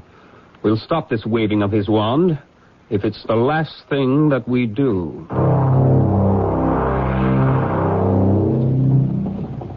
Come, young woman, join the rest of us. You too must celebrate the happy coming of a god. I am too deep in sorrow, Agave. No, put down that child of yours. Let the living comfort you. There, that's better. Now come and sing his praises with the rest of us. Blessed are those who know the mysteries of this God. Blessed are those who sanctify their lives in worshiping this God. Come now, you young woman. Blessed are those whose heads are crowned with ivy. Now together. Blessed are they. Hail, Zeno, hail, born of the gods on high. Hail, Venus. Let the dance begin. Let our songs of praise ring loud. Venus, speak to us. Women of this island, drink more of the wine I've given you. I am Zenos, the stranger, come to your suffering land in answer to your prayers, to a land whose people cry to me in anguish, whose people call to me for help. I am Agave, mother of our governor, Pentheus. Welcome, mother. We need you, Zenos. Now, you young woman, let him hear your voice. How can you help us? Tell us what we must do. Believe in me. Believe. We believe. We know you are a god whose pity reaches out to all of us. We believe. You know that only I can end the drought that sucked this island dry. That only I can give you all the water you need. We know, my lord. Zenos, hear my voice. This bundle that I carried in my arms, that was my infant son. Go, take him. With your own mouth, breathe life into him again. That's, alas, I cannot do. How then can I have faith in you? How can I believe that you have powers greater than any other man who walks the earth? I promise you that deaths like this will come no more to you. How? How will you do that? I lift my staff and strike it so against this rock. Flames burst from my staff, and see! A fountain of cool water comes bubbling from the earth. Have faith in me, and it will grow into a mighty stream, pouring its rich blessings from the mountaintops. Now I strike this other rock, and lo, a spring of wine, of good red wine, comes spratting from the ground. Come, all of you, drink of the wine, this holy wine. And last, I touch the soil here, gently with my staff. You young woman, scratch the sod with your bare fingers. Tell me what you see. Milk. Sweet white milk comes welling from the ground. Blessed is he who brings us all these wonders. Holiness, angel of heaven. Holiness, gliding on golden wings. There is no greater God than Zenos. Wait, out of the way, women, all of you. Scatter yourselves. A wild and raging bull stands, glaring at us, his eyes aflame. His hoofs tear up the earth beneath. Run for your lives. We'll all be torn to pieces on his horns, or else trampled to death by his sharp hoofs. Stay where you are, women. Stand your ground. He will not harm you. Here he comes. Come and help us. Stay, my friend, stay. You glare at me, do you? I strike you with my staff. So! The bull has toppled to its knees. Its eyes are glazed. Its tongue hangs from its mouth. The sweat drips off its body.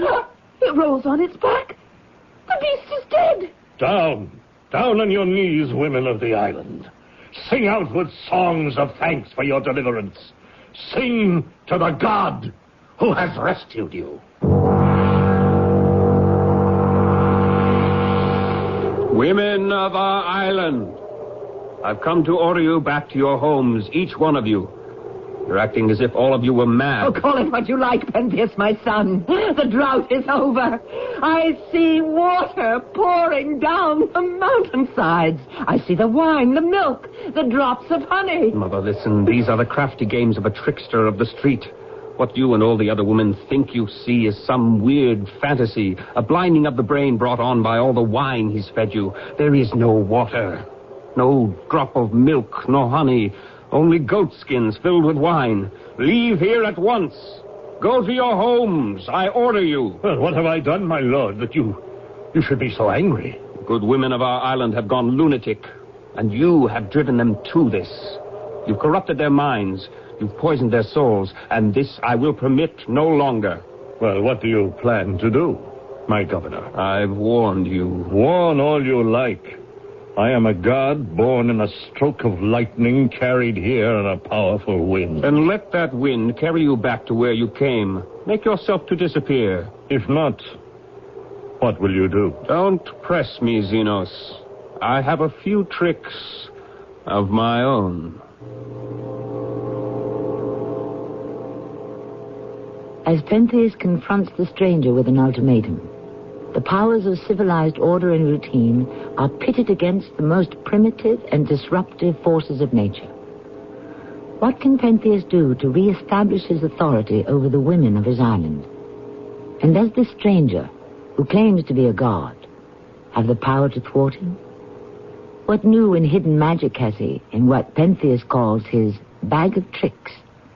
I'll return shortly with Act 2. Listen closely. This is the sound of a cigarette being broken in half. The sound of the cigarette habit being broken. If you want to quit, use Bantron's smoking deterrent tablets and stay with it for 2 weeks or until your urge to smoke goes away. Bantron's unique buffered formula helps ease your craving for nicotine. The more you want to stop smoking, the more Bantron will help you break the habit. Bantron, start today. Use only as directed. Mom, where have you been? Oh, sitting in a traffic jam for an hour. Oh, and from the way you're bent over, you've got a nagging backache, right? Right. Here, let me help you into the house. Then I'll go get some Doan's pills. Oh, thanks, dear. Good advice. Doan's pills for temporary relief of simple backache pain due to overexertion, stress, or strain. Use only as directed. You're walking around pretty spry tonight, Mom. Well, that's nothing to be surprised about. I took Doan's pills, remember?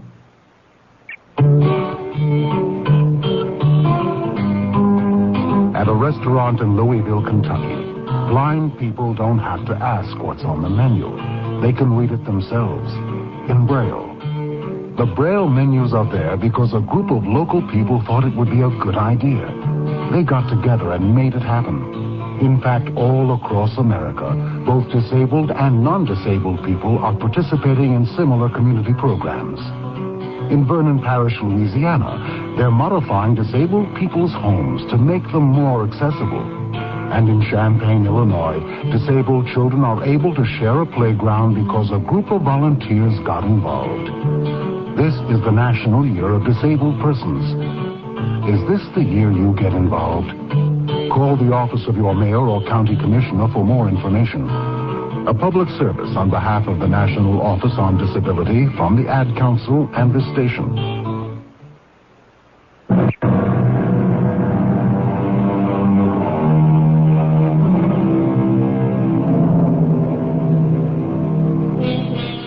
Defending the existence of God, the French philosopher Voltaire once wrote, "If God did not exist, it would have been necessary to invent him." Is the Xenos of our story a true divinity among these people who believe in many gods? Or is it the invention of a fertile imagination, his own invention, for purposes of his own? Pentheus, governor of the island, is at his wit's end as he speaks once more with old Cadmus. This man, this god, whatever he calls himself, has only added to our misery, Cadmus. The drought goes on. The cracked earth, dry as ever. And he's robbed our women of their senses. Yes, he has them thinking that the water flows from mountaintops and that the drought is ended. Cadmus, what's even worse, the women's brains are sodden with the wine he's brought them. Pentheus, my lord, have you thought why he should want increase of our misfortunes?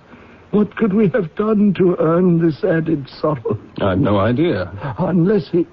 Unless? I hesitate to speak. Go on, Cadmus, tell me. Unless, Your Excellence, this Xenos is indeed a god. What? A god we've never heard of till this moment. A god who's come to pay us for some unknown wrong we may have done him. You think that that's a possibility? Why not? Cadmus, I've known you since I was a tiny babe in swaddling clothes. All my life, I've trusted you, relied on your good judgment, on your wisdom. True? Yes, true, my lord. But now you speak to me as if you, too, were mad. Admit, there is the smallest chance... Silence, old man! Don't try to wipe your madness off on me. He hasn't done all that much harm, at least not yet. He just talks more than he should. A tongue without reins, defiance, stubborn pride, deception, they lead to sure disaster. This Xenos is a fraud, a dangerous clown who hunts a kind of glory. His simple gift of wine, the innocent gladness of the great... Innocent indeed, I've heard enough. Go with your soldiers to where this prophet prophesies. Surprise him in the deadness of the night.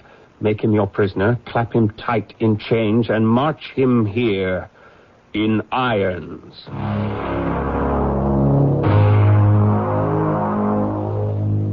My son, what brings you to this part of the palace? You come so seldom to the women's quarters. I must speak with you. Well, it won't disturb you if I go on with my work. I'm almost finished. Work? Oh, I'm putting a new tight skin, the skin of a sheep, over the ring of this tambourine. I struck it hard last night when dancing on the mountaintops. So hard it split. Now, Pentheus, why have you come to see me? I ask you what you think you're doing. Your meaning isn't clear to me. Dancing on mountaintops at midnight to the frenzied music of your drums and pipes. What harm's in that? Singing vulgar songs in praise of this conjurer of the streets who'd have you think that he's a god. Where is your sense of decency and shame? I'm listening, Pentheus. You forget you are the mother of the island's governor. You forget you are not some mindless child, a careless schoolgirl. You're an old lady, Mother. You should be serving as a model of restraint and dignity. Set an example to the other women. Instead, you drink this humbug's wine and act like a senile lunatic, like some lascivious bawd. You swept me, Mother. Have you finished speaking, child? Now you listen to me. This street magician, as you've called him, will bring life back to our island. You'll see how right we women are to worship him. I can't believe you mean what you're saying. You call that worship? Indeed. You and your cronies, all you men, you stand around in shadowy corners, pleading to the gods in gloomy prayer. Well, we do no less, but we pray to our god, Xenos, under the open sky. We pray with joy and gladness, and he makes the blood warm and tingle in our veins like the spring sap in the trees. And sooner or later, he will make the rain to fall. Give him the chance to prove himself. I've ordered that he be placed in irons. You'll make a prisoner of a god? Unless this fraud, this libertine, agrees to leave our land, never to return, I shall destroy him. Have him stoned to death. If you so much as harm one hair of Xenos' head, I will destroy myself.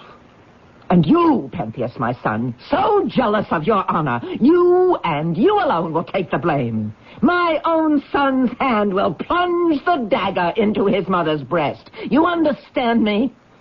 I understand.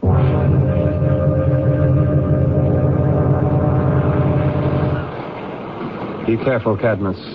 Those stones are very sharp beneath the feet. Yes, when I was young, my lord, I found few greater pleasures than playing in the sand along these shores, imagining myself the captain of some great sailing ship.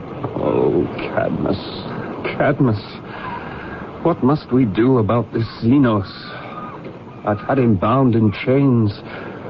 What must I do next? Let's prove to our women that he is no more than an impostor. That his promise of an end to drought is cruel and without truth. Cadmus, look there. There, where the shoreline curves. It's a wreck. The ship's been wrecked, smashed all to pieces on the jagged rocks. Its sails, they're torn to ribbons. Its lines ripped to shreds. It must have blown onto the rocks and crashed when the great wind came tearing out of nowhere. And the crew, the sailors. No sign of living souls. They must have drowned, all of them, drowned beneath the waters of the roiling sea. Wait. Pentheus, over there, the entrance leading to that grotto. One of the sailors, perhaps more than one, must have escaped the wreck. You see, there's a boat.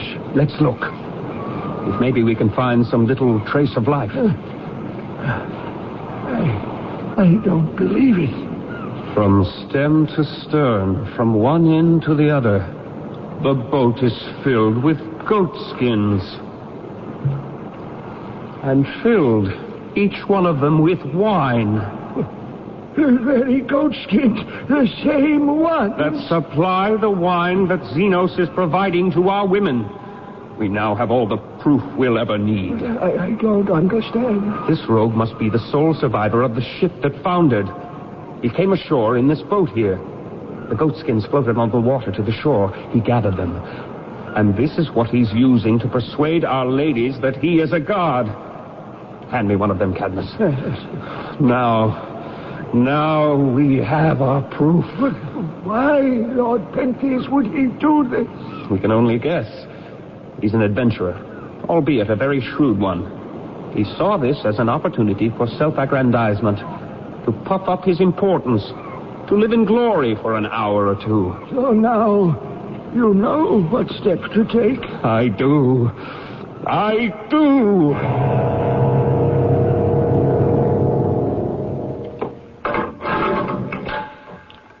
Thank you, my soldiers. Remain where you are. I see the prisoner from here. This way, Lord Pentheus. Excuse me, Your Excellency. May I pass? Young woman, I've seen you somewhere once before. I came to you pleading with my dead child. Why are you here? What brings you to this prison dungeon? I came, Lord Pentheus, to see that this impostor, Xenos, was indeed in chains where he belongs. The soldiers at the door, they let me in to look.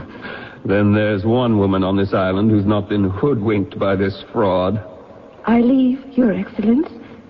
Do what you must to help us all. You're here where you belong, my friend. Behind cold bars of iron, shackles on your feet. I do not plan to stay in here forever. That's good. I, too, have other plans for you. Yes, I'm sure.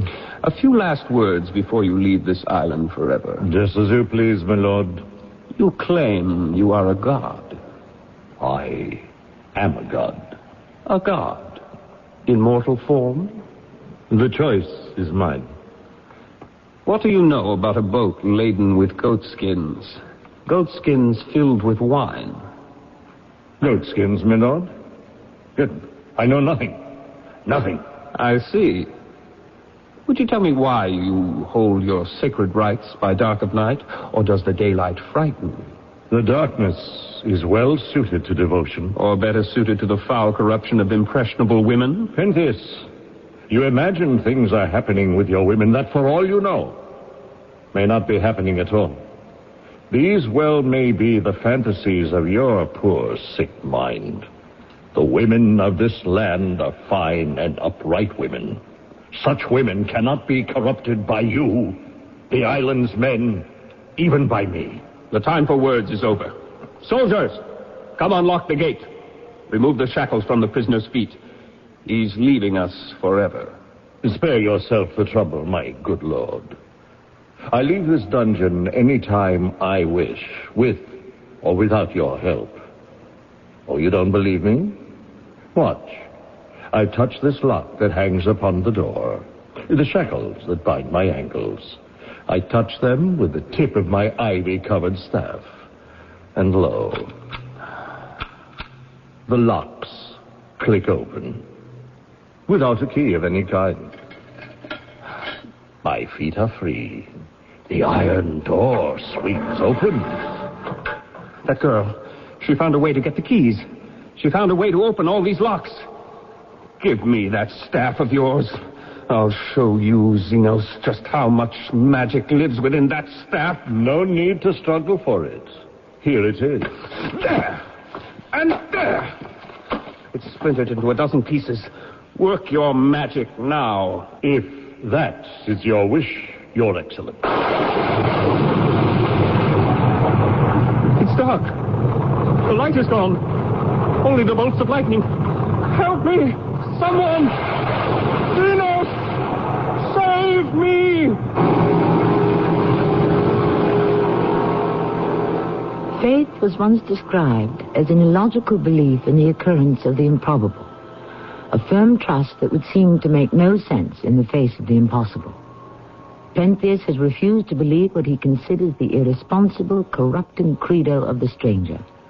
Then why, when faced with circumstances beyond this comprehension, does he cry out to the same stranger for his help? I'll be back shortly with Act 3. Lots of friends are dropping by, summer fun's in store. With picnic time and camping time, it's country time for sure. Before you all get thirsty, here's a tip that should be made. Get a drink that tastes like good old-fashioned lemonade. Country time, country time. With lots of hot weather, barbecues, and picnics ahead, get down to your store for plenty of country time lemonade-flavored drinks. Tastes like good old-fashioned lemonade. Countdown to Cure. Bill Bixby with a message from the Leukemia Society of America. Leukemia is responsible for the deaths of more children than any other disease, and more adults than children. Research by the Leukemia Society of America has brought us this close to finding a cure, but we need your help to continue the fight. It'll be a happy day when we put an end to this killer. It's a matter of time.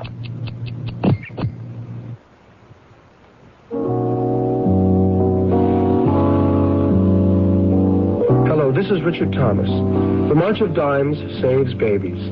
Babies born too small, too soon, with tiny, frail bodies that could fit into the palm of your hand. 10 years ago, they might have died. But medical science has made giant strides since then, science supported by the March of Dimes. Today, high-risk babies are tended lovingly in intensive care nurseries, equipped with the most sophisticated machines that monitor every life sign. The March of Dimes helps equip these life-saving nurseries.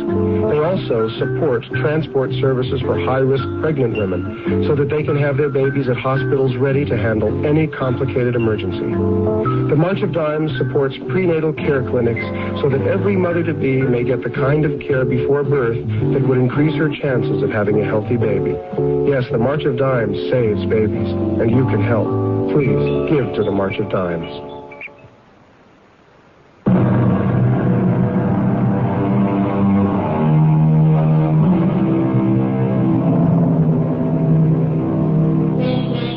Today in our country, we are not unfamiliar with the growth of cultism, a sacred ideology and a set of rites around certain symbols.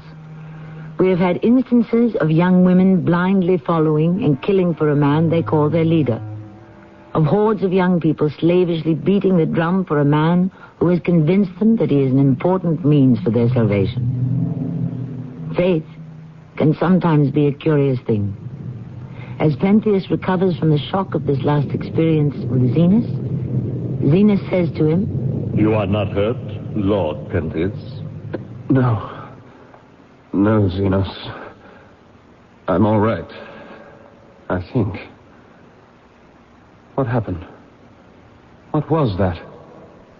That shattering sound, that blinding light. You splintered my good staff and challenged me. Work your magic, you commanded. And I did. Now, tell me something. Yes? When the earth seemed to burst from out its skin, and we were lost in darkness, was not that your voice I heard, crying desperately for my help, begging for me to save you? It was. Help from me? Me, whom you call a fraud, an impostor, a street magician, a master of hocus pocus? Or is it possible that you, along with the women you claim I have corrupted, are at last beginning to believe in my divinity? I ask the questions. Tell me, how did you get free? The prison door was locked.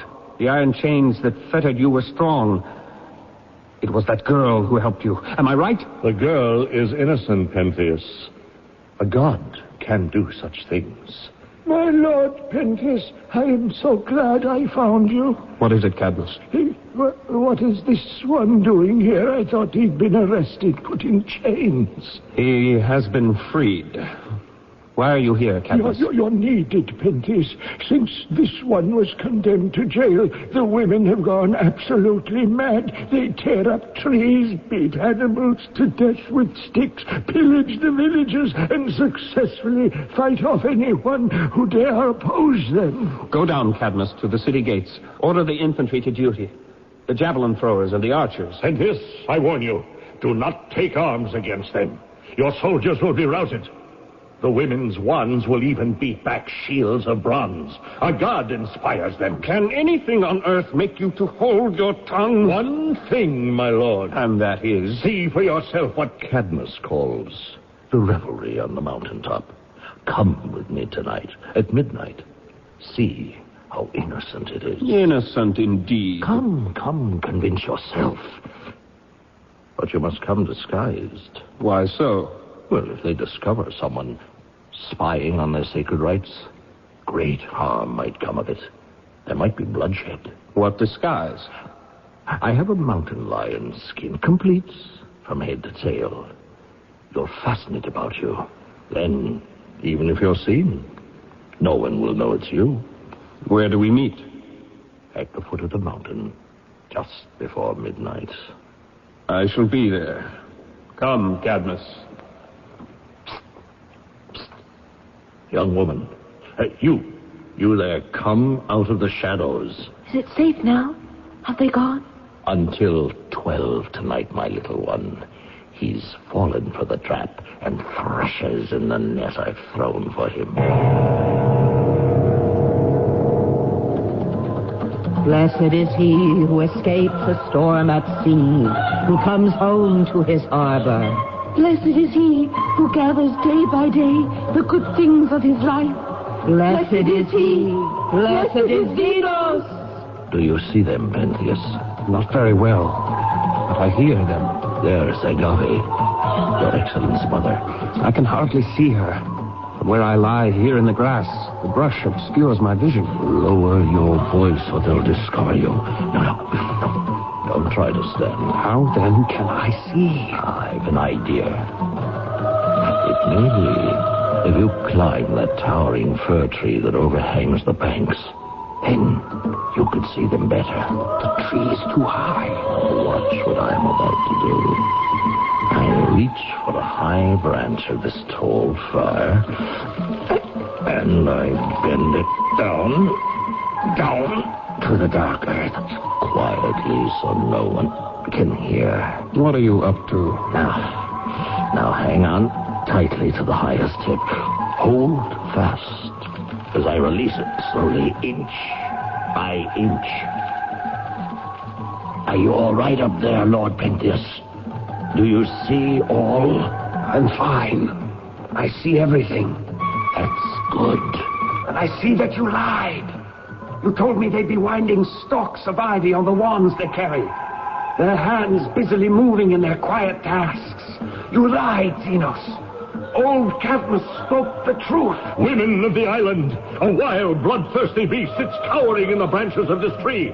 Shower it with stones, hurl javelins, draw bows, and shoot your arrows straight into its heart. Here, you Zenos, we do what you have asked. More, shoot straight! Unless you kill this beast, he'll pounce upon you from the tree, and with sharp claws and pointed fangs, he'll tear you all to pieces. Good, you have found your mark.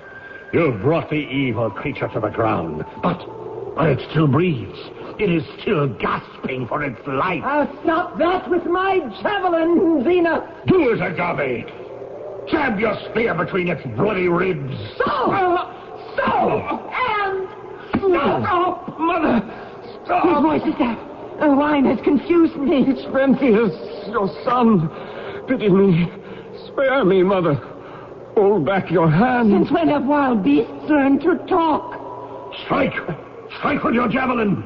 Strike one last telling blow! There! The creature's dead. At your brave hands, Agave. The mountain lion's dead, Agave. slaughtered by you alone. How proud you must be. I'll bring more wine so we can celebrate. I shan't be long. Where's my son? I must tell him what I have done. Find me Pentheus. Let Pentheus see. He'll be proud of me, won't he? He'll nail the head of this wild lion against a high wall somewhere as a trophy to my skill. He'll do that, won't he? Won't he do that? What happened here, you women? Where is Pentheus? It sounds like Cadmus' voice. It is Cadmus. I fear for Pentheus' safety. Cadmus, look at the mountain lion I just killed in the dark. With my own hands, I killed it. Oh, what have you done, Nagavi? This body lying at your feet, bathed in its own blood. It is no mountain lion. It is not? See, I pulled the animal's skin away. And there lies... Who is it, Cadmus? Let me look. Your own son, Pentheus. Oh. Your own flesh and blood. He is what you've killed, Nagavi.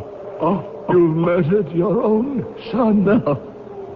My own son? No. No. Oh, my son.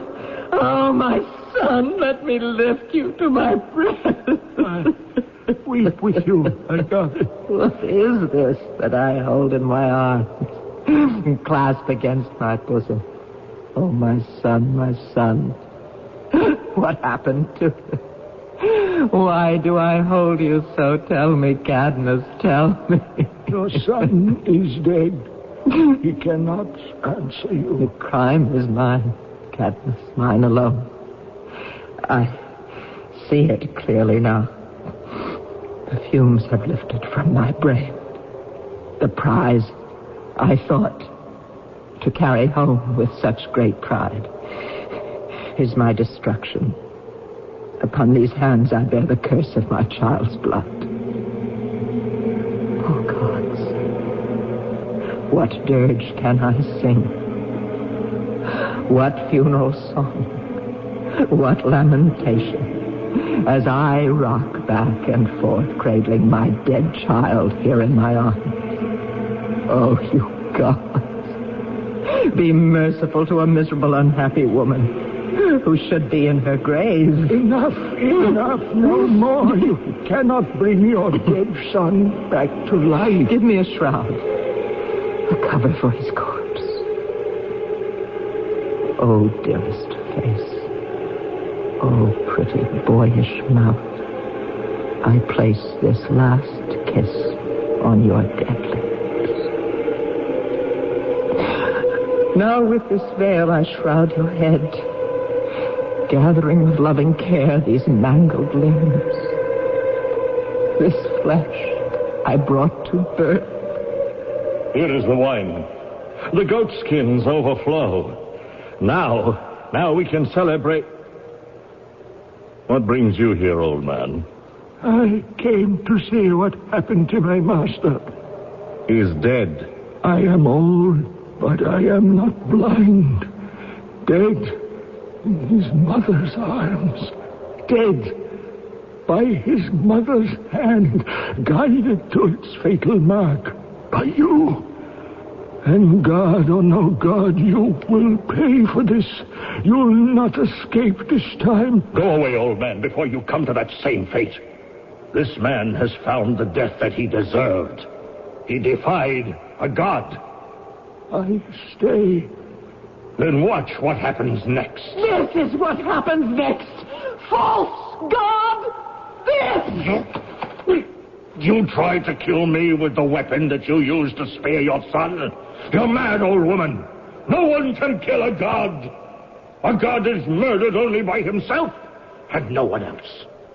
But I am not pitiless, not unforgiving. For all of you, one final draught of wine. For old time's sake, then I'll drink with you. Here, pass the goat skins out among you. Now, drink. Drink deep. Each one of you. I do not drink with murderers. The pleasure is theirs, old fool, and mine. To for the living and the dead. What is happening? What's happening to the women? They're dying, Cadmus. In a moment, they'll be corpses. Why? Shot through with a quick and deadly poison. But a kindly poison. Though they die peacefully, you can see without a bit of pain. Xenos! Xenos! Oh, now my turn comes. I tell you that there is no pain. No pain at all. No pain.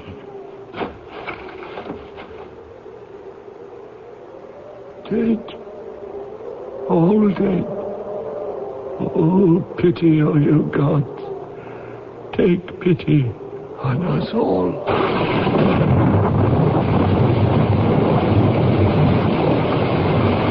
Rain. Oh, gentle rain. The drought is ended. The gods have listened to our prayers.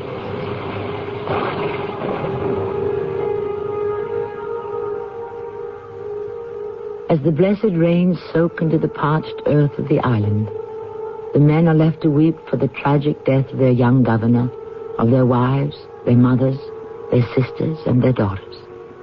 And you may ask, who is this Xenos?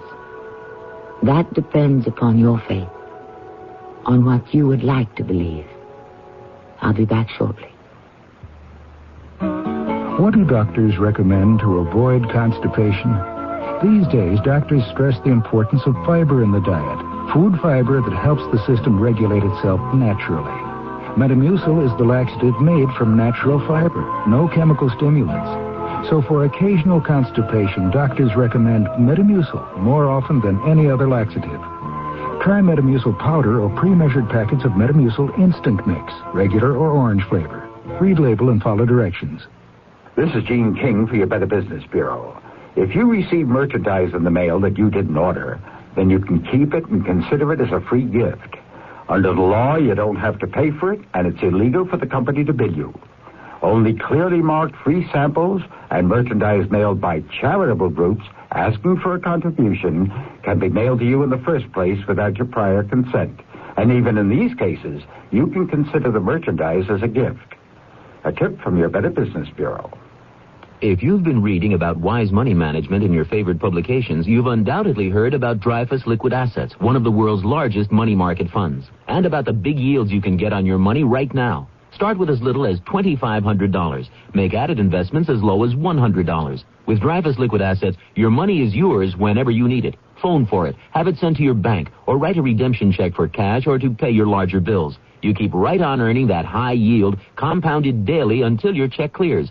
No penalties on interest, no sales charge, no charge for the checks. It's so simple, sensible, convenient. But find out for yourself. Call toll-free 800-228-5000 for free information and a prospectus, including management fee, charges, and expenses. Read the prospectus carefully before investing or sending money. Discover how Dreyfus Liquid Assets can help you get the lion's share of today's high money market rates. 800-228-5000. Toll-free 800-228-5000.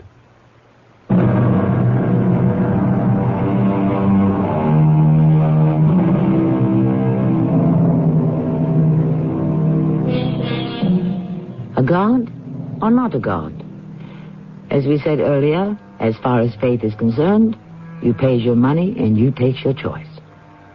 The story you have just heard was based on the Bacchae, one of the most famous tragedies of Euripides, the great playwright of ancient Greece, who in his time took almost every prize ever given for dramatic writing.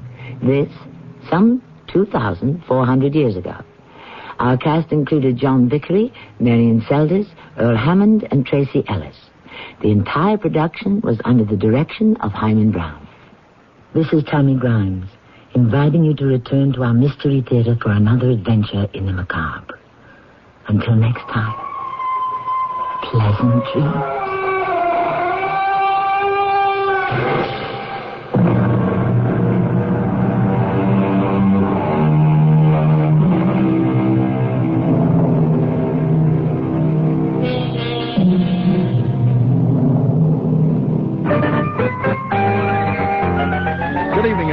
This is your news and information station, WWJ, and here are just a few of the many top stories we'll be following for you this morning. A Detroit fire official is out of a job because of an alleged conflict of interest. WWJ's Gary Baumgarten will have a report. Detroit police report an armed robbery at a Detroit gasoline station last night. The big three automakers should pay a larger portion of Michigan's unemployment fund debt. That from a Democratic candidate for governor. I'm Tim Skubik, a report coming up. Israel warns that the PLO must leave Beirut. That story coming up next from CBS News. Good morning, everyone. For News Radio 95, I'm Alan James. Auto report with Al Fleming just ahead also. And Weather Command says cooler with highs in the mid-70s today. Right now it's 65 degrees. News Radio 95.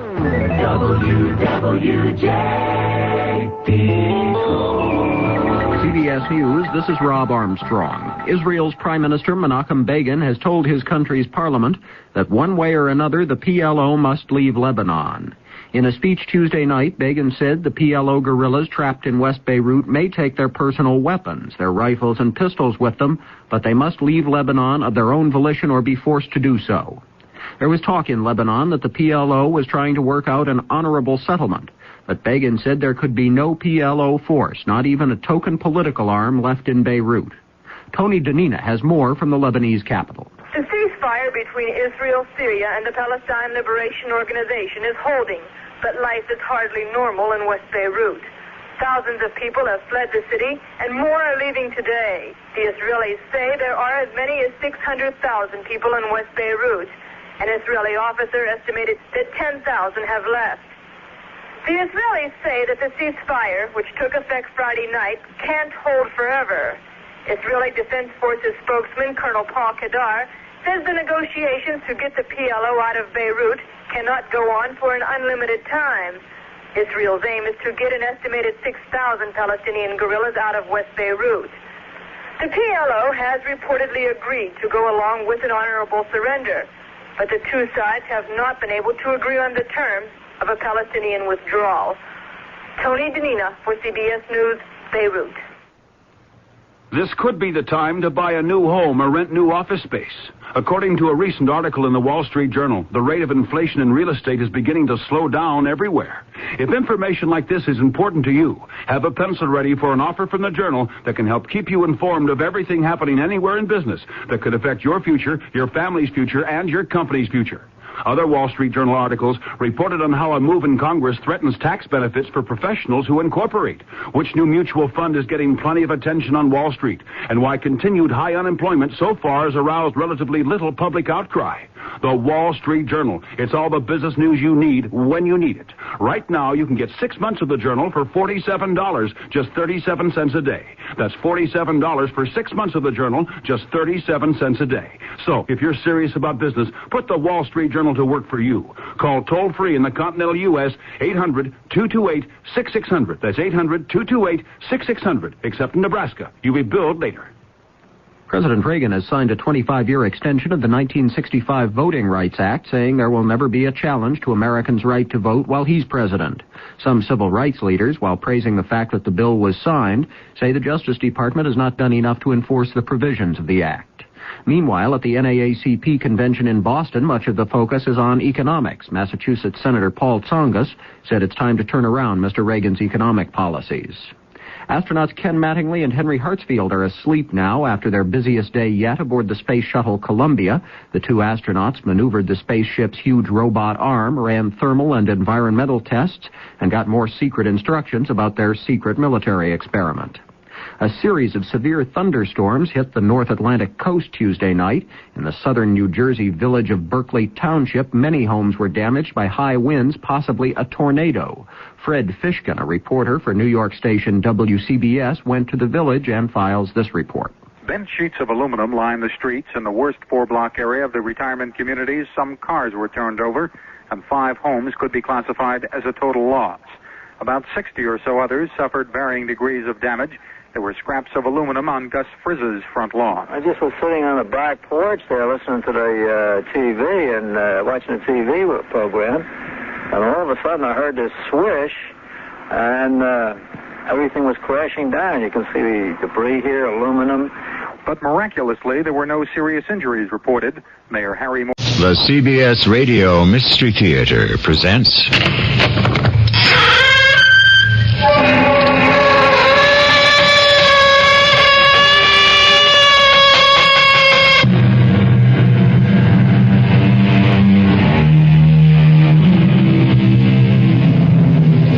Come in.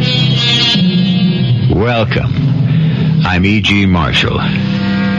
No form of medicine is so dramatic and so mysterious as the art of the surgeon. Surgery has not changed a great deal since Hippocrates laid down the basic principles. Life is short and art is long. The crisis fleeting. Experiment risky. Decision difficult.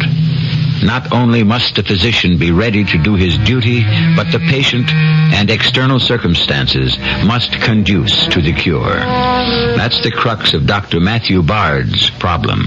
But what is an aneurysm? It's a blood vessel that is dilated, like an inner tube, for example. If the walls of the tube are weak enough, it swells out like a blister and eventually can explode. And if you operate now? I'm not pulling any punches. It's a 50-50 chance. And if you don't operate? There isn't any chance at all.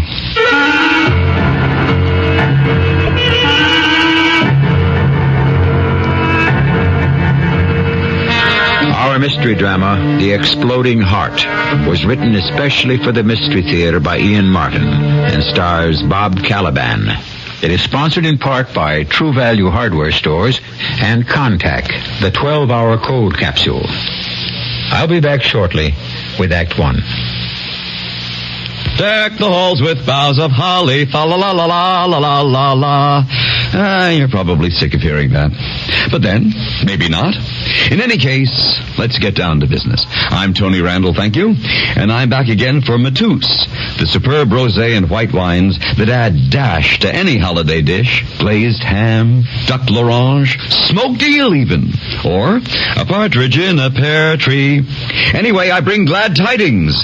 Zesty Matus rosé and delectable white Matus have been graciously placed in special holiday gift cartons. Give each one separately, or give them together in a beautiful dual carton. Whichever way you choose to give them, you'll be giving friends the wines they choose to get. Remember, a gift is but a gift, but a gift of Matus is a gift of Matus. Matus Rosé and White Matus, separately or together in holiday gift cartons, imported by Dreyfus Ashby and Company, New York, New York. If you're a driver, if you're actually driving a car right now, consider this. 55 miles per hour saves you gasoline, and you know how much money that can cost you these days.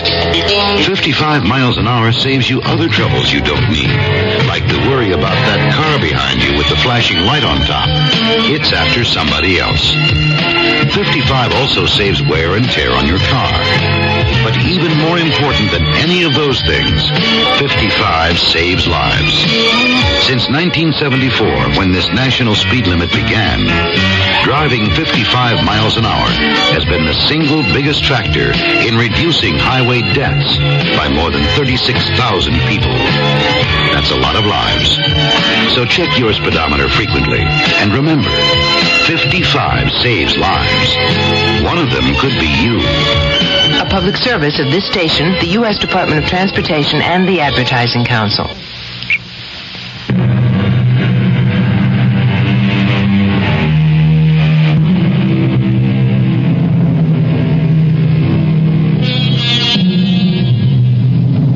A short 25 years ago, surgery had come a long way in its techniques from the time that Hippocrates formulated his famous oath.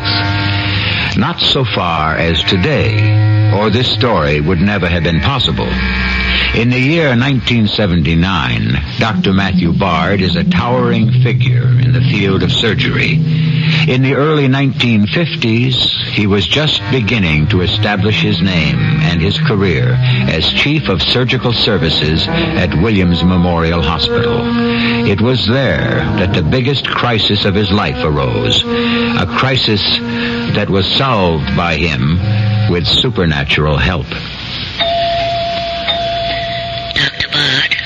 Dr. Bard, please contact the first floor desk as soon as he is free. Well, that's your page, Matt. You want to get it? Oh, nothing vital, Dr. Harkness. What was it you wanted me for? Oh, nothing too vital either, depending on how seriously a fellow takes his game. I was wondering if we could get 9 holes in before the light goes. I'd love to. My golf is so rusty, I don't think I could break 100 anymore. Well, we have kept you pretty busy the last 6 months. You owe it to yourself and your patients to take a little time off. Well, that's a pretty good offer coming from the Chief of Staff. The Chief of Staff knows a good thing when he's got one. I don't want any chance of my top surgeon falling apart on me. Look, I'd like to, sir, but I'm afraid tonight is not the night. I have a big dinner date with a certain young lady. Well, that's an item, all right. If the wedding bells are in the offing, I hope you picked a local girl so you'll settle down here and we can keep you. Wedding bells are involved, all right, but not for me. My sister Kim. Tonight's the night I meet the guy who snared her. Yeah, she's a lovely girl and she deserves the best. Who's the fella? Are you ready for this? J. Norton. Well, that's a distinguished family, all right. Uh-huh. This hospital wouldn't be here if it weren't for Norton money. Or this town. Norton Mills is what keeps it going. I just wish he wasn't so rich. Who? J. Norton. Kim's boyfriend. Why, do you have anything against money? No, except maybe that I've never had that much so far, and it scares me when it comes in gobs. Well, don't you worry about young J. Norton. I've met him once or twice. He's a big, good-looking fellow, and I'm sure he'll make your sister very happy. Give him my regards. I will, sir. And don't mind me. I'm just disgruntled that I'm in the way of losing my built-in housekeeper. What am I going to do without Kim? Why don't you find a girl of your own?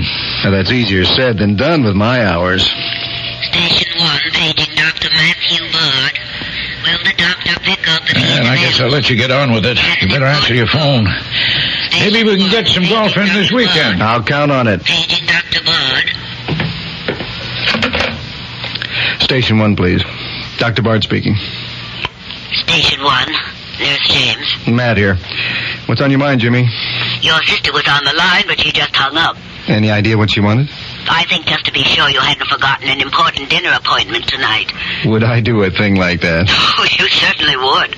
Jimmy, you're a bully. Well, I only do it to those I like. Go on home now, Matt Bard. You know, if you were 5 years younger, I'd marry you and take you home with me. Do you know if I were, I might just take you up on that. I better do as you say, Jimmy. First, I've got to check out this J. Norton, and he'd better check out good.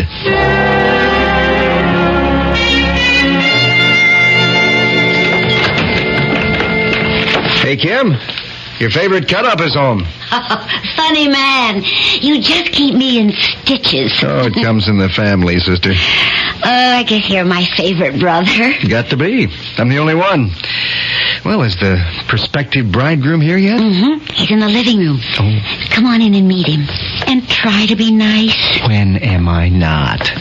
He's good enough for you? He's got to be good enough for me. Well, he is. Here he is. And here I am. With my 2 favorite men in the world. It's a pleasure to meet you, Doctor. For me, too. I've heard enough about you. I'll bet I've heard more about you. From the same source. Not just Kim. From lots of other people, including my father. Your father? Sure. He knows everything that goes on at Williams Memorial. It's his pet project. He thinks very highly of you. I'm flattered. You should be. He's a good man to have on your side. But don't ever let him get on the other side. He's a tough old boy. Oh, I don't think Matt plans to ruffle his feathers, do you, Matt? I mean, you don't have any bright notion of trying to stop Jay and me from getting married. Why should I? What's more to the point, how could I? You are the head of the Bard household, aren't you? I'm going to leave you 2 alone while I check on dinner. Now, you get to know each other. You're both very important to me. My sister. A drink? Yeah, no, thanks. I want to keep my head clear. But don't let me stop you. Oh, it isn't a surgeon's habit, generally. I'll wait for dinner. We'll have some wine. That suits me. Doctor, can I make it Matt? Of course. This is a little awkward for both of us. Except it shouldn't be. Wherever Kim's and my home is can be your home. Kim and you are headed for your own life first, and my part in it, I hope, will be substantial. But you too come first. I love her very much, Matt. You better. I want to give her everything in the world. Oh, I think she's ready to settle for just you. If I'm good enough. Yeah, Matt, before we're married, I want to be checked out all the way. Checked out? How do you mean? Well, shouldn't I have a complete physical examination? Why? Have you had any problems? No, none I know of. I think I'm pretty healthy. Well, you look it. But if you want to, a complete workup isn't a bad idea, just to clear your mind. You want me to set up something at the hospital? I want to be honest. My old man is rich. That doesn't mean I am. I have a job and prospects, don't get me wrong. I know I can provide for Kim, and one day I'll inherit the whole ball of wax. It's just, right now, I'm no big deal. Can you make Kim happy? I think so. The rest will work out. I still think a complete physical would be a good idea. Okay, you got it. Who am I to hold up the course of true love? I'll set it up for tomorrow. Check into outpatient tomorrow morning at 8 o'clock, and we'll put you through the works.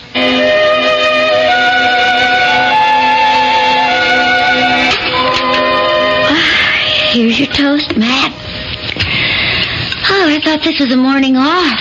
You didn't tell me you were scheduled for surgery. Oh, I'm not. I just want to get in early. Habit, I guess. Oh, you work too hard, Matt. Here's some coffee. You, like Jay, don't you? What's not to like? Matt? Yeah? He's coming in for a checkup, isn't he? Sure. That's why I'm off early. Just wanted to make sure he'd clear all the humps and move on through. What do you mean, humps? You don't think there's anything wrong with Jay? Why should there be anything wrong? Not from my point of view. Well, you're the diagnostician. Correction, love. Hand me the sugar, Oh, I'm the fella fixes up what the fella you mentioned turns up wrong. Here's the sugar. What could turn up wrong? Nothing, baby. It's, what is this? It's just a routine checkup. Oh, not when it's my fella. What's the difference? Unless you expect something to turn up wrong. Oh, no, nothing like that. I guess I just keep thinking about Mom and Dad. I thought we'd finally lock that away. I try to. But it isn't easy. Both of them within 6 months. Why, Matt? Why is there a disease that takes away without reason? You know I can't answer that. It's why you became a doctor. Maybe. For all the lives I save, I still have to deal with mortality. I couldn't have saved Mom and Dad. Oh, I know. Just every now and then it sweeps over me. Only promise me, please, you won't find anything wrong with Jay. Come on, sis. A big muscle man like Jay. I wish I could see myself that healthy. Well, what's the matter with you? Nothing. A little early middle-aged flab beneath the rib cage. Come on, Cassandra. Stop singing the blues. Dr. Bard, please contact your office if available. This is Station 1 calling Dr. Matthew Bard. Please contact your office as soon as available. What is it, Jimmy? Sorry to put you on page. But Dr. Schultz thought you ought to see these as soon as possible. See what? Chest x-rays he took on Mr. Norton. Jay? Your brother-in-law, about to be. What's wrong? He has a report with them, but he thought maybe you ought to view them on the scanner yourself. Okay, Jimmy. Set them up while I read his diagnosis. Will do. They're ready for viewing, Doctor. I don't want to look at them. They're that bad, then? Can't you read them for yourself, Jimmy? You see this dark mass here between the lungs? That's an aortic aneurysm. Big as a grapefruit. Just waiting to explode. You'll have to operate. I can't. It's inoperable under present techniques. But if it ruptured, the man could die. Any minute. Any hour, any day, any year. But he could keep on living with that. It's possible. And not be aware of his condition? It varies. He might have chest pain or referred pain or no pain at all. Do you tell him? What do you do? Well, he's the man my sister plans to marry. Do I have any choice? How long can he live with this condition? How long has he lived already with it? You've answered my question. Now I'll answer yours. I think you do have a choice. What? If you don't tell the patient, you can't tell your sister. If you tell one, you have to tell the other. But that would wreck the marriage. It doesn't seem to have much chance either way you look at it. Does it, Doctor?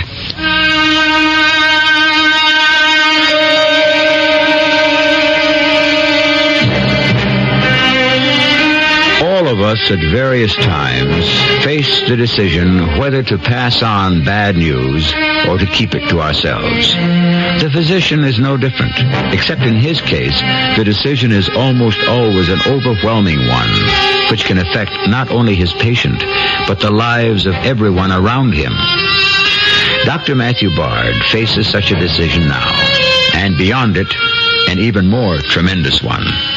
I shall return shortly with Act 2. Merry Christmas, Merry, Merry Christmas from your Kmart Christmas store. You know, Christmas is one of the most dangerous times of the year for home fires. So now's the time to give your family the gift of safety with the new First Alert smoke detector with escape light. Unlike other smoke detectors that warn you by sound only, the new First Alert has a bright, built-in escape light that turns on when the alarm sounds. So it not only warns you, it lights your way to safety. And this is important in case of a power failure during a dangerous night fire. The First Alert smoke detector with escape light is easy to install and comes with 2 replaceable 9-volt batteries. So protect yourself this holiday season and all year long by installing a First Alert smoke detector with new escape light from Kmart. Christmas spotlight every place at Kmart's Christmas saving place. You've changed, Bernard. You're not the man I married. What do you mean, Francine? Remember the way you were, vulnerable. You made mistakes. But now look, you're confident. Everything you do turns out right. It's that book you sent away for. It's just a catalog from the Consumer Information Center. It lists more than 200 federal publications you can send for on building, fixing, eating. Buying, selling, working, playing, living. And more than half of them are free. Yes, Francine, the man you married is gone for good. All right, Bernard. But would you make just one more mistake for old time's sake? All right. For you, I'll just replace that window glass like I used to. Whatever you do, learn to do it better. Send for your free catalog. Just write Consumer Catalog, Pueblo, Colorado, 81009. Francine, send for that publication on First Aid. What was that address? Pueblo, Colorado, 81009.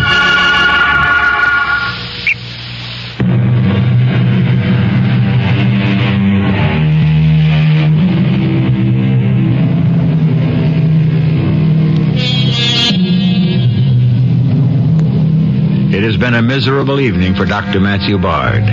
Fortunately, he has not had to face Jay Norton, since he wasn't directly involved in the physical examination. Nor has he had to face his sister Kim, since some emergency procedures have kept him at the hospital. And by the time he has gotten home, Jay and Kim are out for the evening. So we find Matt, at this moment, brooding in a chair by the fireplace, looking up at the full-length portrait of his father.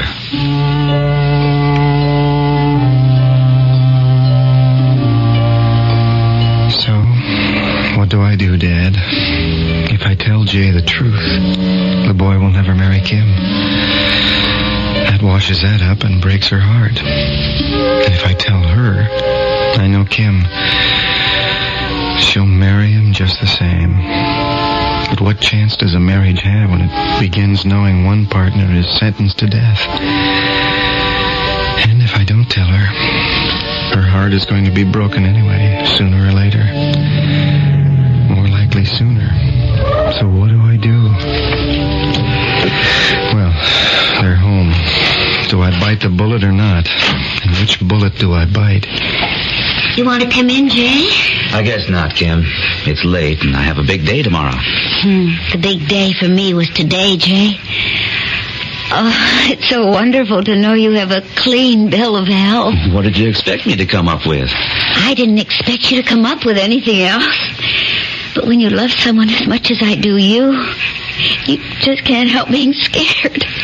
I'd just die if I lost you. Hey, what's with the tears? Oh, they're just thankfulness. Because I'm so lucky to have you. Turn that around, baby. I'm the lucky one. I love you, Jay. I want to love you for 100 years. As long as you're around, count on me. Good night, darling. Good night, Jay. I love you. I love you.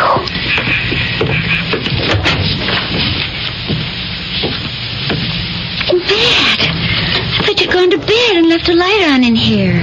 No, I just got back from the hospital. Oh, you must be tired. I'm glad I didn't ask Jay in. Yeah, I'm glad you didn't, too. Why? Something wrong?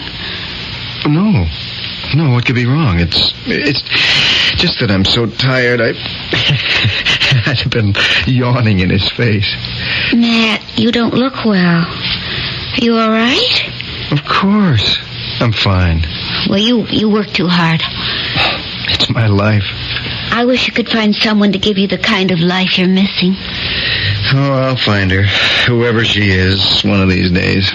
Oh, Matt, I'm so lucky. Jay's really a terrific guy. You do like him, don't you? Of course. I can't wait to have children. Big, healthy hunks like him. I bet he's the healthiest specimen your old clinic has seen in a long time. I didn't examine Jay, you know. But you know they gave him a clean bill. So I understand. You know, it's silly of me. Now, what could be wrong with a big lummox like Jay? But I swear, I worried all day long till he phoned me with the good news. You shouldn't go borrowing trouble, kid. I can't help it, Matt. Ever since Mom and Pop... I mean, it was bad enough the way it happened to Mom so fast. But 6 months later to have that lousy, creeping thing hit Pop... Look at him. I hate that painting of him. Why? Because he looks so alive. As if he were ready to step right out of the frame.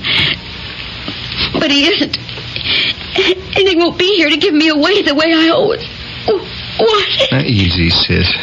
Come on, easy, honey. That's what made me so afraid about Jay. I thought Mom and Pop were indestructible. And all of a sudden, poof, just like that, they were gone. Nothing we can do about it. Yet. Now, don't think Mom and Dad didn't zonk me out. It's almost worse being a doctor, a surgeon. I wanted to cut the malignancy out for them, but there was nothing I could do. I only hope in my whole life nothing like that can ever happen again. I don't think I can take it. Hey, easy does it. Okay. The vapors are blown away. I won't put you through anything like this again. And I didn't mean it about Dad's portrait. I mean hating it. I meant the other, though. He does look alive. I wish he were. I could use his help right now. For what? Oh, just a case I have. I can't think of anyone who might be better able to give me the right answer. Dad was that good a surgeon? The best. They never came any better. He was the same kind of father. Oh, I don't know where that came from. Well, that comes from being completely relaxed and happy and ready for bed. Good night, Kim. Sleep well. What about you? Aren't you going to turn in too? Oh, not for a while. Well, you need the rest more than I do. I don't think I could sleep. I've got a little problem gnawing at me. Anything I can help solve? No. No, you can't help me with this one, hon. Okay, big brother. Good night. What is it? I was looking at Dad's portrait and I could swear I saw him move. Trick of the firelight. Now, come on. Get on to bed before you start dreaming on your feet. This time for good. So, I didn't tell her. Is that the answer? Or am I just putting it off? Oh, Lord, help me. What am I supposed to do? What's the right thing to do? Well, Matt, the first thing I'd recommend is to get your face out of your hands. Father? Dad? Don't look to the picture. It's a blank. I'm sitting here, in the chair, opposite you. The way we used to sit, so many evenings. To hash out problems, medical or otherwise. Yes. Want to hash this one out? Oh, you know it. I need you to find an answer. Then let's consider the options. I have. They're all hopeless. Are they? It is an aneurysm? Oh, yes. A true one. Not dissecting? No. Pulsating. In the thoracic chamber? No. Peritoneal. In the stomach. Ah, tricky to get at, behind the stomach. Yes. It hasn't ruptured. No, but it will, soon. It's fulminating. And it will kill the young man. Not a shadow of a doubt. Then the answer is clear. What? If you tell Kim you break her heart, tell the young man you break up the marriage. And break my sister's heart anyway. Yes. Tell them both and you're no better off. Keep silent. And the boy is dead before he gets to be 27 years old. Well, that's the dilemma. And there's no good answer. Except that if I don't say anything, they have happiness for whatever little time is left. You could give them happiness for the rest of their lives. Good long ones. How? Operate. You know it's inoperable. Is it why? Because... Oh, you know why? We've discussed it often enough in the past. The grafts are too sophisticated for us. We have no adequate prosthesis. You and I were working on one before I died. For arterial and vein grafts. Just like this. But you never had a chance to use it. You do. Me? Would I dare? What have you got to lose?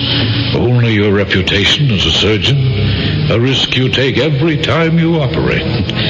Besides, what's that compared to the life of one patient? I'd have to tell Jay first and let him make the choice. Yes. Only this way, Matt, you bring him not only despair, but hope.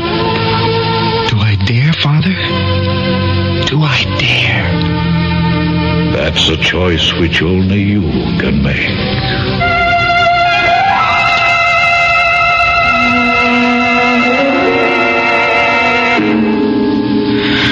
I don't know what to say, Matt. I'm just stunned. I don't blame you. But I feel as healthy as a horse. I know. How could a thing like this happen to me? Who knows? A bacterial infection that weakened the walls of the artery at some time. A heavy blow. You played some football, didn't you? Yeah. Or an accident in a car. Hey, that could be it. A kid a couple of months ago tried to run a light in front of me. I had to make a panic stop, and the guy behind me climbed right up my tail, and I took a whack from the steering wheel and knocked all the breath out of me. Maybe that was it. What is an aneurysm exactly? Well, it's a dilation of blood vessel because there's some weakness in the wall of it. Like an inner tube, you know. And if there's a weak spot and the air pressure is strong enough, it pushes out a sort of bubble that gets larger and larger or bursts. But how come I can't feel it? At the moment, it's not pinching any nerves or pressing on any internal organs. If it does, you'll have pain. And if it explodes? Hemorrhage. You could bleed to death. Or there could be a fatal compression of any of the vital organs near it. Couldn't you operate then? In 25 years, maybe, but not in 1957. Even if we did, it would probably be too late. And If you operate now? I'm pulling no punches, Jay. It's no better than a 50-50 chance. But if there's no operation? You haven't any chance at all. When? The sooner the better. I want to check you in tonight and operate tomorrow or the next day at the latest. Does Kim know? Not yet. Don't tell her till after. That's making it pretty tough. No, it isn't. If she knew, she might try to talk me out of it. And that way I might as well be dead. I couldn't marry her knowing that any minute... Well, I couldn't marry her. I thought that's the way you'd figure it. Okay, we keep it from Kim till after it's over. Nurse James. Yes, Dr. Harkness? Did Dr. Bard go up to surgery? I don't think so. He's not scheduled this morning. I believe he's still in his office. That's good. Thank you, nurse. I'll see him there.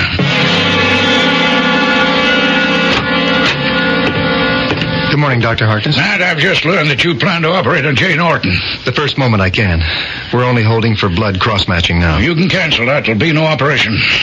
Why? Matt, I can understand your personal concern, your, what shall I say, quixotic desire, but it makes no sense. And as chief of staff, I can't countenance the wild risk that you plan to take. You may be thinking of a human being, and I hope before God I feel the same way, but I have other considerations that bind me as chief of staff. I don't believe this operation is warranted, and if it is, neither you nor I as individuals can sanction it. It's up to the medical board. Unless they agree, there will be no operation.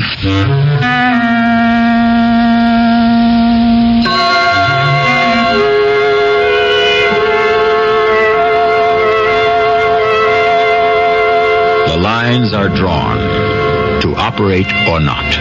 A frequent dilemma for any surgeon, but complicated by the world of figures, the world that establishes the odds for certain types of surgery as immutably as it does for a horse race or the roulette wheel. Remember, the year is 1957. Where does Surgeon Matthew Bard go from here? We'll have to wait for that till I return with Act 3.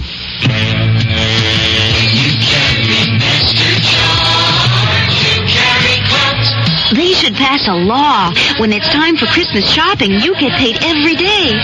So many gifts, so little cash. I can't wait for payday, so I don't.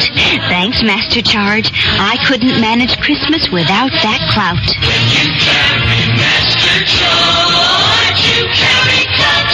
Master Charge carries clout. It's good in more places than any other card. This time of year, you appreciate that kind of acceptance. Master Charge. Use its clout. What a year. One daughter had a baby, the other had twins. Now it's Christmas, and I've got a pregnant shopping list. But this father-in-law, grandfather, doesn't panic easy. Thanks, Master Charge, for all the clout. When you carry Master Charge, you carry clout. Look at us world, see how we grow. Look at us girls, to see how we know. Girls got the fun, exploring their lives, making new friends and discovering why. Girl Scout's part of being a girl, learning to be in a very big world, learning to care and learning to share, and seeking the answers tomorrow will bring. Being a Girl Scout means lending a hand, and being a Girl Scout means building our land. Hi, I'm Shelley Bruce, better known as Annie in the hit Broadway musical. Girl Scouts need adult volunteers. Call your local Girl Scout council today. Girl Scouts part of being a girl, learning to be in a very big world, learning to care and learning to share, and seeking the answers tomorrow will bring.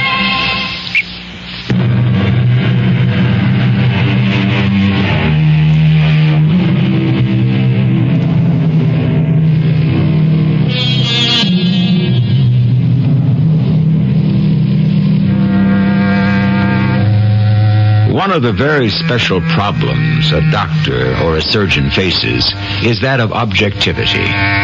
Is any given decision, any action he takes, sheerly guided by the facts of the case?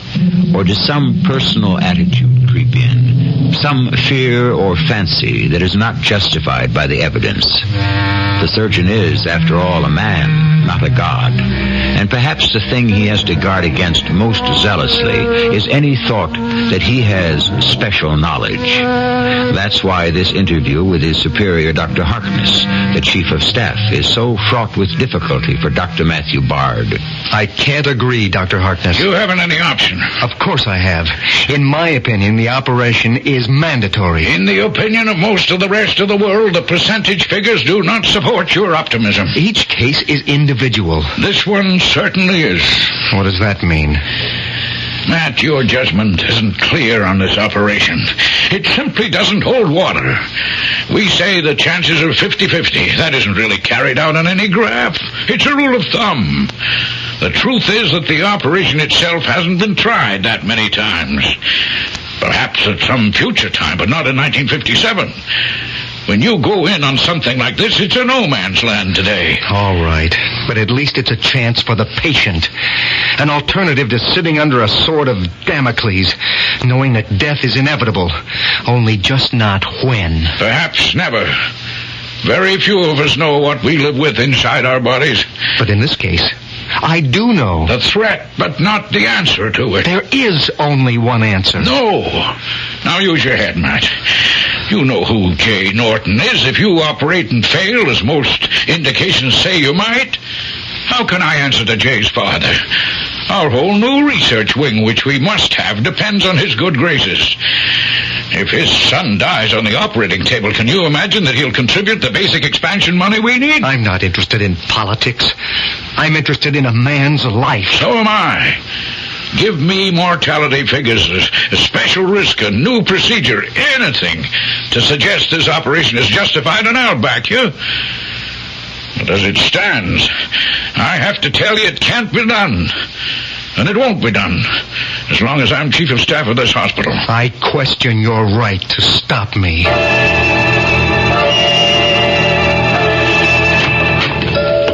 Kim, what are you doing here in the hospital? Waking up to all that's going on around me. Now, honey, whatever it is that you're all steamed up about, why don't you just sit down? I don't want to sit down. I want to know about Jay. All right. What do you want to know about Jay? He has an aneurysm. Aortic, right? Right. And it's fatal. Terminal. Whatever term you want to use. As far as we know. How do you know about all this? Dr. Harkness just called me. He wanted to try to explain. And did he? Not very well. What's to explain? Jay has something inside him which could kill him today, tomorrow, next year. Since it's all out in the open, correction, by all past experience, this year. Oh, no. You want to operate, and Jay goes along with you. I think it's the best chance, Kim. But Dr. Harkness doesn't agree. That's the problem. It is a chancy operation, and I can't honestly tell you that I would have thought of risking it except... Except what? Except for you. Except for Jay, whom I like. But way beyond that, except for a feeling I have in me that someone else helped put there that it's time to cross a new frontier. That this is something that can be licked. How can you be so sure? Because of where I came from. Because Dad gives me the courage to try and be damned. But if Dr. Harkness won't allow you to operate at Williams... Then I'll find a hospital that will. I want to buy you a future, Kim. But you're not accredited to any other hospitals. Where else do you operate? Then do you agree with me that I should? Oh, yes. Both me and Jay. Good. Then I'll find an operating room to set him free. But if you can't do it in your own hospital, what... Dr. Bard. What? Yes. Yes, of course. Prep him immediately. I'll want whole blood. Has he been cross-typed? Good. Then I'll be right up and make the cut down. Alert OR. We'll operate immediately. What is it, Matt? I said it could happen any time. Well, it has. The aneurysm? It blew up? It's ruptured. Oh. Now all the questions are answered. There isn't any room for doubt anymore. We have to operate.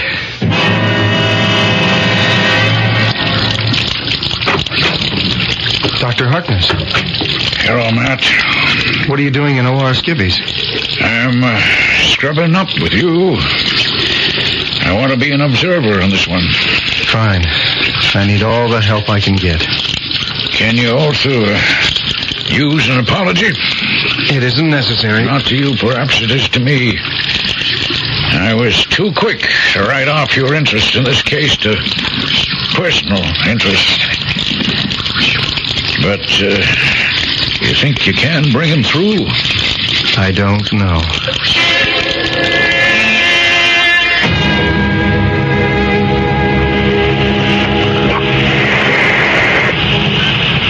How's the patient, Jimmy? Stabilized at the moment. What do you have, Schultz? Respiration shallow. BP 120/60. Better get this show on the road. Can do. Is he prepped? Ready to open. What are we waiting for? Scalpel.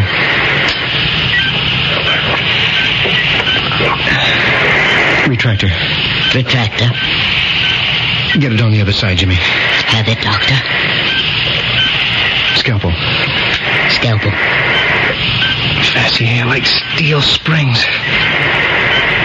There. Retractor. Retractor. I'm opening the peritoneum now. How's he doing, Schultz? Marginal.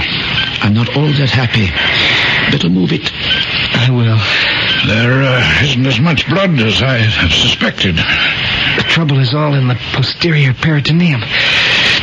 When I get behind the stomach is when the trouble begins. Suction. Suction. Gently now. As soon as I can see, we... there it is. It's bleeding profusely. Of course. Clamp, nurse. What are you doing, man? Cutting off the circulation from the renal artery down. Well, that gives you less than an hour to complete the operation. I'll be lucky if we have that long. There. Now, we'll clamp above and excise the shattered artery. Thank you, nurse. What are you going to replace it with? I made up a prosthesis. We graft the artery to the top of it and the bottom, and suture it home. Yes, but will it work? Research and common sense says it will. For the rest... Matt. What is it, Schultz? He's throwing premature beats. Is he on whole blood? Yes, Doctor. I'll give him all he can take. Scalpel. Scalpel, Doctor. Keep it all coming, Jimmy. We've got to work as fast as we can.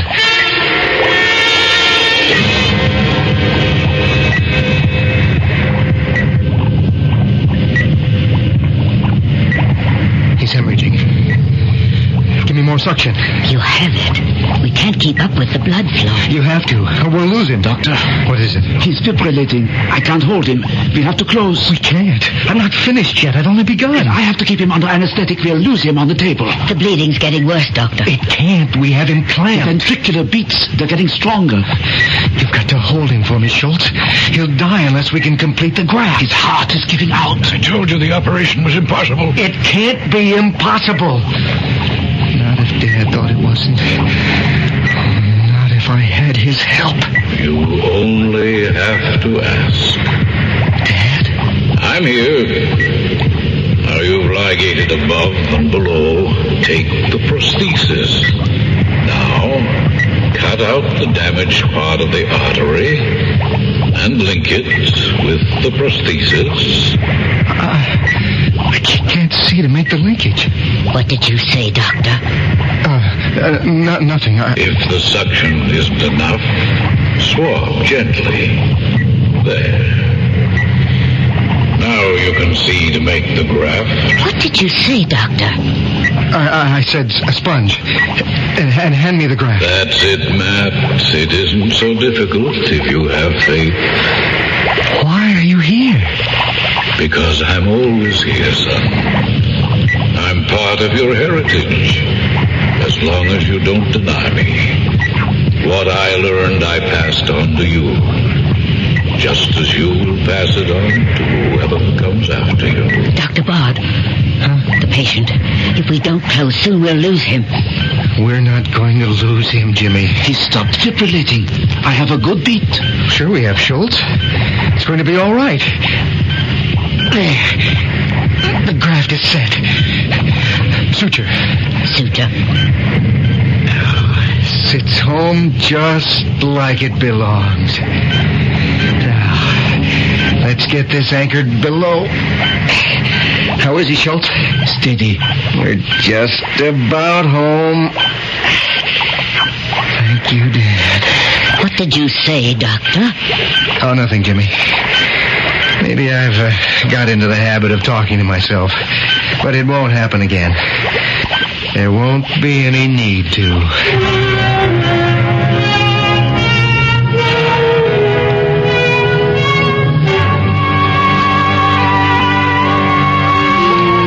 Is he, Matt? He's going to be fine. Good as new. Oh, thank God. Oh, thank you, darling.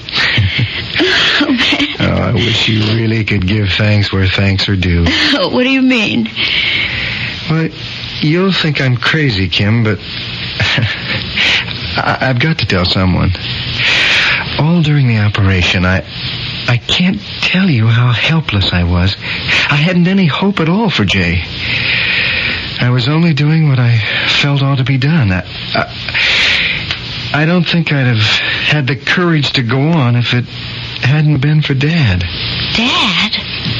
You know, the evening alone by the fire. Remember? Mm-hmm. Sure. I thought I'd talk to him. I feel crazy to admit it. Oh, I don't know why. You know, sometimes when I'm alone, I have the darndest talks with Mother. All the things we never had a chance to discuss when she was alive. You mean it? Of course. Well, that's what I mean, Kim.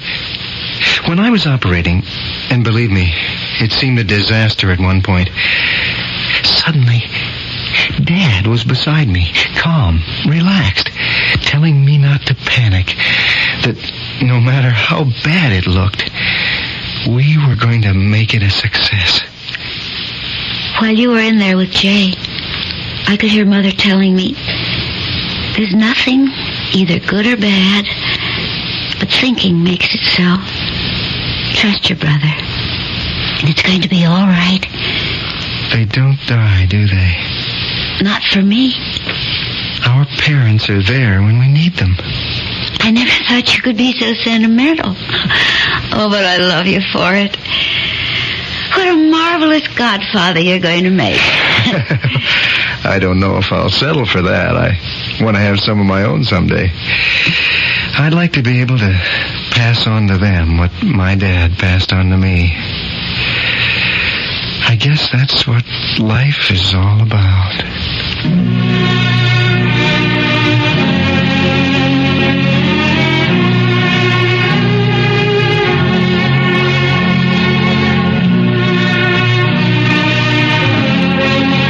What is life all about? Do you want to argue, question, protest, fight, accept? Go ahead. It's your prerogative. I can't give you any answers. Only one suggestion. For those who believe they have found the answer, leave them be. For most of us who are looking for something, it's marvelous to realize that some people have found it. I'll be back shortly. This year, help someone permanently capture the fond memories of Christmas. Hi, Pat Summerall for True Value Hardware Stores to suggest you give a Panasonic portable cassette recorder for just $34.95.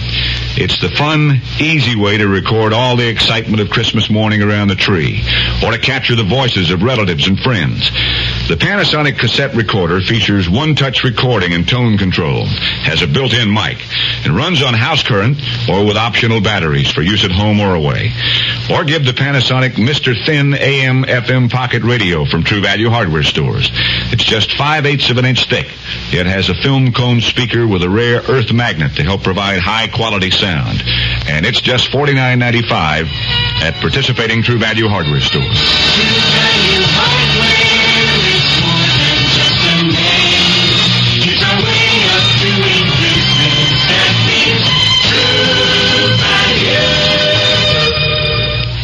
When I'm shopping, if it's something that we eat and we like it, we buy it. Mrs. Lana Locke depends on certain foods for her family.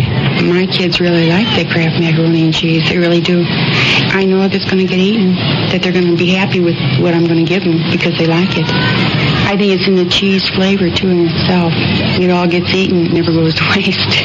It's easy to prepare, and it's good. I know that they're going to like it. Kraft macaroni and cheese dinner. You know they're going to like it. Take your contact, take it now. Give your cold to contact. I'm going to change your mind about nighttime cold medicine.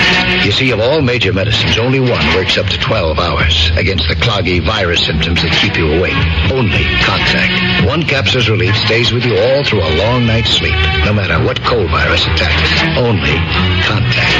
Give your cold to contact. Take only as directed.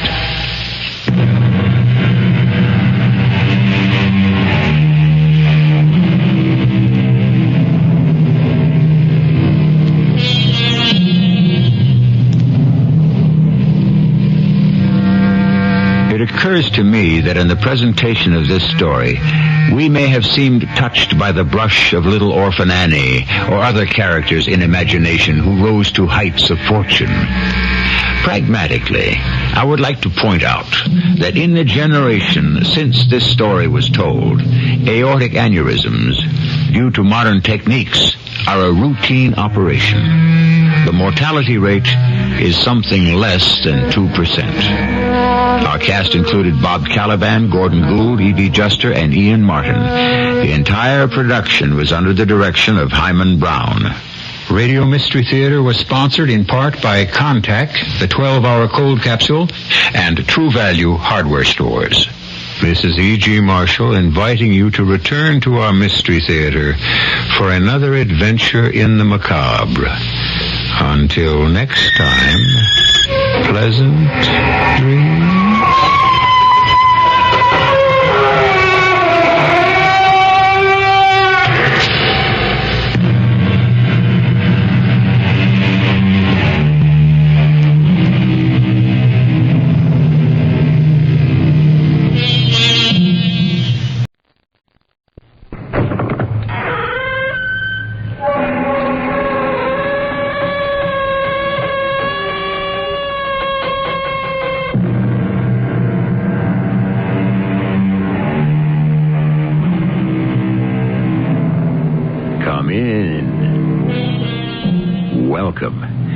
I'm E.G. Marshall. There is a distinction between assassination and murder, though both end in the victim's death. An assassin generally kills a political figure or prominent person for a cause or notoriety, not revenge, not money. He is an optimist who appoints himself judge and jury and is generally an ordinary person. We meet one today who killed an American president. What am I being accused of? Not deceit, sir, but ambition. I was ambitious to know your niece, Anna. I was ambitious to meet you, her uncle. And I am ambitious to make the law my career. To all that, I do plead guilty. Charles Guiteau, I see in you the makings of an excellent trial lawyer. I wish you good night. Good night, Anna. Good night, Uncle. Now, where were we? You were magnificent, Charles. It was nothing.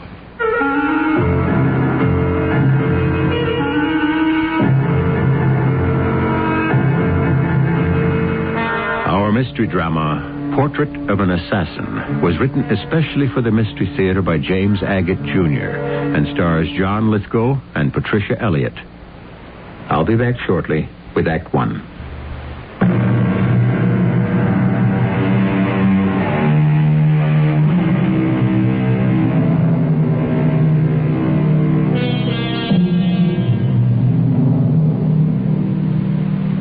Some Some said he was a visionary. Some said he had delusions, but that there was value in his beliefs. But the means he used to benefit his country proved he was a misfit. Put a man on the scales. If he is in balance, the world gains.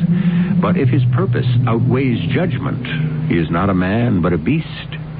How does such a man become what he is? Charles Guiteau, the assassin of President Garfield, started life with a golden rule, which somehow became tarnished along the way.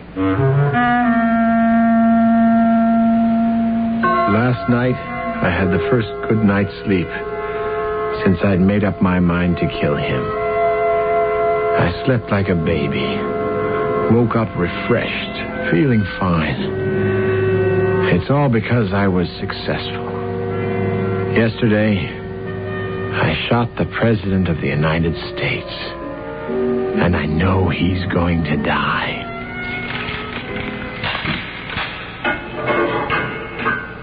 Charles? Yes? Who is it? It's me, Moreland Finley. Finley, you came after all. I'm an attorney. We've known each other a long time. You might as well have someone you know represent you. All right, guard, you may lock me in with the prisoner. Now, suppose we begin at the beginning, Charles. You tell me all about it. All about it. Finley, have you talked to Anna? Your wife? My ex-wife. Have you talked to her? No, I haven't. Not recently. You should. You should. Anna, why did you? Why? Are you saying, Charles, your ex-wife, Anna, is implicated in this? I don't know. If I'd never met her, would I be here? Was all this her idea? Is that what you're saying? It was my idea. All mine. She had nothing to do with it. I want you quietly and reasonably to tell me when you first decided. How long can we live with tyrants, with injustice? Charles, do you understand why you're in jail? Of course. I planned it that way. Finley, I've changed my mind. I don't need a lawyer.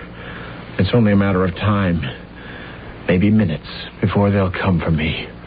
Who? Why, General Sherman and General Grant and the people. Once everybody hears what I've done, they'll rise up and acclaim me. Don't you understand? Not quite, Charles. I have rid the United States of America of its greatest enemy. Removed him. I'm a patriot. So I can accept all this, being placed in a cell overnight. It has to look all according to the books. Did you see the pistol I used? Yes, I've seen it. I bought one with a bone handle because I knew it would look better in a museum. Anyway, I don't think I need a lawyer, with all due respect to you, Finley. Charles, you do. Not everyone will understand that your motive was patriotism. People are so blind.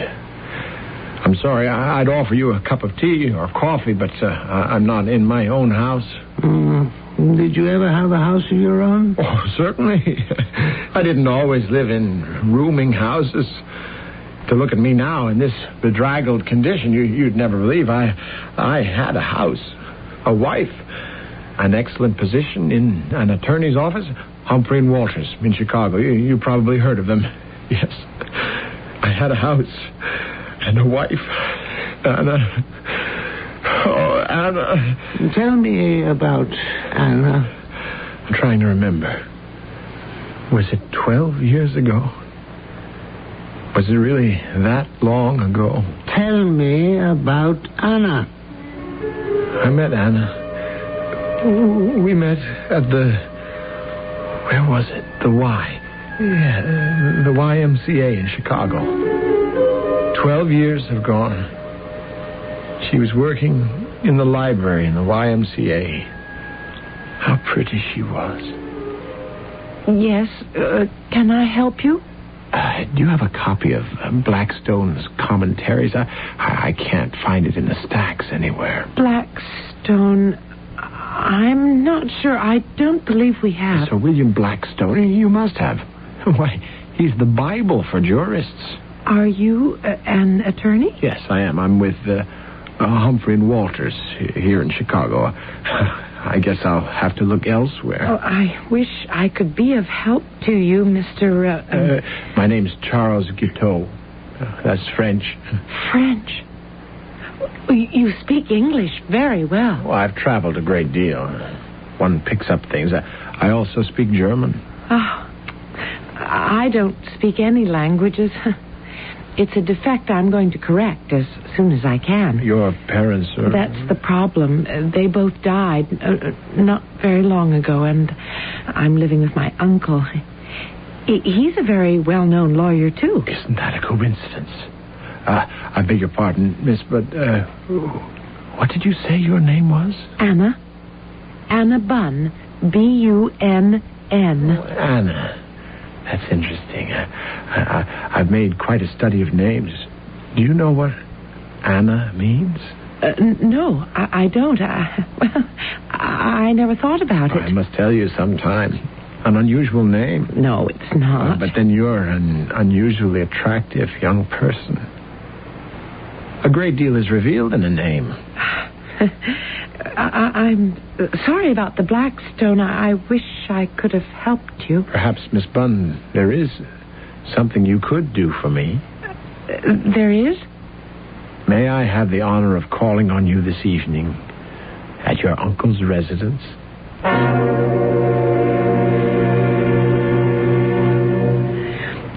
Uncle Ted, I met the most peculiar man today in the library. I mean peculiar nice. He's coming to call on me this evening. What? Tonight? Here? Call on you? Who is he? You just met this man in the YMCA? He's an attorney with Humphrey and Walters. Oh, that's one aspect in his favor. What time is he coming? He said he'd be here at 8. Uncle, you're not angry with me. He'd like to meet you. He really would. No, child, I'm not angry. I realize you're becoming a woman, and it's, I suppose, quite normal to... Uncle Ted, do you know what my name means? Your name? Anna? What Anna means? He said it was something nice, but I thought maybe you'd know. Well, there's a great deal an attorney is required to know, but the meaning of people's names is not one of them. That must be him. And it's 8 o'clock. Punctuality. An excellent virtue. What is the gentleman's name? Charles Guiteau. Anna, you let him in. I have some briefs to prepare. I shall join the both of you in an hour.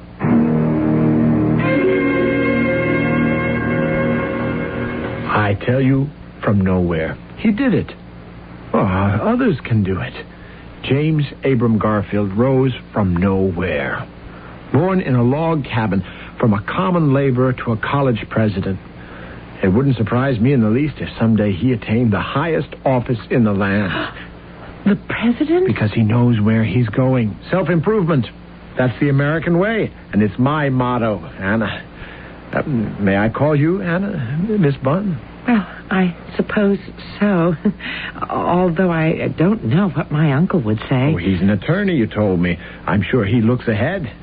Besides, we're almost into the 20th century. 1868. Don't you feel the magic of those numbers?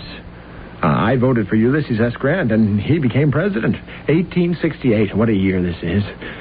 Did you hear that a tremendous meat packing company opened a big plant here in Chicago? Progress. The American way. Oh, you have a great many facts at your fingertips, Mr. Guiteau. Oh, but they're not as delicate as yours, Anna. Oh. What legal work do you do, Mr. Guiteau? You may call me Charles. You were going to tell me what my name meant. So I was. Anna means the graceful one. A magic name for beauty walking.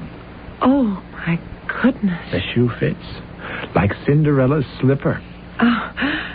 And Charles, your name, what does it mean? Charles comes from the Latin Carolus, and it means strong and manly. And it also means spurious, deceitful, and false. I suggest, Mr. Guiteau, as you take up your hat, walk yourself to the front door and let yourself out of this house. Let me explain. No, there's nothing to explain.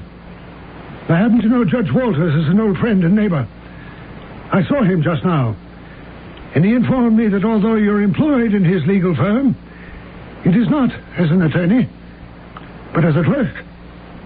Do you hear that, Anna? A clerk. Sir, I ask again that I be permitted a few words. Go ahead. Keep them brief. I admit I passed myself off as an attorney to your niece, but the circumstances are extenuating, sir. I was not lying to her per se, because I always think of myself as an attorney. It has been my life's ambition. Not deceit, sir, but ambition. I was ambitious to know your niece better. I was ambitious to meet her uncle.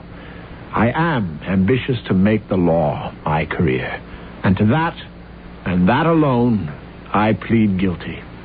Guiteau, I see in you the makings of an excellent trial lawyer. I wish you good night. Anna, when Mr. Guiteau leaves, make certain all the gas is turned down. Well, good night, sir. Come see us again. Good night, Anna. Good night, Uncle Ted. Now, where were we? Oh, you were magnificent. Oh, it's nothing. Uncle Ted is right. You are going to do very well. Well, of course I am. I don't need him to tell me that. You could tell everything about you when you spoke. You really are the most interesting man I've ever met. And you're the loveliest lady I have ever met. Why do you work in that library, Anna? Surely your uncle... Well, yes, he could take care of me easily, but I want to work. I want to learn. I want to do something. I think we're very much alike. I hope we can become good friends. I would like that. You really think I made a good impression? On Uncle Ted? Oh, I know when he's pleased, particularly when he takes a firm stand and then finds himself persuaded against his initial judgment. He liked you, Charles. I'll make myself worthy of his friendship and his endorsement. What do you mean? When I take my bar examination, one word from an attorney of his standing, and I'll be able to hang out my own shingle in 6 months.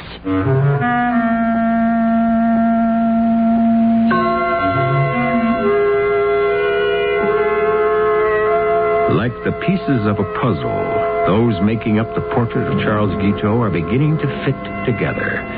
But like all men who believe so strongly in themselves, who have no friends but themselves, they are their own worst enemy. The paths of Anna and Charles have come together. Will they run parallel or cross? I shall return shortly with Act 2.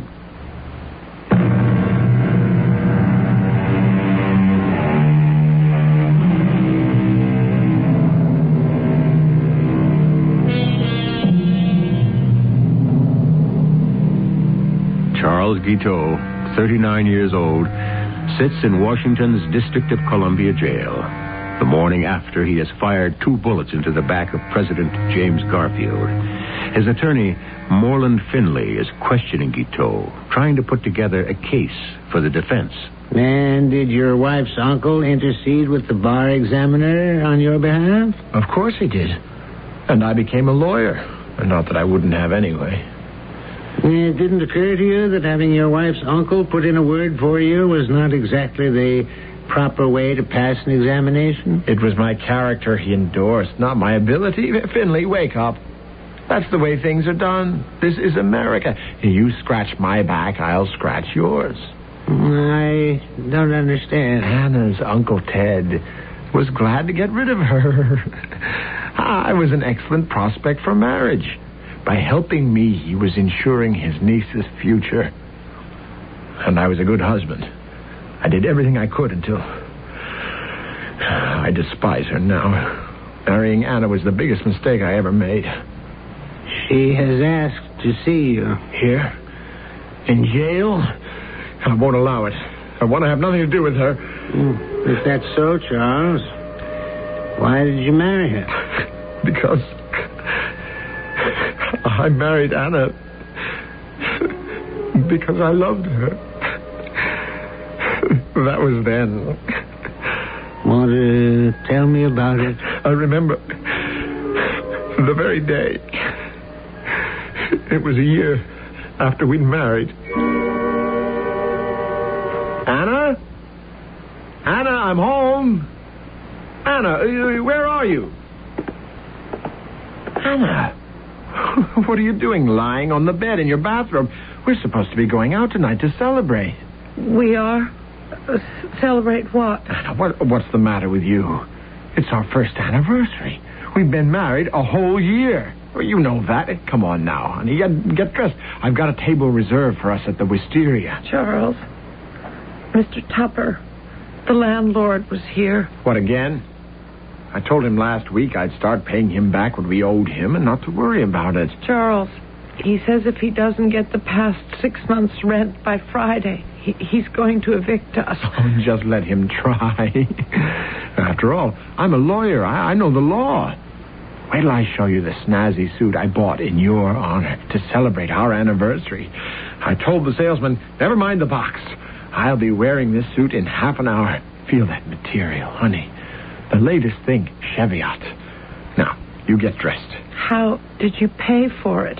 I charged it. How are you going to pay for the dinner? Just put my John Hancock on the check. They know me at the Wisteria. They're thinking of hiring me as their attorney. I'm sorry, I don't feel well, Charles, and I don't want to go there. We mustn't run up any more bills. All right, then. I'll go get a bottle of wine. Put it in the icebox, and we'll celebrate here. Tell you what, you order what you want, and I'll make dinner for us. I'll cook it. On what? On our stove, of course. Anna, what's the matter with you? Don't you think I can cook? Charles, they came today, and they took the stove away. Who did? Bradford's, where we bought it, and they took the icebox away, too. Oh, Charles, how long is this going to go on? Well, I'm having a little hard time getting established. Be patient. But you spent everything we saved. Everything Uncle Ted gave me when we married. New suits, dinners out. Oh, Charles, we have to be careful. You've given me an idea. Your uncle. When he gets back from his vacation, I'll ask him to advance us something. I've never asked him for a penny. Your uncle owes you something. Well, he owes me something, too. I took you off his hands. So the least he could do... What did you say? Well, a couple of $100 is the very least he could do. And he won't even feel it. You took me off his hands? A figure of speech, more or less. No, I won't. Anna, don't make me angry. I'll tell him about the account I'll have, the Wisteria restaurant. Just a couple of $100. Enough to get old Tupper off our backs. Oh, Charles, what does the restaurant want a lawyer for? To collect from all those people who signed for their meals and haven't paid up. I'm the ideal attorney for them. Now, how to celebrate. I've got it. Don't get dressed. Stay as you are. Your hair in a mess, just the way it is. Go downstairs and knock on Tupper's door. Tell him you're so ashamed. You've spent all the household money and you wanted to buy me an anniversary present. Can he loan you $20? We're already into him for 6 months. What's another 20? Then we can go out, have ourselves a whale of a time, and it's all paid for.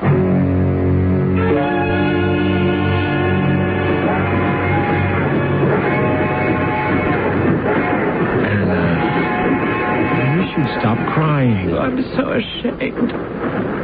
Having to leave Chicago like this and not telling anyone. We didn't have to leave.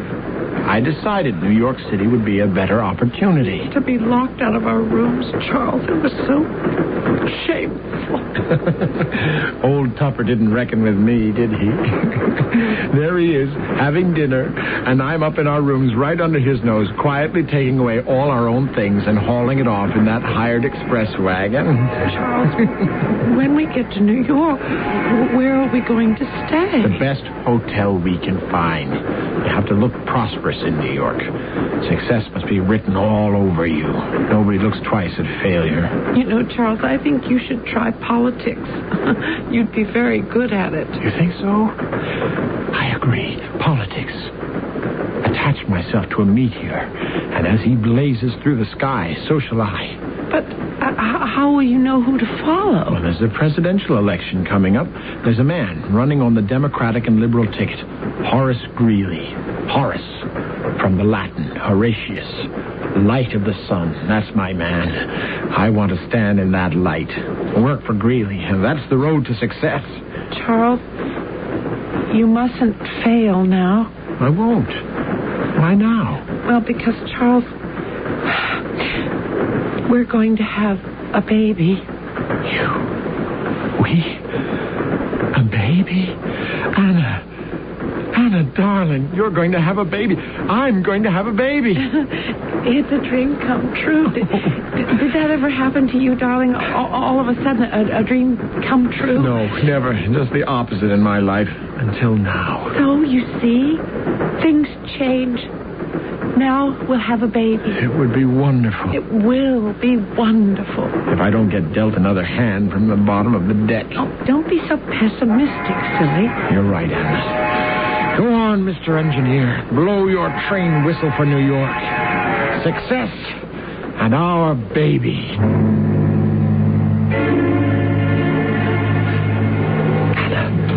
Anna, come on, follow me. We climb out this window and walk down the fire escape to the street. I can't. I'm afraid it's so high. What are you talking about? The whole hotel is only 5 stories high, and we're on the 3rd floor. I can't go out there, Charles. I can't. So what do we do? Wait till morning, till they take everything away from us?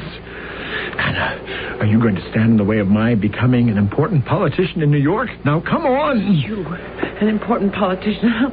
Nobody knows you exist. It's the same old story. We run up bills, we can't pay the rent, and have no money because you have no job. No, I don't have a mere job. I have a position with the Republican Party. I speak at rallies for Horace Greeley. But you never told me that. Well, now I have.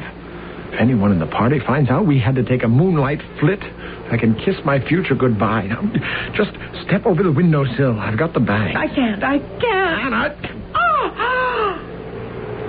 You hit me. I'm sorry I slapped you. You try the patience of a saint. Now do it. Follow me down one step at a time. All right. I'm coming.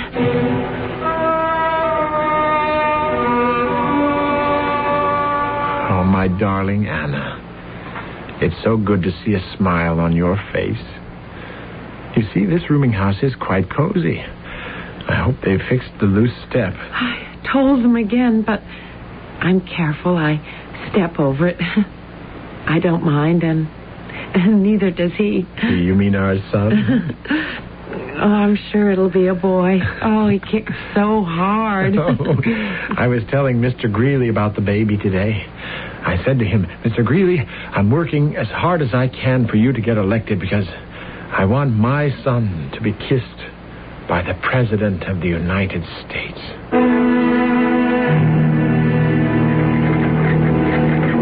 Mr. Moleman, would you slow up this trolley when you get to 22nd Street? That's where I have to get off. I said, could you slow up, please? Slow down the trolley. I'm running my cane through the front glass window. I told you to slow. You refused. I am Charles Guiteau, a prominent member of the Republican Party. My wife is ill. I have a message to get home as quickly as possible, and you are hindering me. I shall report you to the authorities. Get out of my way, woman. Can't you see I want to get to the door? Are you Charles Guiteau? Yes, I am. I'm Mrs. Hager, the midwife. The midwife? Did you come to see Mrs. Guiteau? Has she delivered her baby? Mr. Guiteau, sit down. Here, on the steps, next to me. But I want to go up and see my wife. There's time for that. She's resting, comfortably. Then you saw her. I've been with her, yes. Well, we didn't expect a baby for another month. Is Anna all right? She's all right, but she lost the baby. What? Yes, your wife fell down the stairs. Oh, Lord. Now, you sit here on the stoop and try to gather yourself together. She fell down the stairs. It was that loose step. She's very brave, your wife is. She'll be fine. Why me? Why me? Why is everything visited on me?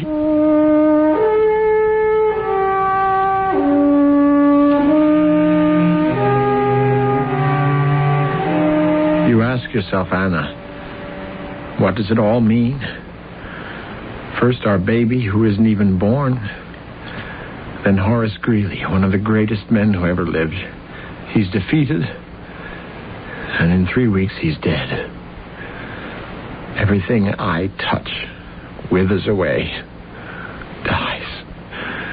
Everything that has meaning. Charles, one must go on. You've been dragging yourself around for weeks now. Charles, what are we going to live on? I don't care. I never had a dream come true. And you said no, never? I said I didn't believe in dreams coming true.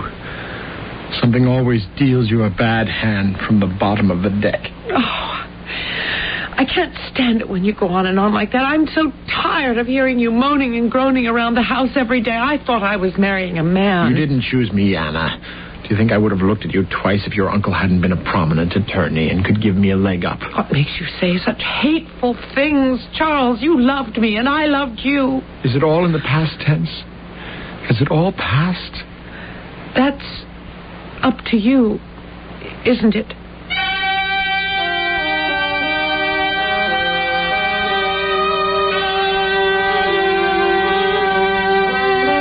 If one could look deeply behind the mask that hides our suffering, we might have an inkling of what compels certain inexplicable actions. We shall look further at Charles Guiteau, driven by ambition, seemingly cursed by the fates, a man who, in spite of himself, turned history upside down, when I return shortly with Act 3.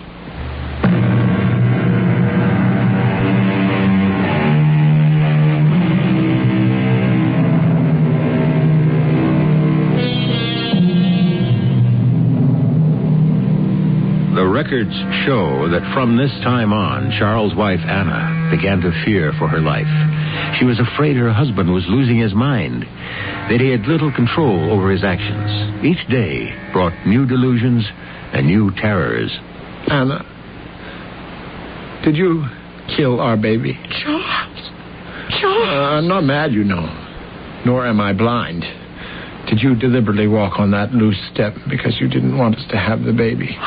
Yeah, you did it on purpose, didn't you? I can't stand to listen to this anymore. I'm leaving until you come to your senses. You're going nowhere. Let go. You're hurting my arm. You will leave when I tell you to leave. I'm your master. Do you understand that? Yes, Charles. You will do as I say. Yes, Charles. That's better. I've decided to go to Washington. Yes, Charles. If Greeley had lived, I would have been his minister to Chile.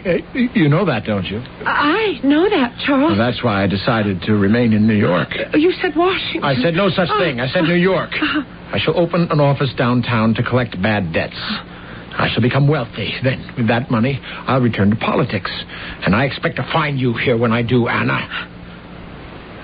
I've been thinking, Anna.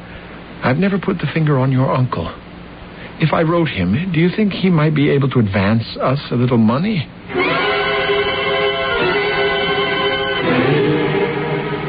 I'm sorry, Mr. Finley. My husband isn't home, but I expect him pretty soon, if you'd like to wait.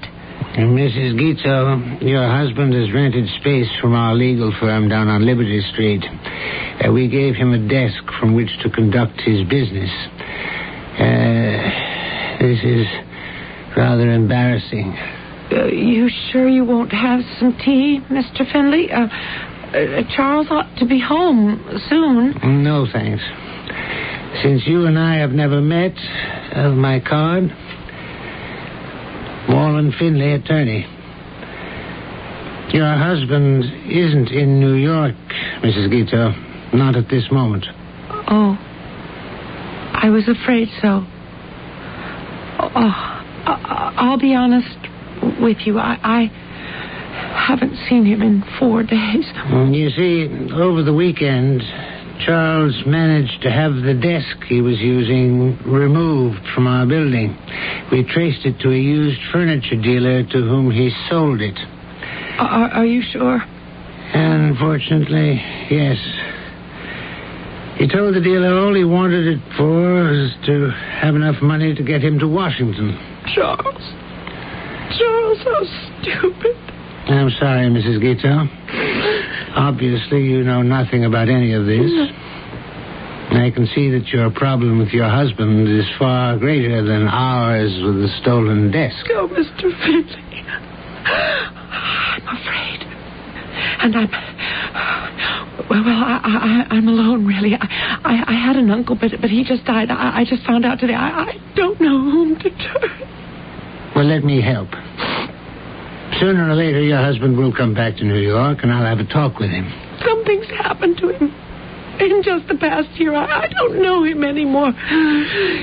He acts as though the whole world owes him a living. More than that he should be recognized and famous. Perhaps Charles isn't well. I don't know. You will forgive me, Mrs. Guiteau, for a personal observation. Are those bruises on your arms and on your face? Yes. I think it's you who needs to be protected. And when I see Charles, I'm going to tell him so.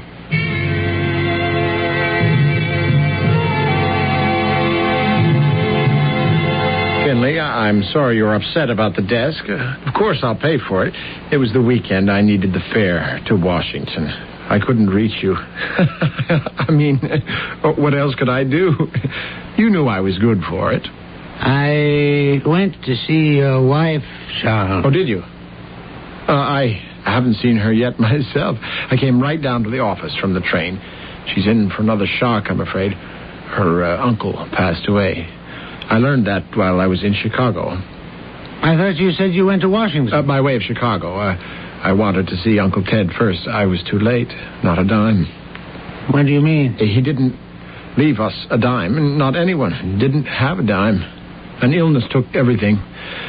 Now, Finley, if you can wait just a few days, I will pay you for the desk. In the meantime, do you have another one I could use? I don't know that we ought to do that. But all my stationery is printed giving 96 Liberty as my address. I have to run. I've been gone a week, and Anna will be worried. But she'll be happy when I tell her I've got excellent prospects for a political career. Someday, Finley, you'll boast that you rented office space to the Minister of France, Charles Jules Guiteau. Charles, Anna isn't at the apartment. She isn't? I advised her to move out, and she has. What is all this? Where is she? I'm sorry, but I can't tell you. Finley, I will institute proceedings against you, accusing you of kidnapping my wife. I warn you. Right now, at this instant, you believe you'll file suit, Charles. But you won't carry it through. You may strike a woman, but in a man's world, you're not a man of your word.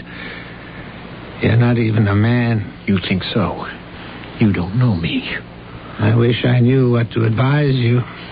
You appear to live in a world that doesn't exist. Does that mean I can't have a desk here?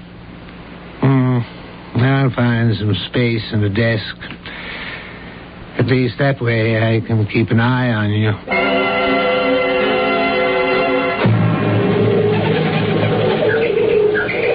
Hello, Charles. May I share this bench with you? Don't talk. The pigeons don't like noise when they're eating. What do you feed them? Crumbs and seeds. It's been a long time. I didn't know you were still in New York. I have an office uptown. Doing well? I was until today. Did you come to crow, Finley? I don't know what you mean. Have you heard from Anna? No, why should I? Please don't talk about her. You hurt her a lot, too. I was angry at the time when she divorced me. I'm not angry now. Hand me that bag of birdseed next to you, Finley. If she'd stayed married to you, how would she know you wouldn't get angry again and hurt her? Because I loved her. But that's all over. Everything's over. Did you see the Herald this morning? James Gordon Bennett's filthy sheet? No. You'll enjoy it. Third page headline. A profitable collecting lawyer. Hey, that's a picture of you. What's this about? They claim that when I collect money due a client, that I keep everything I collect as my commission. How did they get this story? Somebody's out to get me. Ruin my business. Ruin me. I don't know why I should be surprised. It's been that way all my life.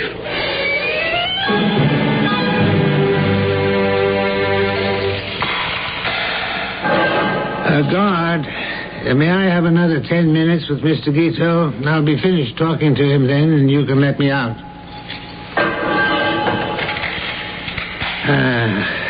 That was the last time we met, Charles, in the park in New York when you were feeding the pigeons. Until... People are so selfish. Somebody has to take care of those birds. Until this morning here in Washington. Finley, old friend, do you think you could handle my defense? It depends on what I can prove. There's no question but that you shot President Garfield yesterday morning at the Baltimore and Potomac Railroad Station. It was the only way to save the country. How did you come to decide that? When Greeley lost, I wanted Garfield to be elected, so I worked for him. I wrote pamphlets, cornered politicians, did everything I could. I put in to be a consul or minister to France or Austria, my languages. Garfield owed it to me. I got him elected. I didn't know you spoke those languages. I deserved that. Most of those appointments go to friends who couldn't find those countries on the map. So every day I'd go to the White House and leave a message to remind the president I wanted one of those jobs. Did he know you? Of course he knew me. It had been me stumping for him, speaking everywhere. There isn't a street corner from here to New York I didn't speak at. Finley. I swung that vote. And then, about 6 weeks ago, Garfield betrayed me. He betrayed all of us. I'd gone, as usual, to the White House. Good morning, Mr. Guiteau. Did you pass my message of yesterday in to the president? I took care of it. You know, the president is very busy. You don't have to tell me. I know how time-consuming the affairs of state can be. He and I have often joked about it. You've talked to the president? Well, not recently. I knew Jim and his family back in Ohio.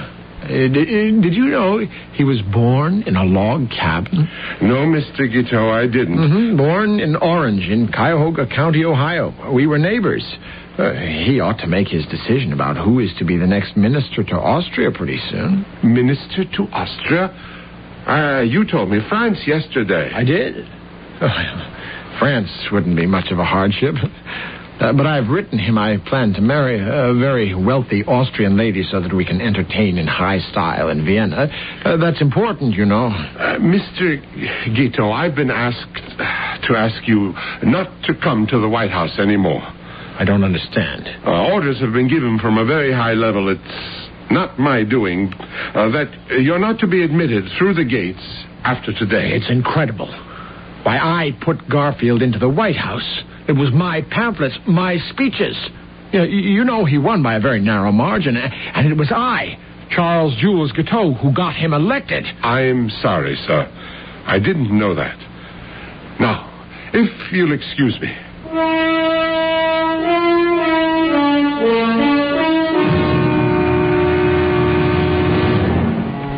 I left the White House and went to my rooms. What should I do? That night, for the first time, I heard a voice. Kill Garfield. Kill Garfield. Kill him. Kill him. It was the only answer. Rid the country of that man. Remove him permanently from office. Now I knew. After 39 years of wondering why I'd been placed on this earth, I knew why. I suddenly had a meaning. I, Charles Jules Guiteau, had but one purpose in life, and that was to save the Republic.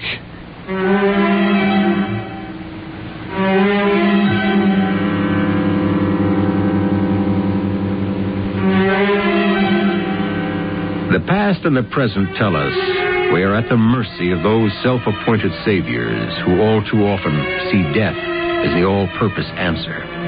Charles Guiteau, the assassin, had a vision to heal the blindness of sight. Unhappily, it was he who was blind. I shall return shortly. What in the world happened in December? Brought to you by your local Navy recruiter. In December 1775, the first flag unfurled aboard an American warship was hoisted by Lieutenant John Paul Jones on board the flagship Alfred at Philadelphia on the occasion of placing the Continental Navy in commission. George Washington resigned his military commission in December of 1783 and retired to his estate at Mount Vernon, Virginia. December 1851, over 30,000 volumes in the Library of Congress were destroyed in a fire. The highest bridge in the world was completed in December 1929. The Royal Gorge Bridge across the Arkansas River in Colorado suspends 1,053 feet over the gorge. In December 1941, Japanese aircraft attacked Pearl Harbor, Hawaii. 6 ships were sunk, 12 damaged, 150 aircraft destroyed, and 2,334 were killed or missing. The surprise attack forced the United States into World War II. That's what happened in December. To find out what's happening in the Navy today, call toll-free 800-841-8000. In Georgia, call 800-342-5855.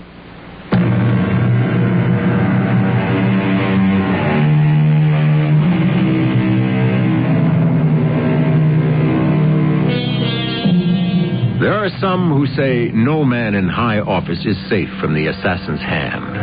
That in this country, the mere fact that one American is exalted above others fuels the fires in the dark minds of fanatics. In that respect, our era might be called uncivilized. Because we of Mystery Theater believe only the clear light of knowledge and understanding can protect society, we have presented this portrait of an assassin and hope someday we can call ourselves civilized. Our cast included John Lithgow, Patricia Elliott, and Robert Dryden. The entire production was under the direction of Hyman Brown.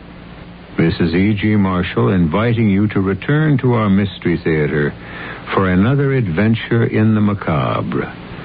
Until next time, pleasant dreams.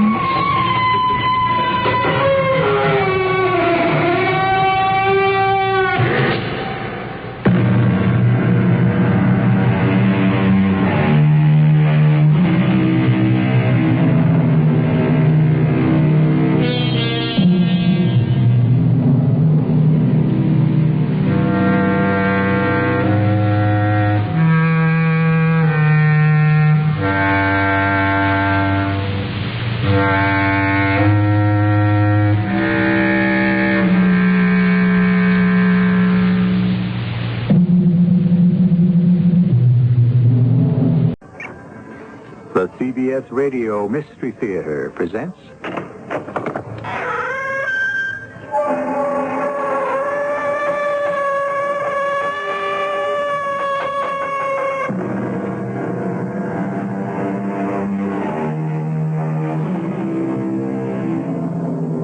Come in. Welcome. I'm E.G. Marshall. The light that shines in women's eyes has been my heart's undoing, sings the poet.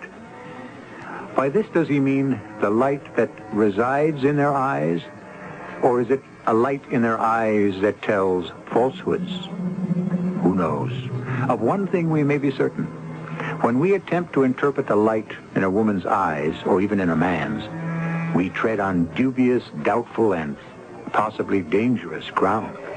Sheriff Parmalee, how'd you find him? This woman was with him, and she ran over to Jensen's to try to get help. At this hour of the night? A woman? You mean his wife, don't you? No, she's not his wife. And he's wearing a wedding band. I guess she'd better be his sister, huh? Okay, where is she? Well, she's standing right over the... Hey, where did she go? What happened to her?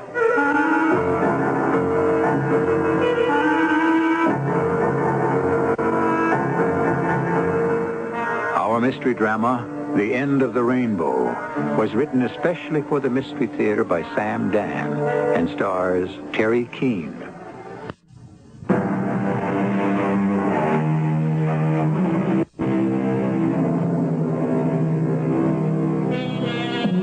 They say that the 40s are the dangerous age. Yes, the 40s. Most people have already seen the dreams of the 20s accommodate to the realities of the 30s, and now one is faced with the need to prepare for the 50s and beyond. But there are still those who must attempt that final, desperate fling. Into what? Well, into whatever they think they need. Hello? Oh? Well, listen, Jessica, James is napping. Yeah, he's had the usual day. Oh, no, we haven't had dinner yet. Well, all right, I'll ask him. Let me call you back. No, I hope so. James? James? What? No. What is it, Connor? It's time to wake you up for dinner. Oh, for dinner? That's right. Listen, Jessica just called. Tom has tickets for the ballet. You know how hard they are to come by. Anyhow, there's a pair for us. Oh? I know it's a sudden thing, but it is the greatest dance company in the world. We could meet Tom and Jessica at Lauricchio's for dinner. Well... Or if that's too much of a rush, we could have something light here and join them at the theater. Look, honey, it's going to run very late. It'll be over before 11. I know, but then we'll have to stop somewhere. With one thing or another, it'll be 1 o'clock in the morning. I have to make a 7 o'clock flight to Chicago. Oh? Are you going out of town again? There's no way to avoid it. Anyway, actually, I'm so tired I couldn't enjoy the ballet. Listen, I'll tell you what. Why don't you go ahead without me? There would be a problem about the other tickets. If we can't use them, then Jessica would like to give them to the Strattons. Oh. I'll have to call her back, tell her we can't make it. Carlotte, I'm really sorry. No, I understand. It's just that I'm so bushed. I don't even think I want to get up and have dinner. James, it isn't as if this is happening for the first time. Or even the last.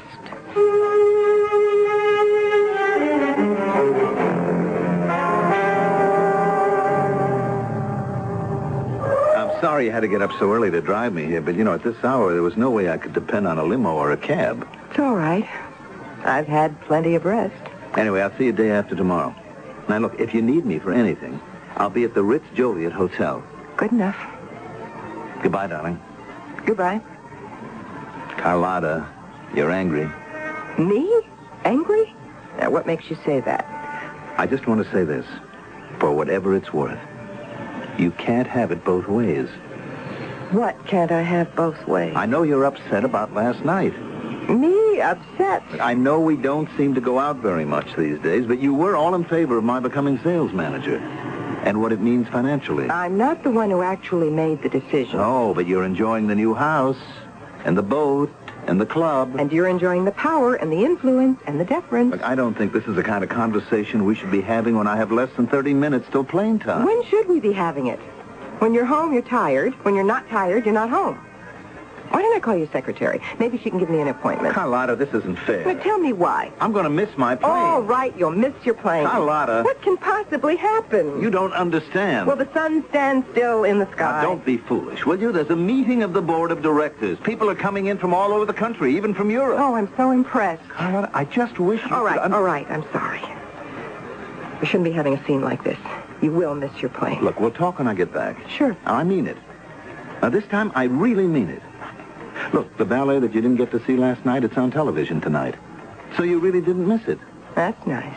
Well, at least it's something for you to do tonight. And as you say, they're a marvelous company. So it should be a nice evening. Don't worry about me. I'll find something interesting and exciting to do.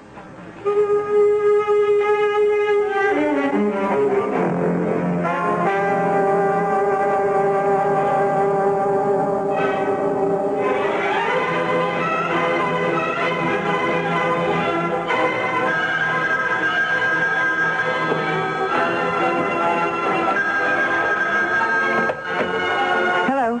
Carlotta? James. I was about to ask, what are you doing? But I can hear the music. How's the ballet? It's all right. Just all right? It's magnificent. Is that better? Things go well today? Yeah, they may have gone too well. The chairman of the board thinks we should enlarge the agenda. And what does that mean? Well, it means we'll have to stay here an extra day or two. Or 3? I guess it was my report that did it. You know, it was a fantastic thing, Carlotta. It opened up whole new horizons. I did myself no end of good. Well, that's nice. Is that all you can say?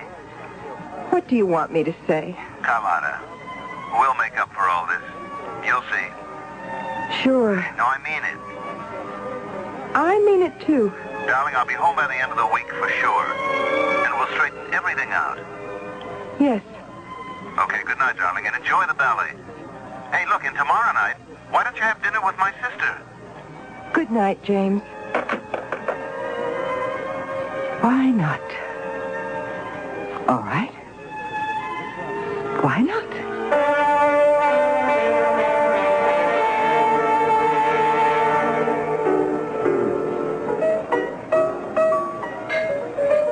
Hi. Buy you a drink?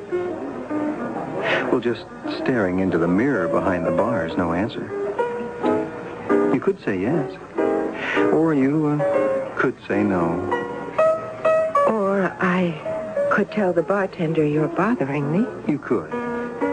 But that wouldn't be such a good idea. No? Oh, he'd tell me to shove off, but he wouldn't like it. Why wouldn't he like it? Because it goes against the basic purpose of this establishment, which is to provide a place for congenial people to meet. You did come here to meet someone, didn't you? Well, take me. I'm a very respectable sort of fellow. That is, I look respectable. Jerry, another round here. I'm not sure I should have another. You don't have to drink it. Just contemplate it. I bet you're doing this for the first time. Doing what for the first time? Coming into a place like this. What makes you say that? It's written all over you. Look in the mirror. You'll see a very nervous lady. Perspiring profusely, too. Well, it is rather warm in here. Ah, contraire, as they say. It's comfortably air-conditioned. I better go home. Will you be happier at home? Oh, no, but I'll be safer. Aren't you running away from all that safety? Who says I'm running away from anything? Why do people come to places like this? If they were happy and well-adjusted and fulfilled, well, they'd stay at home. Or wouldn't they? You're married. That was no great deduction. You can see my rings. What's wrong with your husband? Now, don't tell me there's nothing wrong with him. Maybe there's something wrong with me. Oh, he's always so busy. He makes a lot of money, doesn't he?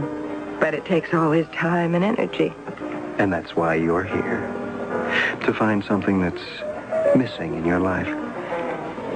You have this deep, penetrating analysis of other people's alleged problems. Why are you here? I'm traveling. For my company. I guess I'm pretty much like your husband. Oh, no. You are more open and relaxed. You have a sense of humor. My wife would disagree. She thinks I'm rather dull. I always seem to be tired, and, well, my wife complains that I never take her out. I'm on the road too much. The atmosphere in my house must be pretty much the same as the one in yours. What do you suppose your husband's doing right now? He's in Chicago. Oh, my hometown. Where in Chicago? The Ritz-Joliet. Oh, I know it well. He's probably downstairs in the Explorer's Bar. James? And with some woman. Oh, not James. And he's with a woman who isn't giving him a hard time about how he neglects her. She thinks he's charming and full of fun. Wouldn't it be something if she just happened to be my wife? Do you mean your wife goes to bars? You're his wife. And you do. Oh, but this, believe me, this is my very first time. There's a first time for everybody. James, picking up a woman at a bar. No, it boggles the mind. Why? Is James so unattractive? Well, no, not really. How often does James travel away from home? Oh, at least once a week. Very often twice. Same here. And you know something? I really don't have to. You don't? Nobody has to. Very often, things can be settled with a phone call. But it's usually so dull and uncomfortable around the house. Do you think James has someone out of town? I never thought about it. That's probably what James is counting on. My wife has accused me of many things, but running around with other women has never been one of them. Oh. Oh is right. It never occurred to you, did it? The Explorer Bar in Chicago is a swinging place. Very much like this one. You'll notice a great many attractive people hang out here. Actually, if you're not attractive, they find ways to discourage you from coming. Does that mean I'm attractive? Basically. And what does basically mean? Basically, you're a homebody. And it shows. In subtle ways. How you dress and wear your hair. But you'll get into the swing of things soon enough. My name is Terry. My name is Carlotta. Yes. I notice we're keeping this on a first-name basis. Yes. We're defining the limits of our relationship at the very start. Our relationship? Who says we're going to have one? We both did. That's why we're here. You were remarkably sure of yourself, aren't you? Just honest. I think I had better go home. I know a better place. Rainbow Point. It never closes. The casinos keep going all night. The floor shows, lights, music, action. That's what you want, isn't it? But that's more than 120 miles away. Is that your only objection? And it's across the mountains. It's a great road. I don't know you. As it turns out. You don't know your husband either. Rainbow Point. I'll bet he never offered to take you there. He says it's a place for foolish and frivolous people. Don't you ever feel foolish and frivolous?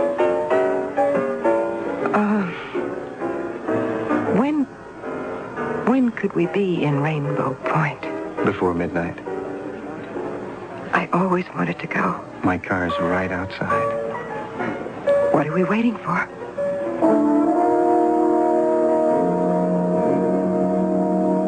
What are we waiting for? You might think we would be waiting for caution and prudence, those handmaidens to the great goddess of common sense. But no. Isn't it remarkable how people instantly, irrationally throw everything into the hands of fate? She meets a stranger in a bar, and suddenly she is willing to place her life in his hands. Of course, he is also placing his life in her hands. Act 2, in just a few minutes.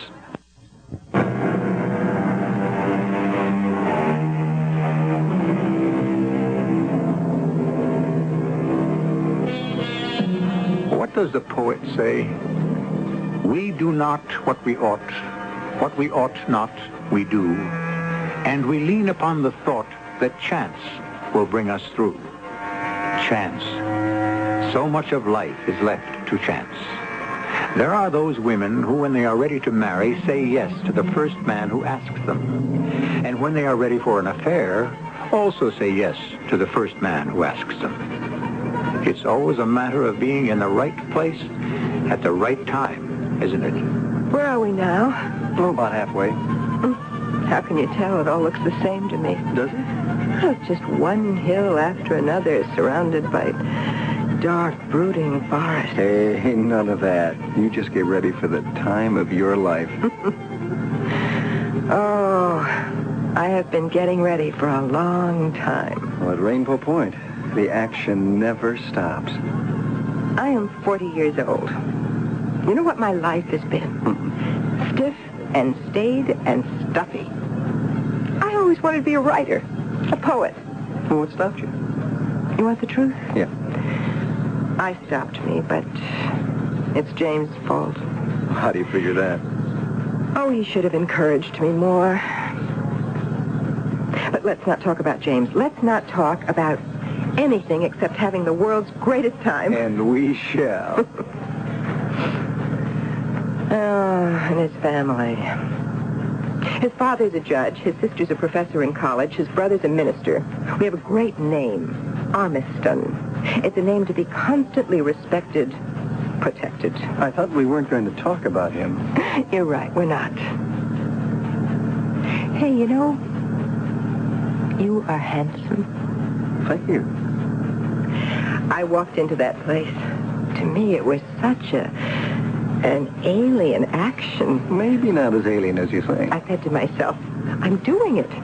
I'm actually doing it. I am breaking every canon I've ever lived by. I looked at all the men sitting there, and I said to myself, I hope he tries to pick me up. By he, you mean me. I almost lost my nerve at the last minute, but you helped me. You got me over my shyness. Well, from here on, it's clear sailing to the pot of gold at the end of the rainbow. The end of the rainbow. Look out! Oh, hey, what's the matter? Why are we pulling over? We have to stop. What is it? What is it? I don't feel so... What's wrong? I think it's my heart. Your heart? I know it's my heart. Look, just reach into my jacket pocket. All right. You'll find a small vial. Yes? Hurry. All right, Hurry. all right. Wait, here. Okay, I've got it. Open it. Oh, I'm trying. Quickly. Why do they make these things so hard to open? Please. Oh, here. Okay, Take out one of the pills. Yes? Just put it in my mouth. All right, here. All right. Do you feel better? I don't know. Oh, it takes time. But it works. It works, doesn't it? It does. Until the one time when it doesn't. You better not talk. Please, try to rest. I better get to a hospital. Yes, I'll drive. You move over. I can't. You'll have to help me get around the other side of the car. Push me over. All right. All right. Try to push me over. All right. You don't do anything. All right. Oh, please. Easy. I'm trying. I'm here. I'm trying as best I can. Can you get behind the wheel now? Yes, I think so. Oh, hurry. Oh, don't even know where a hospital is. Keep driving. We'll find something. What's the matter? What's wrong with it? Please, hurry. Oh, something is the matter. Oh, no. I forgot to... What did you forget? Oh, let me... Oh, I don't believe it. The gas. The needle is past empty. You forgot to fill the tank. How could you be so stupid as to forget to fill the tank? Please. Oh, I'm sorry. I'm sorry. Now, what are we going to do now? I don't want to die. Oh, we haven't seen a car go by in the last 10 minutes. Please. Go for help. Go where? On this road at night? I can hardly breathe. Where am I going to go? I think I remember a filling station. It was just a half mile down the road. I'm scared. Help me. I know. All right, I remember. I saw it too, but it was closed. It might be. There must be a phone booth. Oh, it's so dark. It's less. I know it's less than a half a mile. It's just that I'm It's less than a half a mile. You can run a half a mile. It's just a few minutes. Please. I can't talk. Oh, my chest. It hurts. I don't want to go out there. Don't you understand? I'll die. Why did I ever get into this? Please. All right. Oh, wait. I hear a car coming. He'll help us. I'll wave him down. He'll help us. Help! Stop! Please! Stop!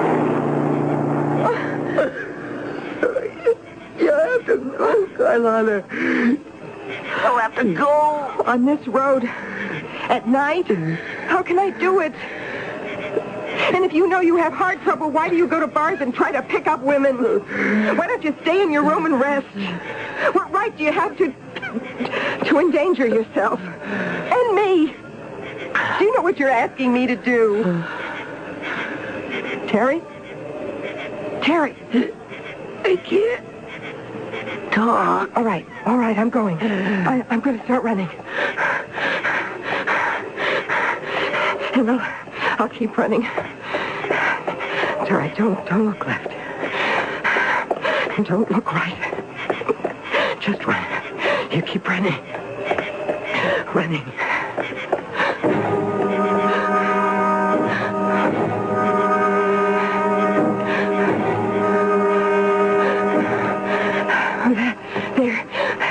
There. I see it. The gas station. Oh. Why is everything so dark? Is anyone here?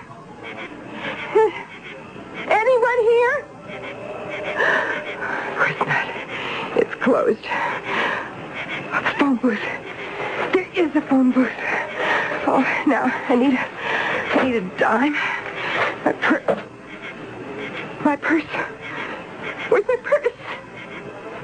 I left it in the car. No, I dropped it. I must have dropped it along the road. Or did I leave it in the car? No. Operator?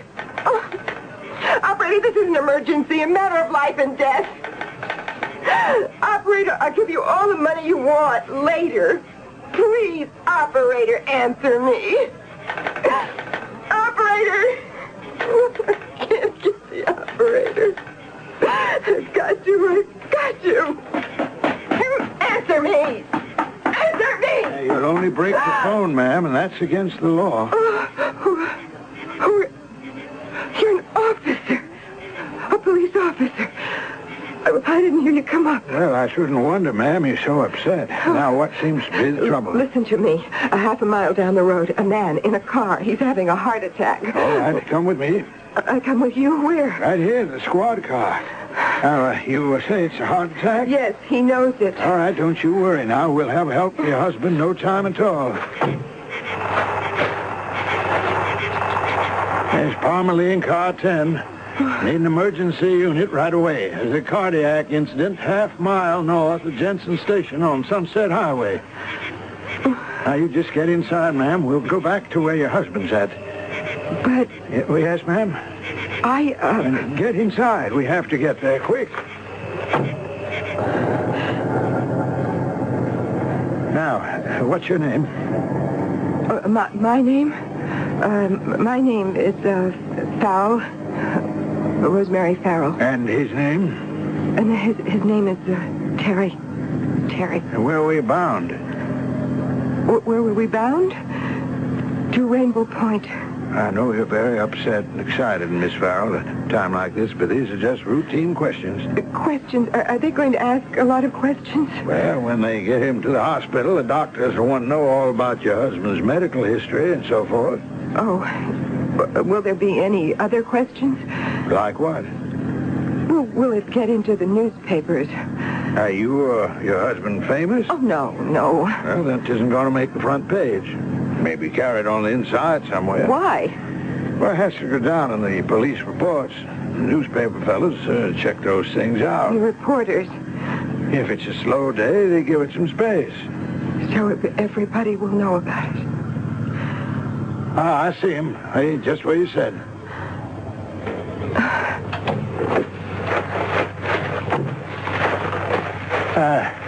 Mr. Farrell. Mr. Farrell, you okay? Farrell? Don't try to talk now. Just rest easy. Relax now. Help is on the way. My name isn't Farrell. I should have known. My name...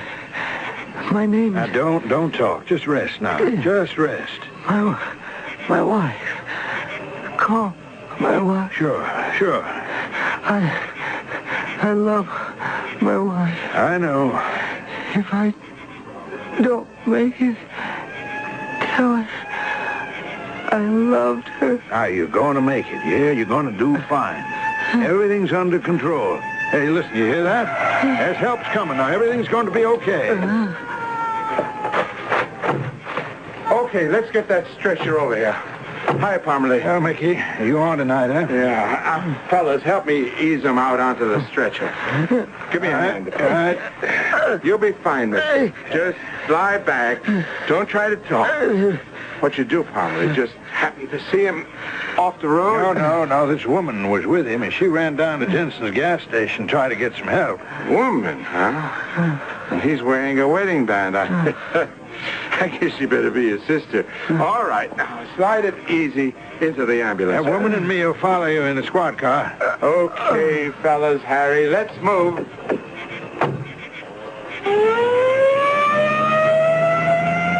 Okay, lady, let's get started. Lady? Hey! Where'd she go? Lady? Ma'am? Now, look, I know what you're thinking. That there's going to be publicity and they'll find out who you are and you'll have to answer questions and it'll get back to your husband. But you can't hide here. Now, lady, wherever you are, come on out. This is kind of wild country. You got some big cats in those woods, maybe some bear. I'm not trying to scare you, but you have to think clear now. You've lost your head. Come on back, please. For your own good.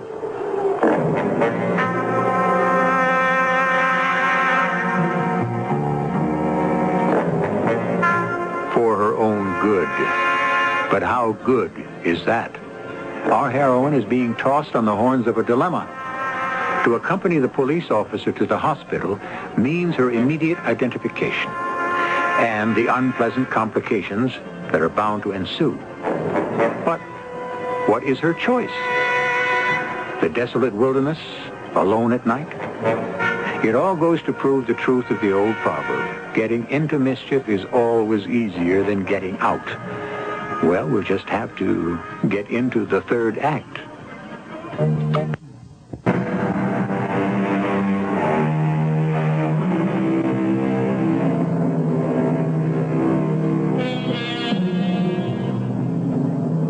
If it's 10:30 in the evening, where would you expect to find Mrs. Carlotta Armiston? Or to be more precise, Mrs. James Vernon Armiston? In her rather luxurious home, or in the equally well-appointed home of a friend or relative.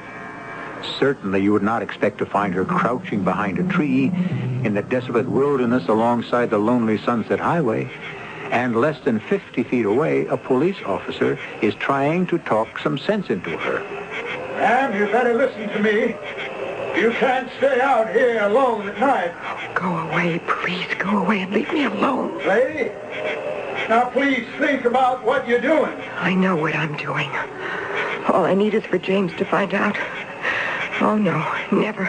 I have to report in. Nobody be able to come out here to find you now till daylight. That could be too late. Oh, just go away.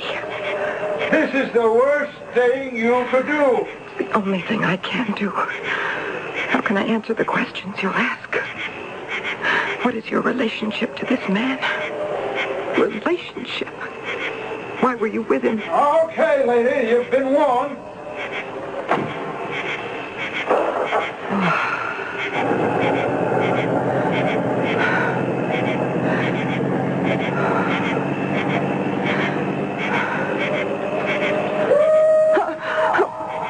What's that? I suppose it's a bear. I better get out of here. I better get back to the road. He was right. I can't stay here. Officer! Officer! You wait for me! Officer! Officer! He's gone. I should have listened. Oh, that's a car coming. I'll get a lift. No. I better hide.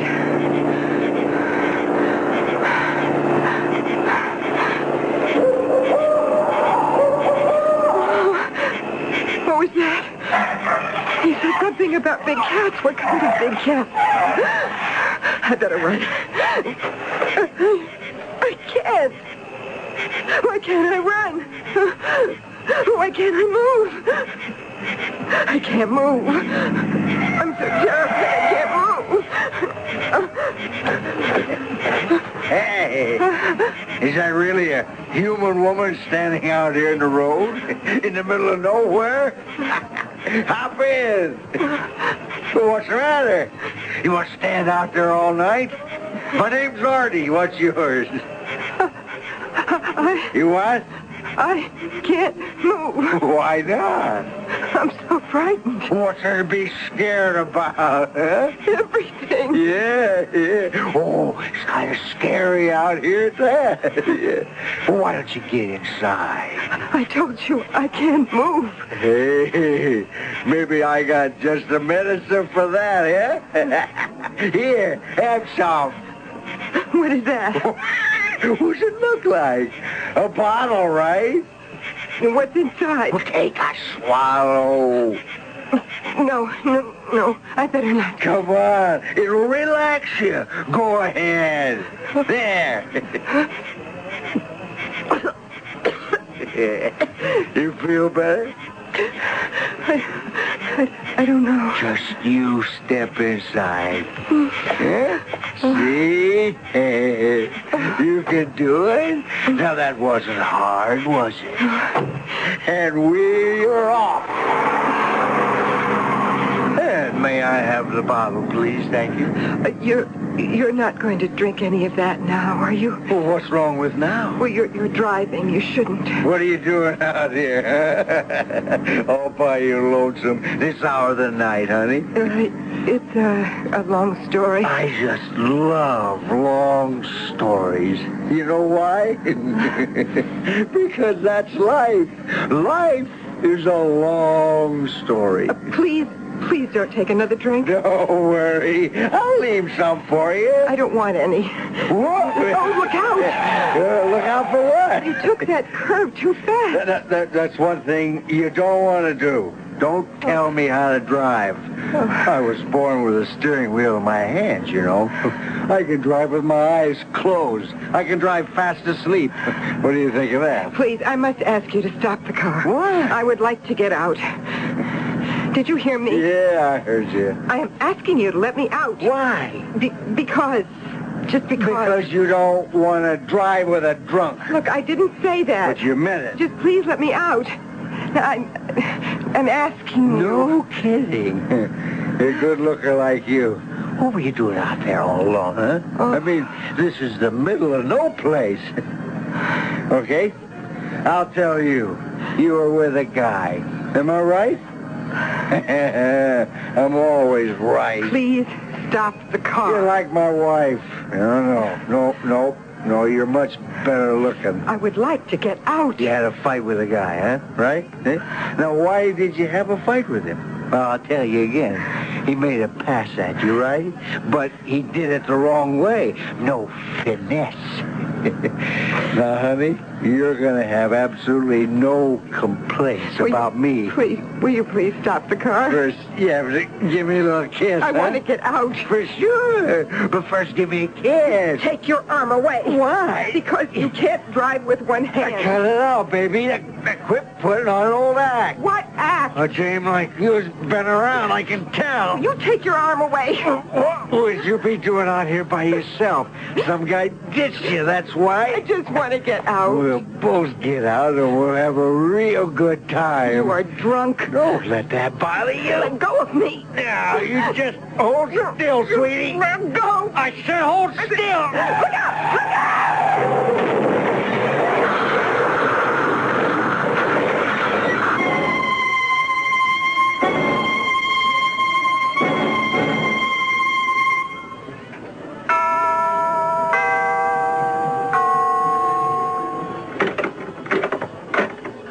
Well, hello. Oh. Just mind if I come in? I see you got home all right, Miss Armstrong. How do you know my name? You have much trouble? How did you find out who I am? Well, I know how you got home. You managed to reach that all-night diner 10 miles south of the gas station and got a cab. I described you. That's what Bill Henry, who owns the place, told me. What do you want? I just came here to return your purse. My purse? It's a bit scorched. I didn't know it was yours at first. Where did you find it? Well, where do you think? I noticed you didn't have one when I first saw you at the gas station, and then I drove you back to Mr. Starrett's car. Starrett. Is that his name? That was his name. Oh. You didn't know him very well, did you? I didn't know him at all. Hey, you must have picked up your purse before you went off to hide. Yes, and then I lost it again. I'll tell you where I found it. I was driving around looking for you, and I saw a fire in the distance. When I got there, I found a car in flames. The man had evidently driven off the road. I noticed the scorched purse on the road. It's yours. Yes. He was drunk. And when he hit that tree, I tried to get him out of the car, but he was too big. He was too heavy to move. And then the fire started. There was nothing more I could do. Yes, I understand. Am I going to be arrested? Arrested? What for? Won't they want to ask me questions? We have all the answers. Man dies of a heart attack. Another man gets killed because he was driving while drunk. I mean, you didn't really know either of them, so what light could you shed on the subject? Thank you, officer. Thank you. Miss Armstrong, I only met you for the first time last night, and I wouldn't swear to it, but I imagine that you've got more gray hairs in your head today. Yes. You have a very nice home, Miss Armstrong. And I'm sure you must have a nice husband, too. Well, I better be going. All this was unofficial, so I appreciate it if you never said anything about it. I won't. It's been a pleasure. Bye, Miss Armstrong. Goodbye, officer. Oh.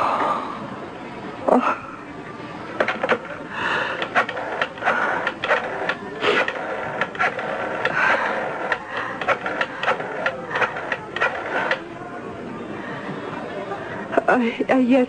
When is your next flight to Chicago? I'd like to make a reservation. Excuse me, could you tell me where the Explorer's Bar is? Other end of the lobby, miss. Thank you.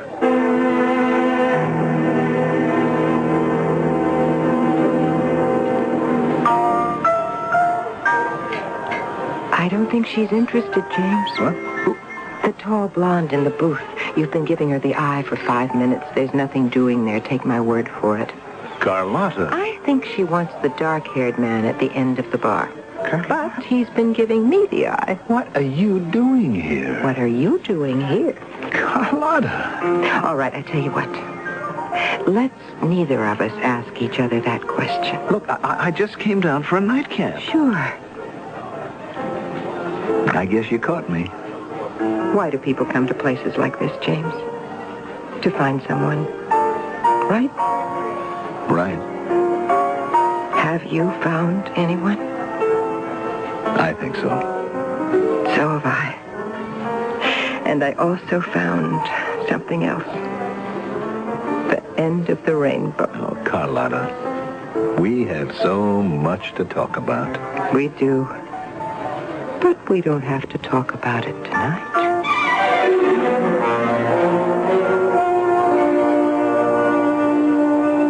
They say that no man is a hero to his valet. It is also true that few men are heroes to their wives.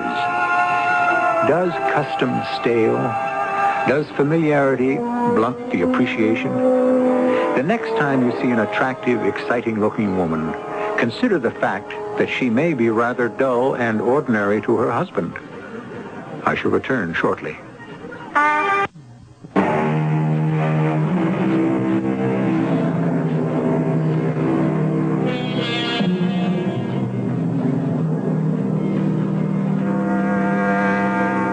We look for mysteries in plays and books, stories and movies, and we never really appreciate the fact that within ourselves are the deepest and most perplexing mysteries of all.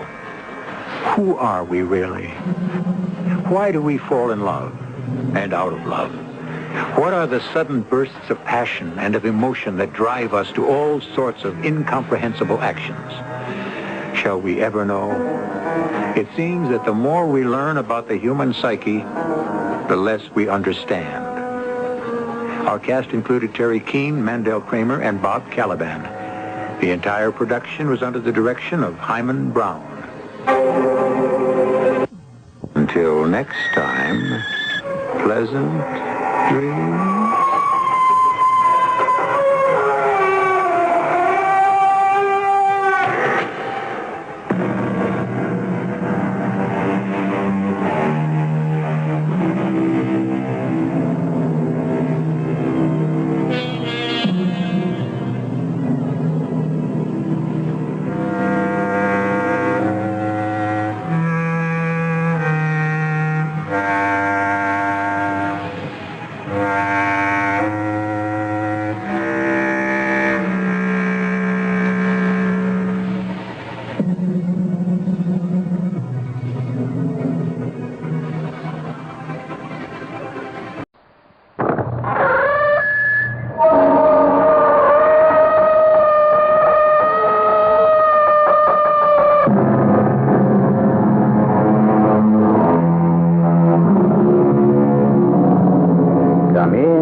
I'm E.G. Marshall, here to lead you through an experience which neither of us is likely to forget soon. We'll travel with people who take murder quite easily in their stride. We'll share the fear of a girl who finds herself somehow led to do and say things that are altogether contrary to her nature. In other words, we'll have an adventure. Our mystery drama, The Telltale Corpse, was written especially for the Mystery Theater by Field and Farrington and stars Earl Hammond and Catherine Byers. It is sponsored in part by Anheuser-Busch Incorporated, Brewers of Budweiser, and Sign-Off, the sinus medicines. I'll be back shortly with Act One.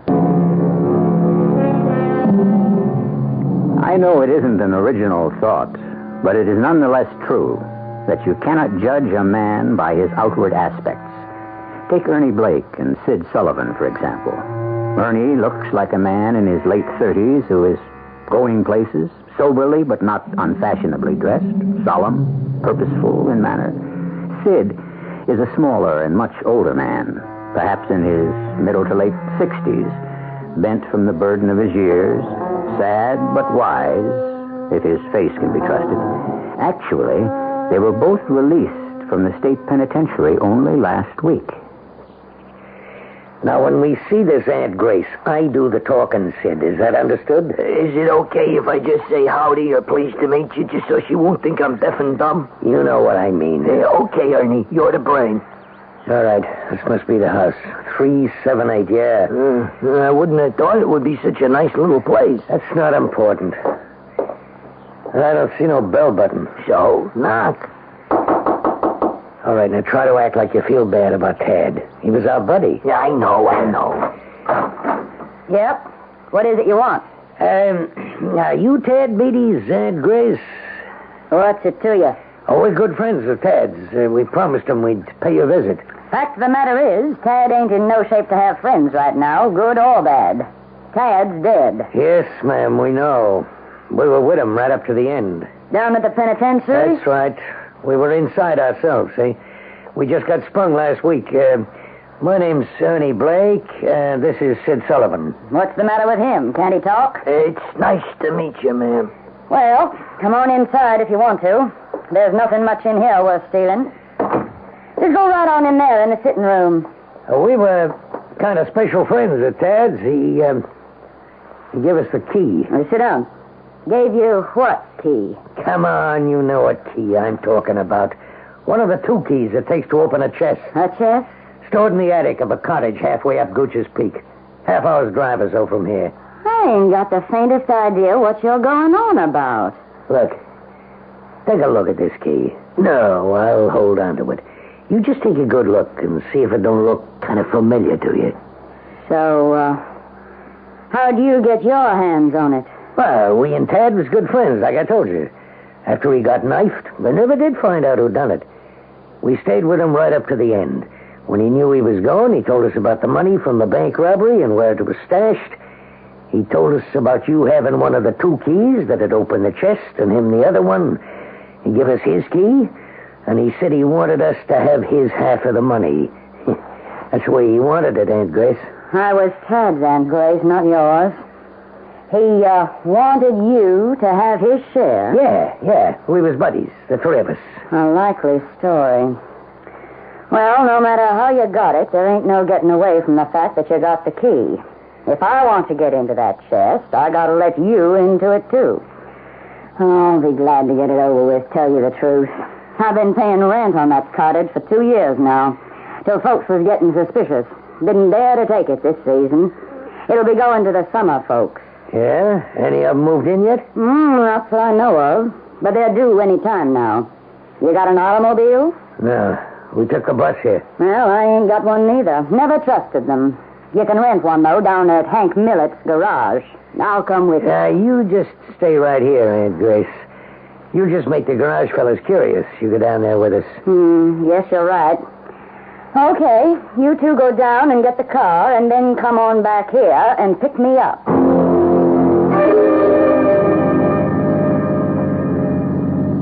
Steve, what does the red light on the dashboard mean? It means the motor's overheating, and that's the reason I'm poking along at 40 miles an hour. Won't it blow up or something? No. There's no danger of that, Alice. The worst that could happen is the car could stall.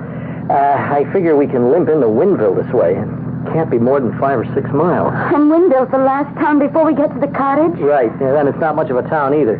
Rental agent said the population was 2,000. No, we should have seen the cottage before we agreed to take it. Well, it has electricity, and a kitchen with an electric stove and 2 bedrooms and all the conveniences except the telephone, the agent said. Except the telephone? You know what would happen if we had a phone.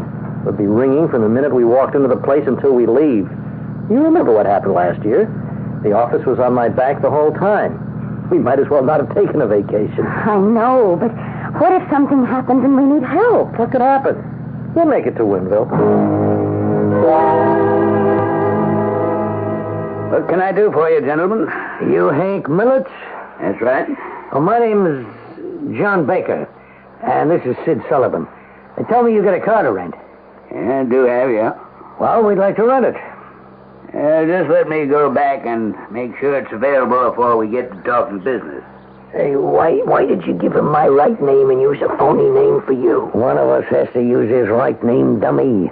We have to show a driver's license, don't we? So why me? All gassed up and ready to travel. Yeah?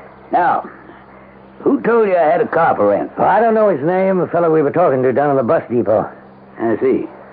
And what do you plan to use the car for? Well, we're thinking about renting a cottage somewhere in this area. We just sort of thought we'd go out and scout around a little. That suits you all right? Just fine. How long do you think you'll need the car? Oh, not long. Be back before dark, I'd say. There's no use looking at cottages when you can't see, is there? Yeah, right. Well, she's out front, waiting for you. Have a nice afternoon. You don't get a deposit in advance? I don't make a practice of it. That's the reason I like to ask a few questions. Yeah. Okay, it suits us. She pulls a little to the right when you break her, but it's nothing to worry about. Only thing I don't like is that fella's got my name. Stop worrying. We're practically home free right now.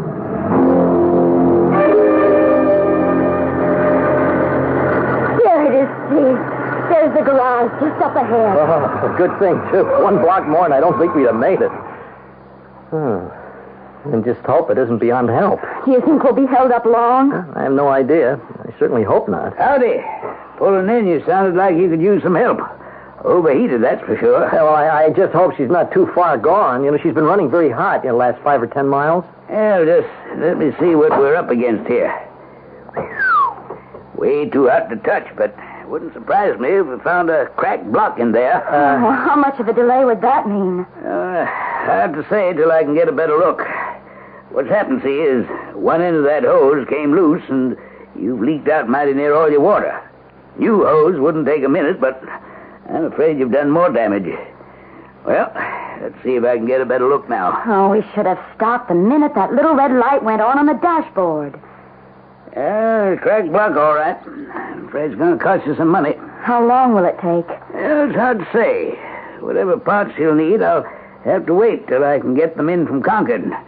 Don't carry them all here. We have to have a car. Oh, I suppose we could take a taxi up to the cottage, but then we get stuck there.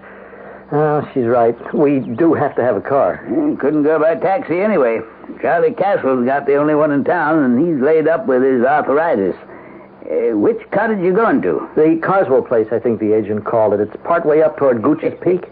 Old Aunt Grace finally letting go of that, is she? Aunt Grace?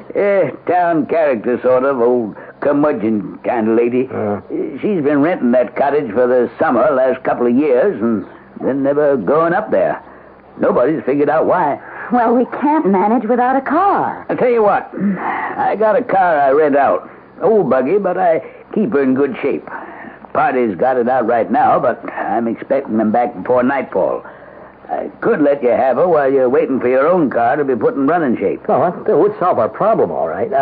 How soon did you say you expect it? Well, before dark was all the party said.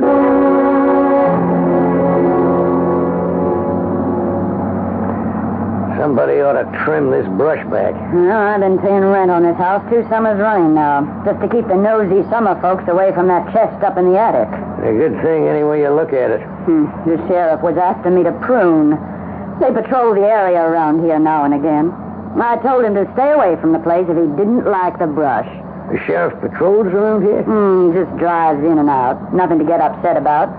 Only thing worrying me right now is, did old Mrs. Lockery see me leaving my place with 2 strangers? Mrs. Lockery? My next-door neighbor. I expect she was watching all right. She don't miss much.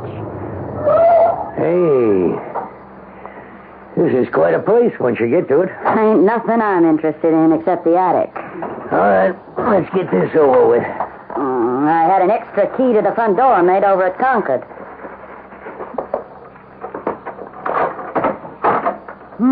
Kind of musty, and there may be some cobwebs. Let's see if the summer folks had the lights turned on. Well, now, that was mighty nice of them. I wish I knew when they're expected. All the more reason to get our business over with. All right. You lead the way, Aunt Grace. I thought about moving out here last summer. Place all paid for and going to waste. But then if I'd done that, there'd be my place in town just going to waste, too. So it didn't seem worth the trouble. Just push that door open. It ain't locked. Talk about musty. Ain't been much traffic. Oh, that's the chest, right over there.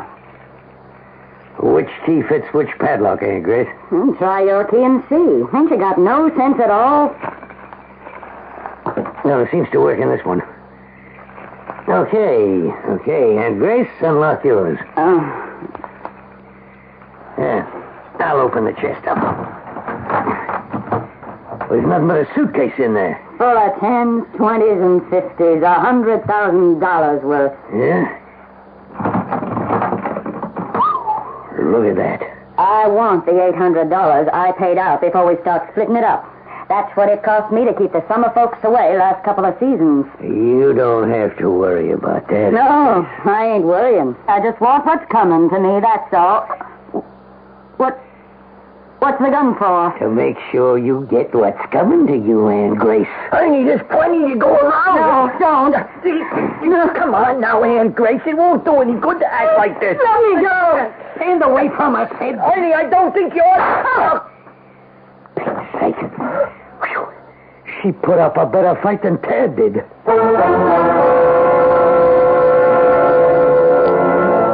Well, we can't moralize much over what we've just heard, can we? One person's greed has cost her her life. But it was another person's greed that prompted the killing. It leads us to no firm conclusion except the trite one that right is right and wrong is wrong. We're left with an uncomfortable doubt as to whether or not right is invariably rewarded and wrong always punished. We don't promise to banish this doubt, but we will delve further into the mystery when I return shortly with Act 2.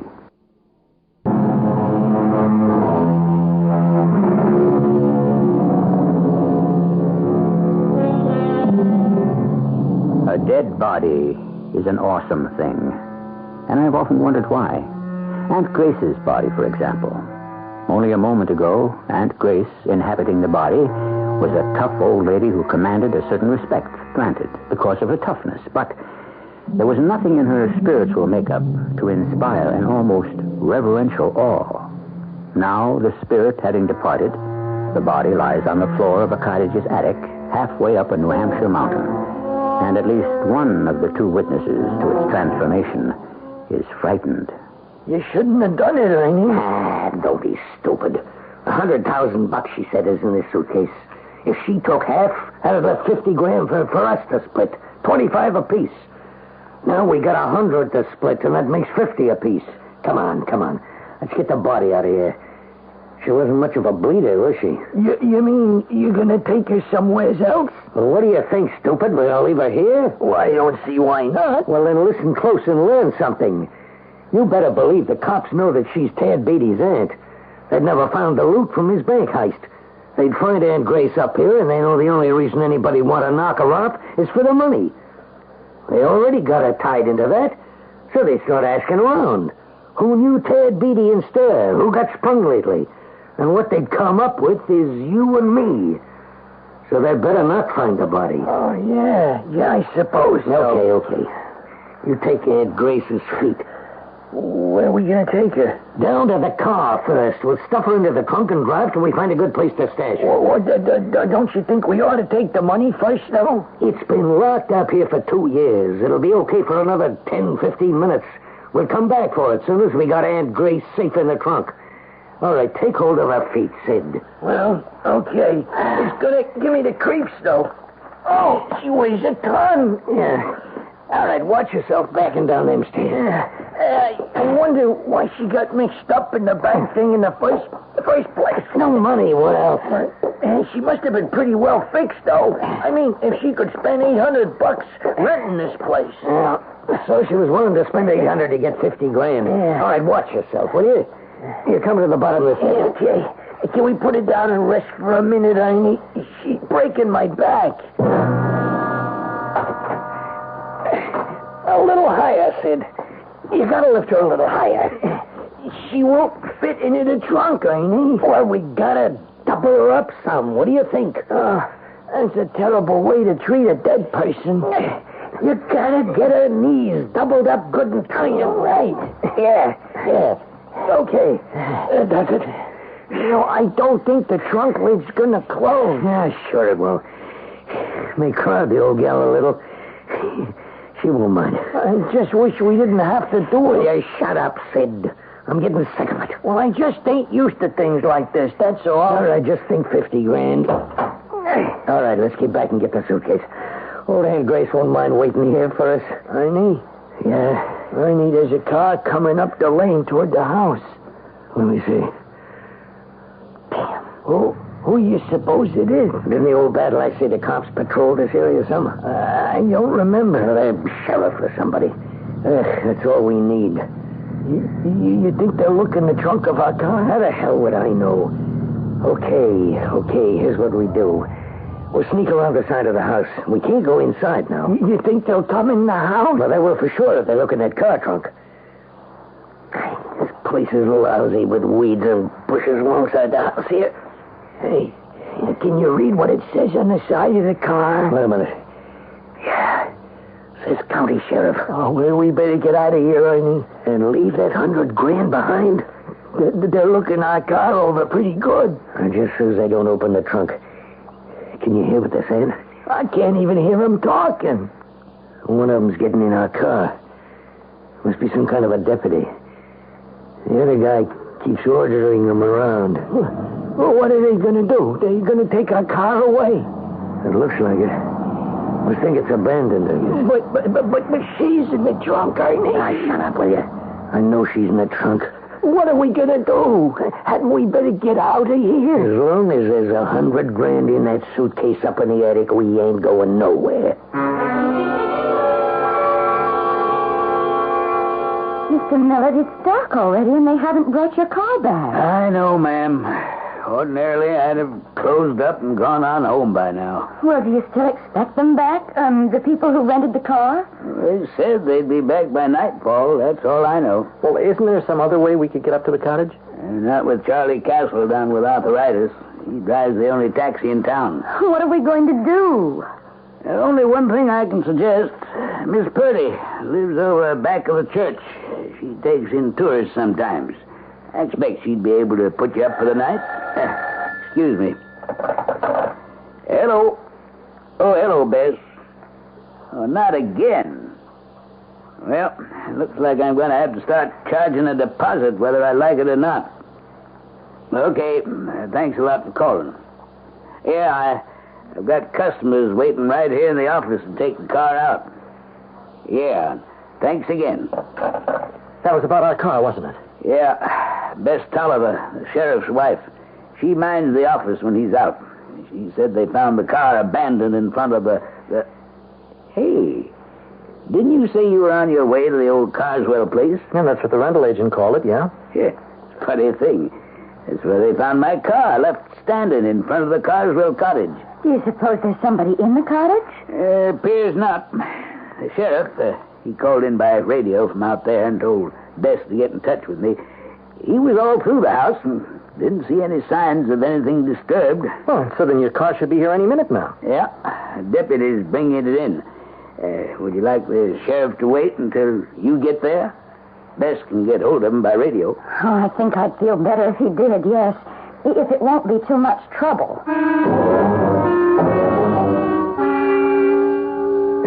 Watch out for this one bush here, Ernie. It's thorny. I tore my shirt. Yeah, shut up. I want the sheriff to hear you. He was up there in the attic, Ernie. I saw the light on up there. I know that. You suppose he found anything bad up there? I mean, like blood? Now, she didn't bleed that much. And I left the chest locked up. He didn't find nothing. Why doesn't he start his car? What's he waiting for? Well, maybe they found the body in the trunk, Ernie. You think that could be it? How do I know? I think if they found that thing in the trunk, we ought to get out of here, because that's murder.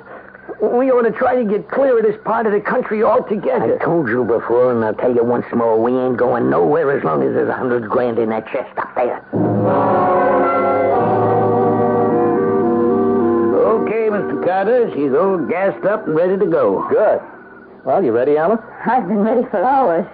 Did you put the luggage in the trunk? Oh, I tossed it in the back seat. There are only 3 bags, and we'll be there in 15 minutes. Mr. Carter, are you sure you and Miss Carter want to go out there tonight? Are you sure you wouldn't rather stay with Miss Purdy? when we can get to our own cottage? Oh, I'm certainly in favor of going on. Oh, don't you think we should, Mr. Millett? Well, I don't want to frighten you or nothing, Miss Carter, but this car was found abandoned right in front of your cottage, and, I guess it's all right, and the sheriff's waiting for you at the cottage. If you don't feel perfectly safe after talking to him, you can just turn around and come on back. Right. So, let's go, Alice. All right, I guess. I hope I haven't upset you none, Miss Carter. No, I just... Oh, it's nothing. What, Alice? Oh, for a moment, I just didn't want to get into the car. Oh, it's nothing. A goose walked over my grave.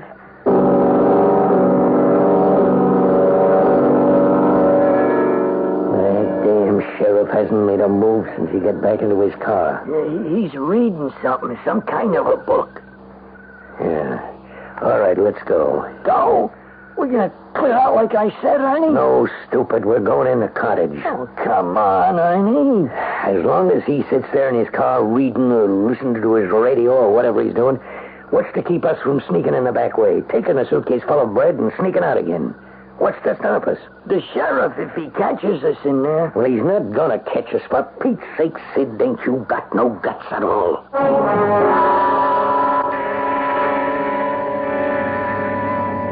You're not very talkative, Alice. You feeling all right? Oh, sure. Sure, I'm okay. You don't sound very positive about it. I don't know. Spooked or something. I just don't feel right riding in this car. Don't ask me why.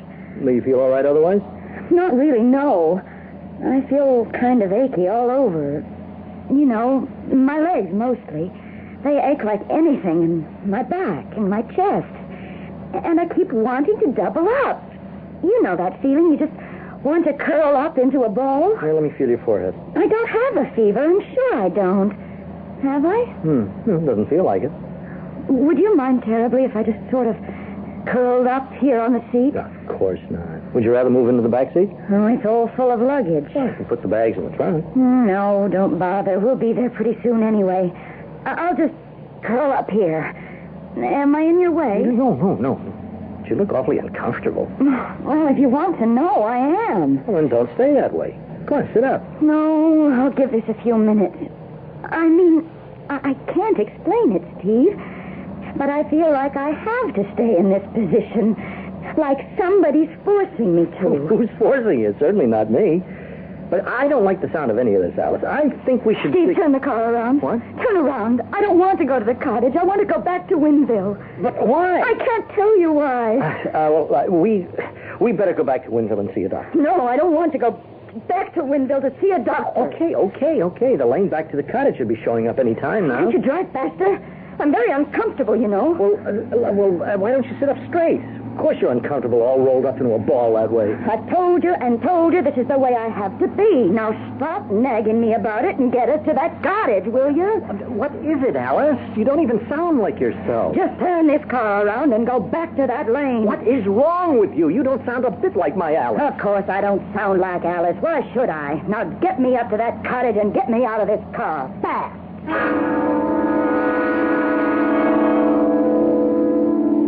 Why should Alice sound like Alice? She really doesn't sound like herself, does she? To me, she sounded like, well, call me fanciful if you wish. She sounded more like Aunt Grace. Although Alice and Steve are not aware of it, Aunt Grace is right there in the car with them. She's dead, of course, and that ought to be the end of her in this world. But is it? I'll return shortly with Act 3.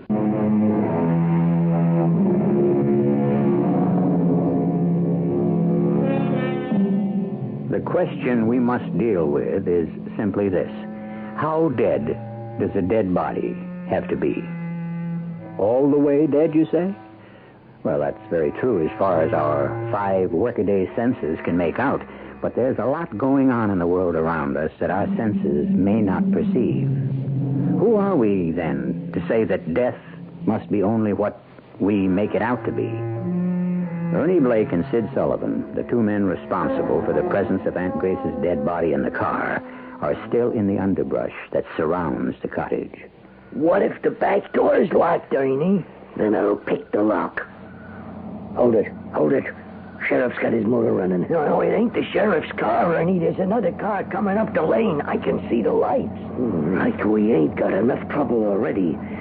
Okay, we'll stay right here where we are and see what happens. Well, who could be coming out here? Nobody but you and me knows about the money up in the attic. Tad Beatty and Aunt Grace used to know, but they're... Shut up! And stay closer to the house in the shadows. They just pulled up in back of the sheriff's car. It looks like... Good Lord. What is it, Ernie? It's the car we had, the one we rented from that garage. It can't be. I mean, how can it? The guy rented it to somebody else. And that means nobody's opened the trunk. You mean she's still in there? Must be. They found her in there. You know damn well the sheriff's office had impounded the car for evidence, so they didn't. So she's still in there. What are we gonna do, Ernie? Hide out and wait. What else?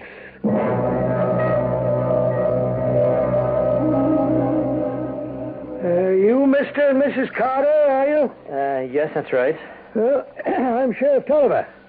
My office radioed me that you two are on your way. Well, we thought since the car was abandoned right in front of our cottage, we'd feel better about things if you stayed around till we got here. It's a funny thing, the car being left right here in front of the cottage you rented. Yes, it's quite a coincidence. Yeah. I can't stand the smell of coincidences. I just don't trust them. Steve?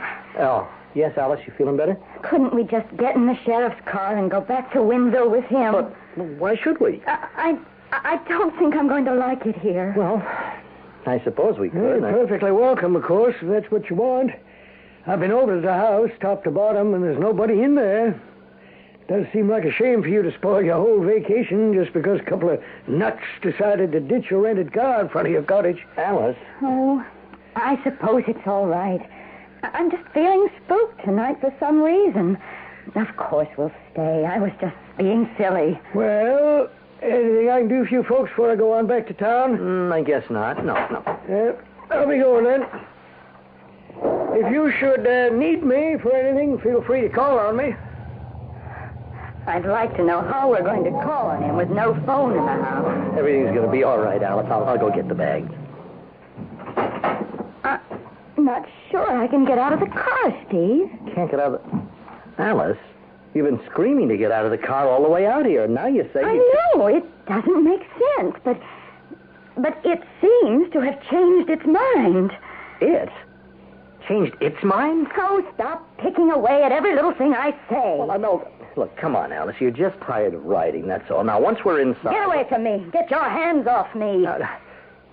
Alice, now, something is wrong. It wasn't you saying that. It didn't sound the least bit like you. It didn't feel like me either. I didn't even want to say it. It was like something or somebody made me say it. She looks like she's sick or something. Yeah, the way he practically lifted her out of the car and she's not walking so good. Maybe they won't stay, huh? They'll stay. They're going to be here for 2 or 3 weeks, maybe longer. Why do things like this always happen to happen to me? But we'll just have to go away and leave the money in there, Ernie. I mean, for now, anyway. Will you shut up about going away and leaving all that